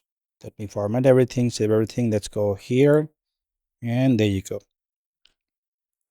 Let's keep going. So to that container, we have this p, and I'm gonna add some classes. Text dash access, font semi bold. We have also uppercase, and then we have tracking widest dash widest. There you go. And then we have text dash replit orange. Awesome. Looks good. After that p tag, here we have h2. I'm gonna say trusted by builders, and to that we have a margin top class name margin top dash 2. We have font display. Text is going to be 32px. Leading is going to be 32px as well. Then we have font normal. Tracking is going to be minus 0.04 em. And then we have text dash agent heading. There you go. Save that. Let's go here. And yeah, looks good. All right. So now here, I'm going to say after the h2, we have infinite, hold on, infinite carousel. There you go. And in there we have items. So as items, I'm going to add testimonials. And then we have render slide. And for that, I'm going to have this function where here I'm going to add, come on, here. I'm going to add a single testimonial here. There you go. And then inside here, we have another component. So for now, I'm just going to add p. Let's say testimonial. And also here, I'm going to add get.label. And that's going to be this function where we have index. And I'm going to say go to testimonial. And we have index plus 1 here. Then here we also have viewport class name. I'm gonna add margin top dash 8. Let me format everything and save everything. And now if I go here, there is this slider, so which is working perfectly, but we need the part that actually shows. So for that, of course, we need this testimonial, and instead of this p tag, we're gonna display some other component that we do not have yet. So basically, here I'm gonna say mobile testimonial card. There you go. And we're gonna add testimonial there. And that how This is going to display the complete testimonial for the mobile devices. So let's work on this one. So we're going to go to the testimonial cards, and at the very bottom here, I'm going to say export function mobile testimonial card, and this is going to be testimonial. There you go. And this is going to be a type of testimonial, testimonial. There you go. Let's open that function body, and yeah, same everywhere. So here we have this return in which we have article. I'm going to provide some classes: width dash full, shrink 0, rounded, and change that to 60 ps. Then we have bg surface white, and we have padding 8. Also tablet up, it's going to be padding dash 12. Let me open that here, and first of all we have court mark, and then we have h3 here. I'm going to say testimonial dot court, and to that h3 I'm going to add margin class margin top dash 4, font display, text XL, font normal, leading is going to be 1.3. Then we have tracking. I'm going to change that to minus 0.04, and then we have text dash secondary. Let me format that, and here, not here but here in the section, sorry, that goes here. Yeah, so instead of testimonial here, I'm gonna attach this. So there you go. And now let's bring that to here. And of course we have some issues. Let's actually reverse that by doing the undo. And now here I'm gonna add mobile testimonial card. Mobile testimonial card. There you go. And this is gonna add a testimonial, which is gonna be a testimonial. Let me format everything. There you go. Let's take a look here. So we do have this code here.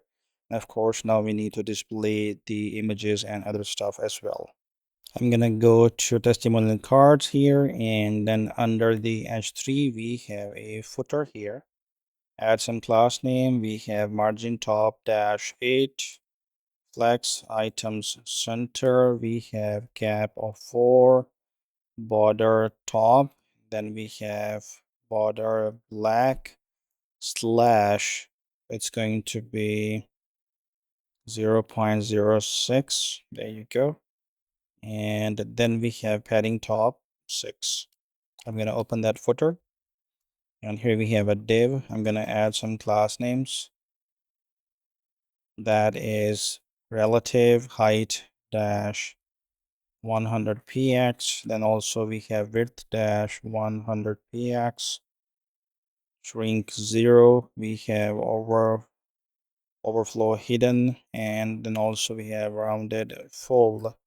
Open that div, and here we have image, and we have source testimonial.avatar testimonial.avatar URL. We also have alt, that's going to be testimonial.author. We have fill, then also class name object dash cover, and then we also have unoptimized here. Let me format and save that. Let's go here, and there you go. We have the image and nice looking border here as well. Let's add the rest of the information. So after that div of this image, I'm gonna get here, create another div, open that, have a p tag, provide some class names, font dash display. Then we have text LG, font medium, leading 7 dash 7. Then we have text dash secondary. and this is gonna say testimonial dot author. After that P, we have another P, class name, font display, text small, leading 22.4 px. We have text dash hash 54 5254 5a, and that's gonna say testimonial dot role. There you go. Let me format that. Have another P, class name, font display, text small. Then we have leading, that changes to 22.4 px, text 2x, that color is going to be hash 52545a. And here we have testimonial dot company. Let me format and save. Let's get back here, and there you go. So we have everything ready for this testimonial for the mobile version as well. Nice and looking. Loop already activated. It looks phenomenal. Everything's functional. Navigation works too. And of course, we have no grab functionality here on this one. So there you go. Let me close this one, bring it down. And with that, we have completed this section for both mobile and desktop. I'm going to go to my code editor now. And in here, the very first file that I'm going to create for my next section, that's going to be here in under components. Then we have landing. I'm going to create a new folder. That is going to be pricing. And then here we have a new file called pricing dash plans dash client dot tsx. Here we have use client. Then here we're gonna say use state. Let's import that. We also need pricing plans from our landing data, as well as import type billing period from our types. And then we also need cn as well. Here I'm gonna say export function pricing plan client, and I'm gonna add pro monthly price, and then here I'm gonna say pro monthly price is gonna be type of obviously it's an optional, it's gonna be type of number, and I'm gonna open the function body here, pro monthly price, pro monthly price. There you go. Here we have const. I'm gonna say period and set period is equal to use state, and I'm gonna say here billing period, and I'm gonna start with yearly. There you go. I'm gonna get down here, and here we have const plans is equal to pricing plans dot map, and I'm gonna go for individual plan here. And of course we have, I'm gonna return direct here. So I'm gonna say plan dot id if that is equal to pro, and pro monthly price is not equal to null. In that case, we have this, and otherwise it's just going to be a single plan. There you go. And now in here, of course, I'm gonna need something. So first of all, I'm gonna spread plan here, and then we have monthly price. That's gonna be pro monthly price. There you go. Then we have yearly price. That's gonna be math dot round, and I'm gonna say pro monthly price divided by 0.9. And then we have original price, and that's going to be pro monthly price as well. Let me format that, and we are done with the plans here. Now next up here, I'm gonna say return, of course. So in the return, we have a div. I'm gonna give it some class name. Rounded dash, this is going to be 24px. Rounded, yeah. All right.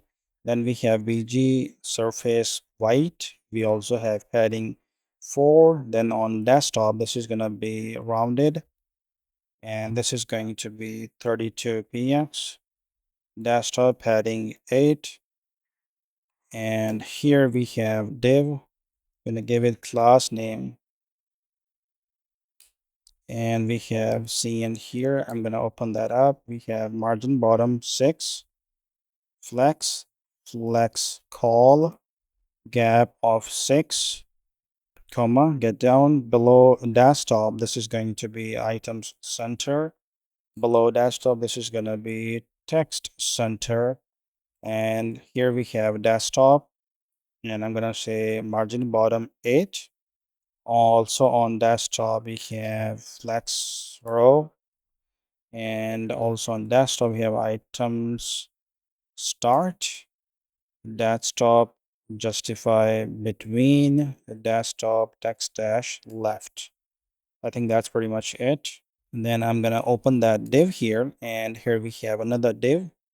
Gonna give it some class names. Below desktop, there you go, we have text dash center and desktop text dash left. Open that div. We have h2. That's going to say start small scale fast. All right, this is gonna say class name, font display, text dash 32px. Then we have font dash normal. Then we have leading none. We also have tracking normal, and I'm gonna change that to minus 0.04 em. Then we have text dash agent heading. There you go. And then we have desktop. We have text 40px. Let me format that. After the h2 here, I'm going to create a p tag designed for every stage. And I'm going to add some classes. We have margin top 2. We have text large. We have text dim. There you go. After the p tag, we have this div tag ending, and after that here we're gonna add billing toggle. That's another component that's gonna come here. For now, just billing toggle. There you go. Let me format everything. I'm gonna get out of this div here, and I'm gonna create another div, and I'm gonna give it a class name. There you go, cn. Open that, and here we have grid. Grid calls 1, gap of 4, comma, get down. We have tablet. Hold on. Tablet grid calls 2, comma, get down. We have a desktop. Then we have grid calls 4, and we have on desktop gap is going to be 3. Awesome. And now in this div here, we're gonna say plans dot map, and we have single individual plan. On each one, we are returning a component which we do not have yet. We will do that in a minute. So first of all, we have, let's say, p tag, and let's say plan here. Awesome. So that's pretty much it for this one. And now we need to create this billing toggle, as well as the plan here as well, and of course the main section file too. Let's do the billing toggle component first. So here under the pricing folder, I'm going to create a new file. I'm going to name it pricing dash billing dash toggle billing dash toggle.tsx. There you go. And of course it is a client component. And then here we have, first of all, billing period. That's going to be imported as type. Let me bring this down here. There you go. Import type. And I can say here There you go. Then we need also in CN. There you go. Here we have export function billing toggle. I'm going to open that up. Here we have period and on change. This is going to be type where we have period is going to be a type of billing period. And then we have on change, which is going to be a function, which is going to take one plan, and billing period is going to be type of that as well. And it's not going to return anything. And let's open the function body here. And here we have return directly where we have this div. I'm going to give it a role. It should be a radio group. Then we have area label. That's going to be billing period. There you go.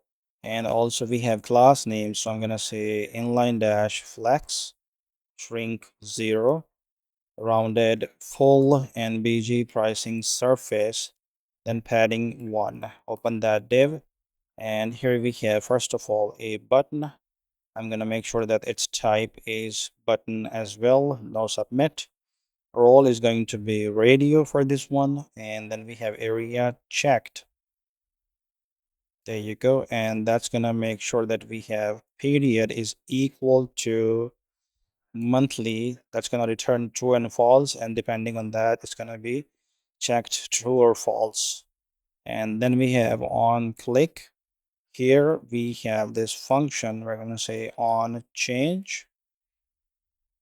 And I'm going to say monthly here. There you go. And then we have class name. CN, open that. Here we have cursor pointer. Then we have rounded full. We have px4, py2, text small, transition colors, comma, down. If the period is equal to monthly, then in that case, this is going to be BG surface white, text primary, and then we have shadow small as well. Otherwise, this is going to be text muted. There you go. Let me format that. And now in the button itself, I'm going to say monthly. There you go. Awesome.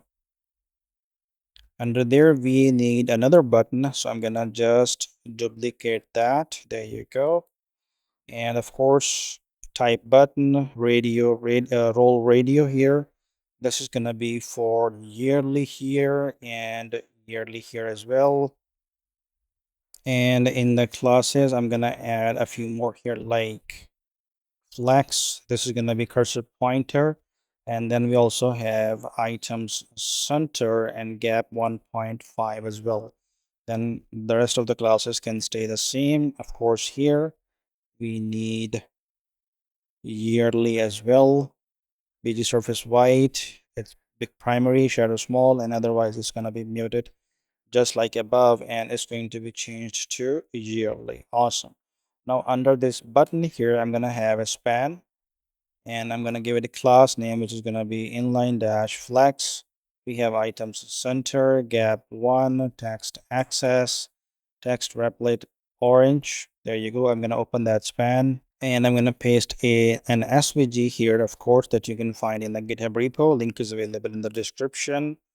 And I'm going to add save 24. There you go. Let me save that. Let me format it and everything. And I think this section, this component is done as well. And now if we get back here, so instead of this thing here, we have billing toggle.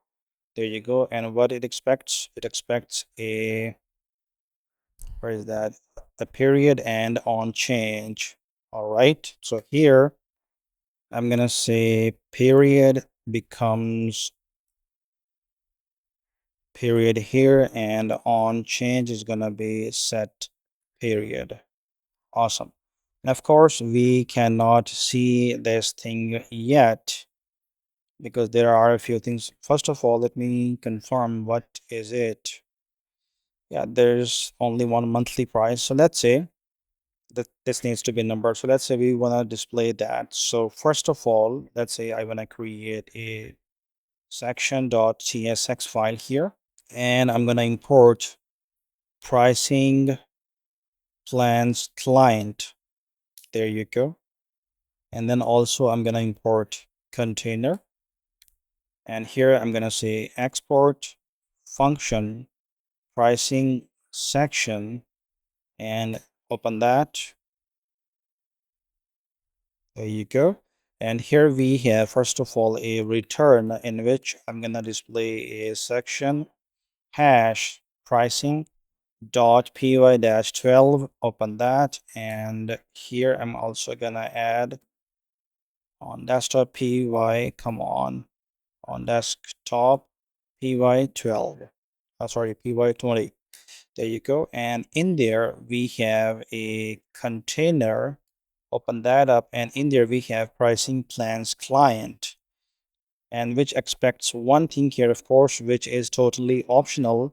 So if we leave it that way, and if we go here, well, we do not see anything. And the reason is that because this one still is not being imported into this here. So we can go and add pricing plan pricing section. There you go. Let me format save. And there you go. We have one issue here, and we have this little problem, monthly and yearly. This little, this, I think this needs to be part of something, and there's something that I have missed. And we have what issue? Each child is okay. That's no problem, because eventually that is going to be removed. It's talking about, uh, come on, where is that? It's talking about this p tag. So eventually there's going to be another new component which is going to be using that key attribute there. So first of all, basically I'm going to go to this section .tsx, and here I'm going to add const pro monthly price is equal to 25 for now. This is going to be changed later on, and I'm going to add that here, pro monthly price. There you go. If I go here, that little arrow is just not gone well, because that is relevant to the p tag. And here we need to fix this, of course. Let's get back. I'm gonna go to this toggle here, and yeah, make sure that this span is living inside the button here. Format that. Let's get back, and there you go. That's been resolved. And of course, now we need to get started working on the plan itself. Let's get back here. I'm gonna get back to my plans client here, and in here, of course, we need that component. So for that, I'm gonna create a new file here, which is going to be pricing dash cards.tsx. Link from next link, import that, and we also need billing period, and that is of course a type coming from, there you go. After the billing period, we also need pricing plan as well. Awesome. And we need cn2, and let's write function price block. Here we have plan and period. That's gonna be, open that. Here we have plan, pricing plan, and period is going to be billing period. There you go. Let's open the function body here, and we have if plan dot monthly price is equal to null, then we return this, where we have a p tag, and we display custom pricing. And here I'm gonna say class name margin top 4. We have font display text XL, text dash XL, and then we have font medium text agent heading. Also, we have below desktop margin top 0. We have desktop margin top 4. There you go. Let me format that. And that's pretty much it for this function. This period needs to be period here. And of course, we need a comma here and here as well. And there you go. There is something wrong. Now, after this div here, I'm going to get down and I'm going to say const price is equal to period yearly. When that is true, then we go for plan dot yearly price. Otherwise, we go for plan dot monthly price. Then we have const is free is equal to price when that is equal to 0.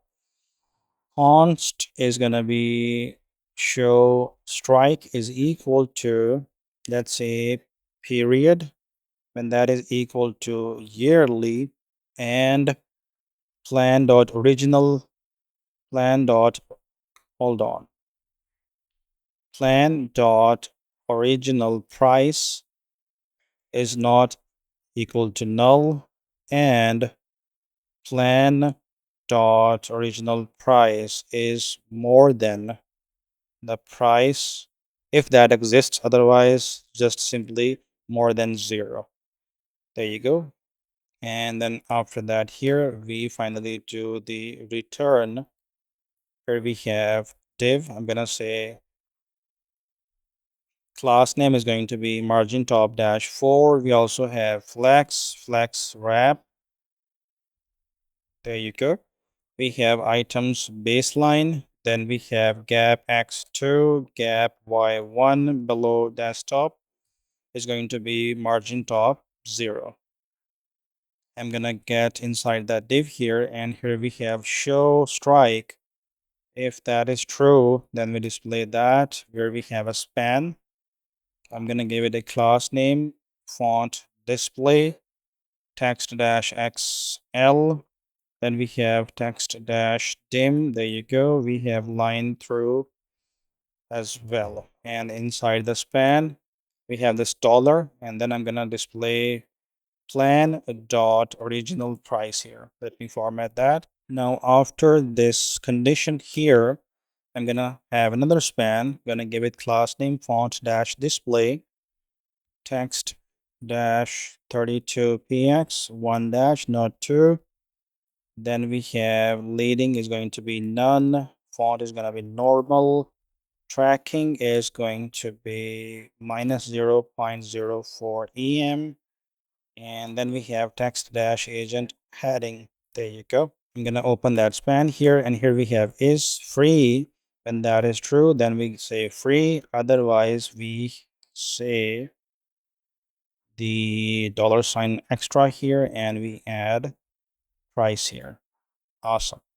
Also, after this span here, now I'm gonna say is free, and when that is not true, means when the price is not free, and also period is equal to monthly, only then we display this where we have a span. I'm gonna say slash month, and in the span I'm gonna add some class names like text dash sm, then text muted. There you go. Let me format that and save that. I'm gonna pull it up, and after this condition here, I'm gonna say is free when that is not true, and the period is equal to yearly this time, and open that up, and here we have an empty fragment. I'm going to open that up where we have a span. First of all, I'm going to give it some class names like flex. Below desktop is going to be flex call.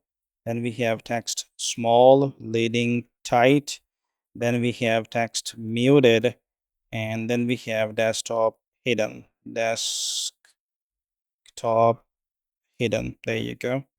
I'm gonna open that span, and we have another span in there which is gonna say per month, and then we have another span which is gonna say billing annually. There you go. And then after this span here, I'm gonna get down and have another span. Give it class name that's going to be hidden by default. Text sm, then we have text muted here, and then we have desktop inline, and I'm gonna open that span here, and we have per month billed annually. Let me format that, save that. And I think we are done with this function. Yes, this one, price block. And now we need to write the final function, which is export function pricing card. Open that. This is going to take a plan and a period. And it's going to be a type of this where we have plan, which is supposed to be a pricing plan. There you go. And then we also have a period, which is supposed to be a billing period. There you go. Now here, let me open the function body, and we have a return, in which we have article, and in which we have class name cn. Open that. We have flex call bg dash hash f9f3 ed. I'm going to put a comma here, get down, and we have below desktop is going to be rounded for the px. Then we have below desktop, which is going to be p8. Then we have desktop rounded, none, change that to 20px, and we have desktop padding 5. Hold on, what am I doing here? No float needed here. So here, yeah, after that here we need desktop, and that needs to be padding 5-5. There you go. Let me format that, and we're good. Let's go inside this article and create a div. For now, let's say article. That's it. Save that. Let's go here, and I'm gonna display that pricing card here. And of course, this needs a few things like a plan and a period. We have plan, also a key here, which is going to be plan.id, and also a period here, which is going to be period that we have. I'm going to format and save everything. Let's go here, and there you go. We have article, and article, yearly, monthly. Wonderful. Awesome. And now let's do the rest here in this one. So instead of article here, to that div, I'm gonna add a class name, for which I'm gonna use cn. And here we have font display, then we have font medium. Also we have text Replit orange, comma down, and here we have text dash 28 pixels. On desktop, text is gonna be large. Awesome. And then inside that div here, I'm gonna have an h3, which is gonna be plan.name, and this h3 is gonna be class name, where we have font dash display, we have font medium, then we have text Replit orange. There you go, text Replit dash orange, and then we have text dash 28 pixels, and then we also need on desktop, this is going to be text dash large. Save that. And now if we go here, there you go, started, Replit core, and everything. Awesome. After the h3 here, I'm gonna create a p tag. I'm gonna give it a class name of margin top dash 1. We have text small, then we have text secondary, and this is gonna display plan dot description. There you go. Let me format and save, and there you go. Looks good. All right, so after this one, we have this div. I'm gonna get outside of that div, create another one, give it a class name, and this is gonna be below desktop, below dash desktop is gonna be border bottom. There you go. And we have below desktop, this is gonna be border black slash 0.06. And then we have below desktop padding y dash 5. And here inside that div, we have a price block. There you go. And that price block expects one plan, which is this, and then second period, which is this. There you go. Let me format, save. Let's go here, and there you go. Looks really good. All right, after that, now we need to get out of this div here once again. Create div one more. Class name below dash desktop is going to be border dash bottom. Then we have below basically the same thing from here. I'm gonna paste that here. There you go. Open that div, and inside that div I have a link first of all. So that's gonna be an href. We have plan.cd href. Then we have class name margin top 4 block rounded full bg surface dark card. Then we have py3 text center. We also have text small, font medium, text white, transition colors, and then we have on hover bg dash black, and we have below desktop margin top dash 0. Let me format that. Open the link, and here we have plan.cda href. So now if I go here, and there you go. Sorry, not CDA href, it should be CDA label, because that looks weird. Yeah, it's a lot better now. Yeah, good. All right, so after this link here, now I'm gonna get down, and I'm gonna say there's going to be basically one thing that for that we're gonna need another component. So let's actually put that on hold. Yeah, I'm just gonna get rid of that. All right. Now I'm gonna, after this div here, I'm gonna create a UL, also add some class name to that, where we have flex-1. Then we have below desktop, this is gonna be margin top 0. Then below desktop is gonna be padding top 5. And we have on desktop margin top 5. And inside the UL we have plan.features.map, and then we have individual feature and index, and on that individual I'm gonna have an ally where we have key, which is going to be a feature. Then we also have a class name. I'm gonna add cn here, and that's going to be flex items start. There you go. We have gap 3, and then we have padding y3, text small. We also need text dash secondary, comma, get down here, and if I is more than 0, then we display border top. There you go. And border dash black slash is going to be 0.06. There you go.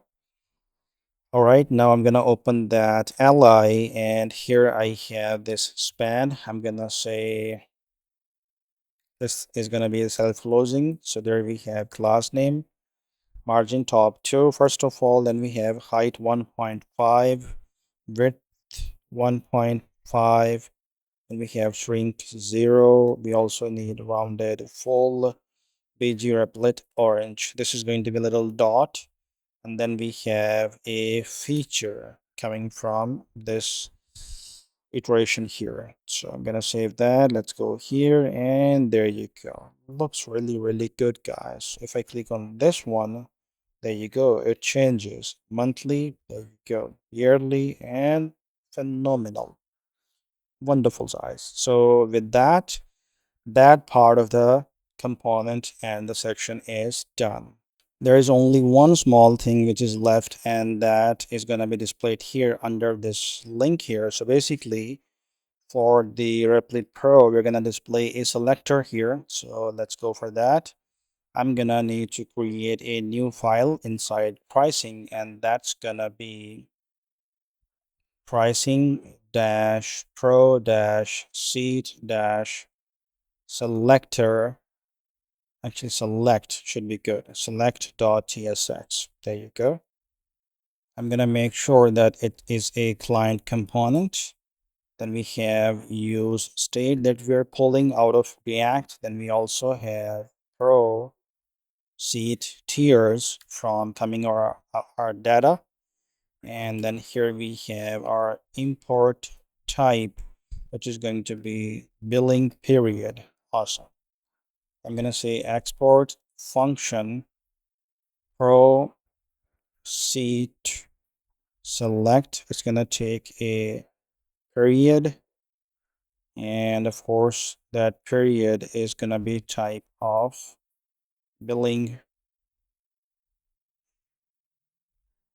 period. There you go. Open that function body, and here we have inside const seats, and set seats is equal to use state. I'm gonna put 100 in there. We have a return, open that, and here we have select. For the name, I'm gonna get rid of that. ID not needed here, and then we add value, which is gonna be seats. Then we add on change, and I'm gonna say event. This is gonna be set seats. We have event dot target dot value. There you go. Then here we have class name. I'm gonna say margin top dash 3 width full rounded XL border. Then we have border light, border light, and then we have VG surface white. There you go. Then we need px3 here, px-3 py 2.5, and then we also need text dash small, text dash primary. There you go. Let me format and save everything. And now after that, here I'm gonna add area label, which is going to be pro seat tier. And here I'm gonna say suppress hydration, suppress, come on, suppress hydration warning. There you go. I'm gonna open that select, and here we have pro seat tiers dot map. We have individual tier, and on each we are displaying.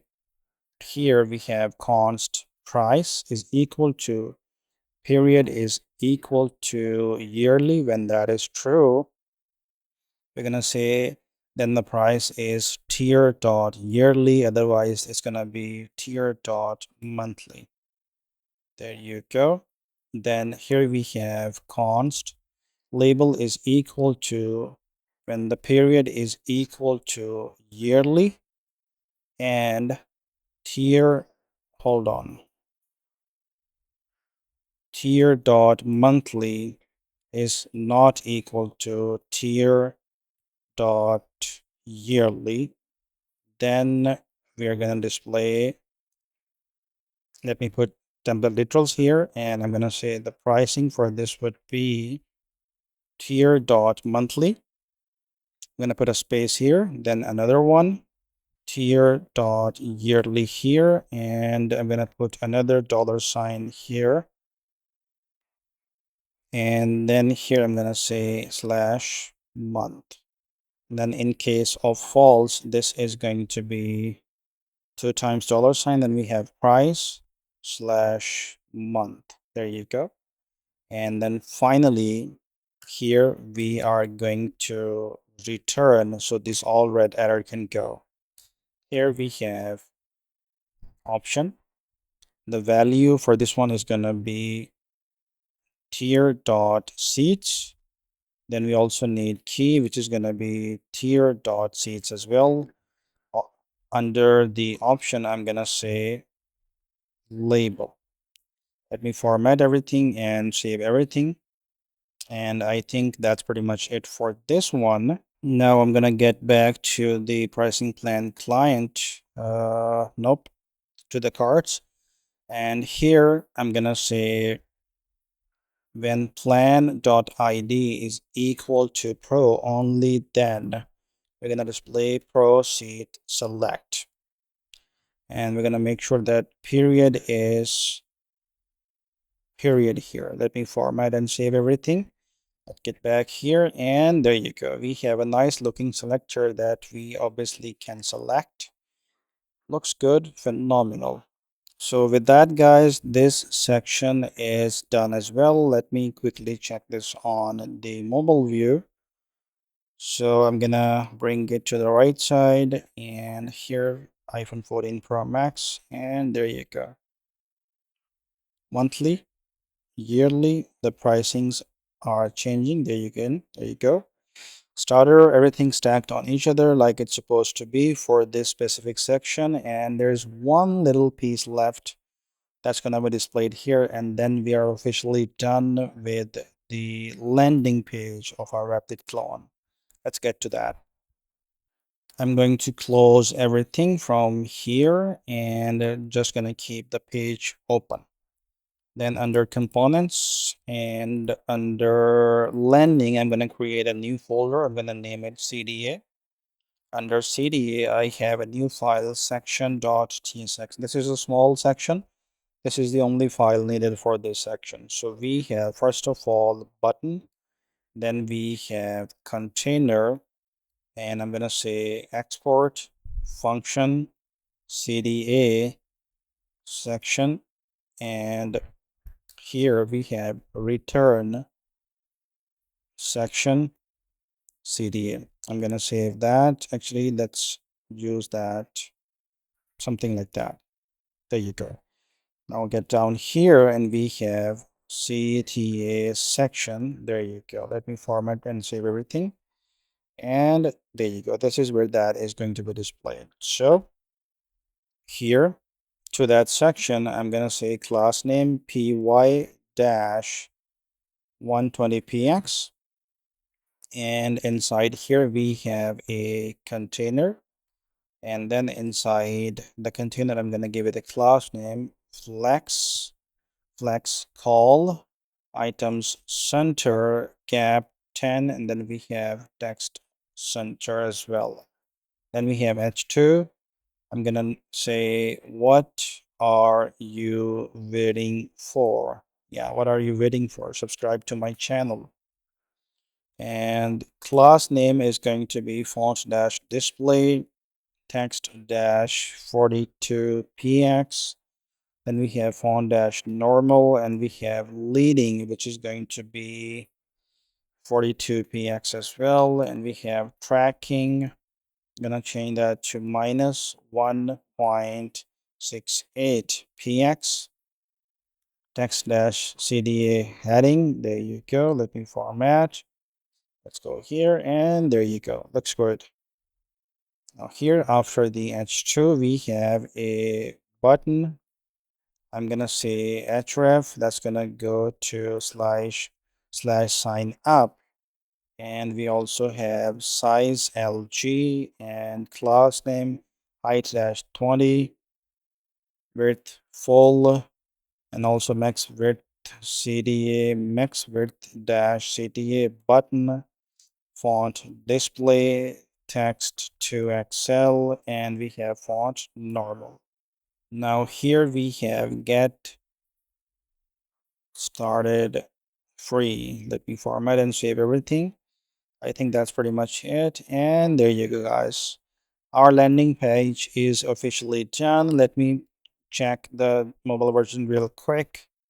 And iPhone 14 Pro Max here, and there you go. Looks good, really good. Everything is as exactly as we planned, and everything works. Wonderful. Perfect. Congratulations, everybody. You have hit a very big milestone, basically, that this landing page that you have created, it's worth adding to your portfolio. Everybody is going to like it. And with that having said, let's move on and keep building the rest of our application.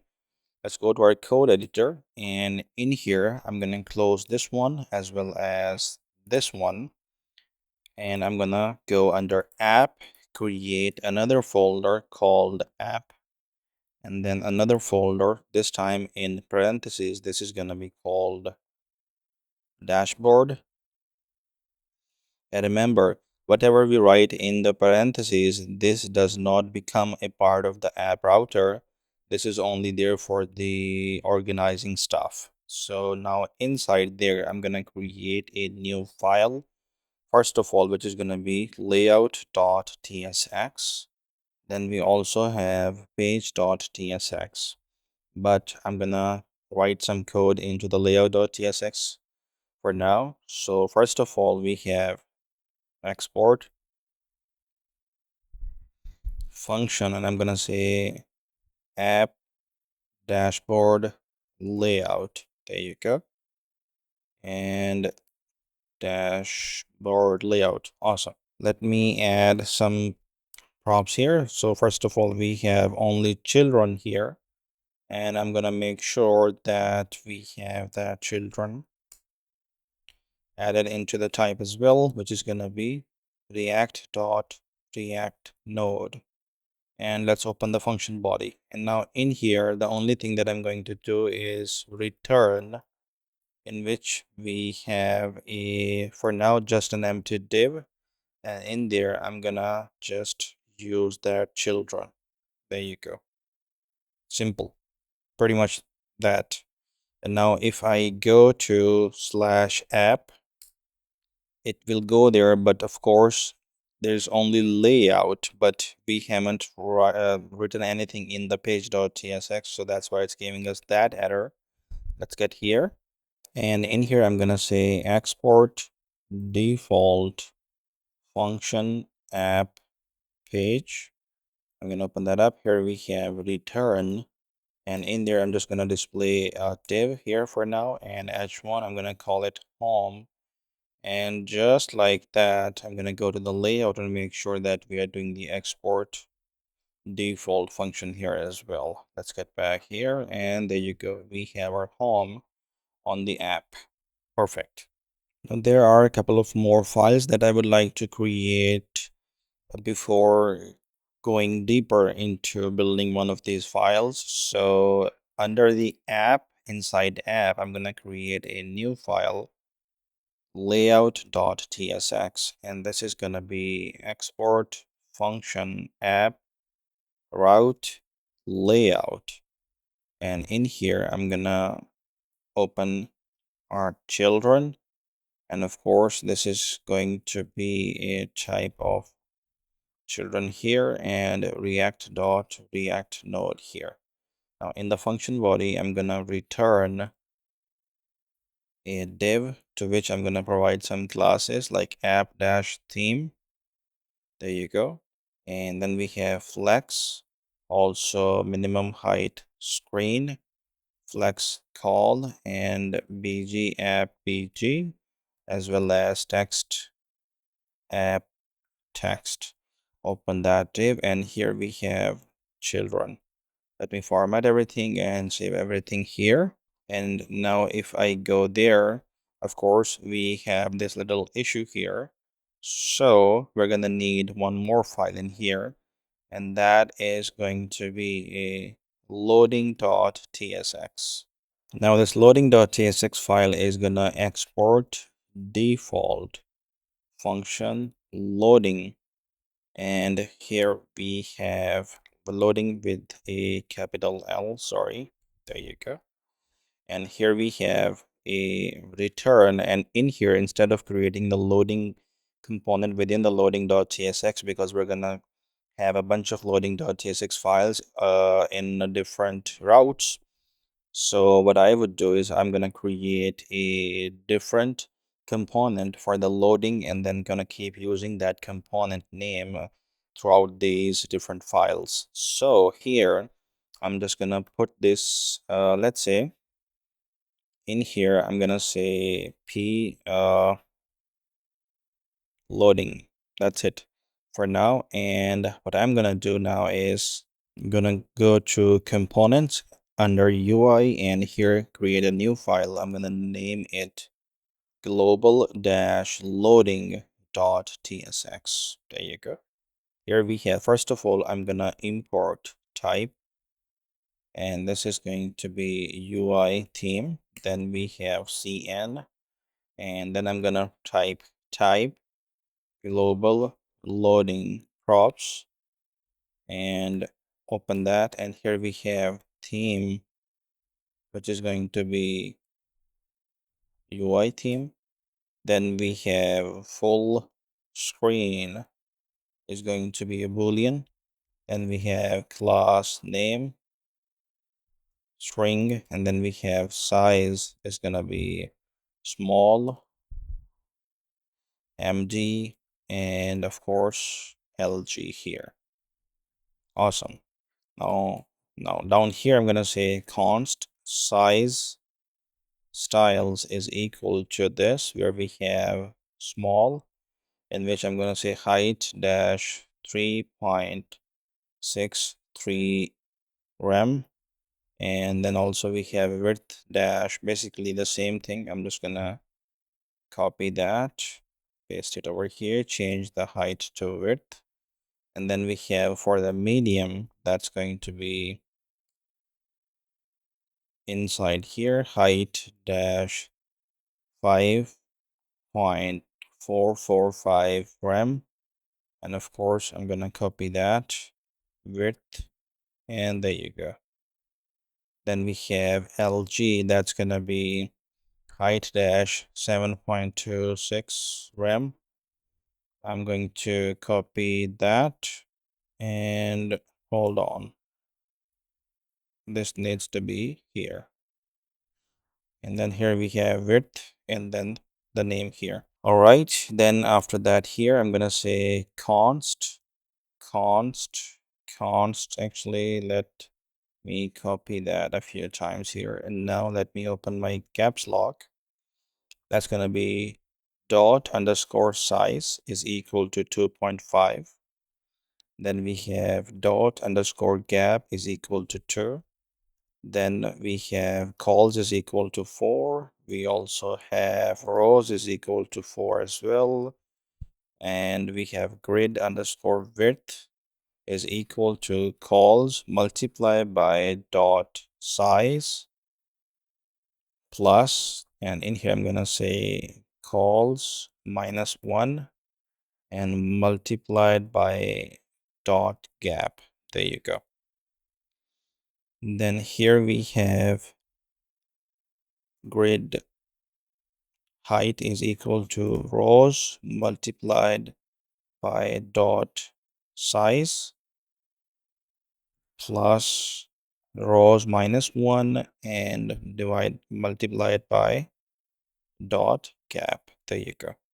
And then we have origin x is equal to, here we have 32 minus grid width divided by 2, and here we have origin y is equal to 32 minus grid height divided by 2. I'm gonna come down here, and here I'm gonna say red dot indices, and this is gonna be equal to new set. We have this array where we have 11, 14, and 15. There you go. Const dot positions is equal to array dot from, and here we have length, that's gonna be calls divided by multiplied by rows, and I'm gonna say a comma here, and then we have underscore comma index here, and let's open this function. In there we have const call is equal to index modular operator, and we have calls. So whatever remainder is, that is our call. Const row is equal to math dot floor. We have index divided by calls. There you go. Floor. There you go. Let me format and save. And then here we have return, and I'm gonna say x is going to be, hold on, origin y, sorry, x is going to be origin x. There you go. Plus call, and multiplied by, here we have parentheses in which I'm gonna say dot size plus dot gap. There you go. And then we have y is going to be origin y plus row multiplied by dot size plus dot gap. There you go. Let me format and save. And this needs to be row, not capital row. Yeah, this row. Awesome. And now here finally I have this export function loading indicator. Open that, and here we have theme is equal to light by default. Size is gonna be equal to MD, and we have class name. This is gonna be a type of this, where we have theme is optional, and that's gonna be UI theme. Then we have size, also optional, and it could be either SM or MD or LG. And then we have, this is type, yeah. And then we have class name, that's going to be a string. And here, let me open the function body. We have const block muted is equal to theme, when that is equal to app. Then we say fill app dash surface dash active. Otherwise, that's gonna say fill dash custom value hash E8 E6 E1. There you go. Let me format and save. Here I'm gonna return, and in the return I have this SVG, which of course you can find in the description. And here we have red notice indices, and I noticed we have maybe red dot. Let me copy this. Yes, there was, yeah, there was an extra I here. That issue is gone. And here I'm gonna say, yeah, everything is actually already in place. We have size styles set to size, and then we have also class name. And in the dot position in the SVG, we are doing this rect, where we have this key X position, Y position, all that we took here in this position. And of course we have everything in here in place. And now after that, finally here we have the final export from this loading component. That's going to be export function global loading. Open that. Here we have theme is equal to light, full screen is gonna be false. Then we have class name, we have size set to empty, and this whole thing is gonna be a type of global loading props. Open the function body. This is supposed to be an equal here. We have a return here. I'm gonna open that, and we have a div. I'm gonna give it a role of status. Then we have area live is gonna be polite. Then we have area label, which is going to be loading.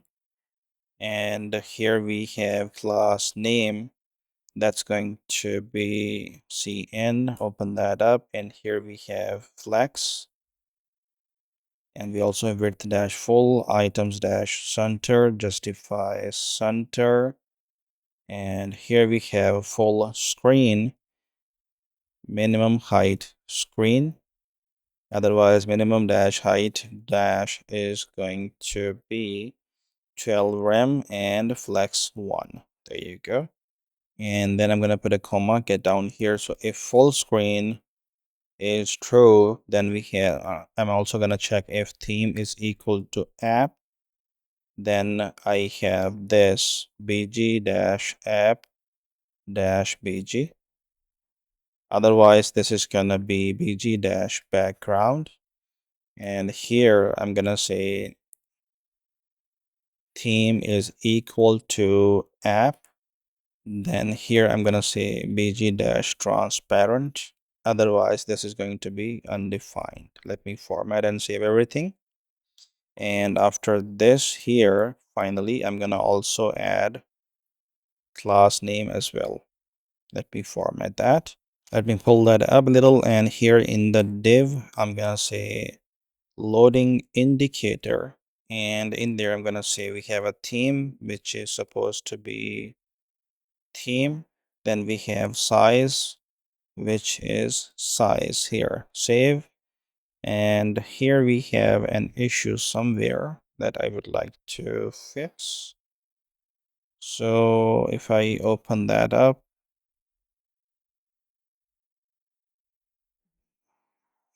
property y, okay, position dot y. What did it say? Property y does not exist on type x number, y number. Hold on. Yeah, this y should be smaller, not bigger. I think that issue is gone. There you go. Yeah, turned orange. These are some issues with the some warnings with the Tailwind CSS classes. Like you can use this minimum height 48, but sometimes that's not work. It's not strong enough. It doesn't work, and that's why I kind of end up using these sort of stuff. All right. I'm going to close this one, and I'm going to get to the loading, and in here I'm going to display global loading. There you go. And we have here theme is going to be app, and it's going to be full screen. There you go. Save that. And now if I go here, of course we still have the issue. I'm going to get back here, and in the layout.tsx file, and for now, I'm going to get rid of this layout.tsx file from the app and not it from the dashboard. So here, just delete that for now. And then we have a loading in there. And then if actually the loading, I'm going to copy that code here. And I'm going to create the same loading under dashboard. Here we have loading.tsx here as well. So I guess that's pretty much it. If we go here, we have the home here. And of course, we have the loading, but you will not notice that yet. Let me do one more thing. So if I inspect that, and if I go to my network, and if I say 3G refresh,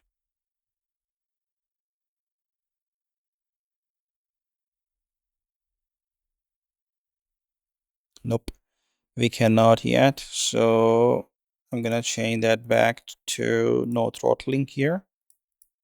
And let's get back here.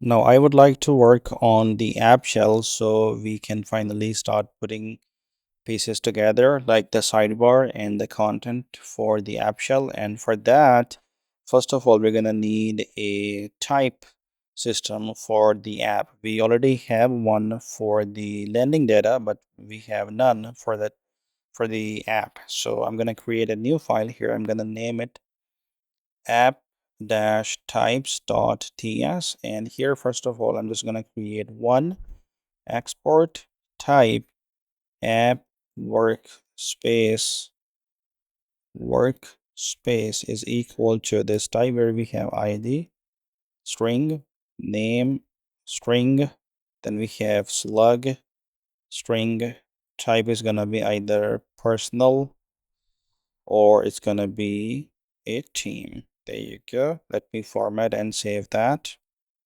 That's pretty much it. And now I would like to create a new file for the app shell. I'm gonna collapse everything and I'm gonna go to components. Here we have a new folder. I'm gonna name it app.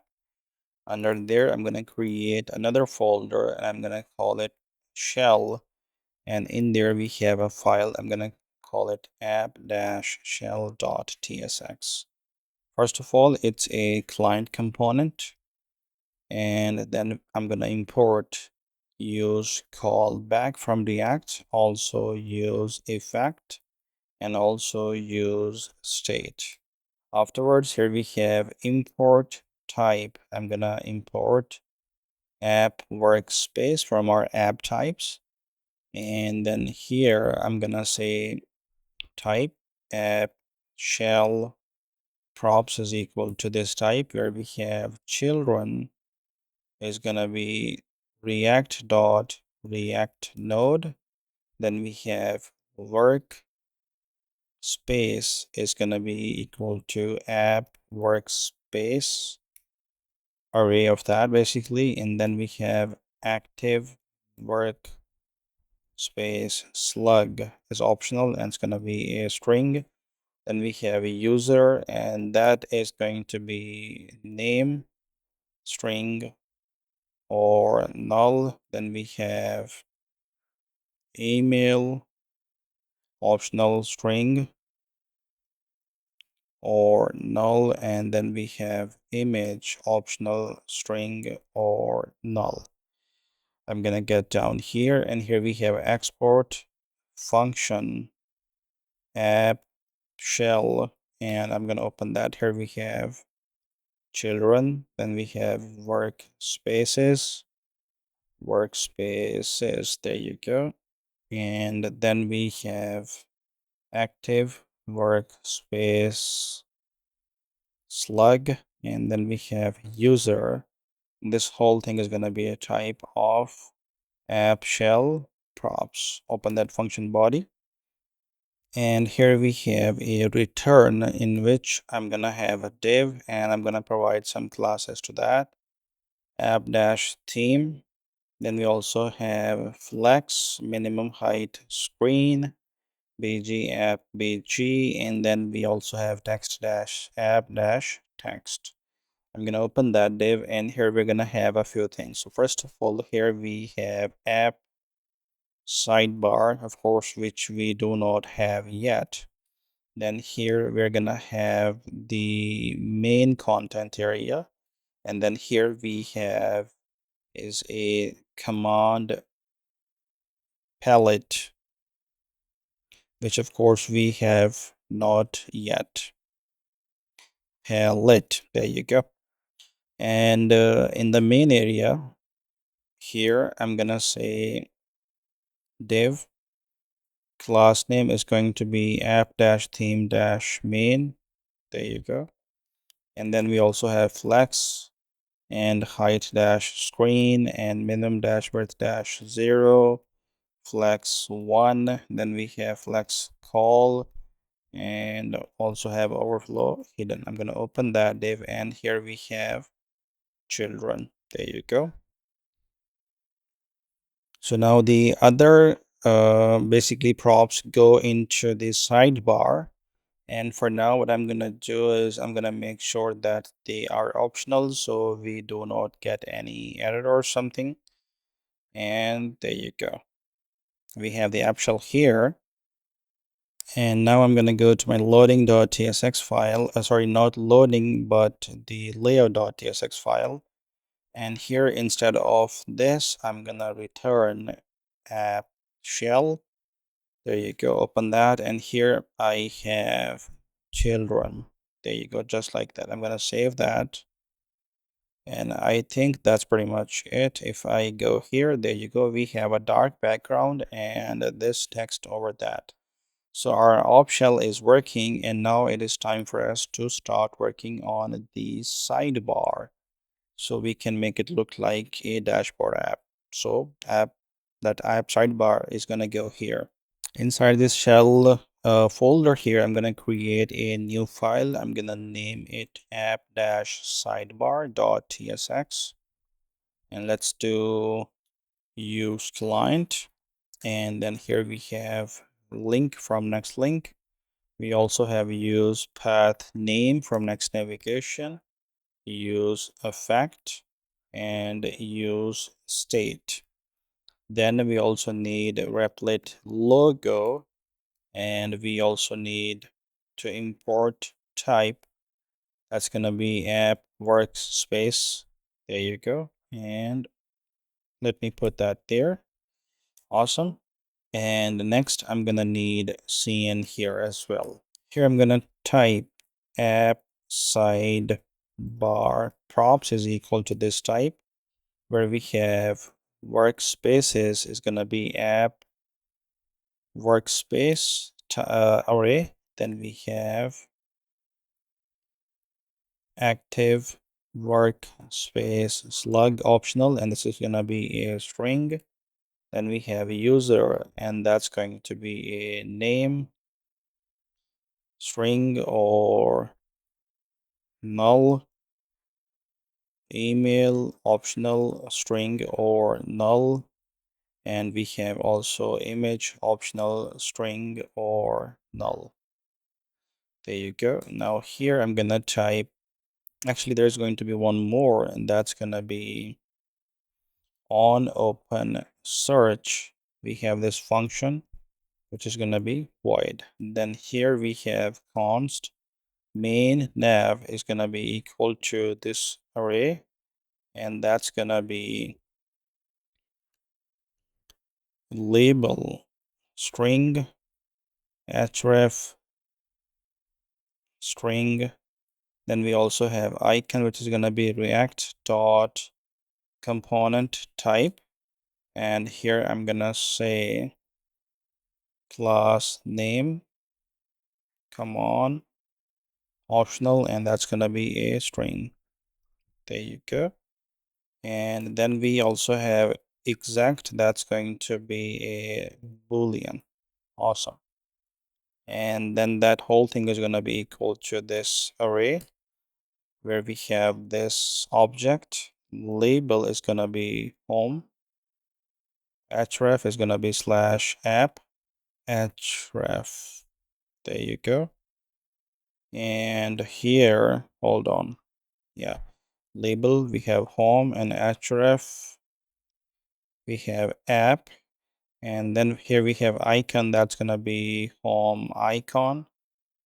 Of course, we need to create that icon, so I'm gonna create that in a minute. Then we have exact, that's going to be true here. I'm gonna duplicate that here under, and then we have projects. href is gonna go to slash app slash projects. Then icon for this one is gonna be projects icon. Of course, I'm gonna create that too. And then exact is going to be true here. Let me format that and save that. I'm gonna get to the very bottom here, and I'm gonna say function home icon is gonna be this, where we have class name, and that class name is gonna be type of a string, and this is supposed to be optional. And then in here we have return, and I'm gonna paste that SVG there. Of course, you can find that in the GitHub repo. And then now under here, I'm gonna type function projects icon is gonna be same, class name is gonna be this, where we have class name optional, and this is gonna be a string. Open that function body, we have a return, and there's the SVG code. There you go. And of course, now those both are being used here. There are a couple of more icons that I would like to create just now. So we have function sparkles icon, and this is gonna be class name, and here we have class name optional, and this is gonna be a type of string. There we have a return, and I'm gonna paste that SVG there. And then the next one that I'm gonna do is function search icon. Of course, it's gonna be actually, yeah, we can leave that for that, and we can in the function body we have a return here, and there you go for the SVG. So I guess we are done for all of the icons. We have sparkles icon. Let me check the spelling. Home icon, and then we have projects icon. Awesome. All right. Now here finally we have the export function app sidebar, in which we have workspaces. Then we have active workspace slug, and then we also have a user and on open search. And if this whole is gonna be type of app sidebar props. Open the function body, and here we have const path name is equal to use path name. Then we have const account open set account open. This is gonna be equal to use state, and we have false. Now here I'm gonna say use effect, where we have this callback function, and in there I'm gonna have if account open is not true, then we return, and else we have this function handle key down. We have event, that's gonna be a keyboard event. There you go. Open that function body, and this is gonna be if event dot key is equal to escape, then we do set account open to false. Let me format and save that. And then here we have document dot add event listener. We have key down, and I'm gonna say handle key down. There you go. And then finally on this mount we have return document dot remove event listener. There you go. And I'm gonna say key down, and this is gonna be the handle key down. Awesome. And then the second value for the use effect here is gonna be account open. Excellent. Now here, after this use effect, I'm gonna have a return finally, where we have aside. Gonna give it some class names like flex, height dash screen, width dash app dash sidebar, and then we have shrink 0, flex call, border right, border app, border subtle. There you go. And then we have bg dash app dash sidebar bg. And inside that aside, I have a div to which I'm going to provide some classes like flex, items, center, and justify between px3, py3 as well. In there, we have a link. There you go. And to that link, I'm going to provide an href where we have slash app. Then we also have area label Replit home, and then in there I'm gonna have a Replit logo, to which I'm gonna say size is gonna be compact, and then we have class name text dash app dash text. There you go. And I guess now we are ready to wire this up into our app shell. So here I'm gonna say app sidebar. There you go. And to that I'm gonna need workspaces. And of course, we already have workspaces, so I'm gonna put that there. Then we also need active workspace slug. So here we have active workspace slug. And then here I'm gonna say user, which is gonna be user. Gonna format and save that. This user is here and is here. And let me get to that. User name, email, image. Okay. Okay, so everything seems good, but why do we have the issues here? Maybe this is because this is optional here. Yeah, that's gone. Then we have workspaces, and that needs to be gone as well because I temporarily made them optional here. All right, now the next thing that we need here is on open search, and for that we're gonna need a few more things.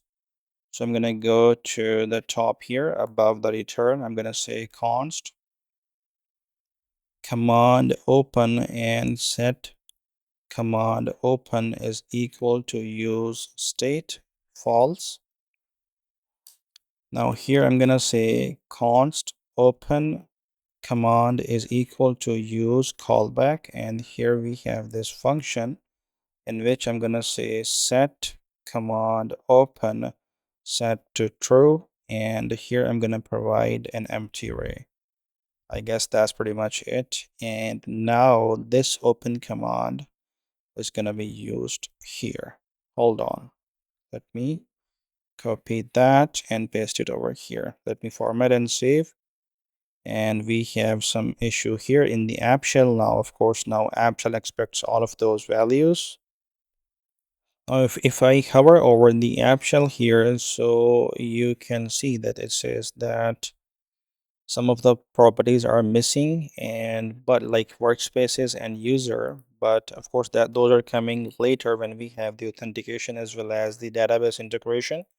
But let's go to our code, in the browser, and we already have the sidebar and the logo here looking really good.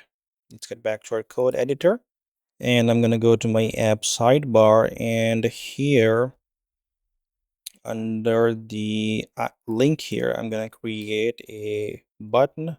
I'm gonna give it a type of button. Then we have on click. I'm gonna say on open search. We also have class name here. I'm gonna say flex height -8, width -8, items center, justify center, rounded LG, text app, text muted. Then we have transition colors. On hover, it's gonna be BG app, surface hover, and then we have on hover text app text. Also, I'm gonna attach area label that's gonna be search, and then inside here I'm gonna have a search icon. There you go. Let me format and save that. Let's get back here, and there you go. We have our search icon, of course. Well, it's not designed properly for some reason. We have flex height 8 with items center. Yes, got it. Justify center, and there you go. Let me format and save. If I go here, and there you hold on, let me refresh. Nope, got it. Justify center, there you go. It's gonna fix now, and yes, looks good. All right, so after this button we have this div. I'm gonna get out of that div, and I'm gonna create another div here. I'm gonna give it a class name px-3 and pb-2, and then of course here I'm gonna have an a component, basically work space selector, which of course we do not have yet. So I'm just gonna say workspace here, just like that. If we go here, this is where the workspace is gonna be displayed. Awesome. Then I'm gonna get out of that div once more, and I'm gonna create another div, class name px-3 pb3. Open that div. Here we have first of all a link. We have a class name and also an href/app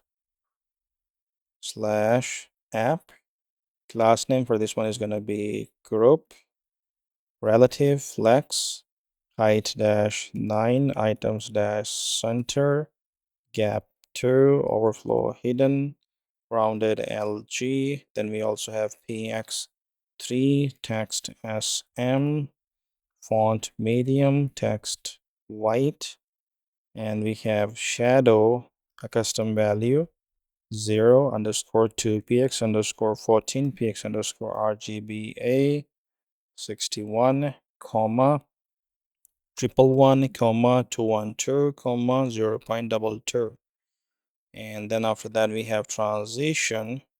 I'm gonna hold on, not tracking but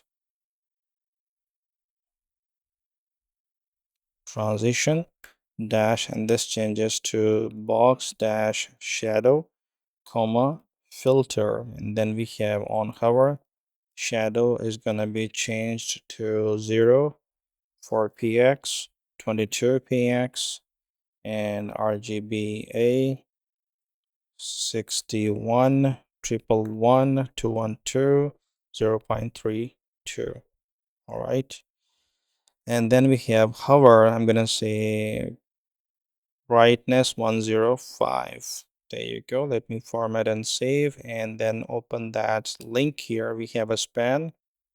Gonna give it class name absolute, inset 0, pg gradient IENT dot dash 2 dash br, bottom right. Then we have from, that changes to from hash 3730A3, and then we have via app accent blue, and then we have 2 dash custom value hash 67B8F7. There you go. And of course we need to also provide area hidden true here as well, and that span is going to be self-closing span, by the way. There you go. And then under that we have another span. Basically I'm just going to copy that. Now the second one span, here we have span area hidden true. Okay, absolute, then insert 0. This one becomes, instead of being bg gradient to bottom right, this one is going to be to top right, and then from changes to here. I'm going to change that from dash white slash 20, and then it's going to be via dash transparent, and then the 2 here is going to be 2 dash cyan 100/10. There you go. And then we have opacity 50. We also have transition opacity, and then we also have group hover. There you go. That's gonna be opacity 80. There you go. And then after that here, I'm gonna have a sparkles icon. And then after that, actually to that, I'm gonna provide a class name, which is gonna be relative z-10 and also shrink 0. After that, here we have a span one more time. I'm gonna say create something new, and I'm gonna add some class name to that, like relative and z-10. So this is a gradient button that we created. If we go here, and there you go, create something new. Looks really good. Let's go back here, and now I'm gonna go under this div here. I'm gonna create a nav. Class name is going to be flex1 space y 0.5, and then we have px2. Open that nav, and here we have main nav dot map. I'm gonna say item to each one. I'm gonna use this here. Open that, and here we have, first of all, let's return so we get rid of this issue, the red line. And then here I'm gonna say const is active is equal to item dot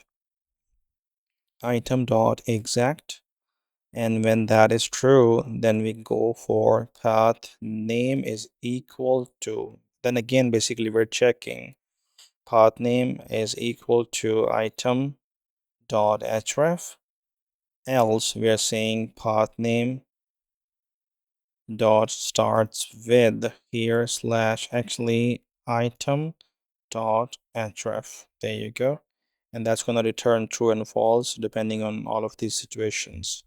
So now under the return here, I'm going to say link, and we have an href here. First of all, I'm going to say item dot href. Then we have key here. I'm going to say item dot label. Then we have class name. I'm going to use cn this time. And here we have flex items center gap 2.5. We have rounded LG PX3 PY2 text small transition colors, comma down, and here I have is active. So if it's active, then I'm gonna do this here, otherwise this here. So in case of true, I'm gonna say bg-app surface active dash active, and then we have text-app text. There you go.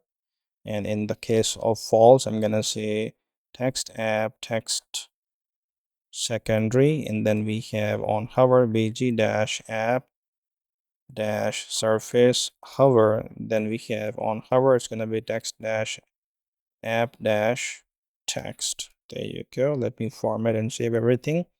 Now I'm gonna go inside this link here, and I'm gonna say item dot icon, and in there I have class name height dash 4 and width dash 4. Also shrink is gonna be 0 for this one. And after that, here I have item dot label. Let me format and save everything. Let's go back here, and there you go. We have home and projects. Awesome. Let's go back here. I'm gonna pull it up, and now under this nav here, I'm gonna create a new div, and I'm gonna give it a class name border dash top, and here we have border app border subtle. Then we have px3 and py3 as well. And in here I'm gonna say account open. If that is true, then we're gonna do this, otherwise we're gonna do null. And in here we have a button, which I'm gonna provide a type, which is gonna be button. Then we have class name fixed, inset 0 and z40. Then we have bg-black slash 40 here as well. And I'm gonna also attach area label, which is gonna be close account menu. And I'm gonna add on click. This is gonna be set account open set to false, and inside this button, well, this button is going to be self-closing. There you go. Nothing needs to go in there, just like that. Now I'm gonna get down here, and here once again I'm gonna say account. Actually, I'm gonna create a div here, and I'm gonna name it class name relative and width dash full, and open that. And here I'm gonna say account open. If that is true, then we have this, otherwise just null. And in case of true, I'm gonna display a div here for now. Eventually this is gonna be changed with the component that we're gonna create later. And in here I'm gonna say account menu panel. That's the account, that's the component that's gonna come. I'm gonna get out of that null here, and here I'm gonna create a button, to which I'm gonna provide a type button. And then also we have on click, I'm gonna say set account open, and it's gonna change that from whatever the current position is to the reverse of that, just like that. And then we have area expanded, that's gonna be account open, and then we have area has pop-up. Let's add menu there, and then we have class name. I'm gonna use CN here for this one. That's gonna be relative z-50. Then we have flex width dash full, item center gap 2.5, and then we have rounded LG. We also have px2, py2, text, left transition, colors, and I'm gonna say if account open is true, then we are doing this where we have bg-app surface hover. Otherwise, no comma needed here. Otherwise, this is going to be on hover bg-app surface hover. There you go. And I'm gonna open that button here, and there is going to be basically a avatar. And of course, we do not have that yet. So for now, I'm just gonna put a U here, and we will replace that with this component later on. And here actually would like to do that so as well. So here I'm gonna bring that down, and I'm gonna say account menu panel is gonna be used here eventually. There you go. And when we're gonna get rid of this. I'm gonna change that to a p tag. Let me format and save. Awesome. And after the U here, I'm gonna add a div. I'm gonna give it a class name minimum dash width dash 0 and flex 1. Open that div. Here we have a p tag. Class name is going to be truncate text sm text app text. Open that, and here we have user dot name if that is there. Good. Otherwise, it's just gonna say account. After that p tag, have another p tag class name truncate. Then we have text xs. We also have text app text muted. Open that p tag. Here we have user dot email if that is there. Good. Otherwise, view menu. There you go. And I guess that's pretty much it. And now if we go here, well, we have a few issues.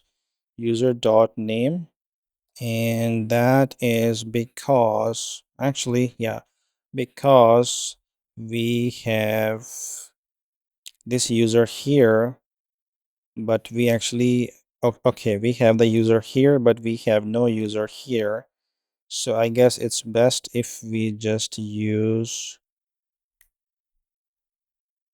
account here for now, and view menu here for now. I'm gonna save that, and now let's get back here, and there you go. So here we have this account and view menu, and if I click on that, there you go, we have this account menu panel that opens up, and if I click outside, that goes, or if I click escape key from my keyboard, that also goes away.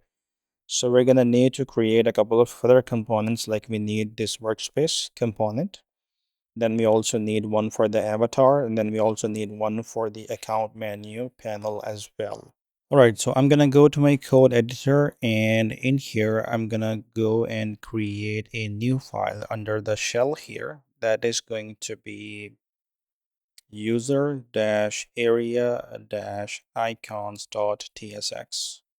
And trust me, I'm just going to give you this code here. I'm gonna paste it here. So these are just SVG files. So just like I told you guys before, that you can simply copy these SVG codes from the GitHub repo. Link is available in the description. Or you are, yeah, I mean, if you wanna get them from the Replit website itself, you can definitely do that as well. So here I'm gonna save that and just close that file, and this is gonna be used a little bit later, but we needed those icons in place. Now I'm gonna create a new file here, which is gonna be user-area-tabs.ts. There you go. And here I'm gonna import, here we have account icon, then billing icon, then we have settings icon, Then we have trash icon. And then after that, here we have export const user, hold on, user area tabs is equal to this array. And in that array, we have these objects where we have label account, and then we have href that's going to be slash app slash account, and then we have icon which is going to be account icon, comma, and I'm going to duplicate this a few times. Here this one changes to settings, this one becomes billing, trash, and of course here we have settings, billing, and trash here. And let's change the icons as well. So account icon changes to settings icon, then we have billing icon, and then we have trash icon, and make sure that this is being used as a const. There you go. I'm going to close this file as well, and I'm going to create a new one here now. So that is going to be user-area-layout.tsx. Here I'm going to say use client, as this is a client component. Then we have link, and then also we have use path name, and then we also have user area tabs. There you go. And then we also need cn. Here I'm going to say export function user area layout, and in there we have children, and this is going to be a type of this where we have children and react node. Let me open that function body. Const path name is equal to use path name. Then here we have return, and in there we have main. I'm going to give it a class name, flex minimum height 0. Then we have flex 1, and we have overflow hidden. I'm going to open that main. Here we have aside, give it class name, flex width is going to be 1/3. And then we have minimum dash width dash 0. We're going to change that to 220px. We also have max width here, so I'm going to change that to 320px. Then we have shrink 0, flex call, border R, then we have border subtle, and then we have px4 py8. I'm going to open that aside, and here we have nav. There you go. And inside this nav here, I'm going to first of all provide this a few class names. Like here we have space y1, space dash y dash 1. And of course, then here we have area label. This is going to be account sections. I'm going to open that, and here we have user area tabs dot map. Here we have individual tab. Open that here. We have return here, and above that I'm going to say const is active is equal to path name is equal to tab dot href. There you go. And this needs to be 3 signs here, as we are checking is it true or false. Now under the return here we have a link, and first of all I'm going to give it a key, which is going to be tab dot href. Then we have href, that's going to be tab dot href as well. Then we have class name, I'm going to use cn here, and that's going to be flex height dash 10. We have items dash center gap 2.5. Then we have rounded LG px3, text small, transition colors, comma, and here we have is active Then we're gonna say bg app surface active, font medium, text app text. There you go. And in case of false, this is gonna be text app secondary. And we also have on hover, it's gonna be bg dash app surface hover. There you go. And we have hover once again, text app text. Let me format and save that. And now inside this link here, we have tab.icon. There you go. And I'm gonna say class name height dash 4, width dash 4, and we have shrink 0. And after that, here I have tab.label. There you go. And of course, I'm gonna get outside of this aside here, and I'm gonna create a div. And that's gonna be class name flex minimum height 0. Then we have minimum width 0. And then we have flex 1, flex dash call, and then we have overflow by auto. And here I'm gonna have those children. There you go. I guess, yeah, that's it. All right, I'm going to close this one, and on the app dash sidebar here we have this avatar. I'm going to work on this avatar file, and we're going to include that component here, and we're going to get to see how it looks. So that goes under components. Then here we have UI. I'm going to create a new file, avatar.tsx. And first of all, I'm gonna bring UI theme. There you go. And this needs to actually import type UI theme. There you go. And then I'm gonna bring avatar fallback styles. There you go. And also I need import CN. Awesome. After that, here we have type. Avatar props is equal to this, where we have name optional.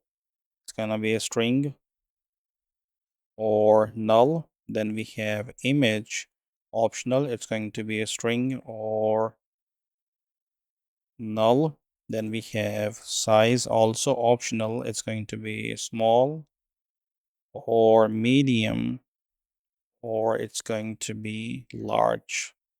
Then we have class name optional as well. It's going to be a string. Then we have theme. This is going to be UI theme. There you go. And now here I'm going to say const size styles is equal to this, where we have small, height dash 7, width dash 7, and text dash XS. And I'm going to get down MD. This is going to be height dash 9, width dash 9, text dash small. And then we have large, height dash 11, width dash 11, text dash base. After that, here we have function get initials. There you go. And here we have name, which is going to be optional, string or null. And then we have here if name is not available, then we return question mark. And then we have const parts is equal to name dot trim dot split. There you go. And here I'm gonna provide it slash, then backslash, then s plus slash once again. And there we have if parts dot length is equal to 1, then we return parts 0 dot slice from 0 to 2 dot to uppercase. There you go. And we finally return, here we have parts 0, and then again 0 indexed of that. If that is there, awesome. Otherwise we have just an empty string there. And then here I'm gonna write another code block where we have parts 0 sorry, parts 1, then 0 of that. And of course, if that is there, awesome. Otherwise, we have an empty string once again. And then to all that, to uppercase. There you go. Awesome. Now here I'm going to say export function avatar, and I'm going to open that props here. In the argument where I'm going to say name, then we have image. Also size is going to be default set to MD. We also have class name, then we have theme is equal to light, and then this is whole thing is going to be type of avatar props. Open that function body, and here we have if image is there, then we're going to say return this, where we have img tag. Source is going to be image. Alt is going to be, if name is there, then we are gonna say name, otherwise it's gonna be user avatar. And then we have class name. I'm gonna say cn, and this is gonna be rounded dash full. We have object cover and comma size styles. This is gonna be size here and another class name here. Let me format and save that. And after this if statement here, I'm gonna say return if there is no image. Then we have a span. I'm gonna say area hidden, and that's going to be when name is not there. And also here class name, that's gonna be cn. And here I'm gonna say inline dash flex. Then we have items dash center. We have justify center. We have rounded dash full. Then we have font dash medium. And I'm going to put comma, get down, avatar, fallback styles. Here we have theme. Then under here, size styles. Here we have size. Then we have class name here as well. And now inside this span here, I'm going to say get initials, and I'm gonna provide it that name here. Awesome. I'm gonna go to app sidebar file here, and here I'm gonna have that avatar. There you go. And to that, first of all, I'm gonna give it size small. Then we have theme. I'm gonna provide app, and of course I'm not going to provide the name and everything else for now. All right, I'm gonna save that. Let's get back here, and there you go. We have this little question mark, and if I provided my name, let's say Ali Murtaza, save that, get back, and there you go. We get AM here, and of course this name is gonna be pulling from the authenticated user initials automatically. For now, let's just keep it there. Awesome. All right, so if I go to the browser, so this is the part that I would like to work on now. And of course, when you click on this one, this account menu panel, as well as this workspace are going to be worked on when basically we have the authentication in place. And the authentication will be implemented after the database integration. So that's coming a bit later. So now let's, in order to work on this home area, basically, there are a lot of little pieces that needs to be put together in order to make sure that the functionality and the UI for this part is complete. So the very first file that I'm going to need to create is going to be the app data.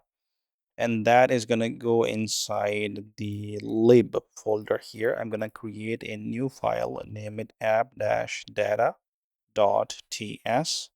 And this is going to be export const app home example prompts is equal to this. And here we have this little object, basically three objects, where we have label, then we have text, again label, text, label, and text. That's pretty much it. And then after that here, I'm gonna say export function get display name is equal to, actually this is a function, So here we have name. I'm gonna say that's an optional, and that's going to be either string or null. Then we have email, optional, string or null. Then we have username, optional, string or null. And then of course here we have the function body. So if username is there, we return username. Then we have if name is there, then we return name dot split, and we split that by the space, and then we get the first element. It means the first name, and then we have, otherwise it's just the name. All right, then we have if email is there, then we return email dot split, and we split from add, and then we get the first element, of course, and otherwise it's just going to be there. All right, and here we have return there.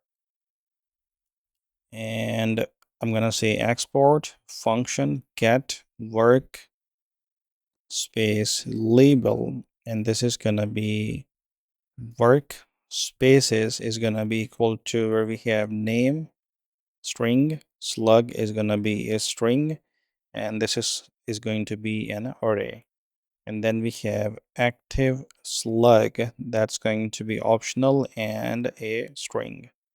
There you go. And let's open the function body, and here we have const workspace is equal to workspaces dot find. We have single item here, and then on that we're gonna say item dot slug. If that is equal to active slug, that's there. Otherwise we have workspaces, the first item from there.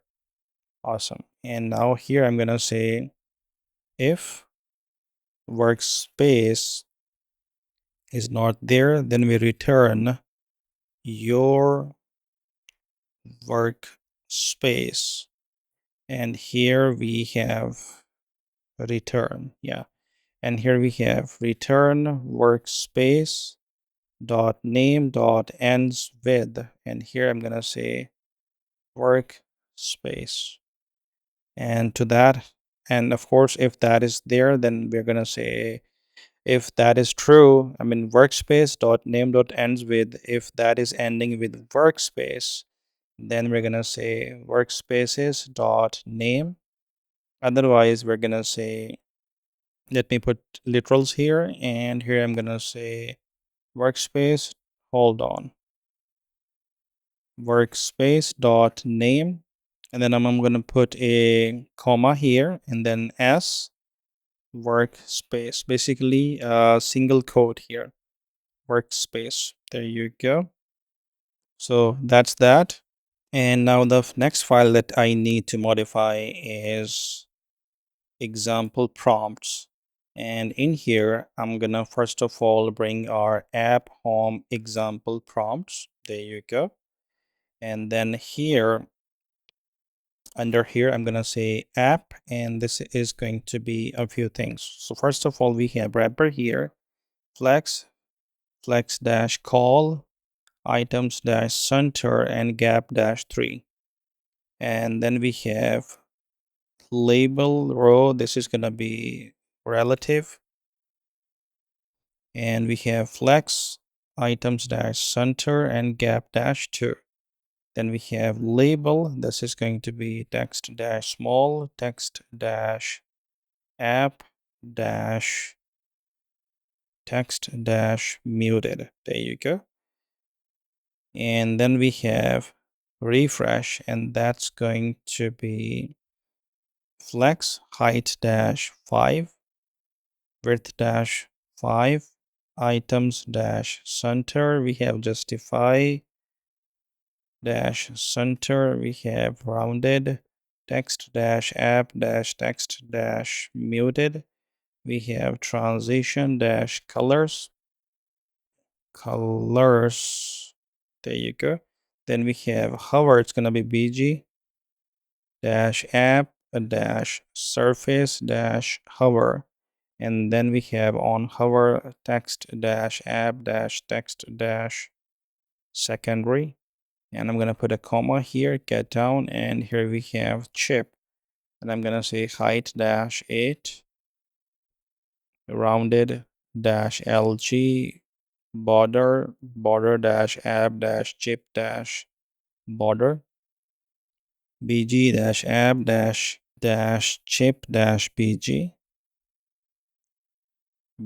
dash app dash chip dash bg.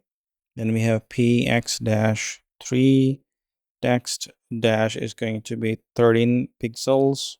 Then we have text dash app dash text dash secondary, and then we have transition dash colors, and then we have hover border dash app dash border, and then we have on hover bg dash app dash surface dash hover, and then on hover it's going to be text dash app dash text. Yeah, so many Tailwind CSS classes. So now here I'm gonna bring this down here, and basically here I'm gonna say if variant is equal to landing, then in that case I'm gonna be displaying example prompt sets set index, this thing here. Otherwise this is gonna be app home example prompts. There you go. And I think everything else can stay the same. We are already doing that here. All right, now we're gonna need a few more helper files, and I'm gonna enclose this one, and under the lib folder I'm gonna create a new file. I'm gonna name it prompt dash attachments.ts. There you go.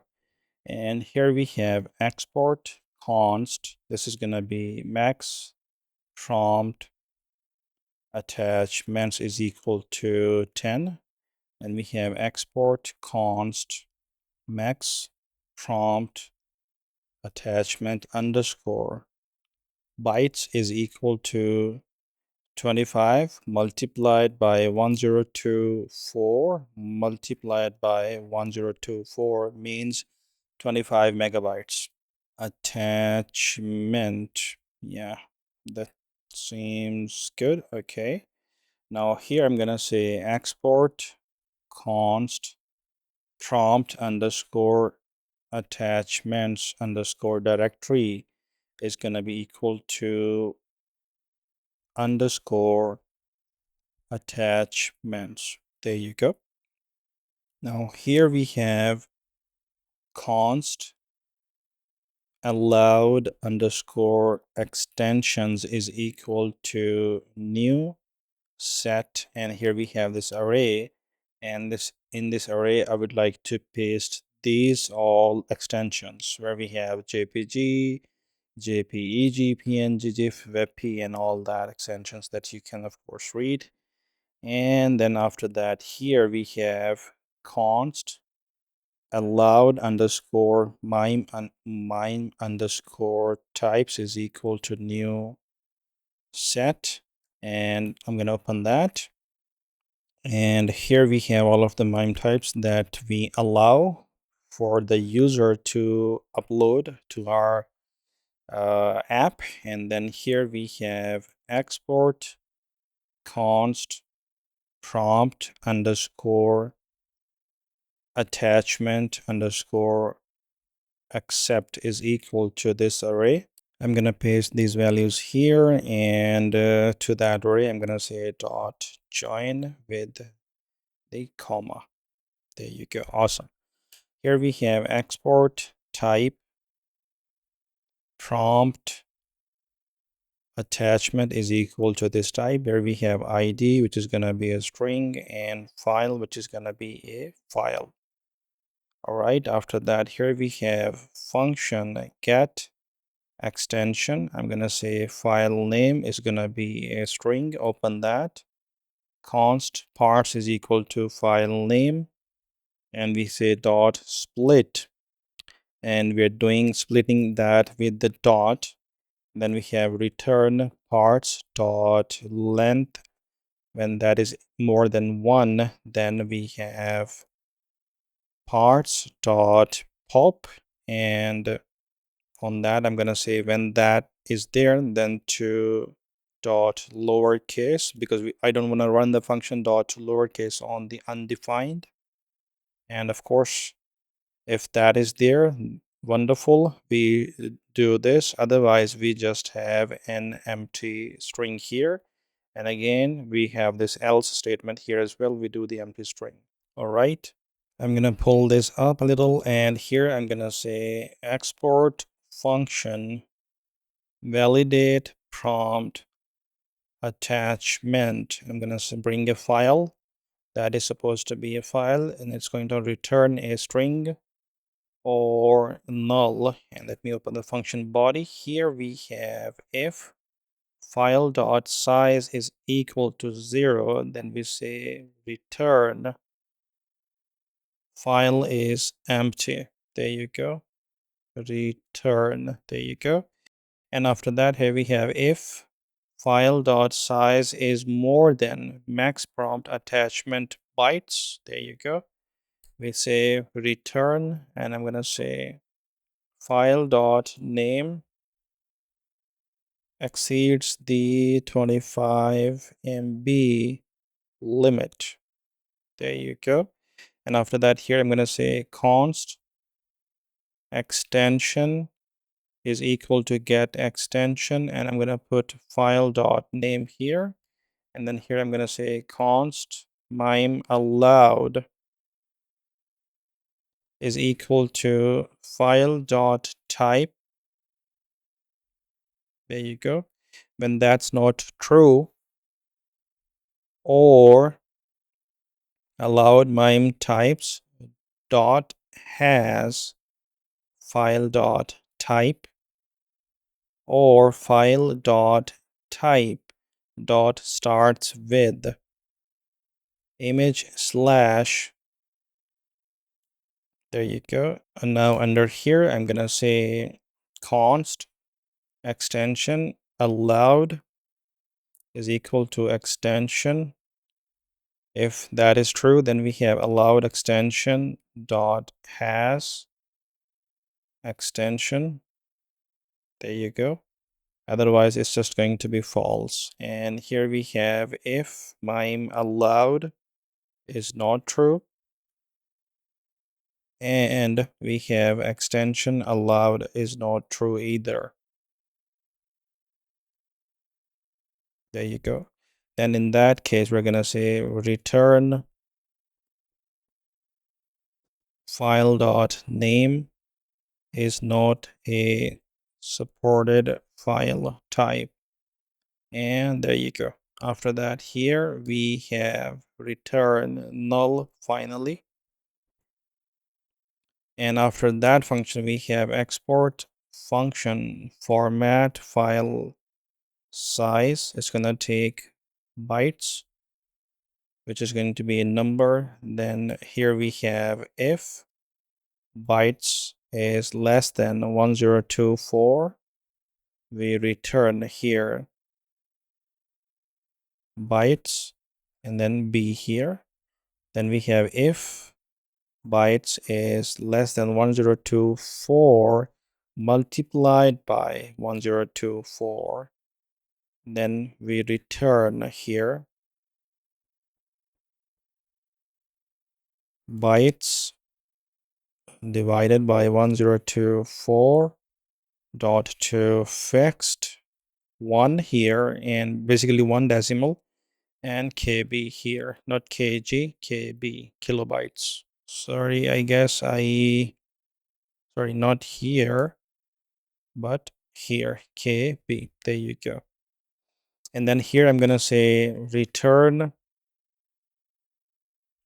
bytes divided by, here I have another set of parentheses where we have 1024 divided by 1024 dot to fixed 1,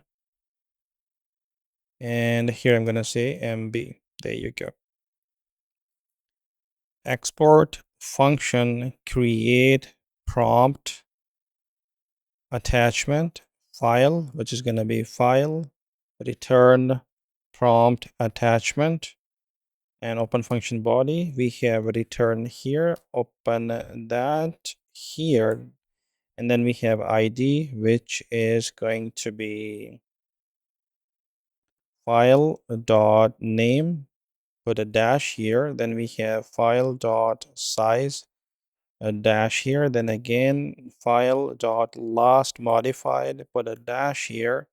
And then again here I'm gonna say crypto dot random UUID. There you go. And here I have the file as well. There you go. Awesome. So with that, this helper function is done, and we definitely can now use this prompt attachment in a lot of files, which of course we will be doing. I'm going to close this file and also this app data as well, and don't need the avatar loading. And this, yeah. So this app page, this is where we need to work on now, and we need to create a component that eventually is going to be put here, and that component is going to render the layout of, the UI of this app page. So for that, first of all, I'm going to collapse everything and I'm going to go under components. Then we have app here, and instead of shell inside the app, I'm going to create a new folder, name it home. And under home, I have a new file. I'm going to call it app-home.tsx. And it's going to be a client component. And then I'm going to need use search params from Next Navigation, use effect, also use ref here, and use state, and use transition. Then I'm gonna need category carousel, our component that we created, then also example prompts that we just completed, and then we also need get display name from our app data. And then here I'm gonna import type project category from our types. And here we finally need use toast as well. All right, so I'm gonna write a type here, app home props is equal to this type, where we have user and object, where we have name optional, string or null. Then we have email also optional, string or null. Then we have image optional, string or null. There you go. Let me format that. And here we have export function app home. And here we have user app home props. And I'm going to open function body. And here we have const search params is equal to use search params. There you go. We also have const error, which is going to be toast. I'm going to name it toast error, and that's going to be extracted from use toast. There you go. Let me format that. I'm going to pull that up, and here I'm going to need const editor and set error, and that is going to be equal to use state, where we have either it's going to be string or null, and this is going to be it initiated by null as well. And then we have const is pending, and then we have start transition is going to be equal to use transition. There you go. And of course we have const auto started reference is equal to use ref false by default. Let me check auto started reference. Yeah, all good. And here we need const display name is going to be equal to get display name, and I'm going to add user dot name and also user dot email here. Awesome. And now here we finally have the return, and I'm gonna display a main here, give it class name flex minimum dash height dash 0, and then we have flex 1 flex call as well, and overflow by auto. Open that main, and here we have div class name flex width dash full flex 1 flex call,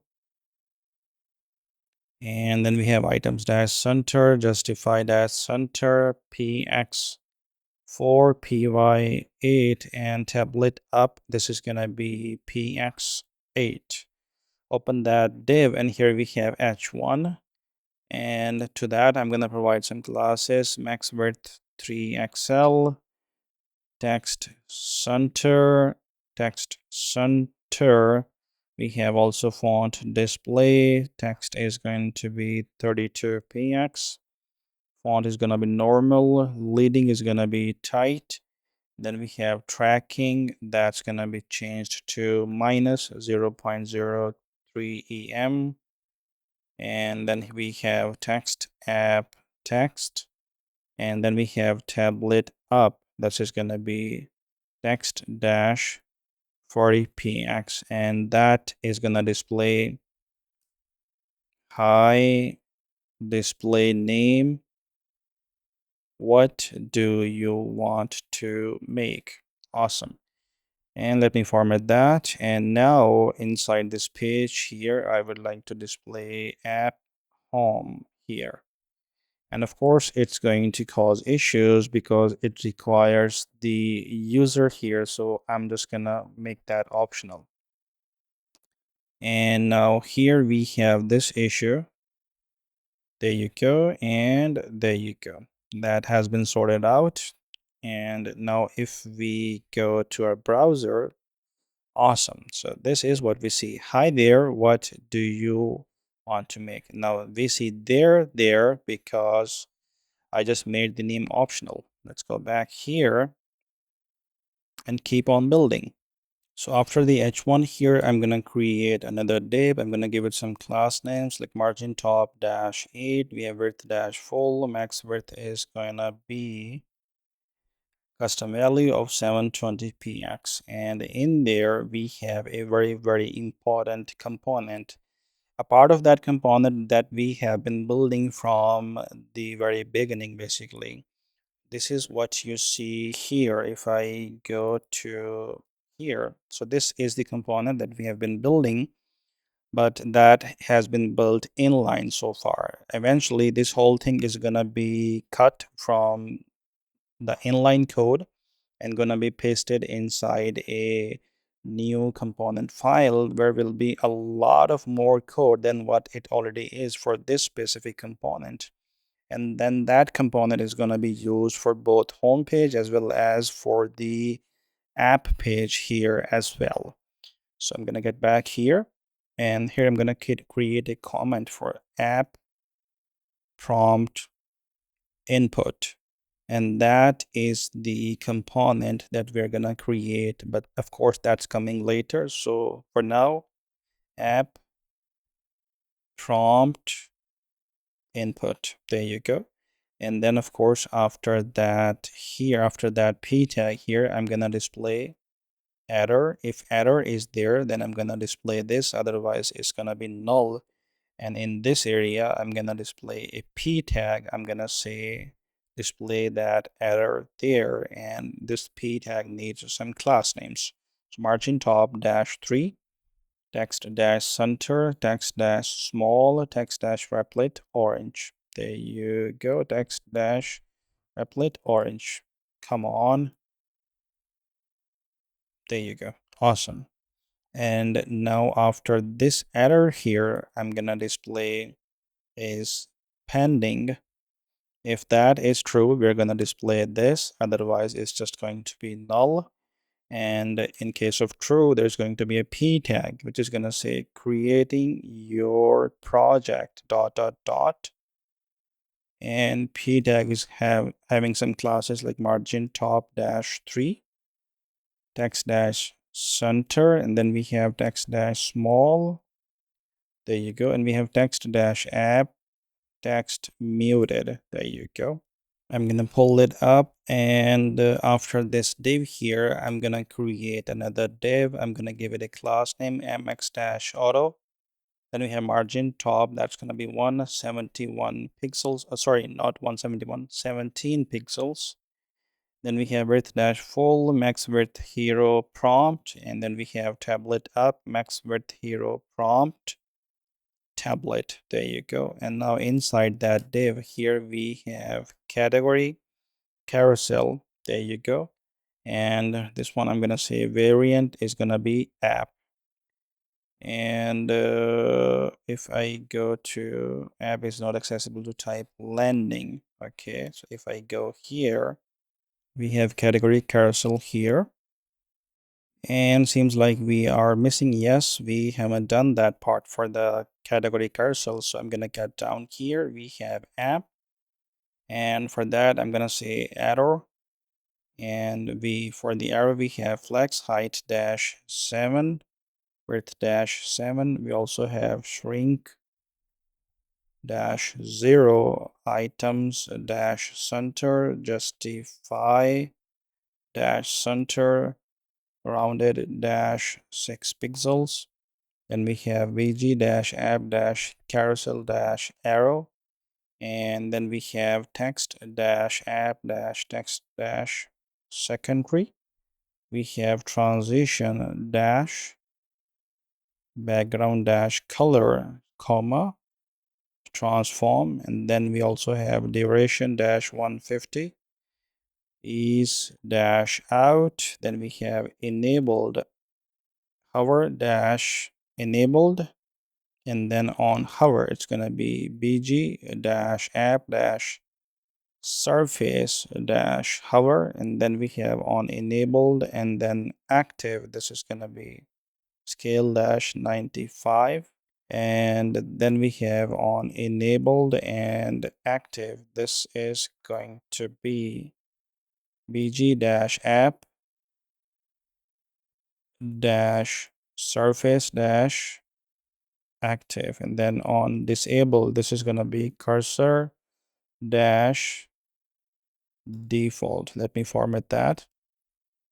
And then under that, here we need category icon, and for that I'm going to say flex h dash 12, width dash 12, items dash center, justify dash center, rounded to XL, border dash app dash category dash border.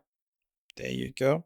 Then we have bg dash app dash category dash bg, and then we have text dash app dash text transition dash background dash color and border dash color and transform. Then we have duration dash 150, and we have ease dash out. We also have group dash hover, border dash app dash border. And then we have group hover bg dash app dash surface dash hover. Then we have group dash active. This is gonna be scale dash 0.97. And then we have group dash active border dash app dash border, and group dash active bg dash app dash surface dash active. There you go. And then here I'm gonna need category label. This is going to be pd-1 text-center text-access. Leading is going to be 18 pixels. Text-app-text-secondary, comma, get down. We have selected icon and this is gonna be border dash replit dash orange slash 40. We also need bg dash app dash surface dash active, and then text dash replit dash orange as well. There you go. I missed an s here, so it needs to be bg dash app surface hover, group active scale 0.97. We have group dash active border app border, group active bg app surface active, and leading. Okay, selected icon border replit orange. All right, everything is good. Save that, and I'm gonna get back to the app home file here. So for now, I'm gonna go to category carousel here, and we have this type here. This is null, and I'm gonna make this optional null as well. So we have selected category ID. I'm gonna paste that there, and this is going to be null for now. And then we have on category toggle, and I'm gonna make that null here as well. And it seems like we have null is not assignable to type category. Okay, so for the on category toggle, I'm gonna go up here above the return, and here I'm gonna create a function handle category toggle, and here we have category, which is going to be a project category type. I'm gonna open that function, and for now I'm just gonna do a console.log, and this is gonna display that category. There you go. Let me format that, save that, copy this one. Let's go to here, paste that over there, and that error is gone. And now if we can go to our, well, we have a few issues. Well, this thing is there and working, but the issue that we have is that this needs to be centered. So if I go to page.tsx, yeah, this div needs to be removed. There you go. Let me format that. Let's get back here, and there you go. That's in center. Of course, this is going to be eventually changed. So for now, I'm gonna get here and just gonna give it class name text dash center. There you go. And yeah, that's going to be our prompt. And of course, that category toggle is going to be, I mean, it works great, really good. If we go on the app on the home page, if you click that, that's the toggle. It changes to switch. If you click that, unclick that, and of course it works like that. But that is not working on here because we haven't actually, we are only actually, you know what, let's go to the inspect here, go to console, and if I click on that, on category toggle is not a function. Okay, so on category toggle here, if we go here, it says that it's not a function. Okay, so here I have been looking, and basically here, first of all, this is not regarding that. I mean, that issue is not there at all. This was just a reload problem. So here I missed a class that's gonna be text dash hash 2f3034 2f3034. Yeah, so that's it. And then I have this little error. So if I keep going down here under this button, yeah, this needs to be width dash 1/4. And let's go back here, and let me do a very hard reload. I mean hard reload, and click on that, and there you go. We have ID website, label website, and slides and animation. Everything is still there. I mean, everything is working. This was just a little typo. If this is not working for you, just close the server and do that npm run dev once again, and that should fix the issue for you. And just close this one, hide this one. Yeah, all right. I'm gonna go back to my code editor, close this one, and not this file, but to the app-home. And now after this div here, I'm gonna create another div. I'm gonna give it a class name, margin top dash 10, width full, max width is gonna be here 720 pixels. Open that, and here I'm gonna add example prompts. There you go. Let me format and save everything. And here we have variant app. And if I save that and go back here, and there you go. If I click on that, it does not toggle that yet, because there is one more, that basically there's one function needed, like on select, and that is still not ready yet, because for that we're going to need another file which is going to host all of those sort of functions that are going to be later on used here in this file.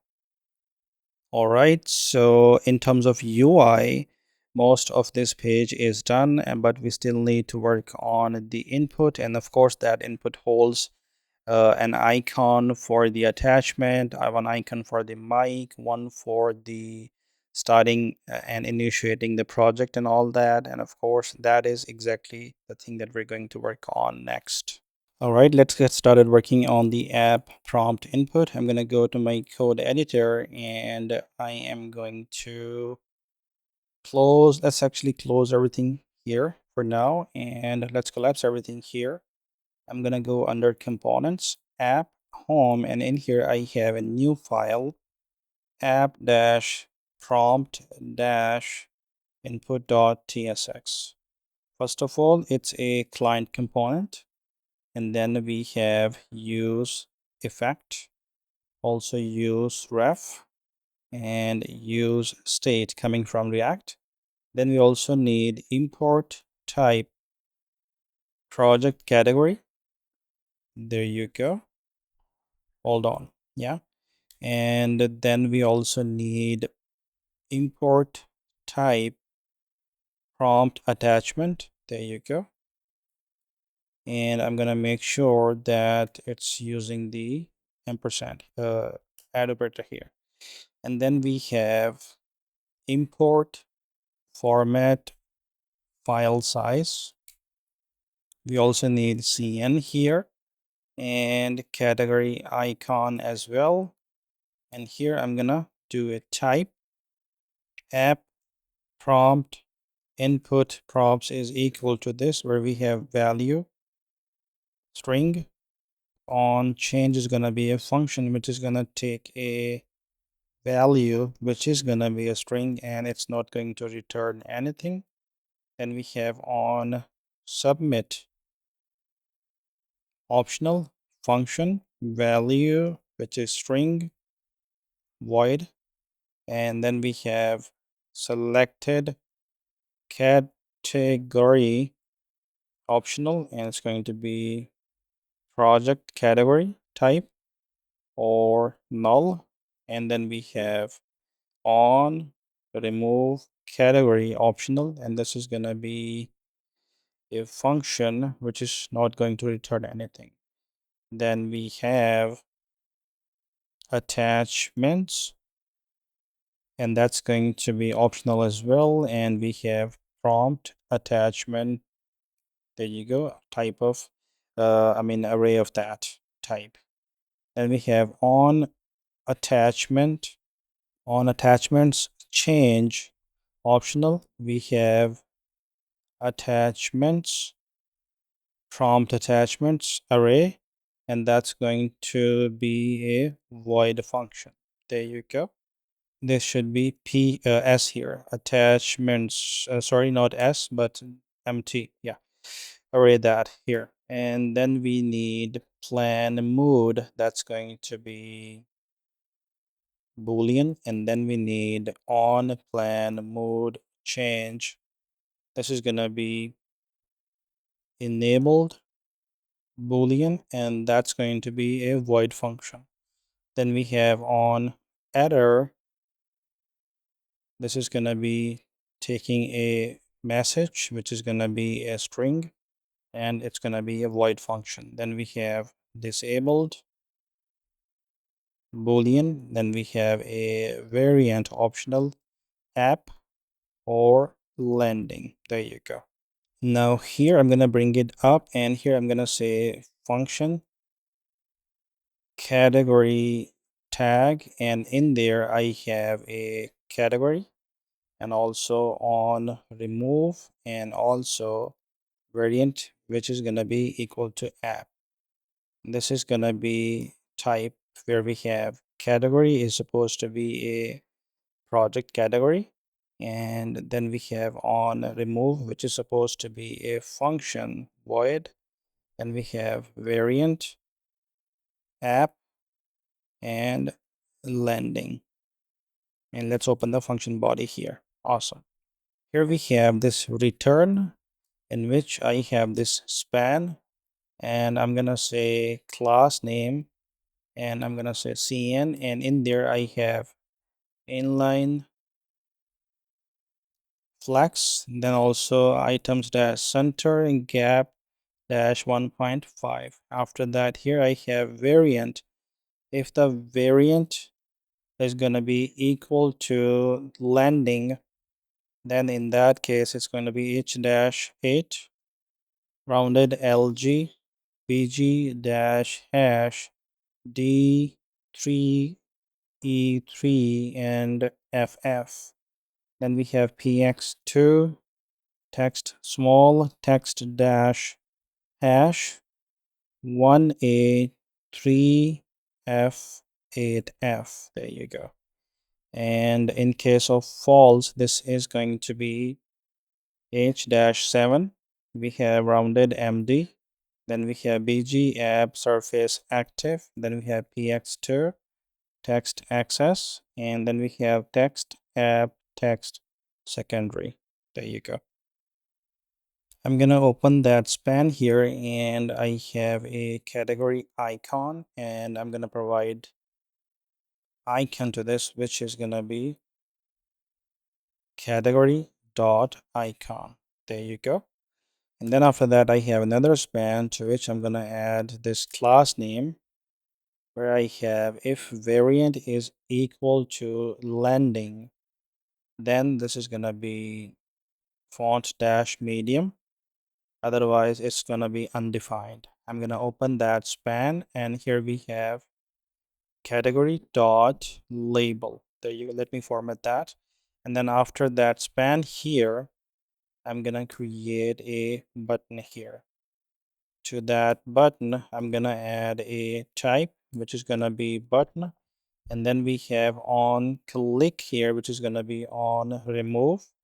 And then we have class name cn, and I'm gonna add flex h-4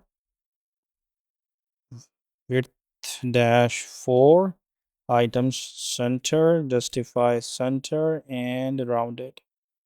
And after that, here I need variant. If that variant is equal to landing, then here I'm gonna say it's gonna be text dash hash 1a3f8f. There you go. And then we have actually 70% opacity of that. Then we have on hover, it's gonna be hover bg dash hash 1a3f8f slash 10. There you go. Then we have on hover once again. This is gonna be text dash hash 1a3f8f. And in case of false, this is gonna be text dash app text muted. And then here we have on hover, it's gonna be text dash app text. Let me format that. And then here I'm gonna also add area label, which is going to be remove category dot label. There you go. And inside this button here, I'm gonna paste this svg, which of course you can get from the GitHub repo. And then after this function, Here I'm gonna say export function app prompt input, in which I have a lot of types. So I'm gonna just copy these from there and paste them over here, and dot comma here. Let me just update all of them real quick, and here as well, also here.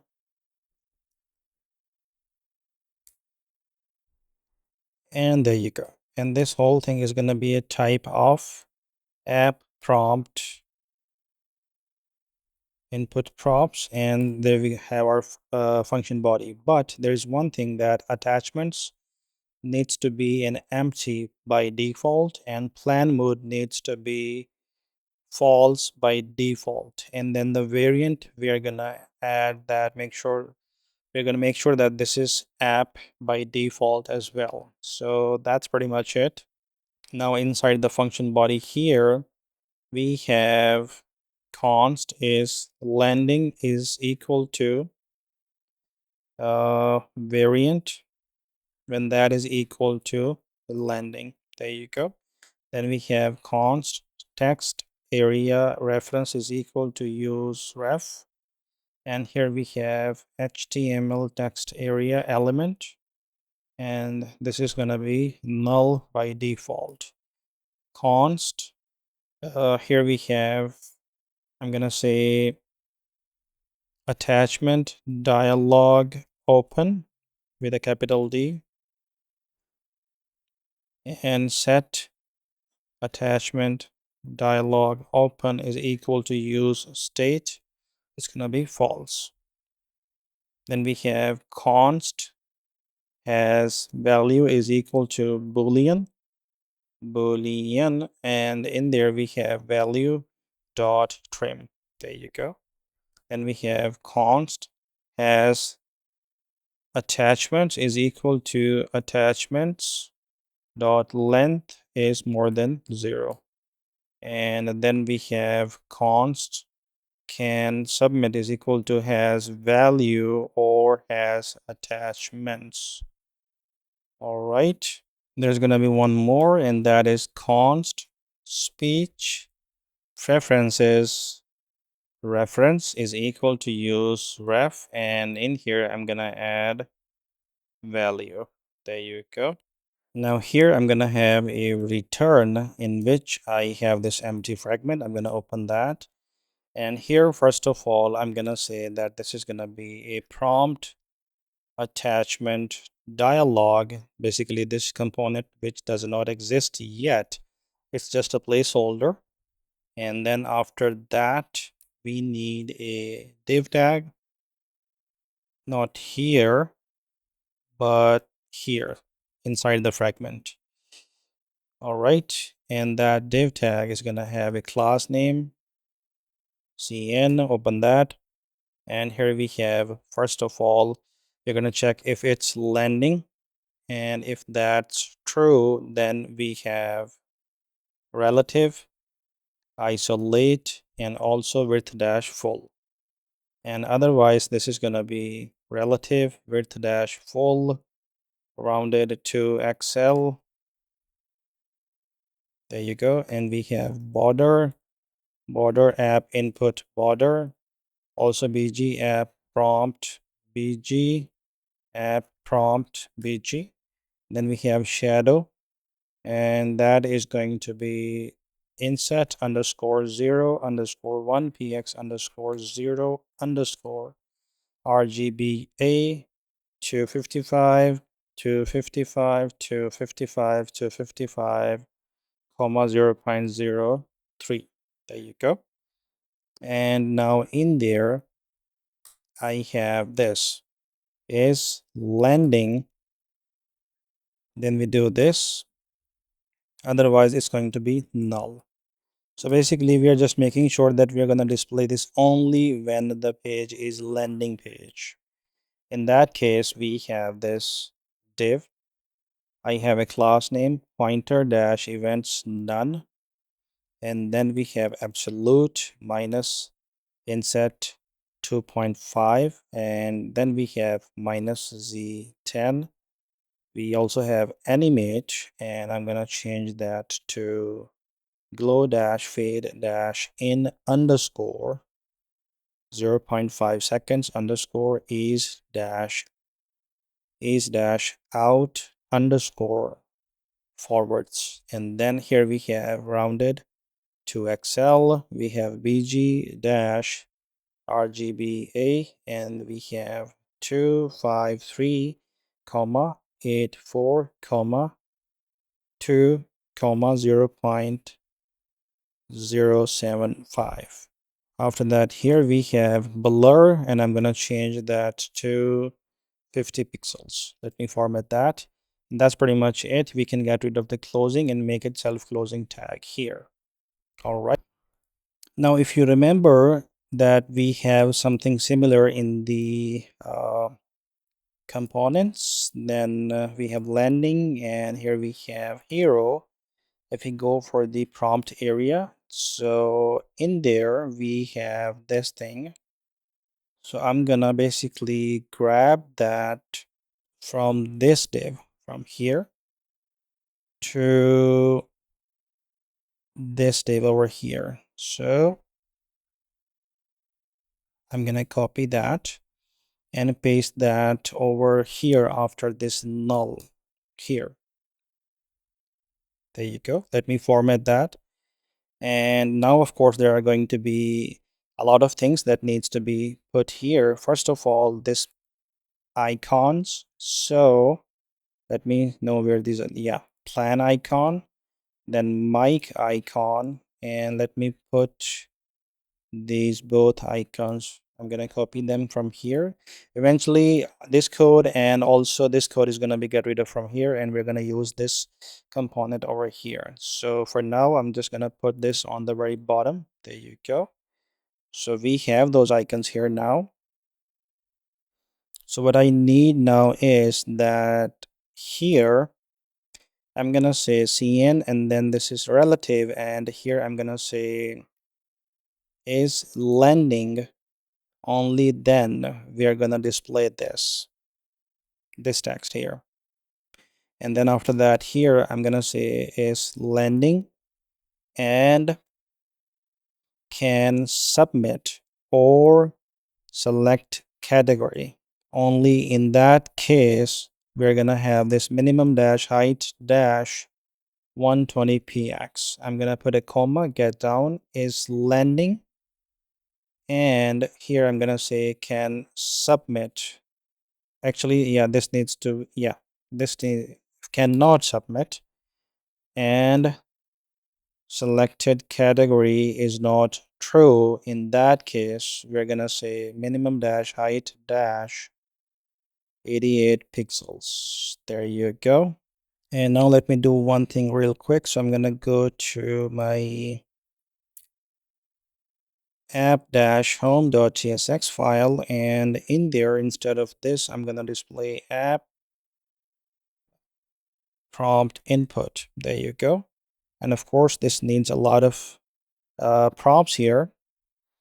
And the one thing that I'm going to do right now, well, if we go here, we have the issue with the value, and that value is going to be coming from something external, which we do not have yet. So I'm just going to put a value like testing. Let's say that. Save that. And if we get back here, and there you go. We have our text area. And of course, we need to make sure that plan mode gets activated only when it is really active. And so for the, I mean, these icons, this obviously this attachment dialog is not ready there, and we cannot type anything in there. Well, we can, but it's not properly styled yet, and that everything is going to be done eventually step by step. So I'm gonna get back here. We do not need this file. I'm gonna close that one. And in here, I'm gonna go for, yeah, here. So under this, I'm gonna create something. I'm gonna say attachments a dot length. When that is more than 0, then we have this.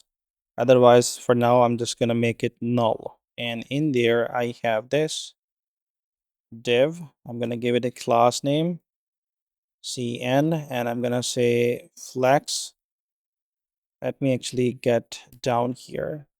Flex, and then also flex wrap, and then gap of 2. And then we have is landing, and then I'm going to say px 3, pt is going to be 3 here as well. Otherwise, here it's going to be px4 and pt4. Let me format that. And now here, let me open that div here. And now in there, I'm going to say attachments dot map. And in there, I have single attachment to each. I'm going to run this iteration where I have this span. I'm going to add a key to that attachment dot id. Then we have class name, and this is going to be cn here, and open that. Here we have inline dash flex max dash width dash full, and then we have items dash center gap 2 rounded md, and then we have px 2.5 py 1.5, and we have text xs. There you go. And now I'm going to get down here. I'm going to say is landing. In that case, I'm going to make sure that it's designed this way. We have border dash hash dfdet, and then we have vg dash surface dash white. Then we have text dash secondary. And if that is not the landing page, means it's an app page, then it's going to be border and border app border. There you go. We have bg app surface, and then we have text app text secondary. There you go. All right, I'm gonna open that span here, and I have a file icon. Hold on. There you go. And in the file icon, I'm gonna say class name, which is gonna be shrink. Hold on. Class name, and I'm gonna add shrink dash 0, and also text dash app dash text dash muted. Let me format, and let's make sure that we have that file icon. So I'm gonna get to the very bottom here, and I'm gonna say function. Which one do we have? Mic icon and plan icon. Okay, function file icon, and here we have class name. There you go. This is gonna be a type of this where we have class name optional, and it's gonna be a string. Open that. Here we have a return, and this is gonna be the SVG code that you're gonna need for that return. There you go. And it seems like, yeah, the comma. All right, so that's been sorted out. And now if I go back on top, if I can find that, where is that? Attachments. Oh, yeah, there you go. File icon. I'm going to pull that up, and under that we have a span to which I'm going to give a class name trunk. Hold on. Truncate, and that's going to be attachment dot file dot name. There you go. And after the span here we have another span, and I'm going to add class name shrink dash 0. There you go. And then we have text app text muted, and to that I'm going to say, let's actually open that here, and I'm going to say format file size, and that's going to take attachment dot file dot size. There you go. And after that span here, I'm gonna add a button that's gonna take a type, hold on, which is gonna be button, and then we have on. Basically there's going to be an on click, but we, hold on, let me check one thing here. So So here I'm gonna need to create a function. I'm gonna name it handle remove attachment, and I'm gonna give it an ID, which is gonna be a string. Open the function, and on attachment change, it's gonna take here. I'm gonna add attachments dot filter, and then we have individual attachment, and to that individual I'm gonna say attachment dot ID when that is not equal to the given ID, and that is gonna go here on click, and there you go, something like that. And of course here I'm gonna add attachment dot ID here. Awesome, as it expects. All right, so after that here I'm gonna give it a class name, which is going to be flex height dash 4 width dash 4 shrink 0. Then we have items center, justify center, rounded to XL. Then we have text app, text muted. On hover, this is gonna be text app text. All right, and then after that here I'm gonna add area label, and for that I'm gonna go for template literals, remove, and I'm gonna add attachment dot file dot name. Open that button here, and let's add this SVG there. Let me format and save, and we are done. I'm gonna pull that up, and now here this area, so the scene I'm gonna bring it down here. So I'm gonna say is landing, and then I'm gonna do this. Otherwise I'm gonna say px4 and pb-14. There you go. And that's gonna do some reflection here, of course, and let's keep going. And after that, let me bring that down once again as well, as that's cleaner and I know what I'm working on in that case. So here I'm gonna say attachments dot length. When that is more than 0, then we're gonna say padding top is gonna be 3. Otherwise we're gonna check if it's landing page, then we're gonna say padding top 3 as well. And otherwise this is gonna be padding top dash 4. There you go. And of course now this padding top dash 3 here needs to be removed from here. So yeah, px3 px4, and yeah, padding 3 is coming from here if it's only landing page. Awesome. I'm gonna add a reference to this text area, which is gonna be text area reference. Then we also have value. I'm gonna add value there, and we also have on change.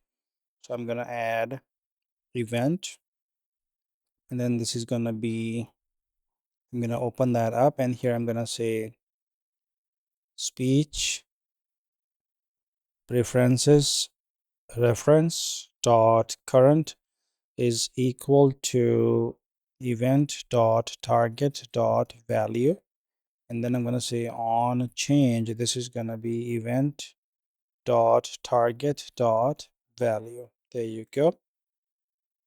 On change. There you go.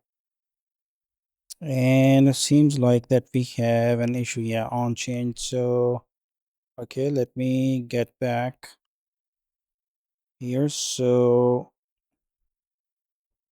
this should be E here, and also on the type there should be an E here as well. Awesome.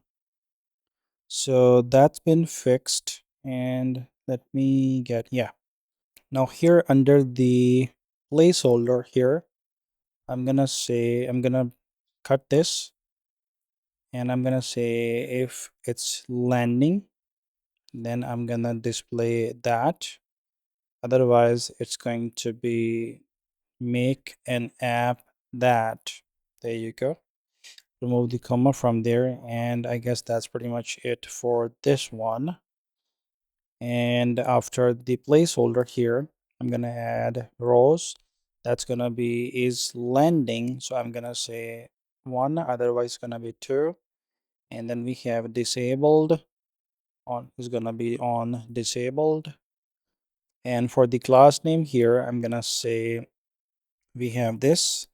And then after that, here we have is lending. Then we have this class.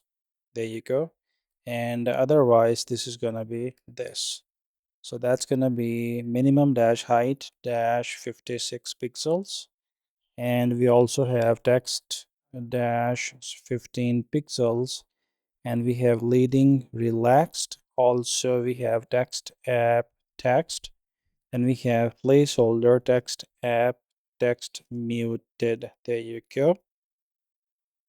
And then after that, here I'm gonna add area label.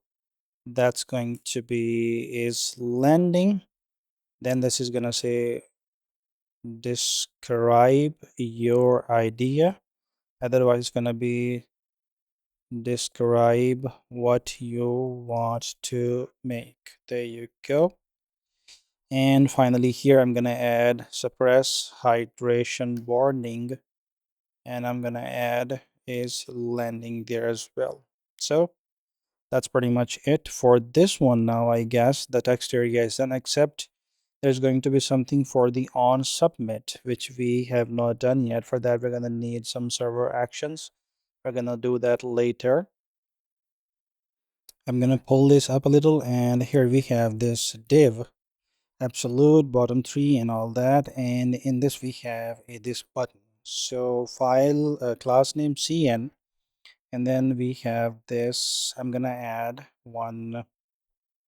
Actually, yeah, I'm gonna add disabled here. There you go. And now for this class name, I'm gonna say here I'm gonna add is landing. Then here I'm gonna say this is going to be the case if it's landing page. Otherwise, this is gonna be rounded lg dash lg, and then we have border, and then we have border app border. We have bg dash app dash surface, and we have text app secondary, and then we have on hover.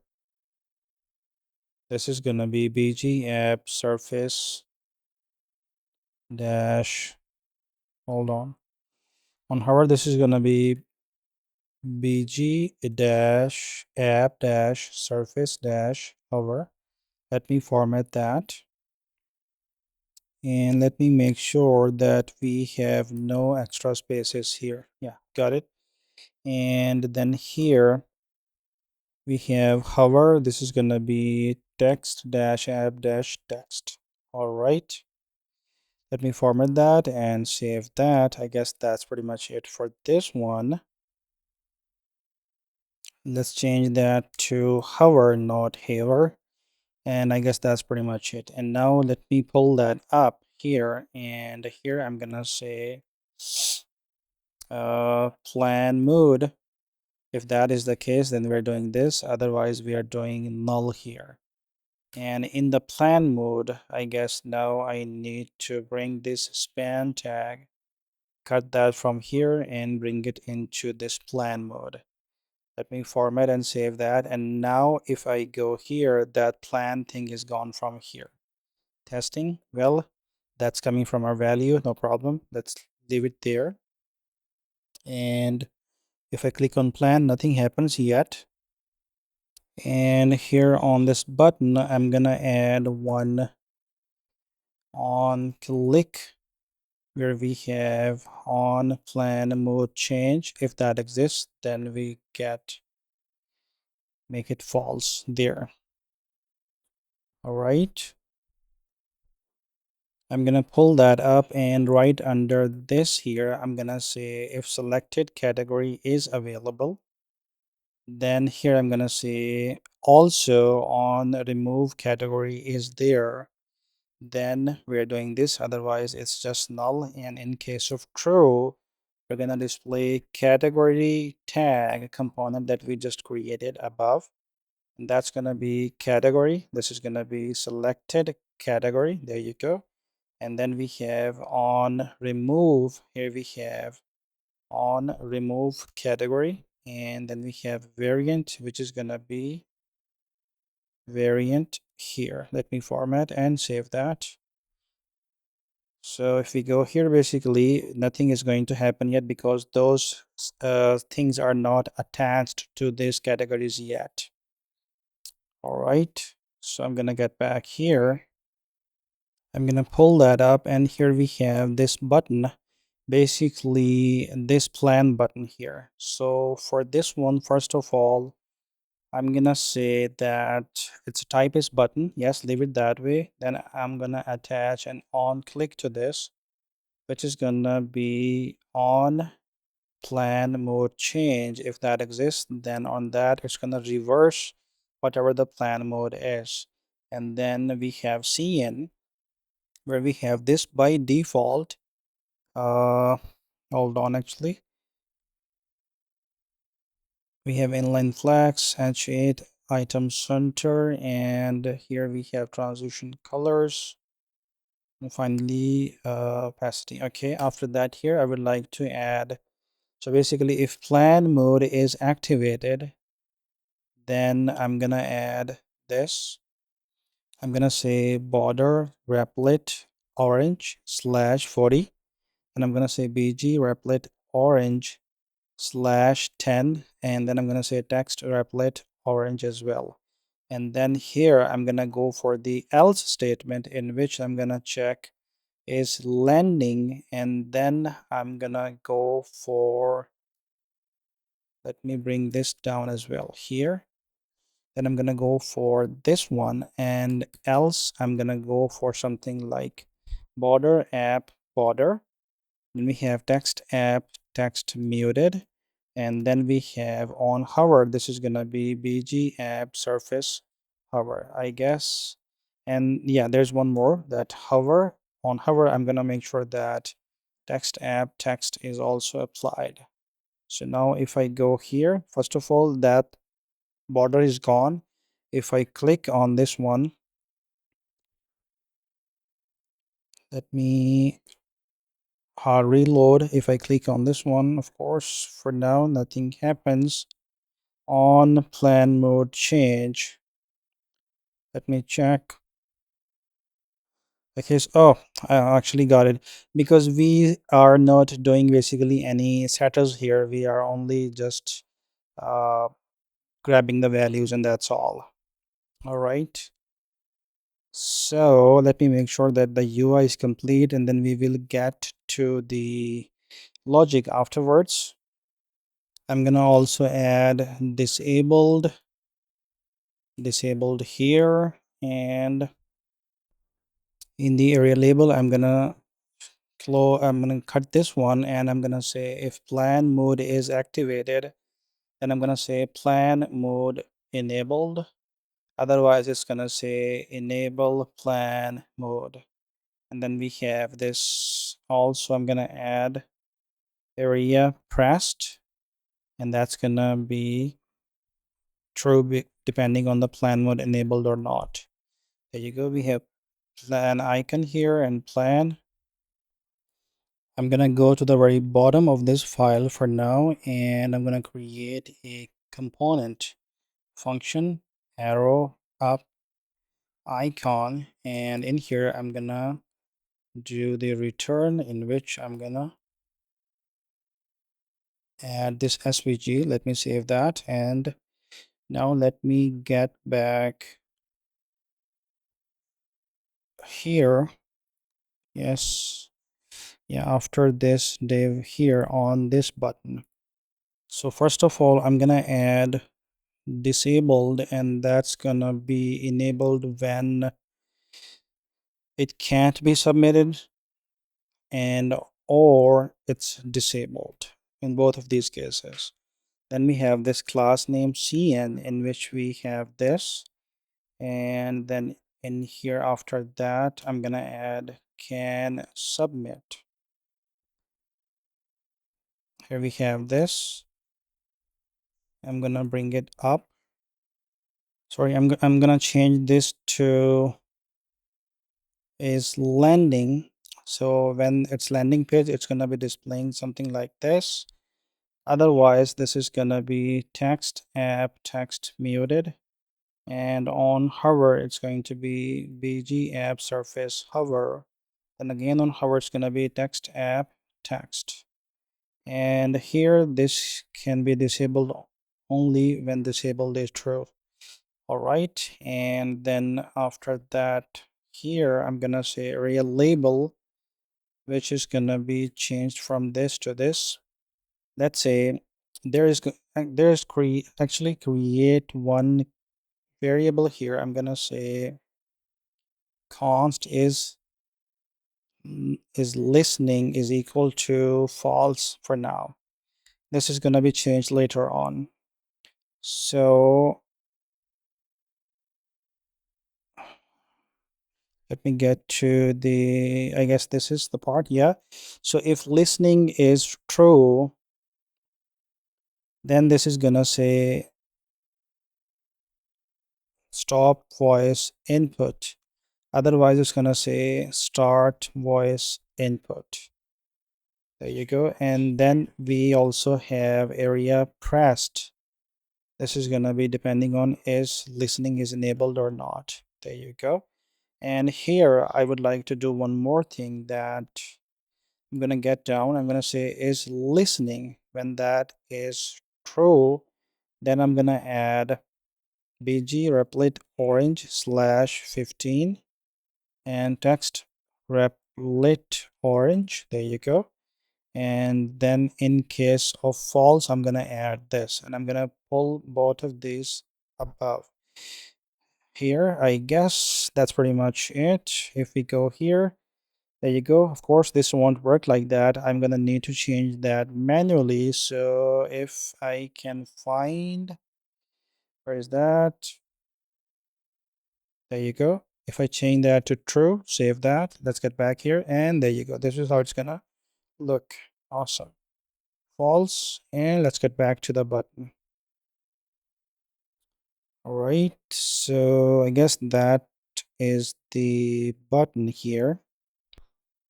I'm also gonna add active here, and that's gonna work only on when is listening. Awesome. Let me format everything and save everything. I think that button is done except for the on-click handler, which of course we do not have yet, as that is going to be another server action. And here I'm gonna bring it up. Here we have type button. I'm gonna also add disabled, and that's gonna be can submit or disabled. And this whole button actually is gonna be moved somewhere. So I'm gonna say is landing. Then I'm gonna do this and null here, and in here I'm bringing that button. So I'm gonna cut it from here and paste it over here. There you go. Save that. And if I go here, of course, that button is gone, but let me fix that. Right now here, I'm gonna add can submit. And if that's true, then this is gonna be this value. I'm gonna uncomment that. And in case of false, this is gonna be the value. Let me remove the comma from here. And I guess that's pretty much it. And then after we have area label start. And in here, I'm gonna add can submit. If that is true, then we have this, otherwise we have this. And in case of true, I'm gonna have this empty fragment, and in there I'm gonna say start, and after that I have a span here. Area hidden is gonna be true, and in the span I'm adding a icon, let's say right arrow. So if I use this thing, it's not, well, it's not working. So let's use this for now. Well, this is not going to work either. So I'm gonna go here and right arrow entity. There you go. right arrow emoji. So let's say I'm gonna go here and pick something from here if I can find. Nope. HTML code, and this is the one that I need, and that's gonna be this thing. All right, so let's use that here. And in case of false, we're gonna have this SVG that we have here. So there you go. Let me format that, and we're good.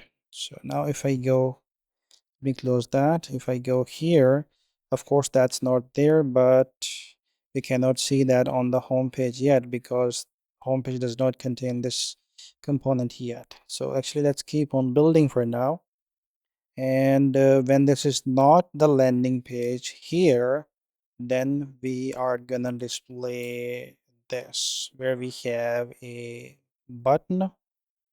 I'm gonna say that this is gonna be a type button, and then we have on, well, on click, let's leave that for later. But when we have the server action, we also have disable, that's gonna be that cannot submit, or it's disabled.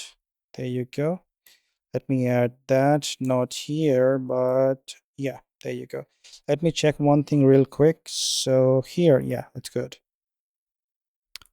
All right, I'm gonna add class name here now, and that's gonna be cn. Open that, and here we have flex height -8, width -8, items center, justify center. Then we have rounded LG, we have transition colors, and then I'm gonna get down can submit. If that is the case, then this is gonna be bg app text app bg, and then we have on hover bg app text secondary. And in case of false, this is gonna be bg app surface active text app text muted. And I'm also gonna add area label, which is gonna be submit prompt, and eventually inside the button this is gonna be arrow up icon. Let me format and save everything. Let's go here, and there you go, we have the icon here. Wonderful. So with that, guys, we have this part of the UI is completed. Of course, there's a lot to do in terms of functionality and in terms of logic, and that is gonna be coming in the part 2 of this video. So with this, we have the landing page completed. In the part 2, we are gonna move this component from this single file into the landing page as well. Basically, both the app home and the landing home page both are going to be using this app prompt input, and along with all of the server actions once they are ready in the part 2 of this series. So that's it for the part 1, guys. Leave comments if you have any questions, and I will see you in the part 2.